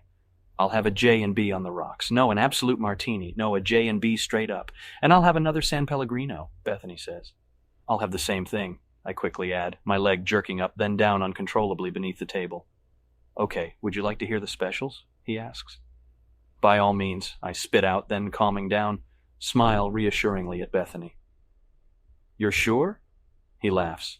Please, I say, unamused, studying the menu. For appetizers, I have the sun-dried tomatoes and golden caviar with poblano chilies, and I also have a fresh endive soup. Wait a minute, I say, holding up a hand, stopping him. Hold on a minute. Yes, sir? The waiter asks, confused. You have? You mean the restaurant has? I correct him.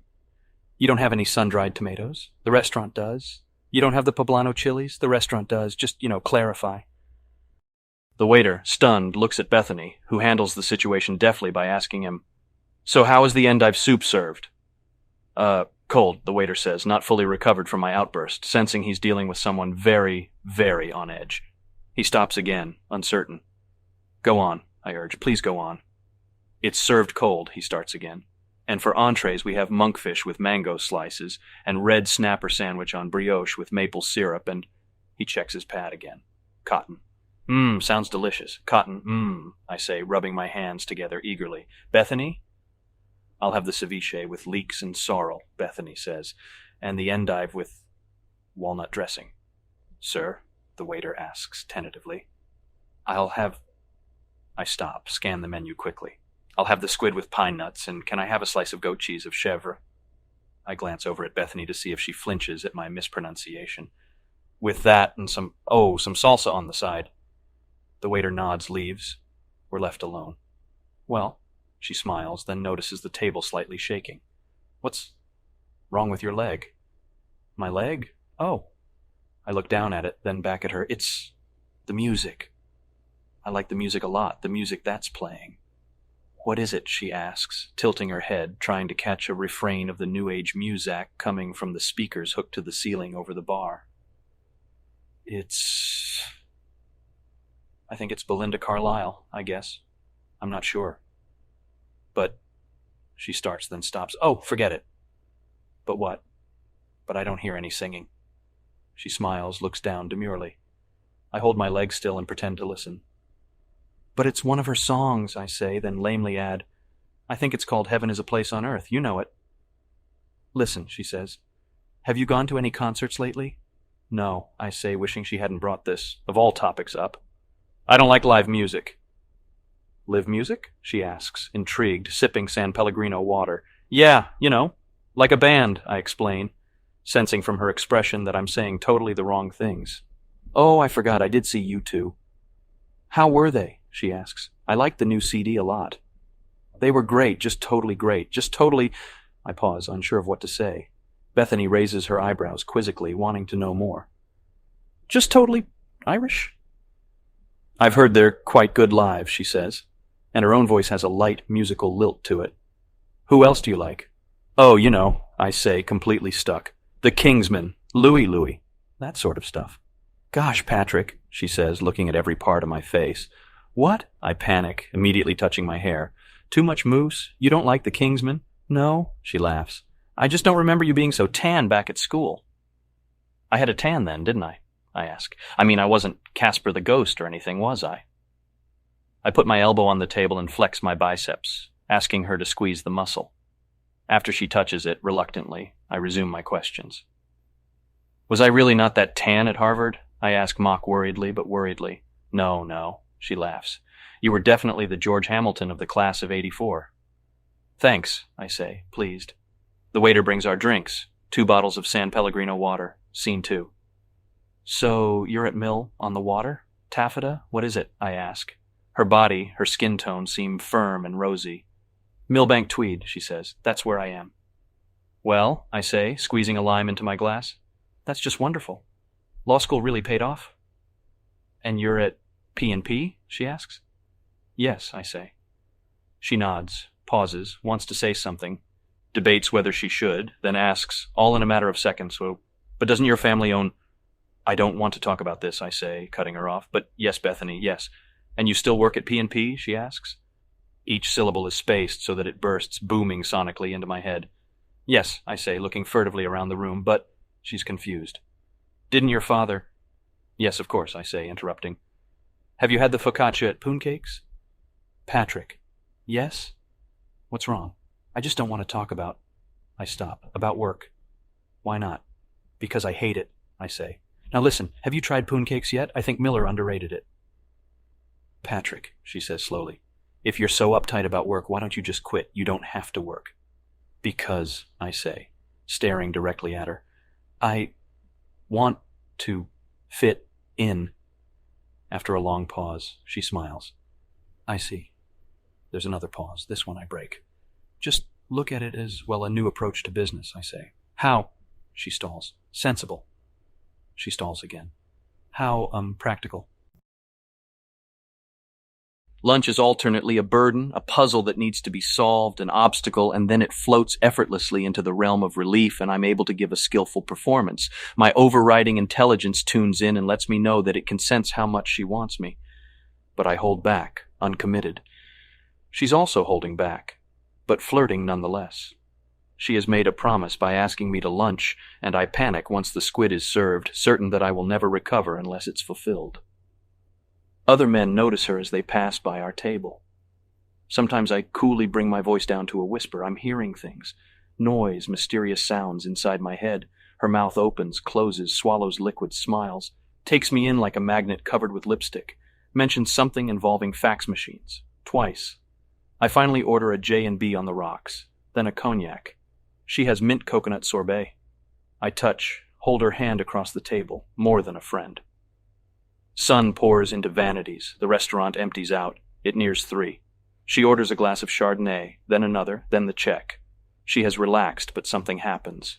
My heartbeat rises and falls, momentarily stabilizes. I listen carefully. Possibilities once imagined plummet. She lowers her eyes, and when she looks back at me, I lower mine. "So," she asks, "are you seeing anyone?"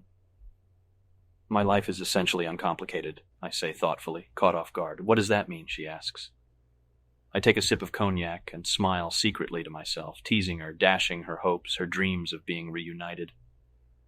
"Are you seeing anyone, Patrick?" she asks. "Come on, tell me." Thinking of Evelyn, I murmur to myself, "Yes." "Who?" I hear her ask. "A very large bottle of Desirel," I say in a faraway voice, suddenly very sad. "What?" she asks, smiling, but then she realizes something and shakes her head. "I shouldn't be drinking." "No, I'm not really," I say, snapping out of it. Then, not of my own accord, "I mean, does anyone really see anyone? Does anyone really see anyone else? Did you ever see me? See? What does that mean? Ha? See? Ha! I just don't get it. Ha!" I laugh. After taking this in, she says, nodding, "That has a certain kind of tangled logic to it, I suppose." Another long pause, and I fearfully ask the next question. "Well, are you seeing anyone?" She smiles, pleased with herself, and, still looking down, admits with incomparable clarity. "Well, yes, I have a boyfriend, and—" "Who?" "What?" She looks up. "Who is he? What's his name?" "Robert Hall." "Why?" "With Salomon Brothers?" "No, he's a chef." "With Salomon Brothers?" "Patrick, he's a chef and co-owner of a restaurant." "Which one?" "Does it matter?" "No, really, which one?" I ask, then under my breath, "I want to cross it out of my Szeged guide." "It's called Dorsia," she says, then, "Patrick, are you okay?" Yes, my brain does explode and my stomach bursts open inwardly. A spastic, acidic, gastric reaction. Stars and planets. Whole galaxies made up entirely of little white chef hats. Race over the film of my vision. I choke out another question. "Why Robert Hall?" I ask. "Why him?" "Well, I don't know," she says, sounding a little tipsy.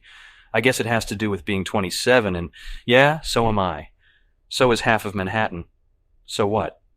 That's no excuse to marry Robert Hall." "Marry?" she asks, wide-eyed, defensive. "Did I say that?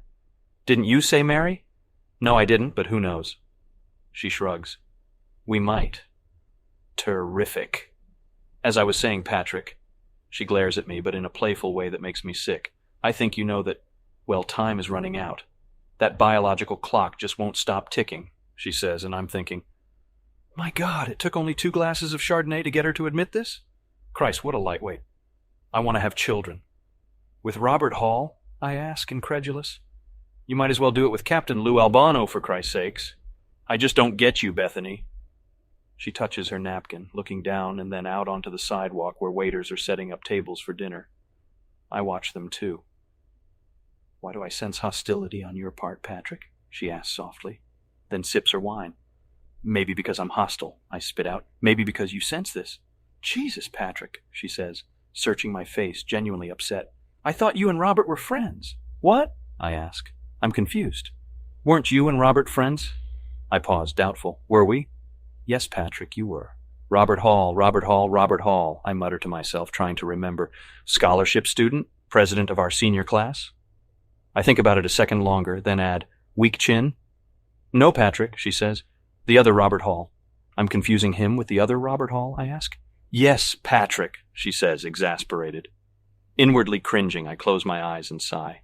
Robert Hall, not the one whose parents own half of, like, Washington, not the one who was I gulp. Captain of the crew team, 6 feet? Yes, she says. That Robert Hall. But, I stop. Yes, but what? She seems prepared to wait for an answer. But he was a fag, I blurt out. No, he was not, Patrick, she says, clearly offended. I'm positive he was a fag. I start nodding my head.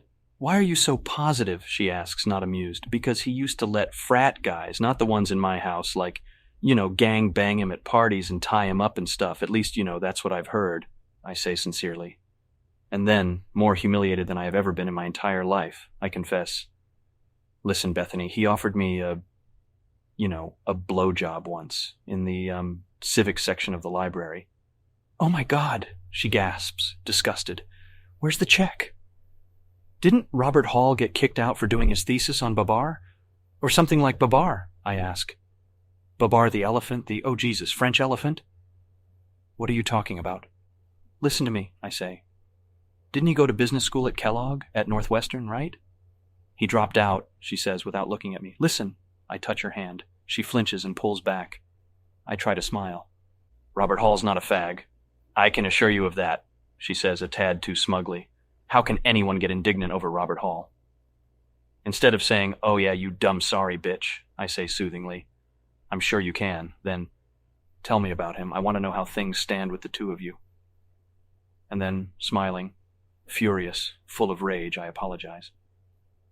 I'm sorry. It takes some time, but she finally relents and smiles back at me, and I ask her once again, tell me more. And then, under my breath, smiling a rictus at her, I'd like to slice open your beaver. The Chardonnay has mellowed her, so she softens and talks freely. I think about other things while she describes her recent past. Air, water, sky, time, a moment. A point somewhere when I wanted to show her everything beautiful in the world. I have no patience for revelations, for new beginnings, for events that take place beyond the realm of my immediate vision. A young girl, a freshman, I met in a bar in Cambridge my junior year at Harvard, told me early one fall that life is full of endless possibilities. I tried valiantly not to choke on the beer nuts I was chewing while she gushed this kidney stone of wisdom, and I calmly washed them down with the rest of a Heineken, smiled, and concentrated on the dart game that was going on in the corner. Needless to say, she did not live to see her sophomore year. That winter, her body was found floating in the Charles River, decapitated. Her head hung from a tree on the bank, her hair knotted around a low-hanging branch 3 miles away. My rages at Harvard were less violent than the ones now, and it's useless to hope that my disgust will vanish. There is just no way. Oh, Patrick, she's saying, you're still the same. I don't know if that's good or bad. Say it's good. Why? Is it? She asks, frowning. Was it? Then? You only knew one facet of my personality, I say. Student. Lover? She asks, her voice reminding me of someone human. My eyes fall on her coldly, untouched. Out on the street, music that sounds like salsa blares. The waiter finally brings the check. I'll pay for it, I sigh. No, she says, opening her handbag. I invited you. But I have a Platinum American Express card, I tell her. But so do I, she says, smiling. I pause, then watch her place the card on the tray the check came on. Violent convulsions seem close at hand if I do not get up. The women's movement. Wow! I smile, unimpressed. Outside, she waits on the sidewalk while I'm in the men's room throwing up my lunch, spitting out the squid, undigested and less purple than it was on my plate. When I come out of Vanity's onto the street, putting on my Wayfarers, chewing a cert, I murmur something to myself, and then I kiss her on the cheek and make up something else. Sorry it took so long, had to call my lawyer.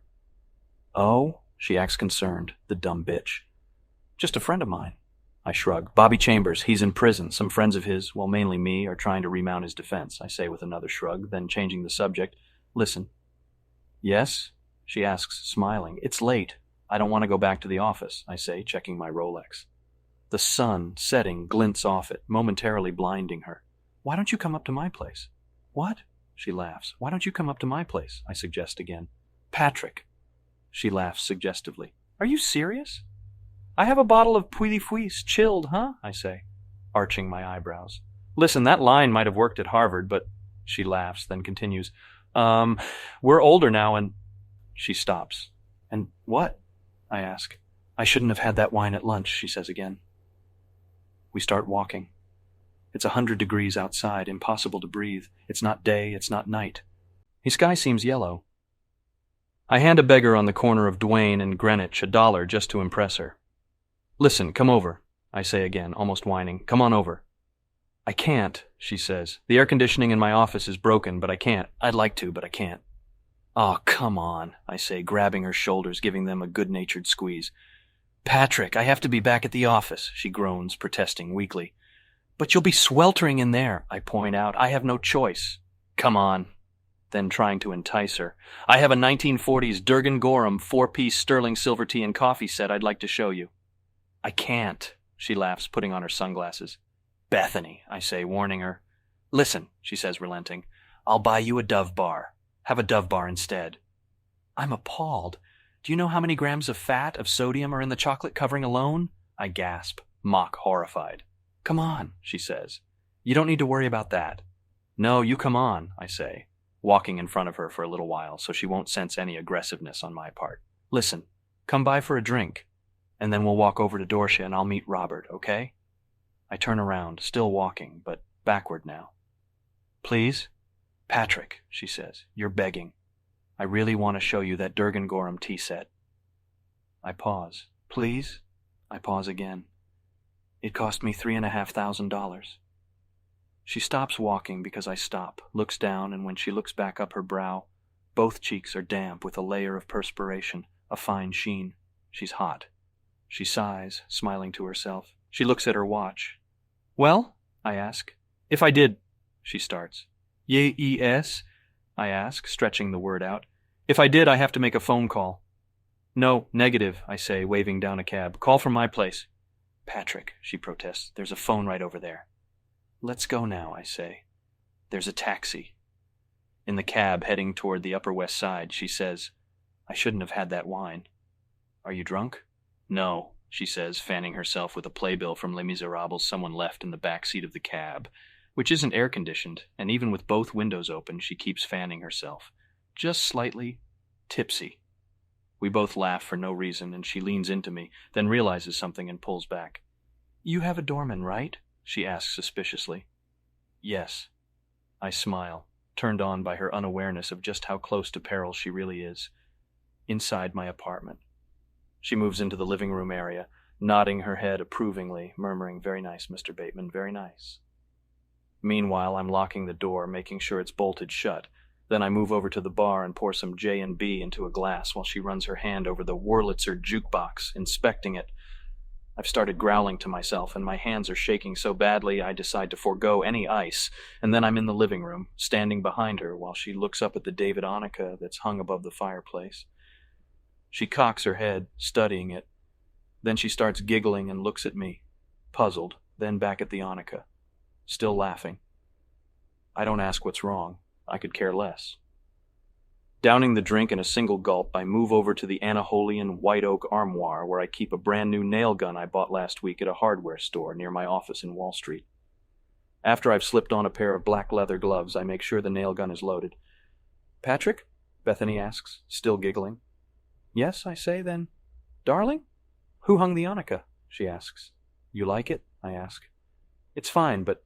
She stops, then says, I'm pretty sure it's hung upside down. What? Who hung the Annika? I did, I say, my back still to her. You've hung the Annika upside down. She laughs. I'm standing at the armoire, squeezing the nail gun, getting used to its weight in my gloved fist. I can't believe it's upside down, she says. How long has it been this way? A millennium, I whisper, turning around, nearing her. What? She asks, still studying the Annika. I said, what in the fuck are you doing with Robert Hall? I whisper. What did you say? As if in slow motion, like in a movie, she turns around. I wait until she's seen the nail gun and the gloved hands to scream, What the fuck are you doing with Robert Hall? Perhaps on instinct, perhaps from memory. She makes a futile dash for the front door, crying out. Though the Chardonnay has dulled her reflexes, the scotch I've drunk has sharpened mine, and effortlessly I'm leaping in front of her, blocking her escape, knocking her unconscious with 4 blows to the head from the nail gun. I drag her back into the living room, laying her across the floor over a white voilacutro cotton sheet, and then I stretch her arms out, placing her hands flat on thick wooden boards, palms up, and nail 3 fingers on each hand at random to the wood by their tips. This causes her to regain consciousness, and she starts screaming. After I've sprayed mace into her eyes, mouth, into her nostrils, I place a camel hair coat from Ralph Lauren over her head, which drowns out the screams, sort of. I keep shooting nails into her hands until they're both covered, nails bunched together, twisted over each other in places, making it impossible for her to try and sit up. I have to remove her shoes, which slightly disappoints me, but she's kicking at the floor violently, leaving black scuff marks on the stained white oak. During this period, I keep shouting, "You bitch," at her, and then my voice drops to a raspy whisper, and into her ear I drool the line, "You fucking cunt." Finally, in agony, after I've taken the coat off her face, she starts pleading, or at least tries to, the adrenaline momentarily overpowering the pain. "Patrick, oh God, stop it. Please, oh God, stop hurting me." But typically the pain returns. It's too intense not to, and she passes out again and vomits while unconscious, and I have to hold her head up so she doesn't choke on it, and then I mace her again. The fingers I haven't nailed I try to bite off, almost succeeding on her left thumb, which I manage to chew all the flesh off of, leaving the bone exposed, and then I mace her needlessly once more. I place the camel hair coat back over her head in case she wakes up screaming, then set up the Sony palm-sized handycam so I can film all of what follows. Once it's placed on its stand and running on automatic with a pair of scissors, I start to cut off her dress, and when I get up to her chest, I occasionally stab at her breasts, accidentally, not really, slicing off one of her nipples through the bra. She starts screaming again once I've ripped her dress off, leaving Bethany in only her bra, its right cup darkened with blood, and her panties, which are soaked with urine, saving them for later. I lean in above her and shout over her screams, "Try to scream, scream, keep screaming." I've opened all the windows and the door to my terrace, and when I stand over her, the mouth opens and not even screams come out anymore. Just horrible, guttural, animal-like noises, sometimes interrupted by retching sounds. "Scream, honey," I urge. "Keep screaming." I lean down, even closer, brushing her hair back. "No one cares. No one will help you." She tries to cry out again, but she's losing consciousness, and she's capable of only a weak moan. I take advantage of her helpless state, and removing my gloves, force her mouth open, and with the scissors cut out her tongue, which I pull easily from her mouth and hold in the palm of my hand, warm and still bleeding, seeming so much smaller than in her mouth, and I throw it against the wall, where it sticks for a moment, leaving a stain before falling to the floor with a tiny wet slap. Blood gushes out of her mouth, and I have to hold her head up so she won't choke. Then I fuck her in the mouth, and after I've ejaculated and pulled out, I mace her some more. Later, when she briefly regains consciousness, I put on a pork pie hat I was given by one of my girlfriend's freshman year at Harvard. "Remember this?" I shout, towering over her. "And look at this!" I scream triumphantly, holding up a cigar. I still smoke cigars. "Huh, see? A cigar!" I light it with steady, blood-stained fingers, and her face, pale to the point of blueness, keeps contracting, twitching with pain, her eyes dull with horror, close, then open halfway. Her life reduced to nightmare. "And another thing," I yell, pacing, "it's not Garrick Anderson either. The suit is by Armani. Giorgio Armani." I pause spitefully and leaning into her sneer. "And you thought it was Henry Stewart. Jesus." I slap her hard across the face and hiss the words, "Dumb bitch," spraying her face with spit. But it's covered with so much mace that she probably can't even feel it, so I mace her again, and then I try to fuck her in the mouth once more, but I can't come, so I stop. Thursday. Later, the next night, in fact, 3 of us, Craig McDermott, Courtney, and myself, are in a cab heading toward Nell's and talking about Evian water. Courtney, in an Armani mink, has just admitted, giggling, that she uses Evian for ice cubes, which sparks a conversation about the differences in bottled water, and at Courtney's request, we each try to list as many brands as we can. Courtney starts, counting each name off on one of her fingers.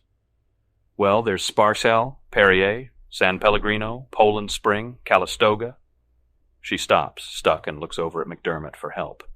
He sighs, then lists Canadian Spring, Canadian Calm, Montclair, which is also from Canada, Vittel from France, Croto, which is Italian. He stops and rubs his chin thoughtfully, thinking of one more, then announces it as if surprised. Elan. And though it seems he's on the verge of naming another one, Craig lapses into an unilluminating silence. Ilan? Courtney asks. It's from Switzerland, he says. Oh, she says, then turns to me. It's your turn, Patrick. Staring out the window of the cab, lost in thought, the silence I'm causing filling me with a nameless dread.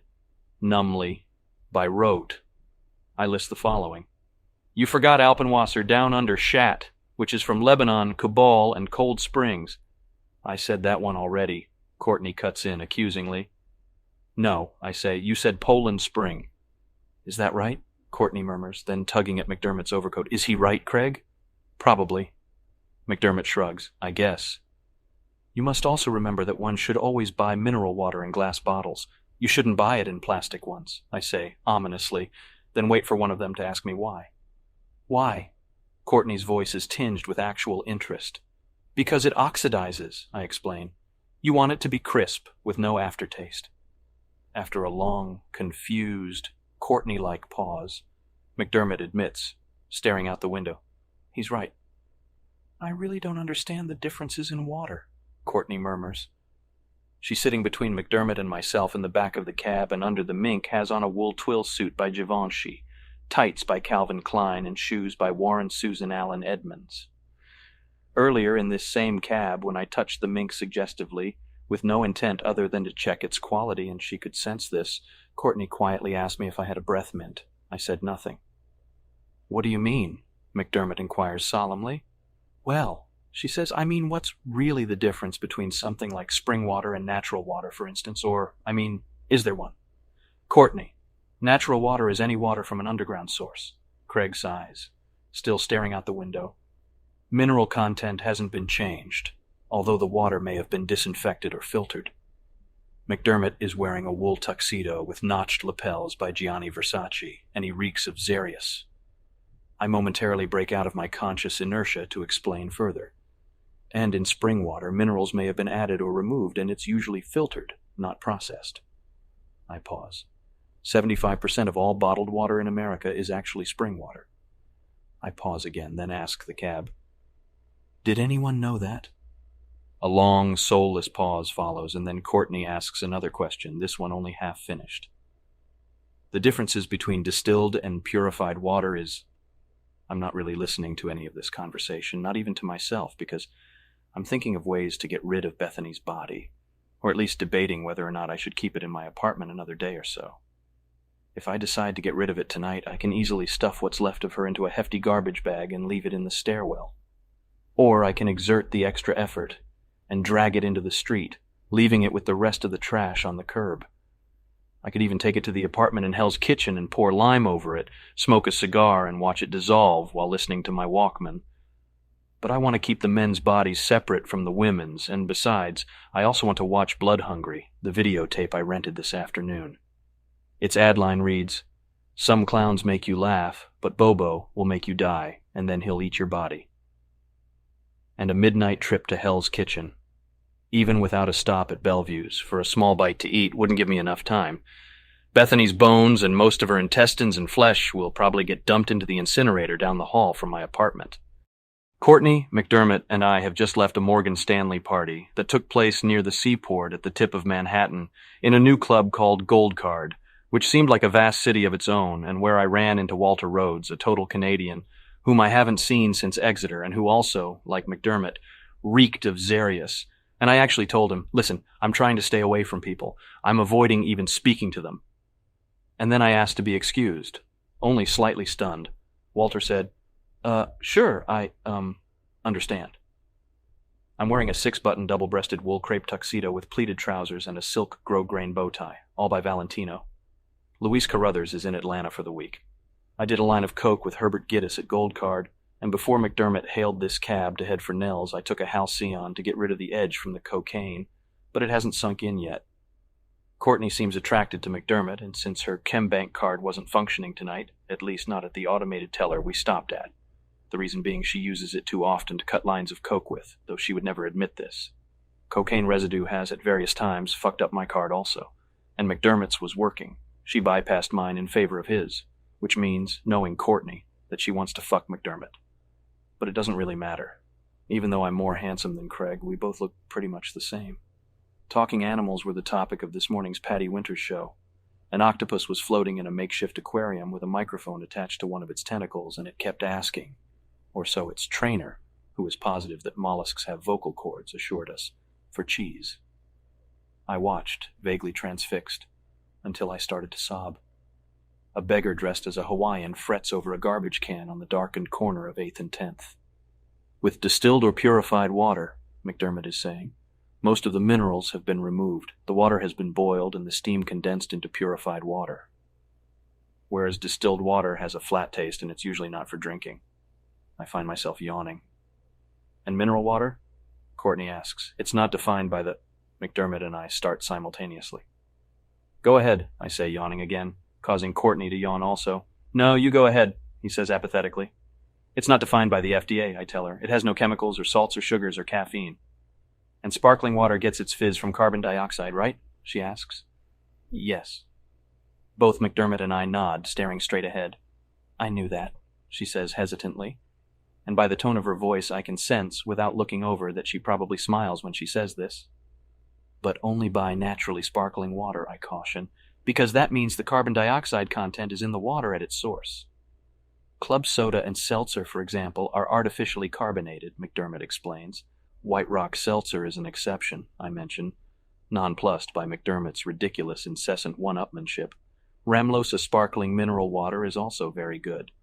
The cab is about to turn onto 14th Street, but maybe 4 or 5 limousines are trying to make the same right, so we miss the light. I curse the driver, but an old Motown song from the 60s, maybe it's the Supremes, plays muted up front, the sound blocked by the fiberglass partition. I try to open it, but it's locked and won't slide across. Courtney asks, well, what kind should you drink after exercising? Well, I sigh, whatever it is, it should be really cold. Because? She asks. Because it's absorbed faster than if it was at room temperature. Absently, I check my Rolex. It should probably be water, Evian, but not in plastic. My trainer says Gatorade's okay, McDermott counters. But don't you think water is the best fluid replacer since it enters the bloodstream faster than any other liquid? I can't help but add, Buddy, I check my watch again. If I have 1 J&B on the rocks at Nell's, I can make it home in time to watch all of Blood Hungry by 2. Again, it's silent in the cab, which moves steadily toward the crowd outside the club, the limousines dropping off passengers, then moving on, each of us concentrating on that, and also on the sky above the city, which is heavy, looming with dark clouds. The limousines keep blaring their horns at each other, solving nothing. My throat, because of the coke I did with Giddis, feels parched, and I swallow, trying to wet it. Posters for a sale at Crabtree and Evelyn line the boarded windows of abandoned tenement buildings on the other side of this street. Spell mogul. Bateman. How do you spell mogul? M-O-G-U-L. Mogul. Mogul. Ice, ghosts, aliens.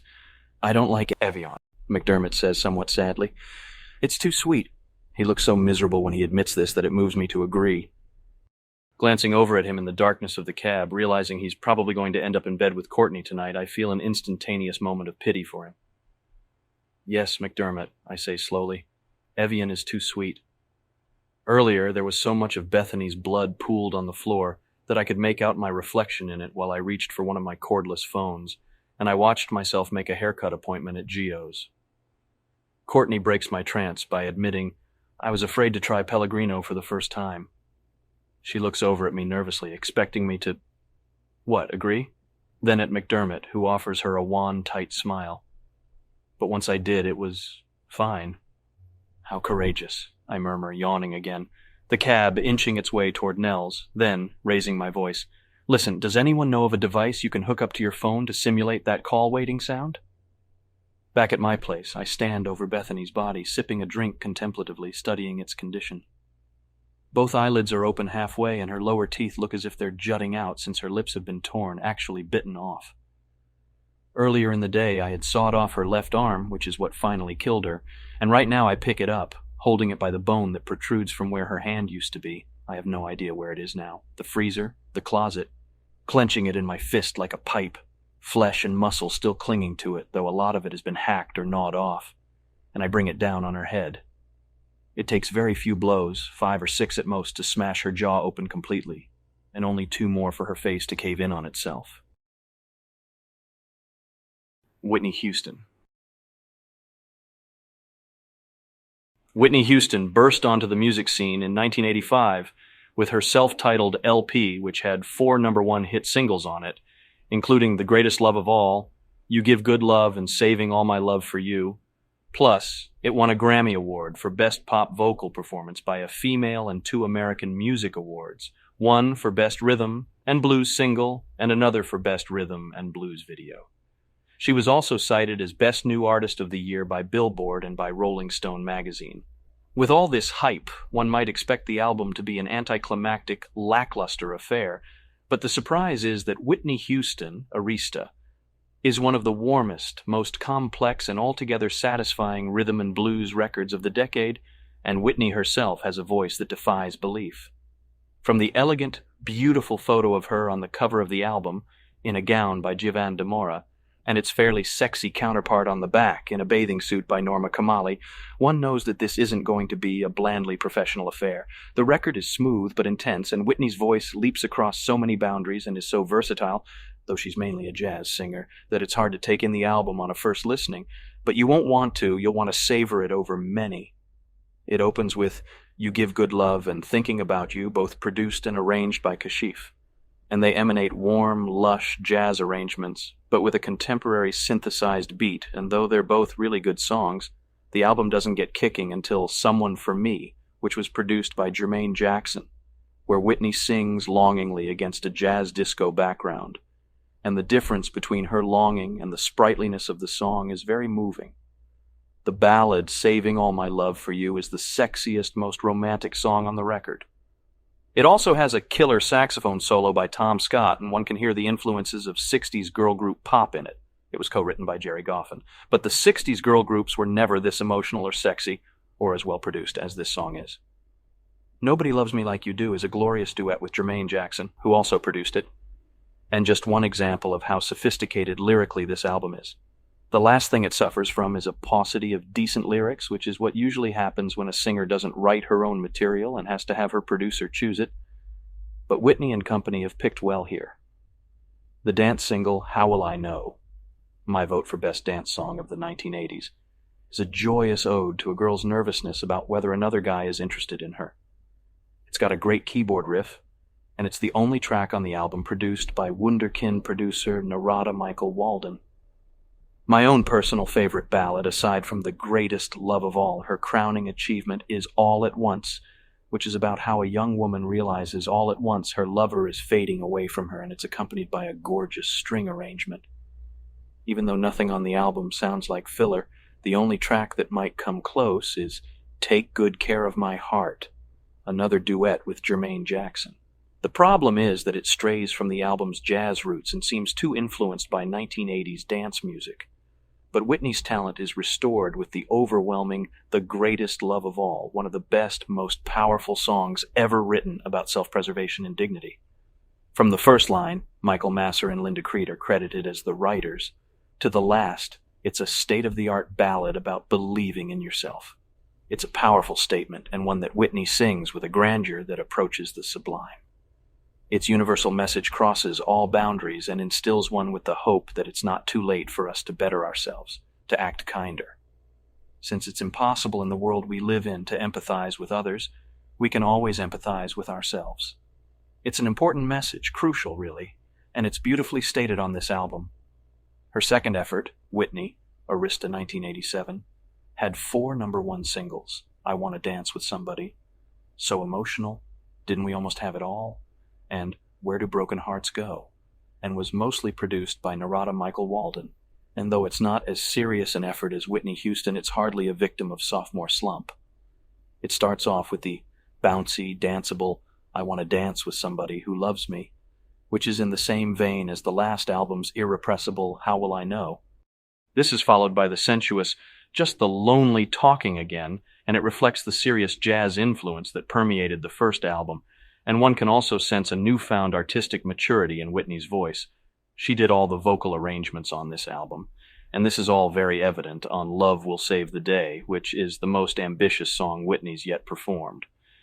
It was produced by Jellybean Benitez, and it pulsates with an up-tempo intensity, and like most of the songs on this album, it reflects a grown-up's awareness of the world we all live in. She sings and we believe it. This is quite a change from the softer, little girl lost image that was so appealing on the first album. She projects an even more adult image on the Michael Masser-produced Didn't We Almost Have It All, a song about meeting up with a long-lost lover and letting him know your feelings about the past affair, and it's Whitney at her most poetic. And as on most of the ballads, there's a gorgeous string arrangement. So Emotional is in the same vein as How Will I Know and I Want to Dance with Somebody, but it's even more rock-influenced and, like all the songs on Whitney, played by a terrific backup studio band with Narada on drum machine, Volter Afanasieff on the synthesizer and synth bass, Corrado Rustici on synth guitar, and someone listed as Bongo Bob on percussion programming and drum sampling. Where You Are is the only song on the album produced by Kashif, and it bears his indelible imprint of professionalism. It has a smooth, gleaming sound and sheen to it with a funky sax solo by Vincent Henry. It sounded like a hit single to me, but then all the songs on the album do, and I wondered why it wasn't released as one. Love is a Contact Sport is the album's real surprise, a big-sounding, bold, sexy number that in terms of production is the album's centerpiece, and it has great lyrics along with a good beat. It's one of my favorites. On You're Still My Man, you can hear how clearly Whitney's voice is like an instrument, a flawless, warm machine that almost overpowers the sentiment of her music, but the lyrics and the melodies are too distinctive, too strong to let any singer, even one of Whitney's caliber, overshadow them. For the Love of You shows off Narada's brilliant drum programming capabilities, and its jazzy modern feel harks back not only to purveyors of modern jazz like Michael Jackson, but also to other artists like Miles Davis, Paul Butterfield, and Bobby McFerrin. Where Do Broken Hearts Go is the album's most powerful emotional statement of innocence lost and trying to regain the safety of childhood. Her voice is as lovely and controlled as it ever has been, and it leads up to I Know Him So Well, the most moving moment on the record because it's first and foremost a duet with her mother, Sissy. It's a ballad about who? A lover shared? A long-lost father? With a combination of longing, regret, determination, and beauty that ends the album on a graceful, perfect note. We can expect new things from Whitney. She made a stunning gift to the 1988 Olympics with the ballad One Moment in Time. But even if we didn't, she would remain the most exciting and original black jazz voice of her generation. Dinner with Secretary. Monday night at 8 o'clock, I'm in my office attempting yesterday's New York Times Sunday crossword puzzle, listening to rap music on the stereo, trying to fathom its popularity, since a little blonde hardbody I met at O'Bar 2 nights ago told me that rap is all she listens to, and though later I beat the living shit out of her at someone's apartment in the Dakota, she was almost decapitated. Hardly a strange experience for me. Earlier this morning, her taste in music haunted my memory, and I had to stop at Tower Records on the Upper West Side and buy $90 worth of rap CDs, but, as expected, I'm at a loss. Niggerish voices uttering ugly words like digit, pudding, chunk. Jean sits at her desk, which is piled high with reams of documents that I want her to go over. Today has not been bad. I worked out for 2 hours before the office. The new Robeson Hirsch restaurant called Finna opened in Chelsea. Evelyn left 2 messages on my answering machine and another with Jean, letting me know that she'll be in Boston for most of the week. And best of all, the Patty Winter show this morning was in 2 parts. The first was an exclusive interview with Donald Trump. The second was a report on women who've been tortured. I'm supposed to have dinner with Madison Gray and David Campion at Café Luxembourg, but at 8:15 I find out that Luis Carruthers is going to be dining with us, so I call up Campion, the dumb bastard, and cancel, then spend minutes debating about what I should do with the rest of the evening. Looking out my window, I realize that within moments the sky above this city will be completely dark. John peers into my office, knocking gently on the half-opened door. I pretend not to acknowledge her presence, though I'm not sure why, since I'm kind of lonely. She moves up to the desk. I'm still staring at the crossword puzzle with my Wayfarers on, stunned, but for no real reason. She places a file on top of the desk before asking, "Doing the crossword?" dropping the G in doing, a pathetic gesture of intimacy, an irritating stab at forced friendliness. I gag inwardly, then nod without looking up at her. "Need help?" she asks, moving cautiously around the desk to where I sit, and she leans over my shoulder to offer assistance. I've already filled in every space with either the word meat or bone, and she emits only a slight gasp when noticing this.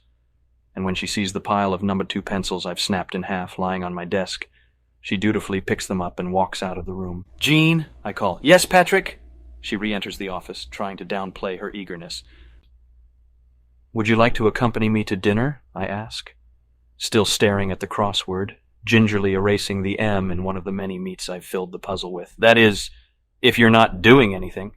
"Oh, no," she answers too quickly, and then, I think, realizing this quickness, says, "I have no plans."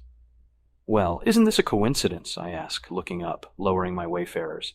She laughs lightly, but there's a real urgency in it, something uncomfortable, and this does little in the way of making me feel less sick. "I guess," she shrugs. "I also have tickets to a Mila Vanilla concert if you'd like to go," I tell her casually. Confused, she asks, "Really? Who?" "Mila Vanilla," I repeat slowly. "Mila Vanilla?" she asks uncomfortably. "Mila Vanilla," I say. "I think that's what their name is," she says. "I'm not sure about going." "No." Of the name. She concentrates, then says, "I think they're called Milli Vanilli." I pause for a long time before saying, "Oh." She stands there, nods once. "It doesn't matter," I say. "I don't have any tickets to it anyway. It's months from now." "Oh," she says, nodding again. "Okay. Listen, where should we go?"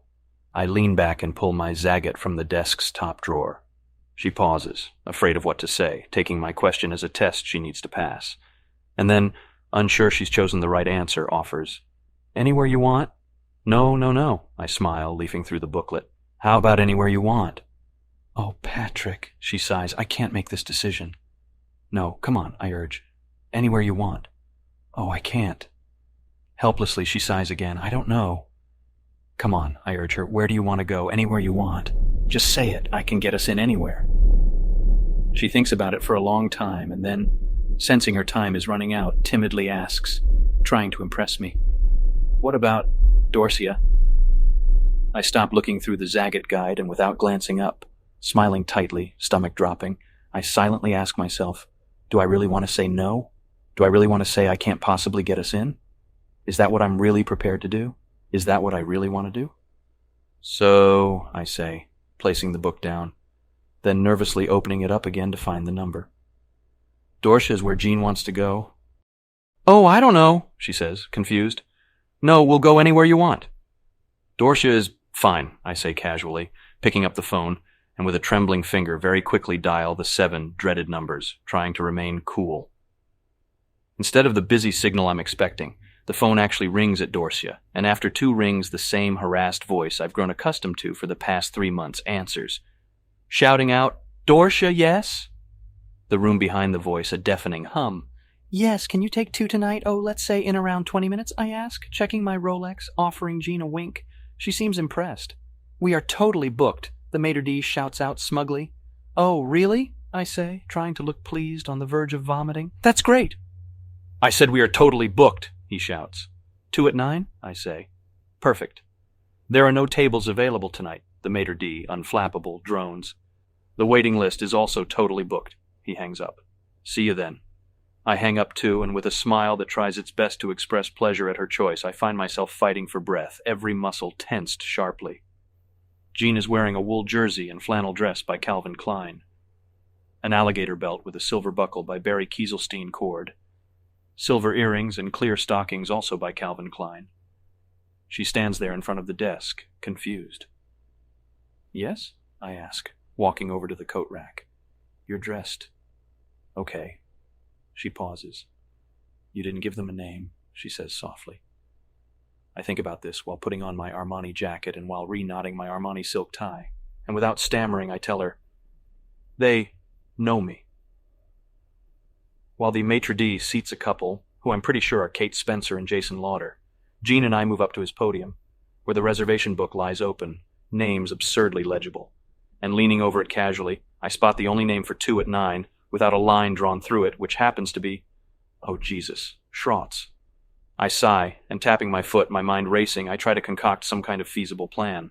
Suddenly I turn to Jean and say, "Why don't you go to the women's room?" She's looking around the restaurant, taking it in. Chaos. People are waiting 10 deep at the bar.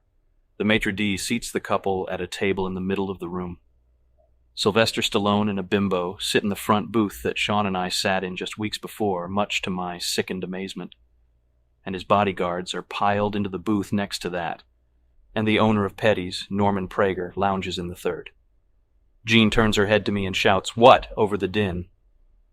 "Don't you want to use the ladies' room?" I ask. The maitre d' nears us, picking his way through the packed restaurant, unsmiling. "Why, do I?" she asks, totally confused.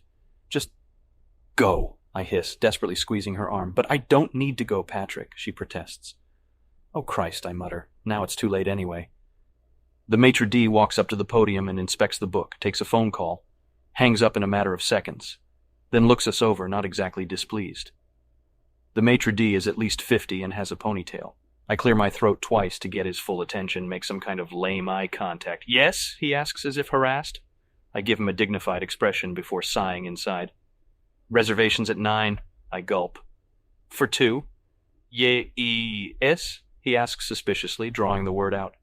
"Name?" he says, then turns to a passing waiter, 18 and model handsome, who'd asked, "Where's the ice?" He's glaring and shouting, "Not now." "Okay, how many times do you need to be told?"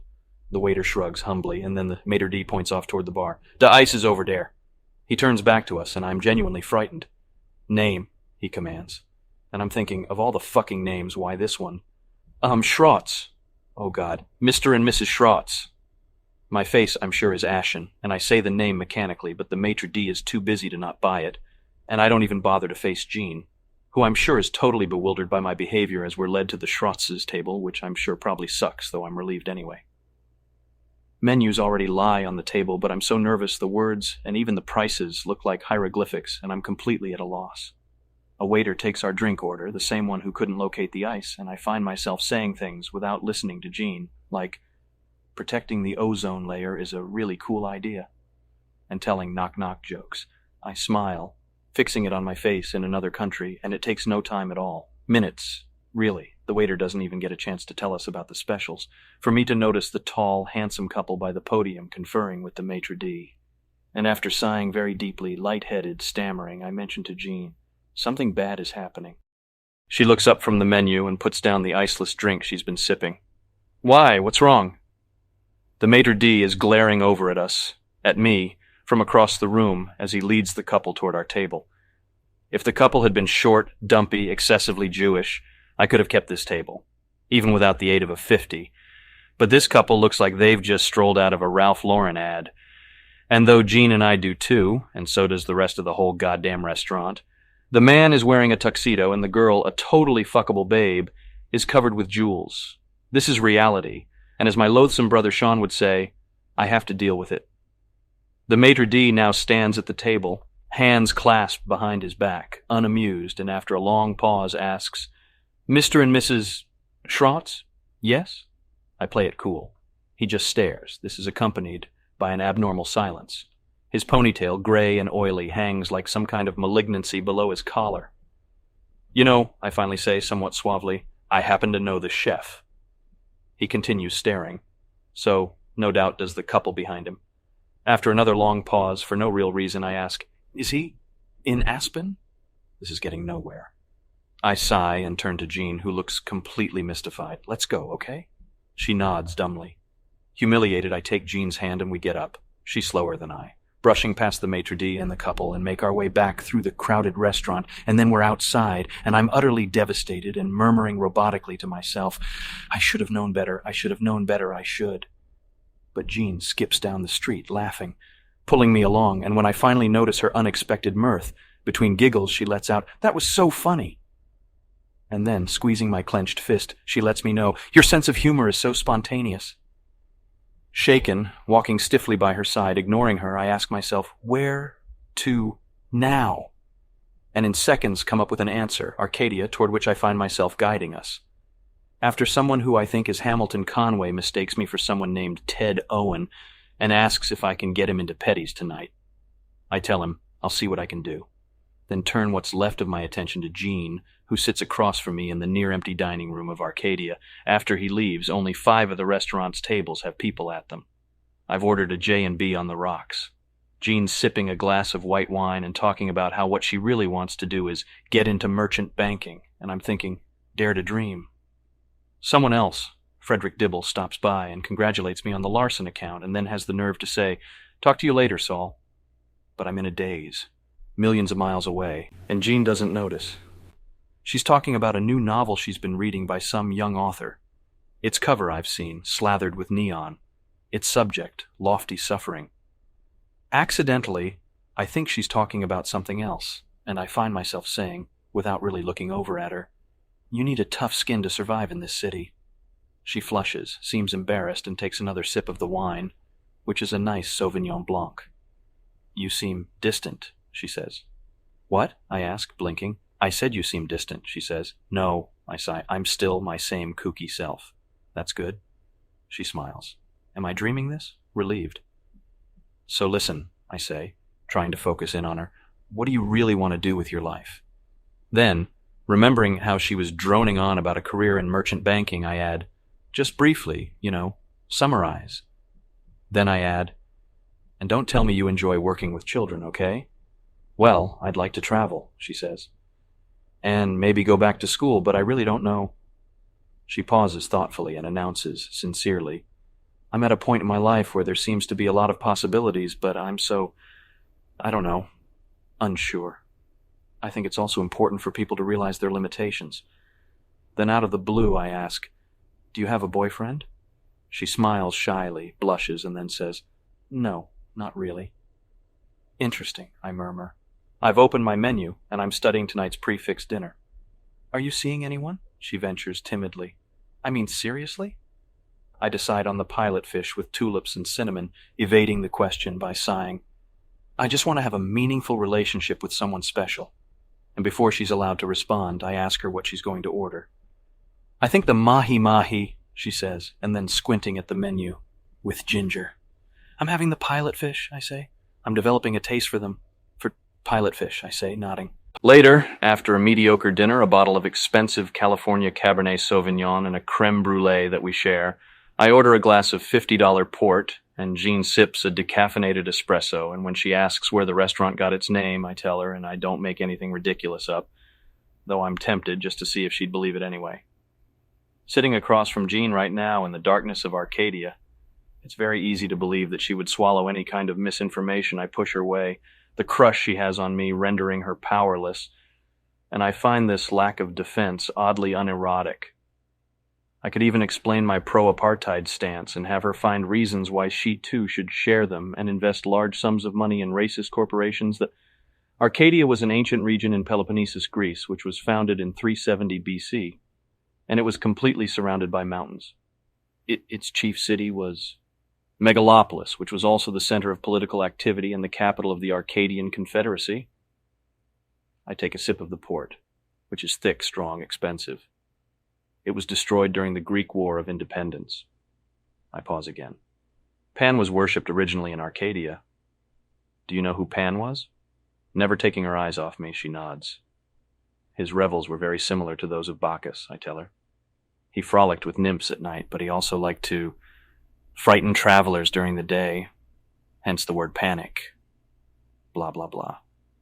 I'm amused that I've retained this knowledge, and I look up from the port I've been staring thoughtfully into and smile at her. She's silent for a long time, confused, unsure of how to respond, but eventually she looks deeply into my eyes and says, haltingly, leaning across the table, "That's so interesting," which is all that comes out of her mouth, is all she has to say. 11:34. We stand on the sidewalk in front of Jean's apartment on the Upper East Side. Her doorman eyes us warily and fills me with a nameless dread, his gaze piercing me from the lobby.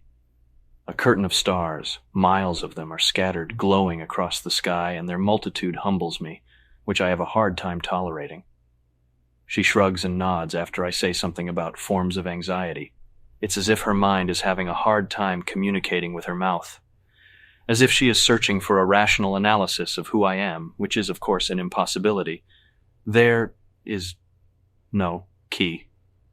Dinner was wonderful, she says. Thank you very much. Actually, the food was mediocre, but you're welcome. I shrug. Do you want to come up for a drink? She asks, too casually.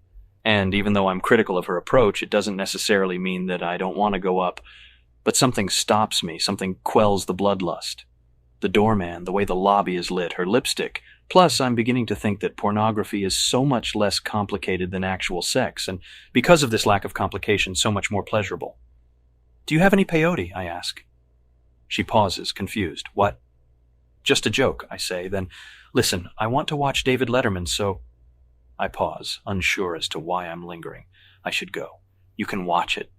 She stops, then suggests, at my place. I pause before asking, do you have cable? Yes, she nods. I have cable. Stuck, I pause again, then pretend to mull it over. No, it's okay. I like to watch it, and without cable. She offers a sad, perplexed glance. What? I have to return some videotapes, I explain in a rush. She pauses. Now? She checks her watch. Almost midnight. Well, yeah, I say, considerably detached. Well, I guess it's good night then, she says. What kind of books does Jean read? Titles race through my mind. How to make a man fall in love with you. How to keep a man in love with you forever. How to close a deal. Get married. How to be married 1 year from today. Supplicant. In my overcoat pocket, I finger the ostrich condom case from Luc Benoit I bought last week, but, no. After awkwardly shaking hands, she asks, still holding mine, Really? You don't have cable? And though it has been in no way a romantic evening, she embraces me and this time emanates a warmth I'm not familiar with. I'm so used to imagining everything happening the way it occurs in movies, visualizing things falling somehow into the shape of events on a screen, that I almost hear the swelling of an orchestra, can almost hallucinate the camera panning low around us, fireworks bursting in slow motion overhead, the 70mm image of her lips parting and the subsequent murmur of I want you in Dolby sound. But my embrace is frozen, and I realize, at first distantly, and then with greater clarity, that the havoc raging inside me is gradually subsiding and she is kissing me on the mouth, and this jars me back into some kind of reality, and I lightly push her away. She glances up at me fearfully. Listen, I've got to go, I say, checking my Rolex. I don't want to miss stupid pet tricks. Okay, she says, composing herself. Bye. Night, I say. We both head off in our separate directions, but suddenly she calls out something. I turn around. Don't forget you have a breakfast meeting with Frederick Bennett and Charles Rust at 21, she says from the door, which the doorman is holding open for her. Thanks, I call out, waving. It slipped my mind completely. She waves back, disappearing into the lobby. On my way over to Park Avenue to find a cab, I pass an ugly, homeless bum, a member of the genetic underclass. And when he softly pleads for change, for anything, I notice the Barnes and Noble book bag that sits next to him on the steps of the church he's begging on, and I can't help but smirk out loud. Oh, right, like you read. And then in the back of the cab on the way across town to my apartment, I imagine running around Central Park on a cool spring afternoon with Jean, laughing, holding hands. We buy balloons, we let them go. Detective. May slides into June, which slides into July, which creeps toward August. Because of the heat, I've had intense dreams the last 4 nights about vivisection, and I'm doing nothing now. Vegetating in my office with a sickening headache and a Walkman with a soothing Kenny G CD playing in it, but the bright mid-morning sunlight floods the room, piercing my skull, causing my hangover to throb, and because of this, there's no workout this morning. Listening to the music, I notice the second light on my phone blinking off and on, which means that Jean is buzzing me. I sigh and carefully remove the Walkman. What is it? I ask in monotone. Patrick? She begins. Yes, Jean? I ask condescendingly, spacing the 2 words out. Patrick, a Mr. Donald Kimball is here to see you, she says nervously. Who? I snap, distracted. She emits a small sigh of worry, then, as if asking, lowers her voice. Detective Donald Kimball? I pause, staring out the window into sky, then at my monitor, then at the headless woman I've been doodling on the back cover of this week's Sports Illustrated, and I run my hand over the glossy finish of the magazine once, twice, before tearing the cover off and crumpling it up. Finally, I start. Tell him. Then, mulling it over, rethinking my options, I stop and begin again. Tell him I'm at lunch. Jean pauses, then whispers, Patrick, I think he knows you're here. During my protracted silence, she adds, still hushed, It's 10:30. I sigh, stalling again, and in a contained panic tell Jean, Send him in, I guess. I stand up, walk over to the Jody mirror that hangs next to the George Stubbs painting and check my hair, running an oxhorn comb through it. Then calmly, I pick up one of my cordless phones and, preparing myself for a tense scene, pretend to be talking with John Akers, and I start enunciating clearly into the phone before the detective enters the office. Now, John, I clear my throat. You've got to wear clothes in proportion to your physique, I begin, talking to nobody. There are definitely do's and don'ts, good buddy, of wearing a bold striped shirt. A bold striped shirt calls for solid colored or discreetly patterned suits and ties. The door to the office opens, and I wave in the detective, who is surprisingly young, maybe my age, wearing a linen Armani suit not unlike mine, though his is slightly disheveled in a hip way, which worries me. I offer a reassuring smile. And a shirt with a high yarn count means it's more durable than one that doesn't. Yes, I know. But to determine this, you've got to examine the material's weave. I point to the Mark Schrager chrome antique chair on the opposite side of my desk, silently urging him to sit. Tightly woven fabric is created not only by using a lot of yarn, but by using yarn of high-quality fibers, both long and thin, which fabricate a close weave as opposed to short and stubbly fibers like those found in tweed. And loosely woven fabrics, such as knits, are extremely delicate and should be treated with great care. Because of the detective's arrival, it seems unlikely that this will be a good day, and I eye him warily as he takes the seat and crosses his legs in a way that fills me with a nameless dread. I realize I've been quiet too long when he turns around to see if I'm off the phone. Right, and yes, John, right, and yes, always tip the stylist 15%. I pause. No, the owner of the salon shouldn't be tipped. I shrug at the detective hopelessly, rolling my eyes. He nods, smiles understandingly, and recrosses his legs. Nice socks. Jesus. The girl who washes the hair? It depends. I'd say $1 or $2. I laugh. Depends on what she looks like. I laugh harder. And yeah, what else she washes?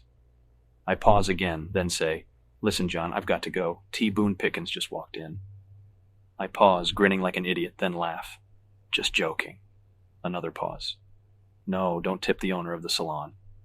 I laugh once more. Then finally, Okay, John. Right, got it. I hang up the phone, push its antenna down, and then, uselessly stressing my normality, say, Sorry about that. No, I'm sorry, he says, genuinely apologetic. I should have made an appointment. Gesturing toward the cordless phone I'm placing back in its recharging cradle, he asks, Was that, anything important? Oh, that? I ask, moving toward my desk, sinking into my chair. Just mulling over business problems, examining opportunities, exchanging rumors, spreading gossip. We both laugh. The ice breaks. Hi, he says, sitting up, holding out his hand. I'm Donald Kimball. Hi, Pat Bateman. I take it, squeezing it firmly. Nice to meet you. I'm sorry, he says, to barge in on you like this, but I was supposed to talk to Luis Carruthers, and he wasn't in, and... Well, you're here, so... He smiles, shrugs. I know how busy you guys can get. He averts his eyes from the 3 copies of Sports Illustrated that lie open atop my desk, covering it, along with the Walkman. I notice them, too, then close all 3 issues and slip them into the desk's top drawer along with the still-running Walkman. So, I start, trying to come off as friendly and conversational as possible. What's the topic of discussion? Well, he starts, I've been hired by Meredith Powell to investigate the disappearance of Paul Owen. I nod thoughtfully before asking, You're not with the FBI or anything, are you? No, he says, nothing like that. I'm just a private investigator. I see. Yes, I nod again, still not relieved. Paul's disappearance. Yes. So it's nothing that official, he confides. I just have some basic questions about Paul Owen, about yourself. Coffee? I ask suddenly. As if unsure, he says, No, I'm okay. Perrier, San Pellegrino? I offer. No, I'm okay, he says again, opening a small black notebook he's taken out of his pocket along with a gold cross pen. I buzz Jean. Yes, Patrick? Jean, can you bring Mr. I stop, look up. He looks up too. Kimball. Mr. Kimball, a bottle of San Pelle. "Oh no, I'm okay," he protests. "It's no problem," I tell him. I get the feeling he's trying not to stare at me strangely. He turns back to his notebook and writes something down, then crosses something out. Jean walks in almost immediately, and she places the bottle of San Pellegrino and a Steuben-etched glass tumbler on my desk in front of Kimball. She gives me a fretful, worried glance, which I scowl at. Kimball looks up, smiles, and nods at Jean, who I notice is not wearing a bra today. Innocently, I watch her leave, then return my gaze to Kimball, clasping my hands together, sitting up. "Well, what's the topic of discussion?" I say again. "The disappearance of Paul Owen," he says, reminding me. "Oh, right. Well, I haven't heard anything about the disappearance or anything." I pause, then try to laugh. "Not at least." Kimball smiles politely.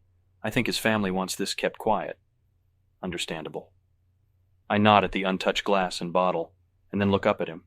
"Lime?" "No, really," he says. "I'm okay." "You sure?" I ask. "I can always get you a lime." He pauses briefly, then says, "Just some preliminary questions that I need for my own files, okay?" "Shoot," I say. "How old are you?" he asks. 27, I say. "I'll be 28 in October." "Where did you go to school?" He scribbles something in his book. "Harvard," I tell him. "Then Harvard Business School." "Your address?" he asks, looking only at his book. 55 West 81st Street, I say, so the American Gardens building. "Nice."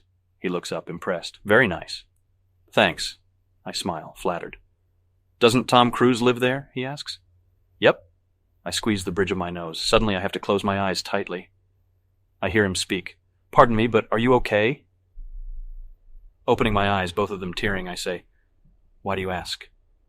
"You seem nervous." I reach into a drawer in my desk and bring out a bottle of aspirin. "Nuprin?" I offer. Kimball looks at the bottle strangely and then back at me before shaking his head. No thanks." He's taken out a pack of Marlboros and absently lays it next to the San Pellegrino bottle while studying something in the book. "Bad habit," I point out. He looks up and, noticing my disapproval, smiles sheepishly. "I know, I'm sorry." I stare at the box. Would you rather I not smoke?" he asks, tentative. I continue to stare at the cigarette packet, debating. "No, I guess it's okay." "You sure?" he asks. "No problem." I buzz Jean. "Yes, Patrick?" "Bring us an ashtray for Mr. Kimball, please," I say. In a matter of seconds, she does. "What can you tell me about Paul Owen?" he finally asks after Jean leaves, having placed a fortune-off crystal ashtray on the desk, next to the untouched San Pellegrino. "Well," I cough, swallowing 2 Nuprin, dry. "I didn't know him that well." "How well did you know him?" he asks. "I'm at a loss," I tell him, somewhat truthfully. "He was part of that whole Yale thing, you know." "Yale thing?" he asks, confused. I pause, having no idea what I'm talking about. "Yeah, Yale thing." "What do you mean, Yale thing?" Now he's intrigued. I pause again. "What do I mean?" "Well, I think, for one, that he was probably a closet homosexual." I have no idea. Doubt it, considering his taste in babes. "Who did a lot of cocaine?" I pause, then add a bit shakily, "That Yale thing." I'm sure I say this bizarrely, but there's no other way to put it. It's very quiet in the office right now. The room suddenly seems cramped and sweltering, and even though the air conditioning is on full blast, the air seems fake, recycled. "So?" Kimball looks at his book helplessly. "There's nothing you can tell me about Paul Owen?" "Well," I sigh, "he led what I suppose was an orderly life, I guess." Really stumped, I offer, "He ate a balanced diet." I'm sensing frustration on Kimball's part, and he asks, "What kind of man was he?" "Besides," he falters, tries to smile, "the information you've just given. How could I describe Paul Owen to this guy? Boasting, arrogant, cheerful dickhead who constantly weaseled his way out of checks at Nell's? That I'm heir to the unfortunate information that his penis had a name and that name was Michael?" "No, calmer, Bateman. I think that I'm smiling." "I hope I'm not being cross-examined here," I manage to say. "Do you feel that way?" he asks. The question sounds sinister, but isn't. "No," I say carefully. "Not really." Maddeningly, he writes something else down, then asks, without looking up, chewing on the tip of the pen, "Where did Paul hang out?" "Hang out?" I ask. "Yeah," he says. "You know, hang out. Let me think," I say, tapping my fingers across my desk. "The Newport, Harry's. Flutie's, Indochine, Nell's Cornell Club, the New York Yacht Club, the regular places? Kimball looks confused. He had a yacht? Stuck, I casually say. No, he just hung out there. And where did he go to school? He asks. I pause. Don't you know this? I just wanted to know if you know, he says without looking up. Yale? I say slowly. Right? Right. And then to business school at Columbia, I add, I think. Before all that? He asks. If I remember correctly, St. Paul's. No, it's okay. That's not really pertinent, he apologizes. I just have no other questions, I guess. I don't have a lot to go on. Listen, I start softly, tactfully. I just want to help. I understand, he says. Another long pause. He marks something down, but it doesn't seem important. Anything else you can tell me about Owen? He asks, sounding almost timid. I think about it, then feebly announce, we were both 7 in 1969. Kimball smiles. So was I. Pretending to be interested in the case, I ask, do you have any witnesses or fingerprints? He cuts me off tiredly. Well, there's a message on his answering machine saying he went to London. Well, I ask then hopefully, maybe he did, huh? His girlfriend doesn't think so, Kimball says tonelessly. Without even beginning to understand, I imagine, what a speck Paul Owen was in the overall enormity of things. But I stop. Has anyone seen him in London? Kimball looks at his book, flips over a page, and then, looking back at me, says, oh, actually, yes. I say. Well, I've had a hard time getting an accurate verification, he admits. Stephen Hughes says he saw him at a restaurant there, but I checked it out, and what happened is he mistook a Hubert Ainsworth for Paul, so... Oh, I say. Do you remember where you were on the night of Paul's disappearance? He checks his book, which was on the 24th of June. Gosh, I guess. I think about it. I was probably returning videotapes. I open my desk drawer, take out my date book, and looking through December announce. I had a date with a girl named Veronica. I'm completely lying, totally making this up. Wait, he says, confused, looking at his book. That's not what I've got. My thigh muscles tense. What? That's not the information I've received, he says. Well... I'm suddenly confused and scared, the nuprin bitter in my stomach. Wait, what information have you received? Let's see. He flips through his pad, finds something. That you were with... Wait, I laugh. I could be wrong. My spine feels damp. Well, he stops. When was the last time you were with Paul Owen? He asks. We had... Oh my God, Bateman, think up something. Gone to a new musical that just opened, called, Oh, Africa, Brave Africa. I gulp. It was a laugh riot, and that's about it. I think we had dinner at Orso's. No, Petaluma. No, Orso's. I stop. The last time I physically saw him was at an automated teller. I can't remember which. Just one that was near, Nell's. But the night he disappeared? Kimball asks.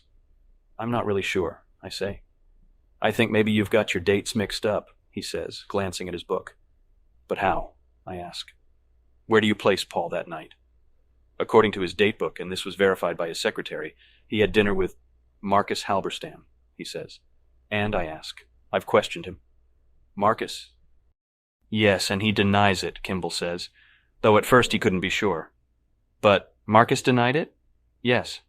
Well, does Marcus have an alibi? I have a heightened receptivity to his answers now. Yes. Pause. He does? I ask. You're sure? I checked it out, he says with an odd smile. It's clean. Pause. Oh. Now where were you? He laughs. I laugh too, though I'm not sure why. Where was Marcus? I'm almost giggling. Kimball keeps smiling as he looks me over. He wasn't with Paul Owen, he says enigmatically. So who was he with? I'm laughing still, but I'm also very dizzy. Kimball opens his book and for the first time gives me a slightly hostile look. He was at Atlantis with Craig McDermott, Frederick Dibble, Harry Newman, George Butner, and... Kimball pauses, then looks up. You. In this office right now, I am thinking about how long it would take a corpse to disintegrate right in this office. In this office, these are the things I fantasize about while dreaming.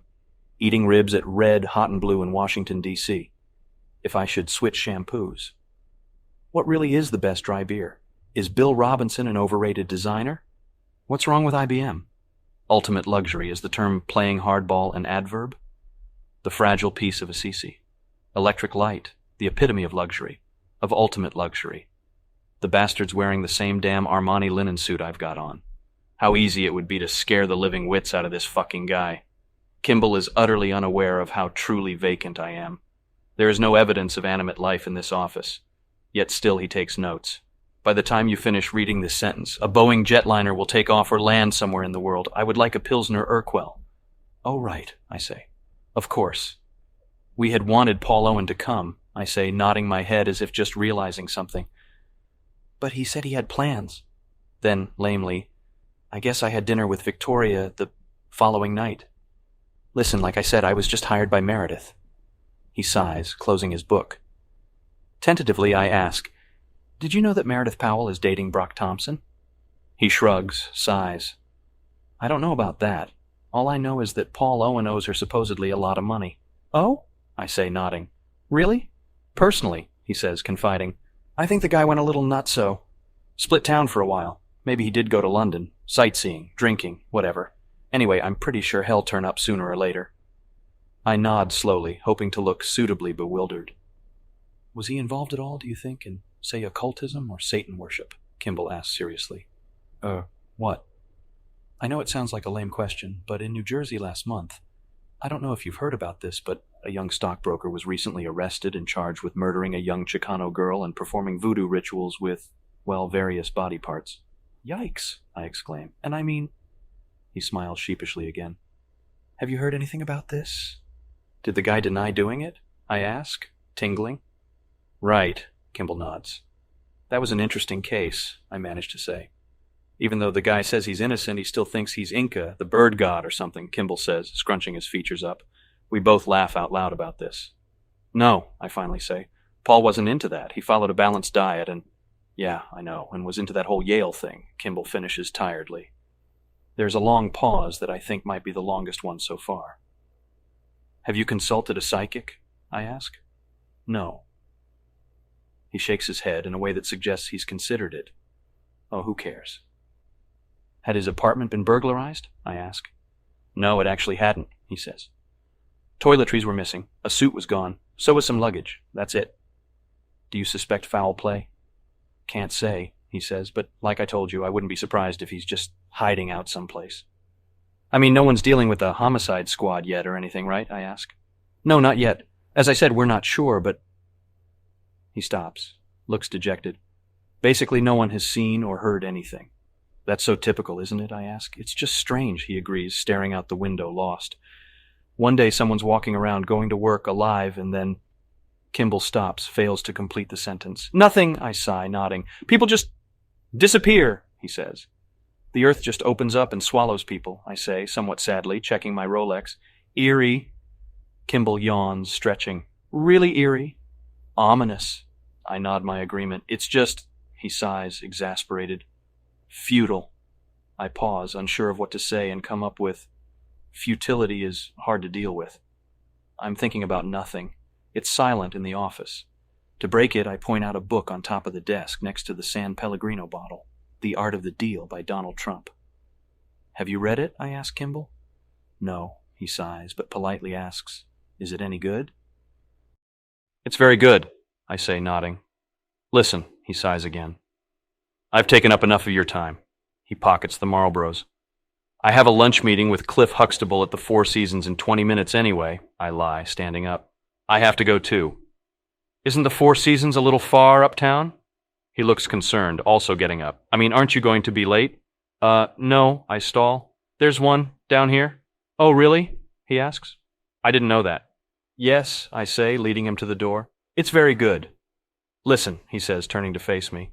If anything occurs to you, any information at all... I hold up a hand. Absolutely. I'm 100% with you, I say solemnly. Great, the ineffectual one says, relieved. And thanks for your, time, Mr. Bateman. Moving him toward the door, my legs wobbly, astronaut-like, leading him out of the office, though I'm empty, devoid of feeling, I still sense, without deluding myself, that I've accomplished something, and then, anticlimactically, we talk for a few minutes more about razor burn balms and Tattersall shirts. There was an odd general lack of urgency to the conversation that I found soothing. Nothing happened at all. But when he smiles, hands me his card, leaves, the door closing sounds to me like a billion insects screaming, pounds of bacon sizzling, a vast emptiness. And after he leaves the building, I have Gene buzz Tom at security to make sure. I call someone recommended by my lawyer to make sure none of my phones are wiretapped. And after a Xanax, I'm able to meet with my nutritionist at an expensive, upscale health food restaurant called Cuisine de Soy in Tribeca. And while sitting beneath the dolphin stuffed and shellacked that hangs over the tofu bar, its body bent into an arc, I'm able to ask the nutritionist questions like, "Okay, so give me the muffin lowdown," without cringing. Back at the office 2 hours later, I find out that none of my phones are tapped. I also run into Meredith Powell later this week on Friday night at Aries with Brock Thompson, and though we talk for 10 minutes, mostly about why neither one of us is in the Hamptons, with Brock glaring at me the entire time, she doesn't mention Paul Owen once. I'm having an excruciatingly slow dinner with my date, Jeanette. The restaurant is flashy and new, and the meal inches along drags by. The portions are meager. I grow increasingly agitated. Afterwards, I want to bypass MK, even though Jeanette complains because she wants to dance. I'm tired, and I need to rest. At my apartment, I lie in bed, too distracted to have sex with her, so she leaves. And after watching a tape of this morning's Patty Winters show, which is about the best restaurants in the Middle East, I pick up my cordless phone and tentatively, reluctantly call Evelyn. Summer. Most of the summer I spent in a stupor, sitting either in my office or in new restaurants, in my apartment watching videotapes or in the backs of cabs, in nightclubs that just opened or in movie theaters, at the building in Hell's Kitchen, or in new restaurants. There were 4 major air disasters this summer, the majority of them captured on videotape, almost as if these events had been planned and repeated on television endlessly. The planes kept crashing in slow motion, followed by countless roaming shots of the wreckage and the same random views of the burned, bloody carnage, weeping rescue workers retrieving body parts. I started using Oscar de la Renta men's deodorant, which gave me a slight rash. A movie about a small talking bug was released to great fanfare and grossed over $200 million. The Mets were doing badly. Beggars and homeless seemed to have multiplied in August, and the ranks of the unfortunate, weak and aged, lined the streets everywhere. I found myself asking too many summer associates at too many dinners in flashy new restaurants before taking them to Les Miserables. If anyone had seen the Toolbox murders on HBO, and silent tables would stare back at me before I would cough politely and summon the waiter over for the check, or I'd ask for sorbet, or, if this was earlier in the dinner, for another bottle of San Pellegrino. And then I'd ask the summer associates, "No?" and assure them it was quite good. My Platinum American Express card had gone through so much use that it snapped in half, self-destructed, at one of those dinners when I took 2 summer associates to Restless and Young, the new Pablo Lester restaurant in Midtown. But I had enough cash in my gazelle skin wallet to pay for the meal. The Patty Winters shows were all repeats. Life remained a blank canvas, a cliché, a soap opera. I felt lethal, on the verge of frenzy. My nightly bloodlust overflowed into my days, and I had to leave the city. My mask of sanity was a victim of impending slippage. This was the bone season for me, and I needed a vacation. I needed to go to the Hamptons. I suggested this to Evelyn, and like a spider, she accepted. The house we stayed at was actually Tim Price's, which Evelyn had the keys to for some reason, but in my stupefied state, I refused to ask for specifics. Tim's house was on the water in East Hampton and was adorned with many gable roofs and was 4 stories high, all connected by a galvanized steel staircase, and had what at first I thought was a southwestern motif, but wasn't. The kitchen was 1,000 square feet of pure minimalist design. One wall held everything: 2 huge ovens, massive cupboards, a walk-in freezer, a 3-door refrigerator. An island of custom-crafted stainless steel divided the kitchen into 3 separate spaces. 4 of the 9 bathrooms contained trompe l'oeil paintings, and 5 of them had antique lead ram's heads that hung over the sink, water spouting from their mouths. All the sinks and bathtubs and showers were antique marble, and the floors were composed of tiny marble mosaics. A television was built into a wall alcove above the master bathtub. Every room had a stereo. The house also contained 12 Frank Lloyd Wright standing lamps, 14 Joseph Hefferman club chairs, 2 walls of floor-to-ceiling videocassette cases, and another wall stacked solely with thousands of compact discs encased in glass cabinets. A chandelier by Eric Schmidt hung in the front entranceway. Below it stood an atomic ironwork steel moose hat rack by a young sculptor I'd never heard of. A round 19th century Russian dining table sat in a room adjacent to the kitchen but had no chairs. Spooky photographs by Cindy Sherman lined the walls everywhere. There was an exercise room.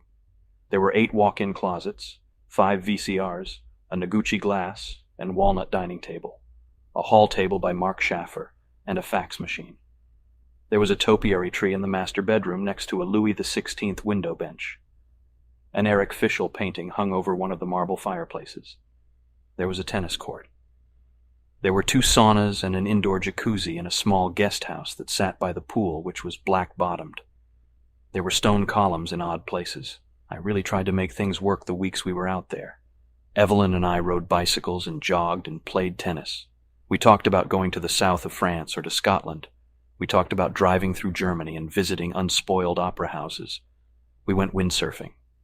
We talked about only romantic things. The light on eastern Long Island, the moonrise in October over the hills of the Virginia Hunt Country. We took baths together in the big marble tubs. We had breakfast in bed, snuggling beneath cashmere blankets after I'd poured imported coffee from a mealier pot into Hermes cups. I woke her up with fresh flowers. An Eric Fischl painting hung over one of the marble fireplaces. There was a tennis court. There were 2 saunas and an indoor jacuzzi in a small guest house that sat by the pool, which was black-bottomed. There were stone columns in odd places. I really tried to make things work the weeks we were out there. Evelyn and I rode bicycles and jogged and played tennis. We talked about going to the south of France or to Scotland. We talked about driving through Germany and visiting unspoiled opera houses. We went windsurfing. We talked about only romantic things. The light on eastern Long Island, the moonrise in October over the hills of the Virginia Hunt Country. We took baths together in the big marble tubs. We had breakfast in bed, snuggling beneath cashmere blankets after I'd poured imported coffee from a mealier pot into Hermes cups. I woke her up with fresh flowers. I put notes in her Louis Vuitton carry bag before she left for her weekly facials in Manhattan. I bought her a puppy, a small black chow, which she named Nutra-Sweet, and fed dietetic chocolate truffles to. I read long passages aloud from Dr. Zhivago and A Farewell to Arms, my favorite Hemingway. I rented movies in town that Price didn't own, mostly comedies from the 1930s, and played them on one of the many VCRs, our favorite being Roman Holiday, which we watched twice. We listened to Frank Sinatra, only his 1950s period, and Nat King Cole's After Midnight, which Tim had on CD. I bought her expensive lingerie, which sometimes she wore. After skinny dipping in the ocean late at night, we would come into the house, shivering, draped in huge Ralph Lauren towels, and we'd make omelets and noodles tossed with olive oil and truffles and porcini mushrooms. We'd make soufflés with poached pears and cinnamon fruit salads, grilled polenta with peppered salmon, apple and berry sorbet, mascarpone, red beans with arrozo wrapped in romaine lettuce, bowls of salsa and skate poached in balsamic vinegar, chilled tomato soup and risottos flavored with beets and lime and asparagus and mint. And we drank lemonade or champagne or well-aged bottles of Chateau Margaux. But soon we stopped lifting weights together and swimming laps, and Evelyn would eat only the dietetic chocolate truffles that Nutra-Sweet hadn't eaten, complaining about weight she hadn't gained.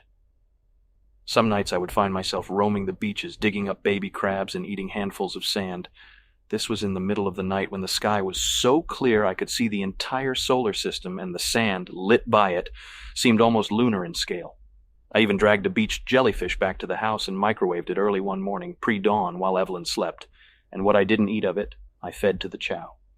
Sipping bourbon, then champagne from cactus-etched highball glasses, which Evelyn would set on adobe coasters and into which she would stir raspberry cassis with papier-mâché jalapeno-shaped stirrers, I would lie around fantasizing about killing someone with an Allsop racer ski pole, or I would stare at the antique weather vane that hung above one of the fireplaces, wondering wild-eyed if I could stab anyone with it.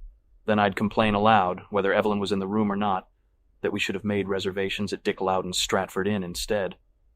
Evelyn soon started talking only about spas and cosmetic surgery, and then she hired a masseur, some scary faggot who lived down the road with a famous book publisher and who flirted openly with me. Evelyn went back to the city 3 times that last week we were in the Hamptons, once for a manicure and a pedicure and a facial, the second time for a one-on-one training session at Stephanie Herman, and finally to meet with her astrologer. "Why helicopter in?" I asked in a whisper. "What do you want me to do?" she shrieked, popping another dietetic truffle into her mouth. "Rent a Volvo?" While she was gone, I would vomit, just to do it, into the rustic terracotta jars that lined the patio in front, or I would drive into town with the scary masseur and collect razor blades. At night, I'd place a faux concrete and aluminum wire sconce by Jerry Cott over Evelyn's head, and since she'd be so knocked out on halcyon, she wouldn't brush it off. And though I laughed at this, while the sconce rose evenly with her deep breathing, soon it made me sad, and I stopped placing the sconce over Evelyn's head. Everything failed to subdue me. Soon everything seemed dull. Another sunrise, the lives of heroes, falling in love, war, the discoveries people made about each other. The only thing that didn't bore me, obviously enough, was how much money Tim Price made, and yet in its obviousness it did. There wasn't a clear, identifiable emotion within me, except for greed and possibly total disgust. I had all the characteristics of a human being: flesh, blood, skin, hair. But my depersonalization was so intense, had gone so deep, that the normal ability to feel compassion had been eradicated, the victim of a slow, purposeful erasure. I was simply imitating reality, a rough resemblance of a human being, with only a dim corner of my mind functioning. Something horrible was happening, and yet I couldn't figure out why. I couldn't put my finger on it. The only thing that calmed me was the satisfying sound of ice being dropped into a glass of J&B. Eventually I drowned the chow, which Evelyn didn't miss. She didn't even notice its absence. Not even when I threw it in the walk-in freezer, wrapped in one of her sweaters from Bergdorf Goodman. We had to leave the Hamptons because I would find myself standing over our bed in the hours before dawn, with an ice pick gripped in my fist, waiting for Evelyn to open her eyes. At my suggestion one morning over breakfast, she agreed, and on the last Sunday before Labor Day, we returned to Manhattan by helicopter. Girls. I thought the pinto beans with salmon and mint were really, Elizabeth says, walking into the living room of my apartment and in one graceful movement kicking off both satin and suede Maud Frison pumps and flopping onto the couch. "Good. But Patrick, my God, it was expensive and..." Then bristling, she bitches. It was only pseudo-nouvelle. "Was it my imagination or were there goldfish on the tables?" I ask, undoing my Brooks Brothers suspenders while searching the refrigerator for a bottle of Sauvignon Blanc. Anyway, I thought it was hip. Christy has taken a seat on the long, wide sofa, away from Elizabeth, who stretches out lazily. "Hip, Patrick?" she calls out. "Donald Trump eats there." I locate the bottle and stand it on the counter, and before finding a wine opener, stare at her blankly from across the room. "Yes? Is this a sarcastic comment?" "Guess," she moans, and follows it with a duh so loud that Christy flinches. "Where are you working now, Elizabeth?" I ask, closing drawers. "Polo outlet or something?" Elizabeth cracks up at this and says blithely, while I uncork the acacia, "I don't have to work, Bateman." And after a beat, she adds, bored, "You of all people should know how that feels, Mr. Wall Street." She's checking her lipstick in a Gucci compact. Predictably, it looks perfect. Changing the subject, I ask, "Who chose that place anyway?" I pour the 2 girls wine and then make myself a J&B on the rocks with a little water. "The restaurant, I mean. Carson did, or maybe Robert." Elizabeth shrugs and then, after snapping the compact shut, staring intently at Christy, asks, "You look really familiar. Did you go to Dalton?" Christy shakes her head no. It's almost 3 a.m. I'm grinding up a tab of ecstasy and watching it dissolve in the wine glass I plan to hand Elizabeth. This morning's topic on the Patty Winters show was, "People who weigh over 700 pounds, what can we do about them?" I switch on the kitchen lights, find 2 more tabs of the drug in the freezer, then shut the lights off. Elizabeth is a 20-year-old hardbody who sometimes models in George Marciano ads and who comes from an old Virginia banking family. We had dinner earlier tonight with 2 friends of hers, Robert Farrell, 27, a guy who's had a rather sketchy career as a financier, and Carson Whittle, who was Robert's date. Robert wore a wool suit by Belvest, a cotton shirt with French cuffs by Charvet, an abstract-patterned silk crepe tie by Hugo Boss, and sunglasses by Ray-Ban that he insisted on wearing during the meal. Carson wore a suit by Yves Saint Laurent Rive Gauche, and a pearl necklace with matching pearl and diamond earrings by Harry Winston. We had dinner at Free Spin, the new Albert Leoman restaurant in the Flatiron District, then took the limousine to Nell's, where I excused myself, assuring an irate Elizabeth I'd be right back, and directed the chauffeur to the meatpacking district, where I picked up Christy. I made her wait in the back of the locked limousine while I re-entered Nell's and had drinks with Elizabeth and Carson and Robert in one of the booths up front, empty since the place had no celebrities in it tonight. A bad sign. Finally, at 2:30, while Carson bragged drunkenly about her monthly flower bill, Elizabeth and I split. She was so pissed off about something Carson told her was in the latest issue of W that she didn't even question Christy's presence. In the ride back toward Nell's, Christy had admitted that she was still upset about the last time we shared together, and that she had major reservations about tonight. But the money I've offered is simply too good to pass up, and I promised her that nothing like last time will be repeated. Though she was still scared, a few shots of vodka in the back of the limo, along with the money I'd given her so far, over $1,600, relaxed her like a tranquilizer. Her moodiness turned me on, and she acted like a total sex kitten when I first handed her the cash amount, 6 bills attached to a Hewland silver money clip. But after I urged her into the limo, she told me that she might need surgery after what happened last time, or a lawyer. So I wrote out a check to cash in the amount of $1,000. But since I knew it would never be cashed, I didn't have a panic attack about it or anything. Looking over at Elizabeth right now, in my apartment, I'm noticing how well endowed she is in the chest area, and I'm hoping that after the ecstasy hits her system I can convince the 2 girls to have sex in front of me.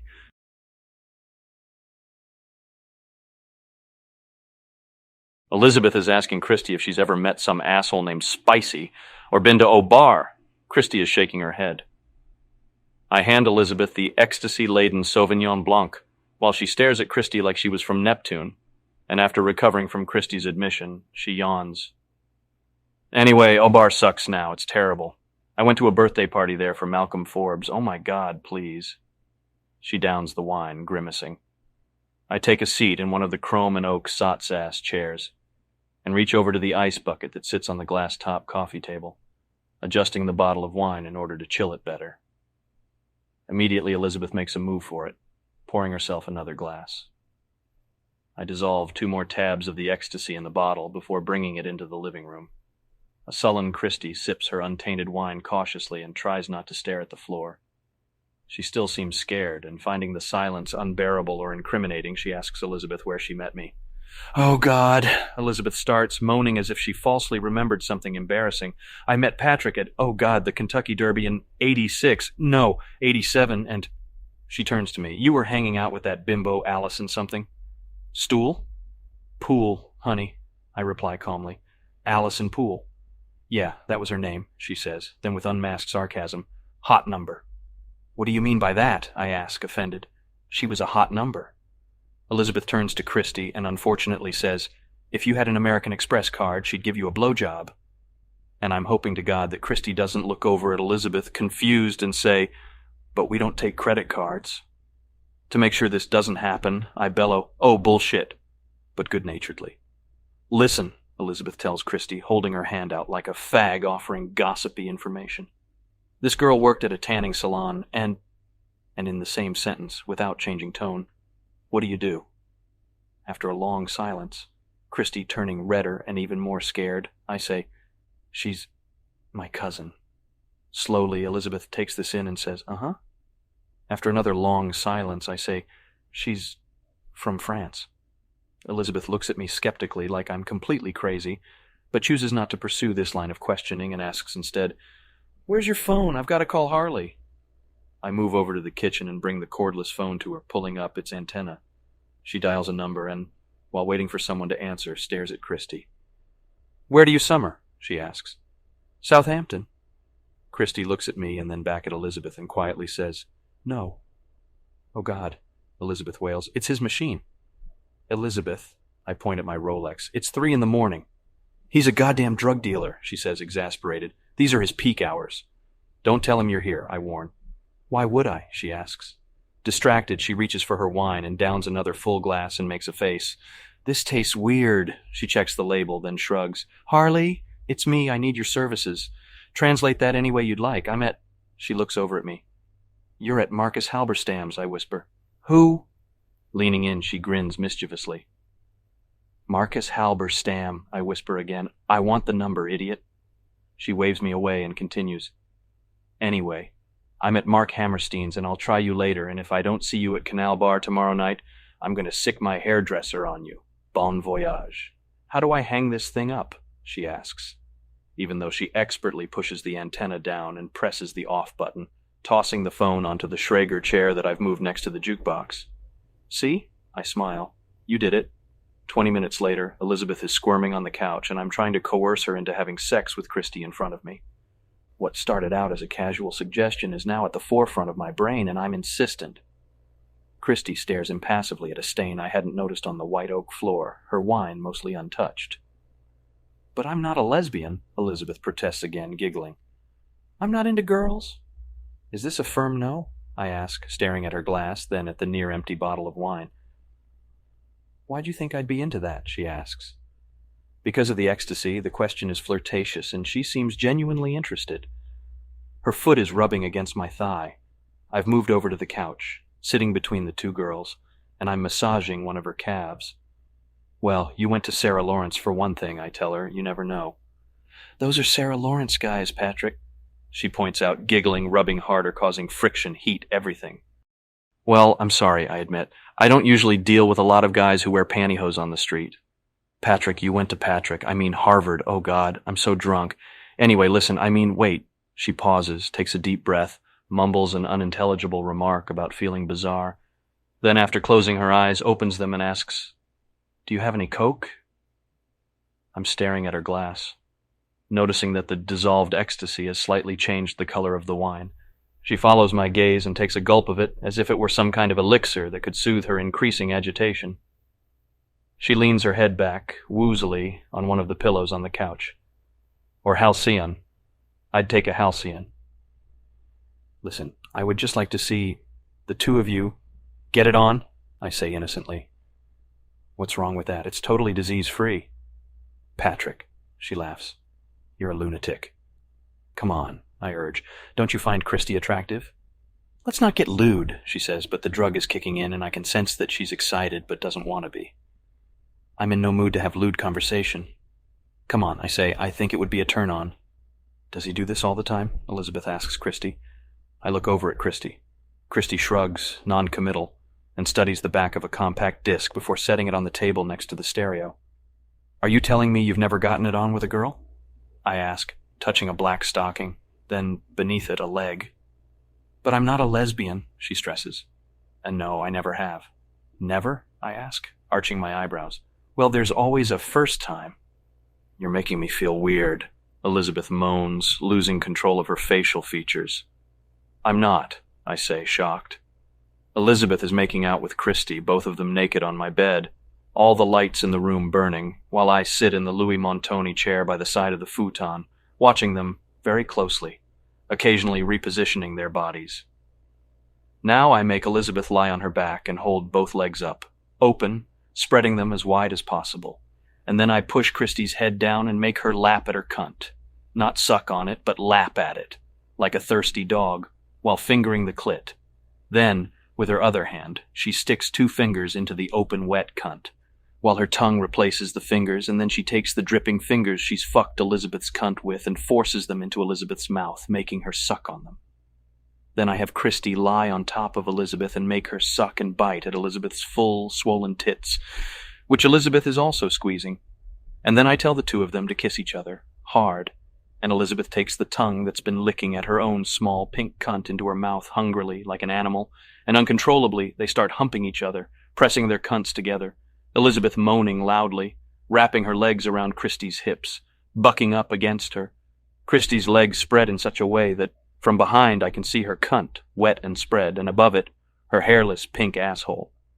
Christy sits up and turns herself around, and while still on top of Elizabeth, presses her cunt into Elizabeth's gasping face, and soon, like in a movie, like animals, the two of them start feverishly licking and fingering each other's cunts. Elizabeth, totally red-faced, her neck muscles straining like a madwoman's, tries to bury her head in Christy's pussy and then spreads Christy's ass cheeks open and starts tonguing the hole there, making guttural sounds. Yeah, I say in monotone. Stick your tongue up that bitch's asshole. While this is going on, I'm greasing with Vaseline a large white dildo that's connected to a belt. I stand up and hoist Christy off Elizabeth, who is writhing mindlessly on the futon, and I attach the belt around Christy's waist. And then I turn Elizabeth around and position her on all fours, and I make Christy fuck her with it doggy style, while I finger Christy's cunt, then her clit, then her asshole, which is so wet and loose from Elizabeth's saliva, I'm able to force my index finger into it effortlessly, and her sphincter tightens, relaxes, then contracts around it. I make Christy pull the dildo out of Elizabeth's cunt and have Elizabeth lie on her back while Christy fucks her in the missionary position. Elizabeth is fingering her clit while madly French-kissing Christy until, involuntarily, she brings her head back, legs wrapped around Christy's pumping hips, her face tense, her mouth open, her lipstick smeared by Christy's cunt juice. And she yells, "Oh God, I'm coming, fuck me, I'm coming."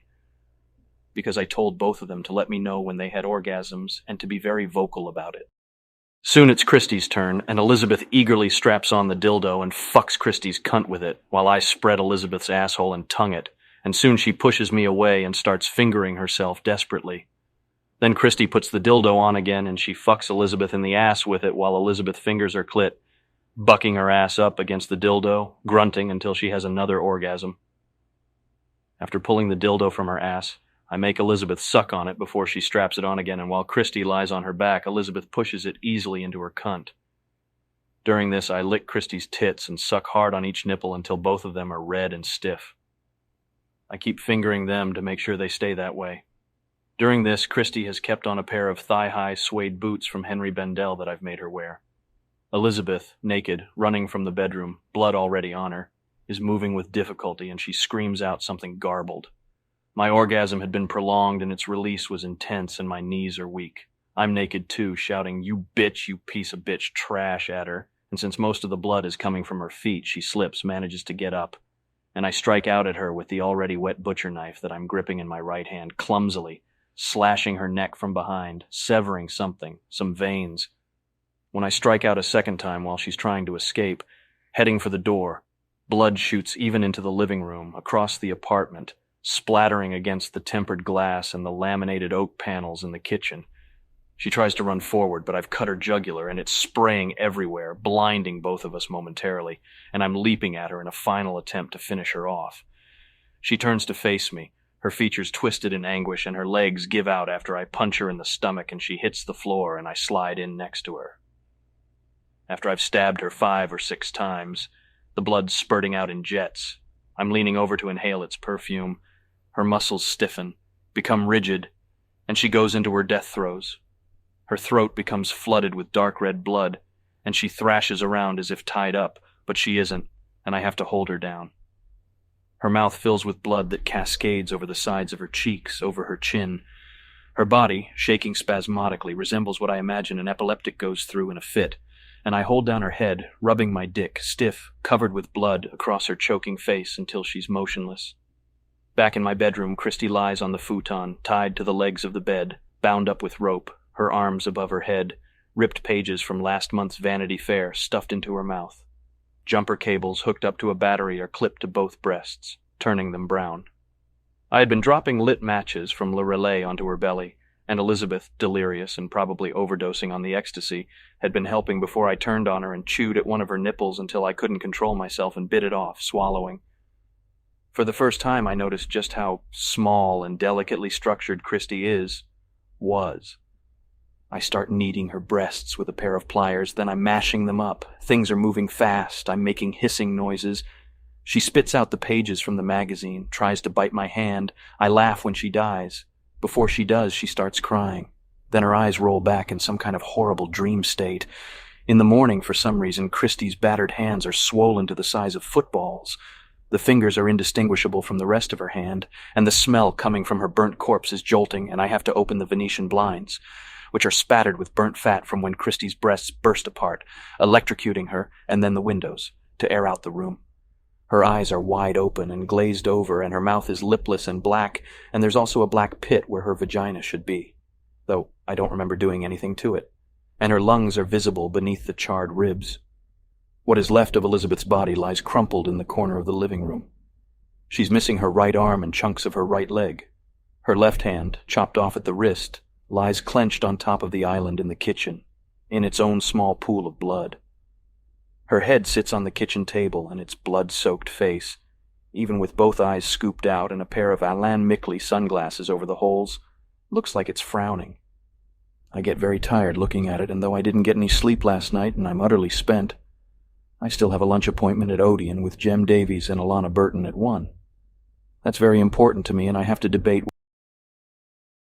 Confronted by faggot. Autumn, a Sunday around 4 o'clock in the afternoon. I'm at Barney's buying cufflinks. I had walked into the store at 2:30 after a cold, tense brunch with Christie's corpse, rushed up to the front counter, told a sales clerk, I need a whip, really. In addition to the cufflinks, I've bought an ostrich travel case with double-zippered openings and vinyl lining, an antique silver, crocodile, and glass pill jar, an antique toothbrush container, a badger bristle toothbrush, and a faux tortoiseshell nail brush.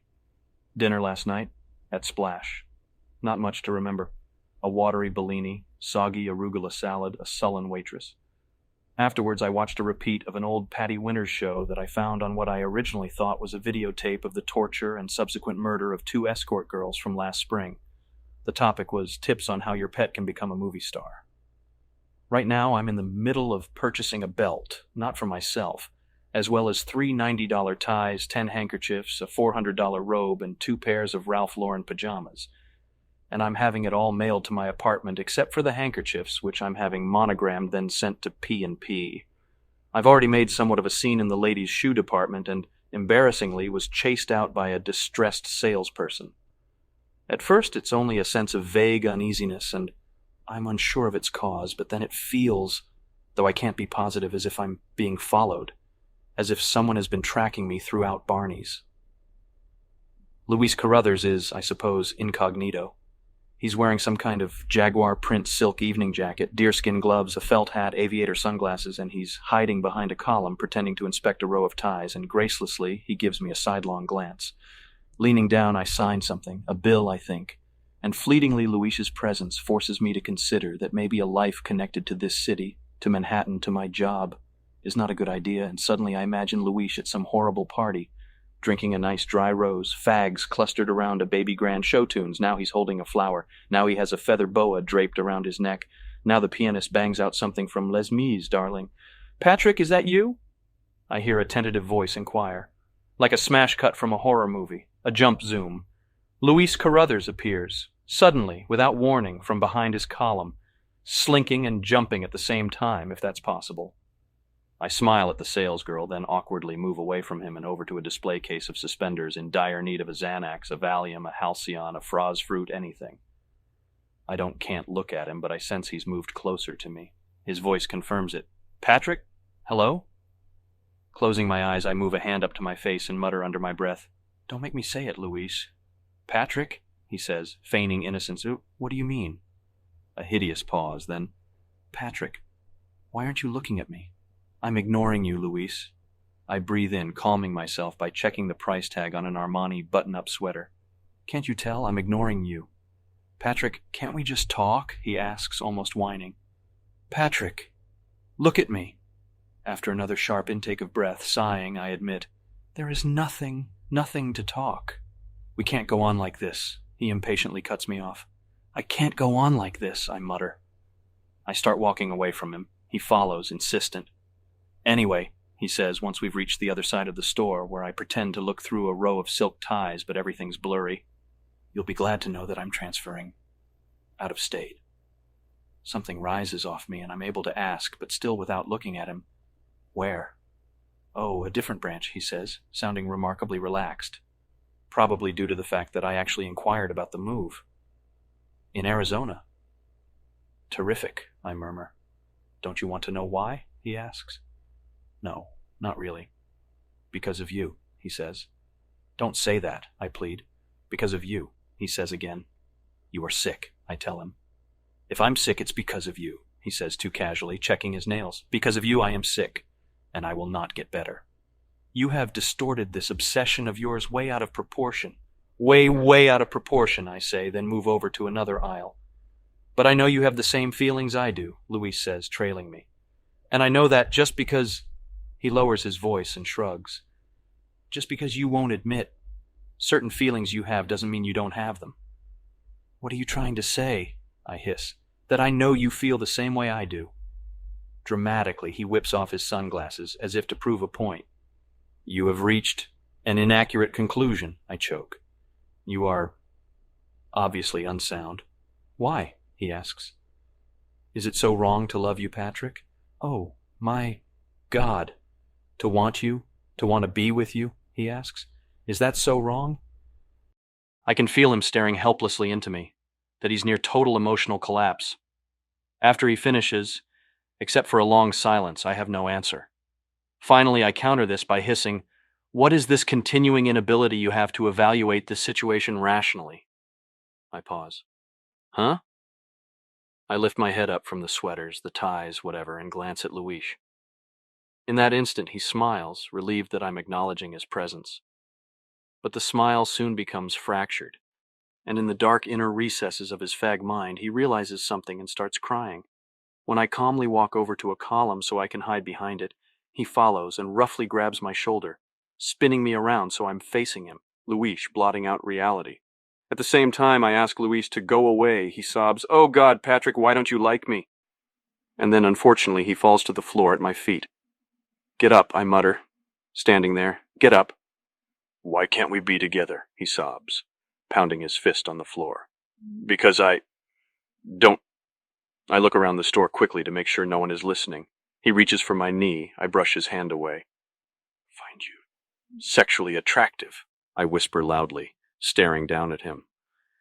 "I can't believe I actually said that," I mumble to myself, to no one, and then shake my head trying to clear it, things reaching a level of confusion that I'm incapable of registering. I tell Luis, "Leave me alone, please," and I start to walk away.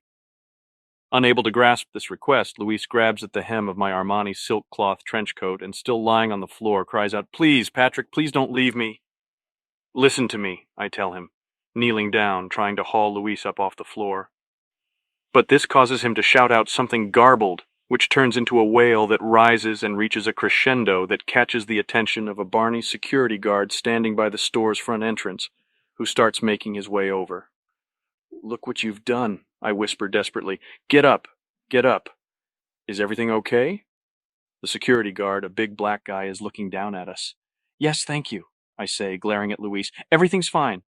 "No!" Luis wails, racked with sobs.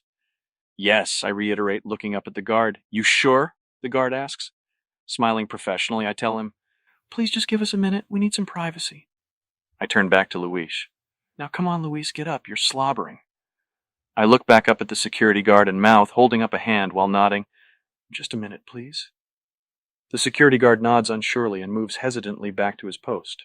Still kneeling, I grab Luis by his heaving shoulders and calmly tell him, my voice lowered, as threatening as possible, as if speaking to a child about to be punished, "Listen to me, Luis. If you do not stop crying, you fucking pathetic faggot, I am going to slit your fucking throat. Are you listening to me?" I slap him lightly on the face a couple of times. I can't be more emphatic. "Oh, just kill me," he wails, his eyes closed, nodding his head back and forth, retreating further into incoherence. Then he blubbers, "If I can't have you, I don't want to live. I want to die." My sanity is in danger of fading, right here in Barney's, and I grab Luis by the collar, scrunching it up in my fist, and pulling his face very close to mine, I whisper, under my breath, "Listen to me, Luis. Are you listening to me? I usually don't warn people, Luis, so be thankful I am warning you." His rationality shot to hell, making guttural noises, his head bent down shamefully. He offers a response that's barely audible. I grab his hair, it's stiff with mousse. I recognize the scent as Cactus, a new brand. And yanking his head up, snarling, I spit out, "Listen, you want to die? I'll do it, Luis. I've done it before, and I will fucking gut you, rip your fucking stomach open, and cram your intestines down your fucking faggot throat until you choke on them." He's not listening. Still on my haunches, I just stare at him in disbelief. "Please, Patrick, please, listen to me. I've figured it all out. I'm quitting P&P, you can too, and then we'll relocate to Arizona, and then—" "Shut up, Luis." I shake him. "Oh my God, just shut up." I quickly stand, brushing myself off, and when I think his outburst has subsided and I'm able to walk away, Luis grabs at my right ankle and tries to hang on as I'm leaving Barney's, and I end up dragging him along for 6 feet before I have to kick him in the face, while smiling helplessly at a couple who are browsing near the sock department. Luis looks up at me, imploring, the beginnings of a small gash forming on his left cheek. The couple move away. "I love you," he miserably wails. "I love you." "I'm convinced, Luis," I shout at him. "You've convinced me. Now get up." Luckily, a salesperson, alarmed by the scene Luis has made, intervenes and helps him up. A few minutes later, after he's sufficiently calmed down, the two of us are standing just inside Barney's main entrance. He has a handkerchief in one hand. His eyes are shut tightly. A bruise slowly forms, swelling beneath his left eye. He seems composed. "Just, have the guts to face, reality," I tell him. Anguished, he stares out the revolving doors at the warm falling rain and then, with a mournful sigh, turns to me. I'm looking at the endless rows of ties, then at the ceiling. Killing child at zoo. A string of days pass. During the nights, I've been sleeping in 20-minute intervals. I feel aimless. Things look cloudy. My homicidal compulsion, which surfaces, disappears, surfaces, leaves again, lies barely dormant during a quiet lunch at Alex Goes to Camp, where I have the lamb sausage salad with lobster and white beans sprayed with lime and foie gras vinegar. I'm wearing faded jeans, an Armani jacket, and a white $140 Comme des Garçons t-shirt. I make a phone call to check my messages. I return some videotapes. I stop at an automated teller. Last night, Jeanette asked me, "Patrick, why do you keep razor blades in your wallet?" The Patty Winters show this morning was about a boy who fell in love with a box of soap. Unable to maintain a credible public persona, I find myself roaming the zoo in Central Park restlessly. Drug dealers hang out along the perimeter by the gates, and the smell of horse shit from passing carriages drifts over them into the zoo, and the tips of skyscrapers, apartment buildings on Fifth Avenue, the Trump Plaza, the AT&T building, surround the park which surrounds the zoo and heightens its unnaturalness. A black custodian mopping the floor in the men's room asks me to flush the urinal after I use it. "Do it yourself, nigger," I tell him, and when he makes a move toward me, the flash of a knife blade causes him to back off. All the information booths seem closed. A blind man chews, feeds on a pretzel. Two drunks, faggots, console each other on a bench. Nearby, a mother breastfeeds her baby, which awakens something awful in me. The zoo seems empty, devoid of life. The polar bears look stained and drugged. A crocodile floats morosely in an oily makeshift pond. The puffins stare sadly from their glass cage. Toucans have beaks as sharp as knives. The seals stupidly dive off rocks into swirling black water, barking mindlessly. The zookeepers feed them dead fish. A crowd gathers around the tank, mostly adults, a few accompanied by children. On the seal's tank, a plaque warns, "Coins can kill. If swallowed, coins can lodge in an animal's stomach and cause ulcers, infections, and death. Do not throw coins in the pool." So what do? Toss a handful of change into the tank when none of the zookeepers are watching. It's not the seals I hate. It's the audience's enjoyment of them that bothers me. The snowy owl has eyes that look just like mine, especially when it widens them. And while I stand there staring at it, lowering my sunglasses, something unspoken passes between me and the bird. There's this weird kind of tension, a bizarre pressure that fuels the following, which starts, happens, ends very quickly. In the darkness of the penguin habitat, edge of the ice pack is what the zoo pretentiously calls it. It's cool, in sharp contrast to the humidity outside. The penguins in the tank glide lazily underwater past the glass walls where spectators crowd in to stare. The penguins on the rocks, not swimming, look dazed, stressed out, tired, and bored. They mostly yawn, sometimes stretching. Fake penguin noises, cassettes probably, play over a sound system, and someone has turned up the volume because it's so crowded in the room. The penguins are cute, I guess. I spot one that looks like Craig McDermott. A child, barely 5, finishes eating a candy bar.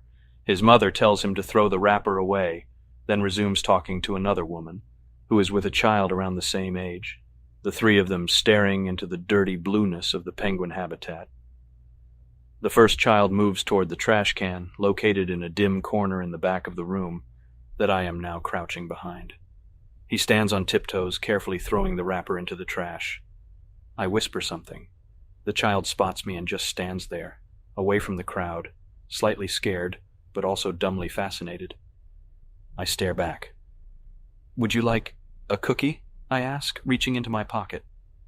He nods his small head, up, then down, slowly, but before he can answer, my sudden lack of care crests in a massive wave of fury, and I pull the knife out of my pocket and I stab him, quickly in the neck.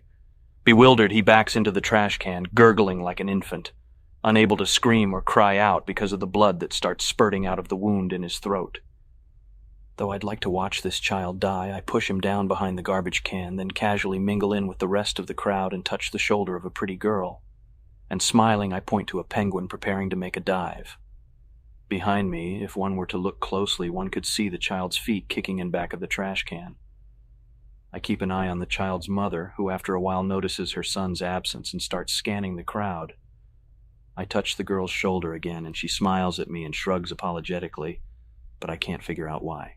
When the mother finally notices him, she doesn't scream because she can see only his feet and assumes that he's playfully hiding from her. At first, she seems relieved that she spotted him, and moving toward the trash can, she coos, "Are you playing hide-and-seek, honey?" But from where I stand, behind the pretty girl, who I've already found out is foreign, a tourist, I can see the exact moment when the expression on the mother's face changes into fear, and slinging her purse over her shoulder, she pulls the trash can away, revealing a face completely covered in red blood, and the child's having trouble blinking its eyes because of this, grabbing at his throat, now kicking weakly. The mother makes a sound that I cannot describe, something high-pitched that turns into screaming. After she falls to the floor beside the body, a few people turning around, I find myself shouting out, my voice heavy with emotion, "I'm a doctor! Move back! I'm a doctor!" And I kneel beside the mother before an interested crowd gathers around us, and I pry her arms off the child, who is now on his back, struggling vainly for breath, the blood coming evenly but in dying arcs out of his neck and onto his polo shirt, which is drenched with it. And I have a vague awareness, during the minutes I hold the child's head reverently, careful not to bloody myself, that if someone makes a phone call or if a real doctor is at hand, there's a good chance the child can be saved. But this doesn't happen.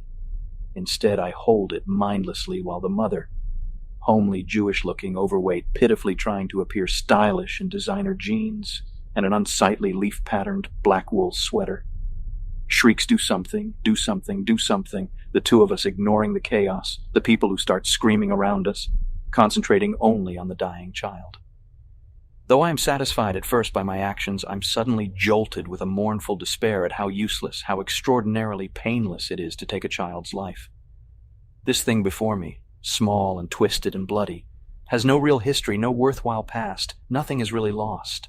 It's so much worse and more pleasurable, taking the life of someone who has hit his or her prime, who has the beginnings of a full history, a spouse, a network of friends, a career whose death will upset far more people, whose capacity for grief is limitless than a child's would, perhaps ruin many more lives than just the meaningless, puny death of this boy. I'm automatically seized with an almost overwhelming desire to knife the boy's mother too, who is in hysterics, but all I can do is slap her face harshly and shout for her to calm down. For this I'm given no disapproving looks. I'm dimly aware of light coming into the room, of a door being opened somewhere, of the presence of zoo officials, a security guard, someone, one of the tourists, taking flash pictures, the penguins freaking out in the tank behind us, slamming themselves against the glass in a panic.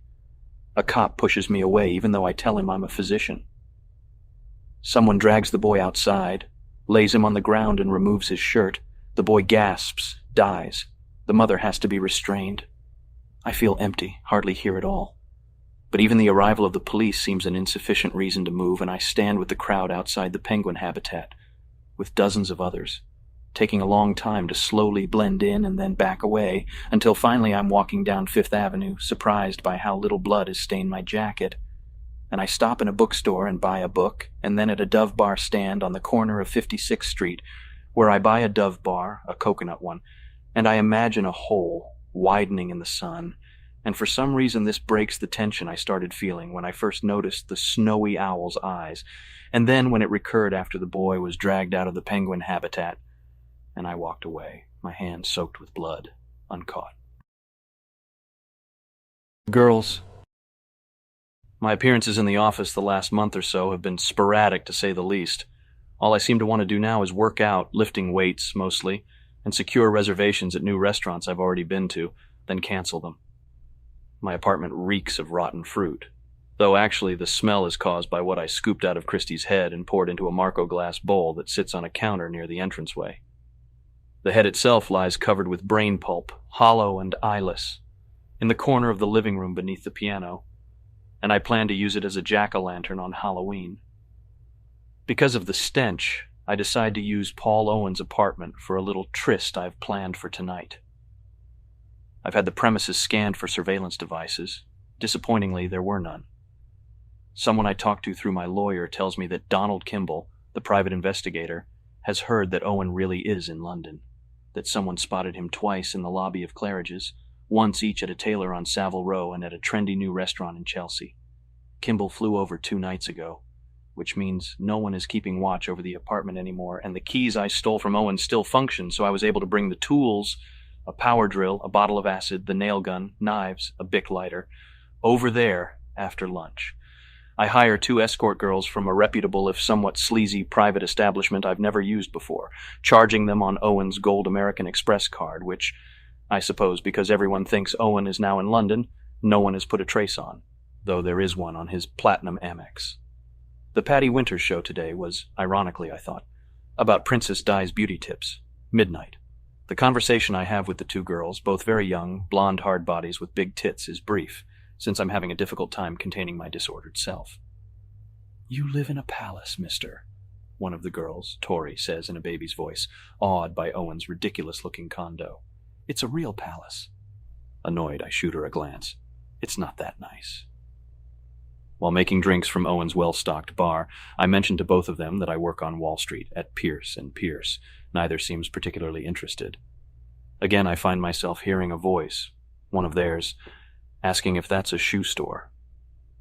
Tiffany flips through an issue of GQ that's 3 months old, sitting on the black leather couch beneath the strip of faux cowhide paneling, and she's looking confused, like she doesn't understand anything. I'm thinking, pray you bitch, just pray. And then I have to admit to myself what a turn-on it is encouraging these girls to debase themselves in front of me for what amounts to pocket change. I also mention, after pouring them another drink, that I went to Harvard, and then I ask, after a pause, "Ever hear of it?" I'm shocked when Tori answers, "I had a business acquaintance who said he went there." She shrugs dumbly. "A client?" I ask, interested. "Well," she starts nervously, "let's just say a business acquaintance." "Was this a pimp?" I ask. Then the weird part happens. "Well," she stalls again before continuing, "let's just call him a business acquaintance." She sips from her glass. "He said he went to Harvard, but I didn't believe him." She looks over at Tiffany, then back at me. Our mutual silence encourages her to keep talking, and she continues haltingly. "He had, this monkey, and I would have to watch this monkey in his apartment." She stops, starts, continues in monotone, occasionally gulping. "I'd want to watch TV all day because there was nothing else to do while the guy was out. And while I tried to keep an eye on the monkey, but there was something wrong with this monkey." She stops and takes a deep breath. "The monkey would only watch." Again she stops, takes in the room, a quizzical expression creasing her face as if she's not sure she should be telling us this story.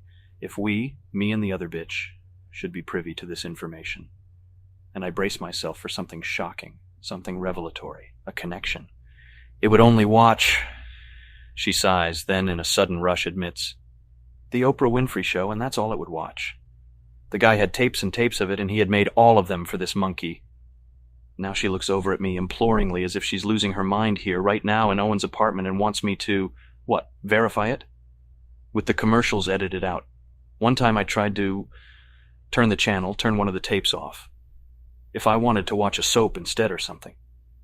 But she finishes her drink and, rolling her eyes, obviously upset by this story, continues bravely. "The monkey would screech at me, and it would only calm down when Oprah was on." She swallows, clears her throat, looks like she's going to cry, but doesn't. Silence. Arctic, frigid, Utter silence. The light burning over us in the apartment is cold and electric. Standing there, I look at Tori, then at the other girl, Tiffany, who looks queasy. I finally say something, stumbling over my own words. I don't care whether you've led a decent life or not. Sex happens, a hardcore montage.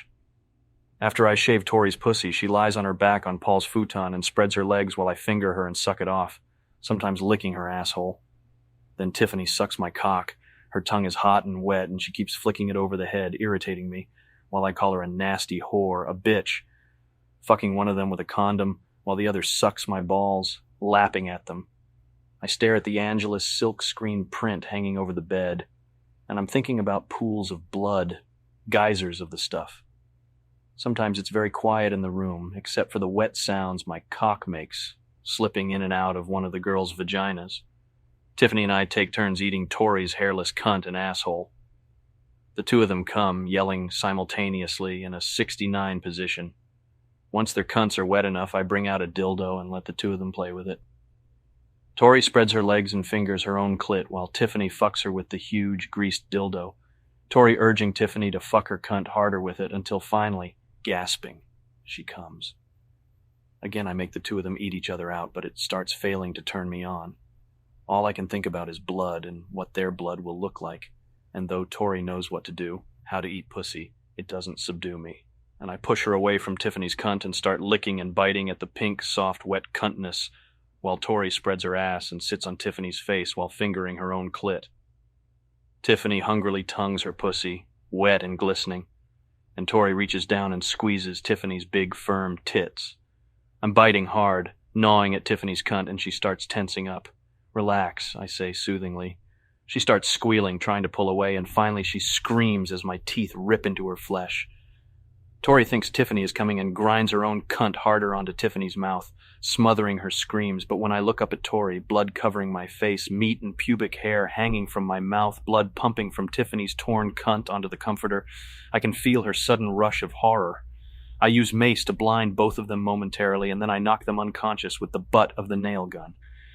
Tori awakens to find herself tied up, bent over the side of the bed on her back, her face covered with blood because I've cut her lips off with a pair of nail scissors. Tiffany is tied up with 6 pairs of Paul's suspenders on the other side of the bed, moaning with fear, totally immobilized by the monster of reality. I want her to watch what I'm going to do to Tori, and she's propped up in a way that makes this unavoidable. As usual, in an attempt to understand these girls, I'm filming their deaths. With Tori and Tiffany, I use a Minox LX Ultra miniature camera that takes 9.5mm film, has a 15mm f3.5 lens, an exposure meter, and a built-in neutral density filter, and sits on a tripod. I've put a CD of the Traveling Wilburys into a portable CD player that sits on the headboard above the bed to mute any screams. I start by skinning Tori a little, making incisions with a steak knife and ripping bits of flesh from her legs and stomach while she screams in vain, begging for mercy in a high, thin voice, and I'm hoping that she realizes her punishment will end up being relatively light compared to what I've planned for the other one. I keep spraying Tori with mace, and then I try to cut off her fingers with nail scissors, and finally I pour acid onto her belly and genitals. But none of this comes close to killing her, so I resort to stabbing her in the throat, and eventually the blade of the knife breaks off in what's left of her neck, stuck on bone, and I stop. While Tiffany watches, finally I saw the entire head off. Torrents of blood splash against the walls, even the ceiling, and holding the head up like a prize, I take my cock, purple with stiffness, and lowering Tori's head to my lap, I push it into her bloodied mouth and start fucking it until I come, exploding into it. Afterwards, I'm so hard I can even walk around the blood-soaked room carrying the head, which feels warm and weightless on my dick. This is amusing for a while, but I need to rest, so I remove the head, placing it in Paul's oak and teak armoire, and then I'm sitting in a chair, naked, covered with blood, watching HBO on Owen's TV, drinking a Corona, complaining out loud, wondering why Owen doesn't have Cinemax.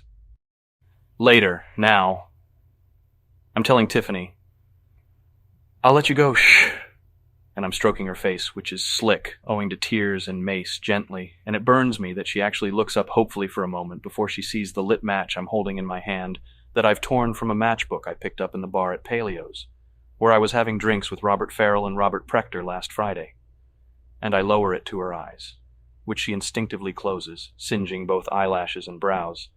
Then I finally use a Bic lighter and hold it up to both sockets, making sure they stay open with my fingers, burning my thumb and pinky in the process, until the eyeballs burst. While she's still conscious, I roll her over, and spreading her ass cheeks, I nail a dildo that I've tied to a board deep into her rectum using the nail gun.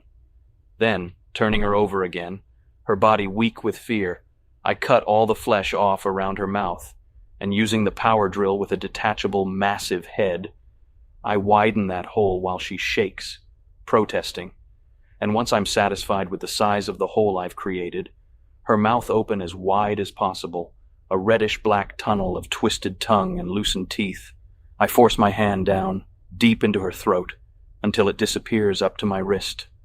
All the while, her head shakes uncontrollably, but she can't bite down since the power drill ripped her teeth out of her gums and grab at the veins lodged there like tubes, and I loosen them with my fingers, and when I've gotten a good grip on them, violently yank them out through her open mouth, pulling until the neck caves in, disappears. The skin tightens and splits, though there's little blood. Most of the neck's innards, including the jugular, hang out of her mouth, and her whole body starts twitching, like a roach on its back, shaking spasmodically, her melted eyes running down her face, mixing with the tears and mace, and then, quickly, not wanting to waste time, I turn off the lights, and in the dark before she dies, I rip open her stomach with my bare hands. I can't tell what I'm doing with them, but it's making wet snapping sounds, and my hands are hot and covered with something. The aftermath. No fear, no confusion. Unable to linger since there are things to be done today, return videotapes, work out at the gym. A new British musical on Broadway I promised Jeanette I'd take her to. A dinner reservation to be made somewhere. What's left of both bodies is in early rigor mortis. Part of Tiffany's body, I think it's her even though I'm having a hard time telling the two apart, has sunken in and her ribs jut out, most broken in half, from what's left of her stomach, both breasts having been pierced by them. A head has been nailed to the wall, fingers lie scattered or arranged in some kind of circle around the CD player. One of the bodies, the one on the floor, has been defecated on and seems to be covered with teeth marks where I had bitten into it, savagely. With the blood from one of the corpse's stomachs that I dip my hand into, I scrawl in dripping red letters above the faux cowhide paneling in the living room the words "I am back," and below it a scary drawing which looks like this. Rat. The following are delivered mid-October. An audio receiver, the Pioneer VSX 9300S, which features an integrated Dolby Prologic surround sound processor with digital delay, plus a full-function infrared remote control that masters up to 154 programmed functions from any other brand's remote and generates 125 watts of front speaker power as well as 30 watts in back. An analog cassette deck by Akai, the GX950B, which comes complete with manual bias, Dolby recording level controls, a built-in calibrated tone generator, and a spot erase editing system enabling one to mark the beginning and end points of a certain musical passage, which can then be erased with a single push of a button. The three-head design features a self-enclosed tape unit, resulting in minimized interference, and its noise reduction setup is fortified with Dolby HX Pro, while its front panel controls are activated by a full-function wireless remote. A multi-disc CD player by Sony, the MDP-700, which spins both audios and videos, anything from 3-inch digital audio singles to 12-inch video discs. It contains a still-frame slow-motion multi-speed visual audio laser that incorporates 4 times oversampling and a dual motor system that helps ensure consistent disc rotation, while the disc protect system helps prevent the discs from warping. An automatic music sensor system lets you make up to 99 track selections, while an auto chapter search allows you to scan up to 79 segments of a video disc. Included is a 10-key remote control Joy shuttle dial for frame-by-frame search and a memory stop. This also has 2 sets of gold-plated AV jacks for top-notch connections. A high-performance cassette deck, the DX5000 from NEC, which combines digital special effects with excellent hi-fi, and a connected 4-head VHS HQ unit, which comes equipped with a 21-day 8-event programmer, MTS decoding, and 140 cable-ready channels. An added bonus, a 50-function unified remote control lets me zap out TV commercials. Included in the Sony CCD V 208mm camcorder is a 7-color wipe, a character generator, an edit switch that's also capable of time-lapse recording, which allows me to, say, record a decomposing body at 15-second intervals, or tape a small dog as it lies in convulsions poisoned. The audio has built-in digital stereo record playback, while the zoom lens has 4 lux minimum illumination and 6 variable shutter speeds. A new TV monitor with a 27-inch screen, the CX2788 from Toshiba, has a built-in MTS decoder, a CCD comb filter, programmable channel scan, a super VHS connection, 7 watts per channel of power, with an additional 10 watts dedicated to drive a subwoofer for extra low-frequency oomph, and a Carver Sonic holographing sound system that produces a unique stereo 3D sound effect. Pioneer's LDST disc player with wireless remote and the Sony MDP 700 multi-disc player with digital effects and universal wireless remote programming, one for the bedroom, one for the living room, which play all sizes and formats of audio and video discs, 8-inch and 12-inch laser discs, 5-inch CD video discs, and 3 and 5-inch compact discs in 2 auto-load drawers. The LD Wii from Pioneer holds 2 full-size discs and plays both sides sequentially with only a several-second lag per side during the changeover, so you don't have to change or flip the discs. It also has digital sound, wireless remote, and a programmable memory. Yamaha's CDV 1600 multi-disc player handles all disc formats and has a 15-selection random access memory and a wireless remote. A pair of threshold monoblock amplifiers that cost close to $15,000 are also delivered. And for the bedroom, a bleached oak cupboard to store one of the new televisions arrives on Monday. A tailored cotton-upholstered sofa, framed by 18th century Italian bronze and marble busts on contemporary painted wood pedestals, arrives on Tuesday. A new bed headboard, white cotton covered with beige brass nail trim, also arrives on Tuesday. A new Frank Stella print for the bathroom arrives on Wednesday, along with a new super deluxe black suede armchair. The Onica, which I'm selling, is being replaced by a new one, a huge portrait of a graphic equalizer done in chrome and pastels. I'm talking to the delivery guys from Park Avenue Sound Shop about HDTV, which isn't available yet, when one of the new black AT&T cordless phones rings. I tip them, then answer it. My lawyer, Ronald, is on the other end. I'm listening to him nodding, showing the delivery guys out of the apartment.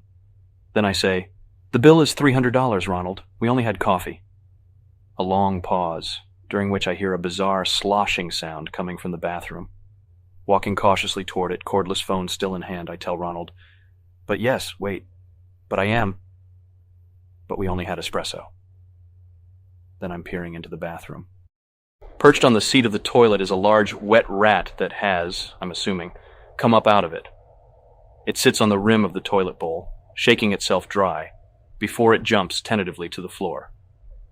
It's a massive rodent, and it lurches, then scrambles across the tile out of the bathroom's other entrance and into the kitchen, where I follow it toward the leftover pizza bag from La Madrid that for some reason sits on the floor on top of yesterday's New York Times near the garbage pail from Zona, and the rat, lured by the smell, takes the bag in its mouth and shakes its head furiously like a dog would, trying to get at the leek goat cheese truffle pizza, making squealing sounds of hunger.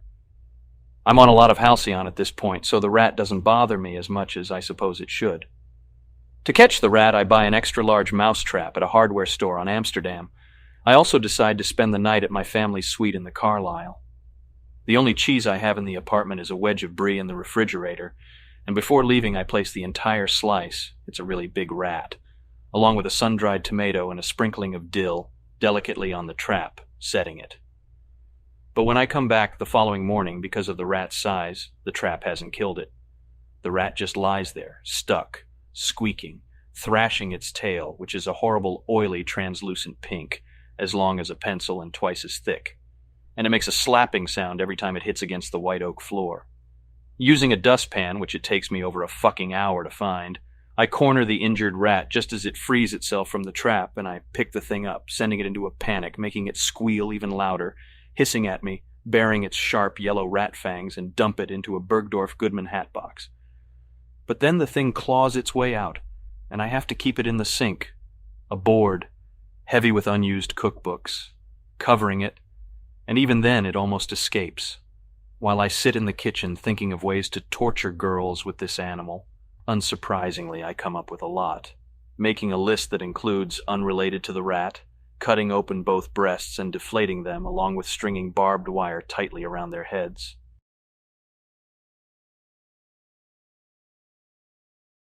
Another night.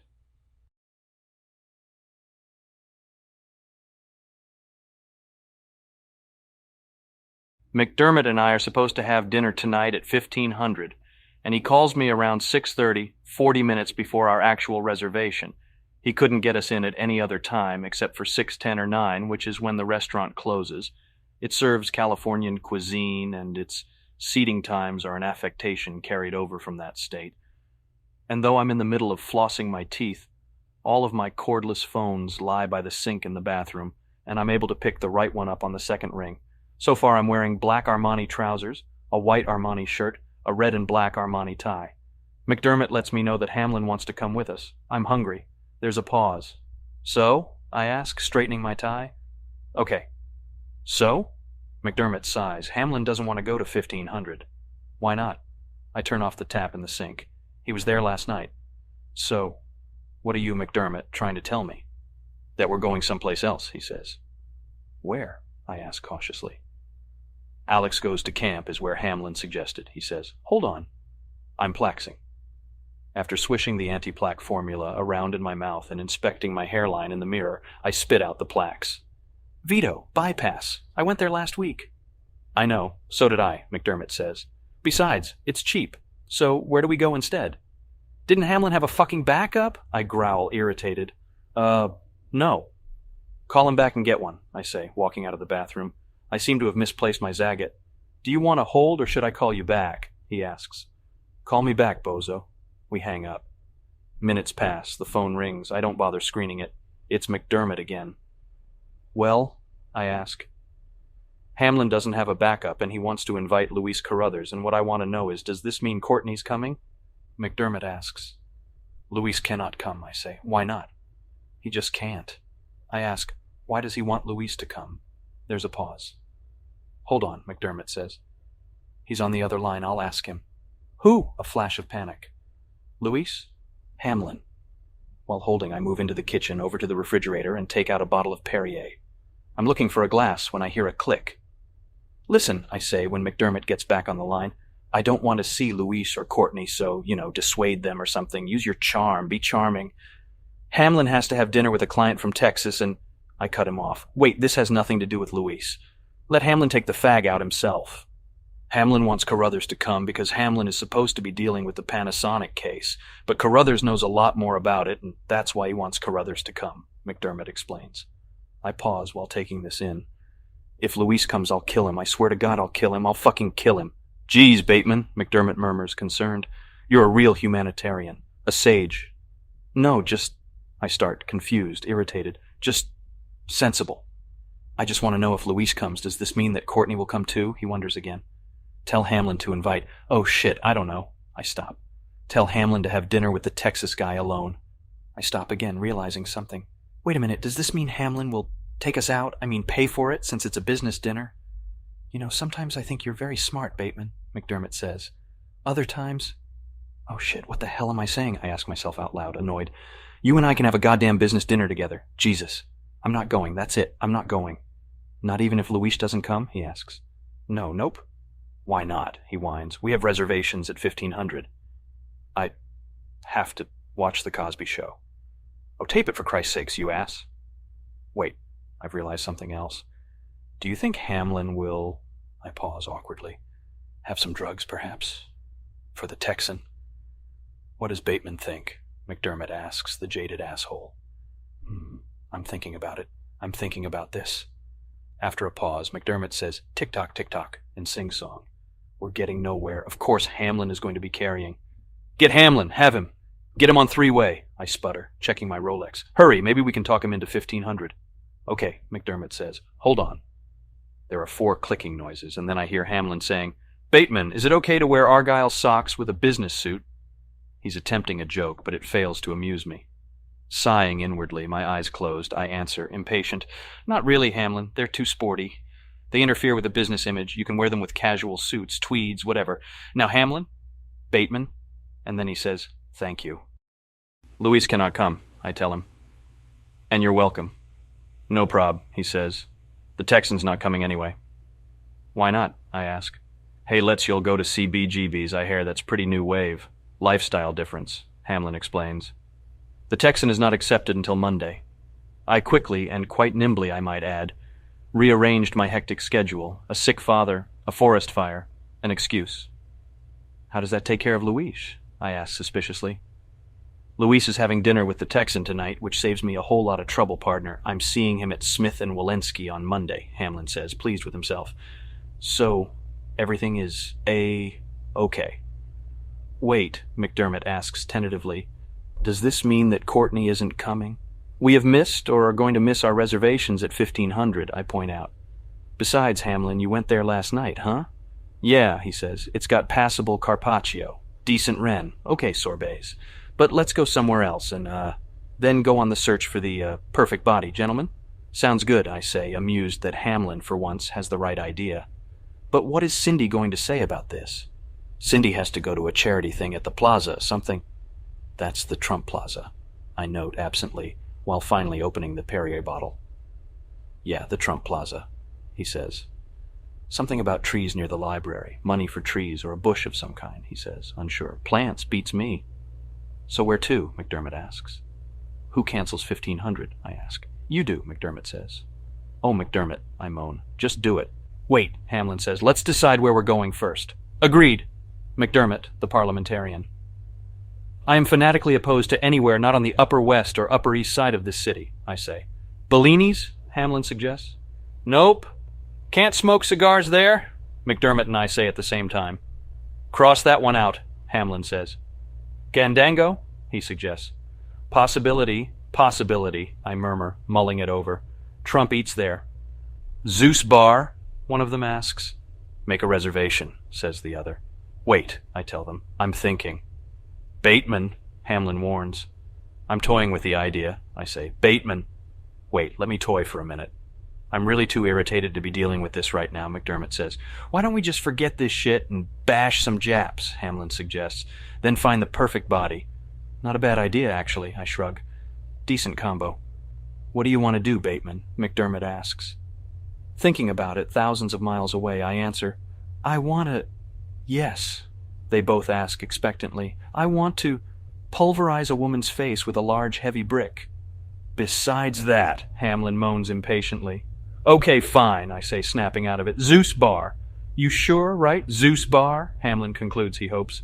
Guys, I am finding myself increasingly incapable of dealing with this at all, McDermott says. Zeus Bar, that's final. Hold on, Hamlin says. I'll call and make a reservation. He clicks off, leaving McDermott and myself on hold. It's silent for a long time before either one of us says anything. You know, I finally say, it will probably be impossible to get a reservation there. Maybe we should go to MK. The Texan would probably like to go to MK, Craig says. But McDermott, the Texan isn't coming, I point out. I can't go to MK anyway, he says, not listening, and he doesn't mention why. I don't want to know about it. We wait 2 more minutes for Hamlin. What in the hell is he doing? I ask. Then my call waiting clicks in. McDermott hears it too. Do you want to take that? I'm thinking. It clicks again. I moan and tell McDermott to hold on. It's Jeanette. She sounds tired and sad. I don't want to get back on the other line, so I ask her what she did last night. After you were supposed to meet me? She asks. I pause, unsure. Yeah. We ended up at Palladium, which was completely empty. They were letting in people for free. She signs. We saw maybe 4 or 5 people. That you knew? I ask, hopefully. In the club, she says, spacing each word out bitterly. I'm sorry, I finally say. I had to return some videotapes. And then, reacting to her silence, you know, I would have met you. I don't want to hear about it, she sighs, cutting me off. What are you doing tonight? I pause, wondering how to answer before admitting. Zeus Bar at 9. McDermott. Hamlin. And then, less hopefully, would you like to meet us? I don't know, she sighs. Without a trace of softness, she asks, do you want me to? Must you insist on being so pathetic? I ask back. She hangs up on me. I get back on the other line. Bateman, Bateman, Bateman, Bateman, Hamlin is droning. I'm here, shut the fuck up. Are we still procrastinating? McDermott asks. Don't procrastinate. I've decided I'd rather play golf, I say. I haven't been golfing in a long time. Fuck golf, Bateman, Hamlin says. We have a 9 o'clock reservation at Cactus. And a reservation to cancel at 1500 in, 20 minutes ago, Bateman, McDermott says. Oh shit, Craig. Cancel them now, I say tiredly. God, I hate golf, Hamlin says, shuddering. You cancel them, McDermott says, laughing. What name are they under? I ask, not laughing, my voice rising. After a pause, McDermott says, Carruthers, softly. Hamlin and I burst out laughing. Really? I ask. We couldn't get into Zeus Bar, Hamlin says. So it's Cactus. Hip, I say dejectedly. I guess. Cheer up, Hamlin chortles. My call waiting buzzes again, and before I can even decide whether to take it or not, Hamlin makes up my mind for me. Now, if you guys don't want to go to Cactus... Wait, my call waiting, I say. Hold on. Jeanette is in tears. What aren't you capable of? She asks, sobbing. Just tell me what you are not capable of. Baby, Jeanette, I say soothingly. Listen, please. We'll be at Zeus Bar at 10, okay? Patrick, please, she begs. I'm okay. I just want to talk. I'll see you at 9 or 10 whenever, I say. I've got to go. Hamlin and McDermott are on the other line. Okay, she sniffs, composing herself, clearing her throat.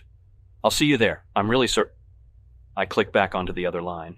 McDermott is the only one left. Where's Hamlin? He got off, McDermott says. He'll see us at 9. Great, I murmur. I feel settled. Who was that? Jeanette, I say. I hear a faint click, then another one. Was that yours or mine? McDermott asks. Yours, I say. I think. Hold on. I wait, impatiently pacing the length of the kitchen. McDermott clicks back on. It's Van Patten, he says. I'm putting him on 3-way. 4 more clicks. Hey, Bateman, Van Patten cries out. Buddy. Mr. Manhattan, I say. I'm acknowledging you. Hey, what's the correct way to wear a cummerbund? He asks. I already answered that twice today, I warn. The two of them start talking about whether or not Van Patten can get to Cactus by 9, and I've stopped concentrating on the voices coming through the cordless phone and started watching instead, with growing interest, the rat I've bought. I still have the mutant one that emerged from the toilet, in its new glass cage, heave what's left of its acid-ridden body halfway across the elaborate Habitrail system that sits on the kitchen table, where it attempts to drink from the water holder that I filled with poisoned Evian this morning. The scene seems too pitiful to me, or not pitiful enough. I can't decide. A call-waiting noise takes me out of my mindless delirium, and I tell Van Patten and McDermott to please hold. I click off, then pause before saying, You have reached the home of Patrick Bateman. Please leave a message after... Oh, for God's sake, Patrick, grow up, Evelyn moans. Just stop it. Why do you insist on doing that? Do you really think you're going to get away with it? With what? I ask innocently. Protecting myself? With torturing me, she pouts. Honey, I say. Yes? She sniffs. You don't know what torture is. You don't know what you're talking about, I tell her. You really don't know what you're talking about. I don't want to talk about it, she says. It's over. Now what are you doing for dinner tonight? Her voice softens. I was thinking maybe dinner at TDK at, say 9-ish. I'm eating at the Harvard Club by myself tonight, I say. Oh, don't be silly, Evelyn says. I know you're having dinner at Cactus with Hamlin and McDermott. How do you know that? I ask, not caring if I've been caught in a lie. Anyway, it's Zeus Bar, not Cactus. Because I just talked to Cindy, she says. I thought Cindy was going to this plant or tree, this bush benefit, I say. Oh, no, Evelyn says. That's next week. Do you want to go? Hold on, I say. I get back on the line with Craig and Van Patten. Bateman? Van Patten asks. What the fuck are you doing? How the hell does Cindy know we're having dinner at Cactus? I demand. Hamlin told her? McDermott guesses. I don't know. Why? Because now Evelyn knows, I say. When the fuck is Wolfgang Puck going to open a restaurant in this goddamn city? Van Patten asks us. Is Van Patten on his 3rd 6-pack of Foster's, or is he still, working on his 1st? I ask McDermott. The question you're asking, Patrick, McDermott begins, is, should we exclude the women or not, right? Something is turning into nothing very quickly, I warn. That's all I'm saying. Should you invite Evelyn? McDermott asks. Is this what you want to know? No, we should not, I stress. Well, hey, I wanted to bring Elizabeth, Van Patten says timidly, mock timidly. No, I say. No women. What's wrong with Elizabeth? Van Patten asks. Yeah? McDermott follows. She's an idiot. No, she's intelligent. I can't tell. Don't invite her, I say. After a pause, I hear Van Patten say, I sense weirdness starting. Well, if not Elizabeth, what about Sylvia Josephs? McDermott suggests. Nah, too old to fuck, Van Patten says. Oh, Christ, McDermott says. She's 23. 28, I correct. Really? A concerned McDermott asks, after pausing. Yes, I say. Really. McDermott's left, saying, oh. Shit, I just forgot, I say, slapping my hand to my forehead. I invited Jeanette. Now that's one babe I would not mind. Inviting, Van Patten says lewdly. Why does a nice young babe like Jeanette put up with you? McDermott asks. Why does she put up with you, Bateman? I keep her in cashmere. A great deal of cashmere, I murmur. And then, I've got to call her and tell her not to come. Aren't you forgetting something? McDermott asks me. What? I'm lost in thought. Is Evelyn still on the other line? Oh shit, I exclaim. Hold on. Why am I even bothering with this? I hear McDermott ask himself, sighing. Bring Evelyn, Van Patten cries out. She's a babe too. Tell her to meet us at Zeus Bar at 9:30. Okay, I shout before clicking back to the other line. I do not appreciate this, Patrick, Evelyn is saying. How about meeting us at Zeus Bar at 9:30, I suggest. Can I bring Stash and Vanden? She asks coyly. Is she the one with the tattoo? I ask back coyly. No, she sighs. No tattoo. Bypass. Oh, Patrick, she whines. Look, you were lucky you were even invited, so just... My voice trails off. Silence, during which I don't feel bad. Come on, just meet us there, I say. I'm sorry. Oh, all right, she says, resigned. 9:30? I click back onto the other line, interrupting Van Patten and McDermott's conversation about whether it's proper or not to wear a blue suit as one would a navy blazer. Hello? I interrupt. Shut up. Does everyone have my undivided attention? Yes, Van Patten sighs, bored. I am calling Cindy up to get Evelyn out of coming to dinner with us, I announce. Why in the hell did you invite Evelyn in the first place? One of them asks. We were joking, you idiot, the other adds. Good question, I say, stammering. Hold on. I dial Cindy's number after finding it in my Rolodex. She answers after screening the call. Hello, Patrick, she says. Cindy, I say, I need a favor. Hamlin's not coming to dinner with you guys, she says. He tried calling back, but your lines were all busy. Don't you guys have call waiting? Of course we have call waiting, I say. What do you think we are, barbarians? Hamlin's not coming, she says again, flatly. What's he doing instead? I ask. Oiling his topsiders? He's going out with me, Mr. Bateman. But what about your, bush benefit? I ask. Hamlin got it mixed up, she says. Pumpkin, I start. Yes, she asks. Pumpkin, you're dating an asshole, I say sweetly. Thanks, Patrick, that's nice. Pumpkin, I warn, you're dating the biggest dickweed in New York. You're telling me like I don't know this. She yawns. Pumpkin, you're dating a tumbling dickweed. Do you know that Hamlin owns 6 television sets and 7 VCRs? Does he ever use that rowing machine I got him? I actually wonder. Unused, she says, totally unused. Pumpkin, he's a dickweed. Will you stop calling me Pumpkin? She asks, annoyed. Listen, Cindy, if you had a choice to read WWD or... I stop, unsure of what I was going to say. Listen, is there anything going on tonight? I ask. Something not too... boisterous? What do you want, Patrick? She sighs. I just want peace, love, friendship, understanding, I say dispassionately. What do you want? She repeats. Why don't the two of you come with us? We have other plans. Hamlin made the goddamn reservations, I cry, outraged. Will you guys use them? Why don't you come? I ask lasciviously. Dump dickweed off at Juanita's or something. I think I'm passing on dinner, she says. Apologize to the guys for me. But we're going to Zeus Bar, I say, then confused add, no, Cactus. Are you guys really going there? She asks. Why?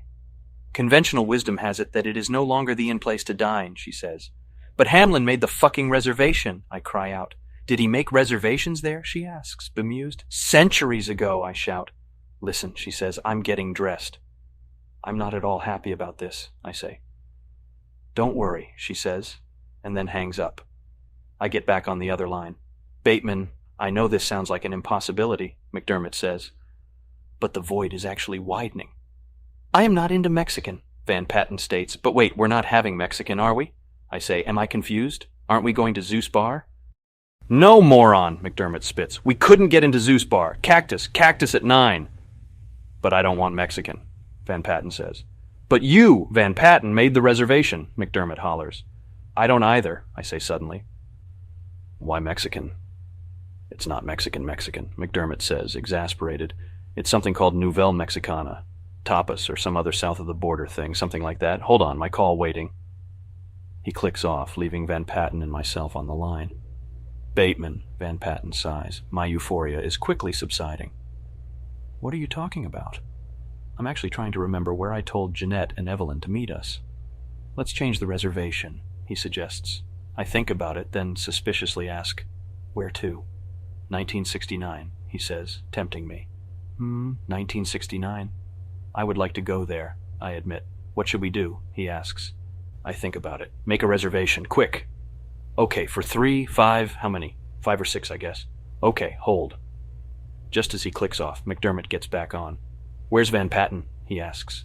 He had to take a piss, I say. Why don't you want to go to Cactus? Because I'm gripped by an existential panic, I lie. You think that's a good enough reason, McDermott says. I do not. Hello? Van Patten says, clicking back on. Bateman? Well, I ask. McDermott's here too. Nope. No way, Jose. Shit. What's going on? McDermott asks. Well, guys, do we want margaritas? Van Patten asks. Or no margaritas? I could go for a margarita, McDermott says. Bateman? Van Patten asks. I would like several bottles of beer, preferably un-Mexican, I say. Oh shit, McDermott says. Call waiting. Hold on. He clicks off. If I'm not mistaken, it is now 8:30, an hour later. We're still debating. We have canceled the reservation at Cactus, and maybe someone has remade it. Confused, I actually cancel a non-existent table at Zeus Bar. Jeanette has left her apartment and cannot be reached at home, and I have no idea which restaurant she's going to. Nor do I remember which one I told Evelyn to meet us at. Van Patten, who has already had 2 large shots of Absolute, asks about Detective Kimball and what we talked about, and all I really remember is something like how people fall between cracks. Did you talk to him? I ask. Yeah. What did he say happened to Owen? Vanished, just vanished. Poof, he says. I can hear him opening a refrigerator. No incident, nothing. The authorities have nada. Yeah, I say, I'm in heavy turmoil over it. Well, Owen was... I don't know, he says. I can hear a beer being opened. Well, what else did you tell him, Van Patten? I ask. Oh, the usual, he sighs. That he wore yellow and maroon ties? That he had lunch at 21? That in reality he was not an arbitrageur, which was what Thimble thought he was, but a merger maker. Only the usual. I can almost hear him shrug. What else? I ask. Let's see. That he didn't wear suspenders, a belt man, that he stopped doing cocaine, simpatico beer, Bateman. He was a moron, I say, and now he's in London. Christ, he mutters. General competence is on the fucking decline. McDermott clicks back on. Okay, now where to? What time is it? Van Patten asks. 9:30, both of us answer. Wait, what happened in 1969? I ask Van Patten. What's this about 1969? McDermott doesn't have a clue.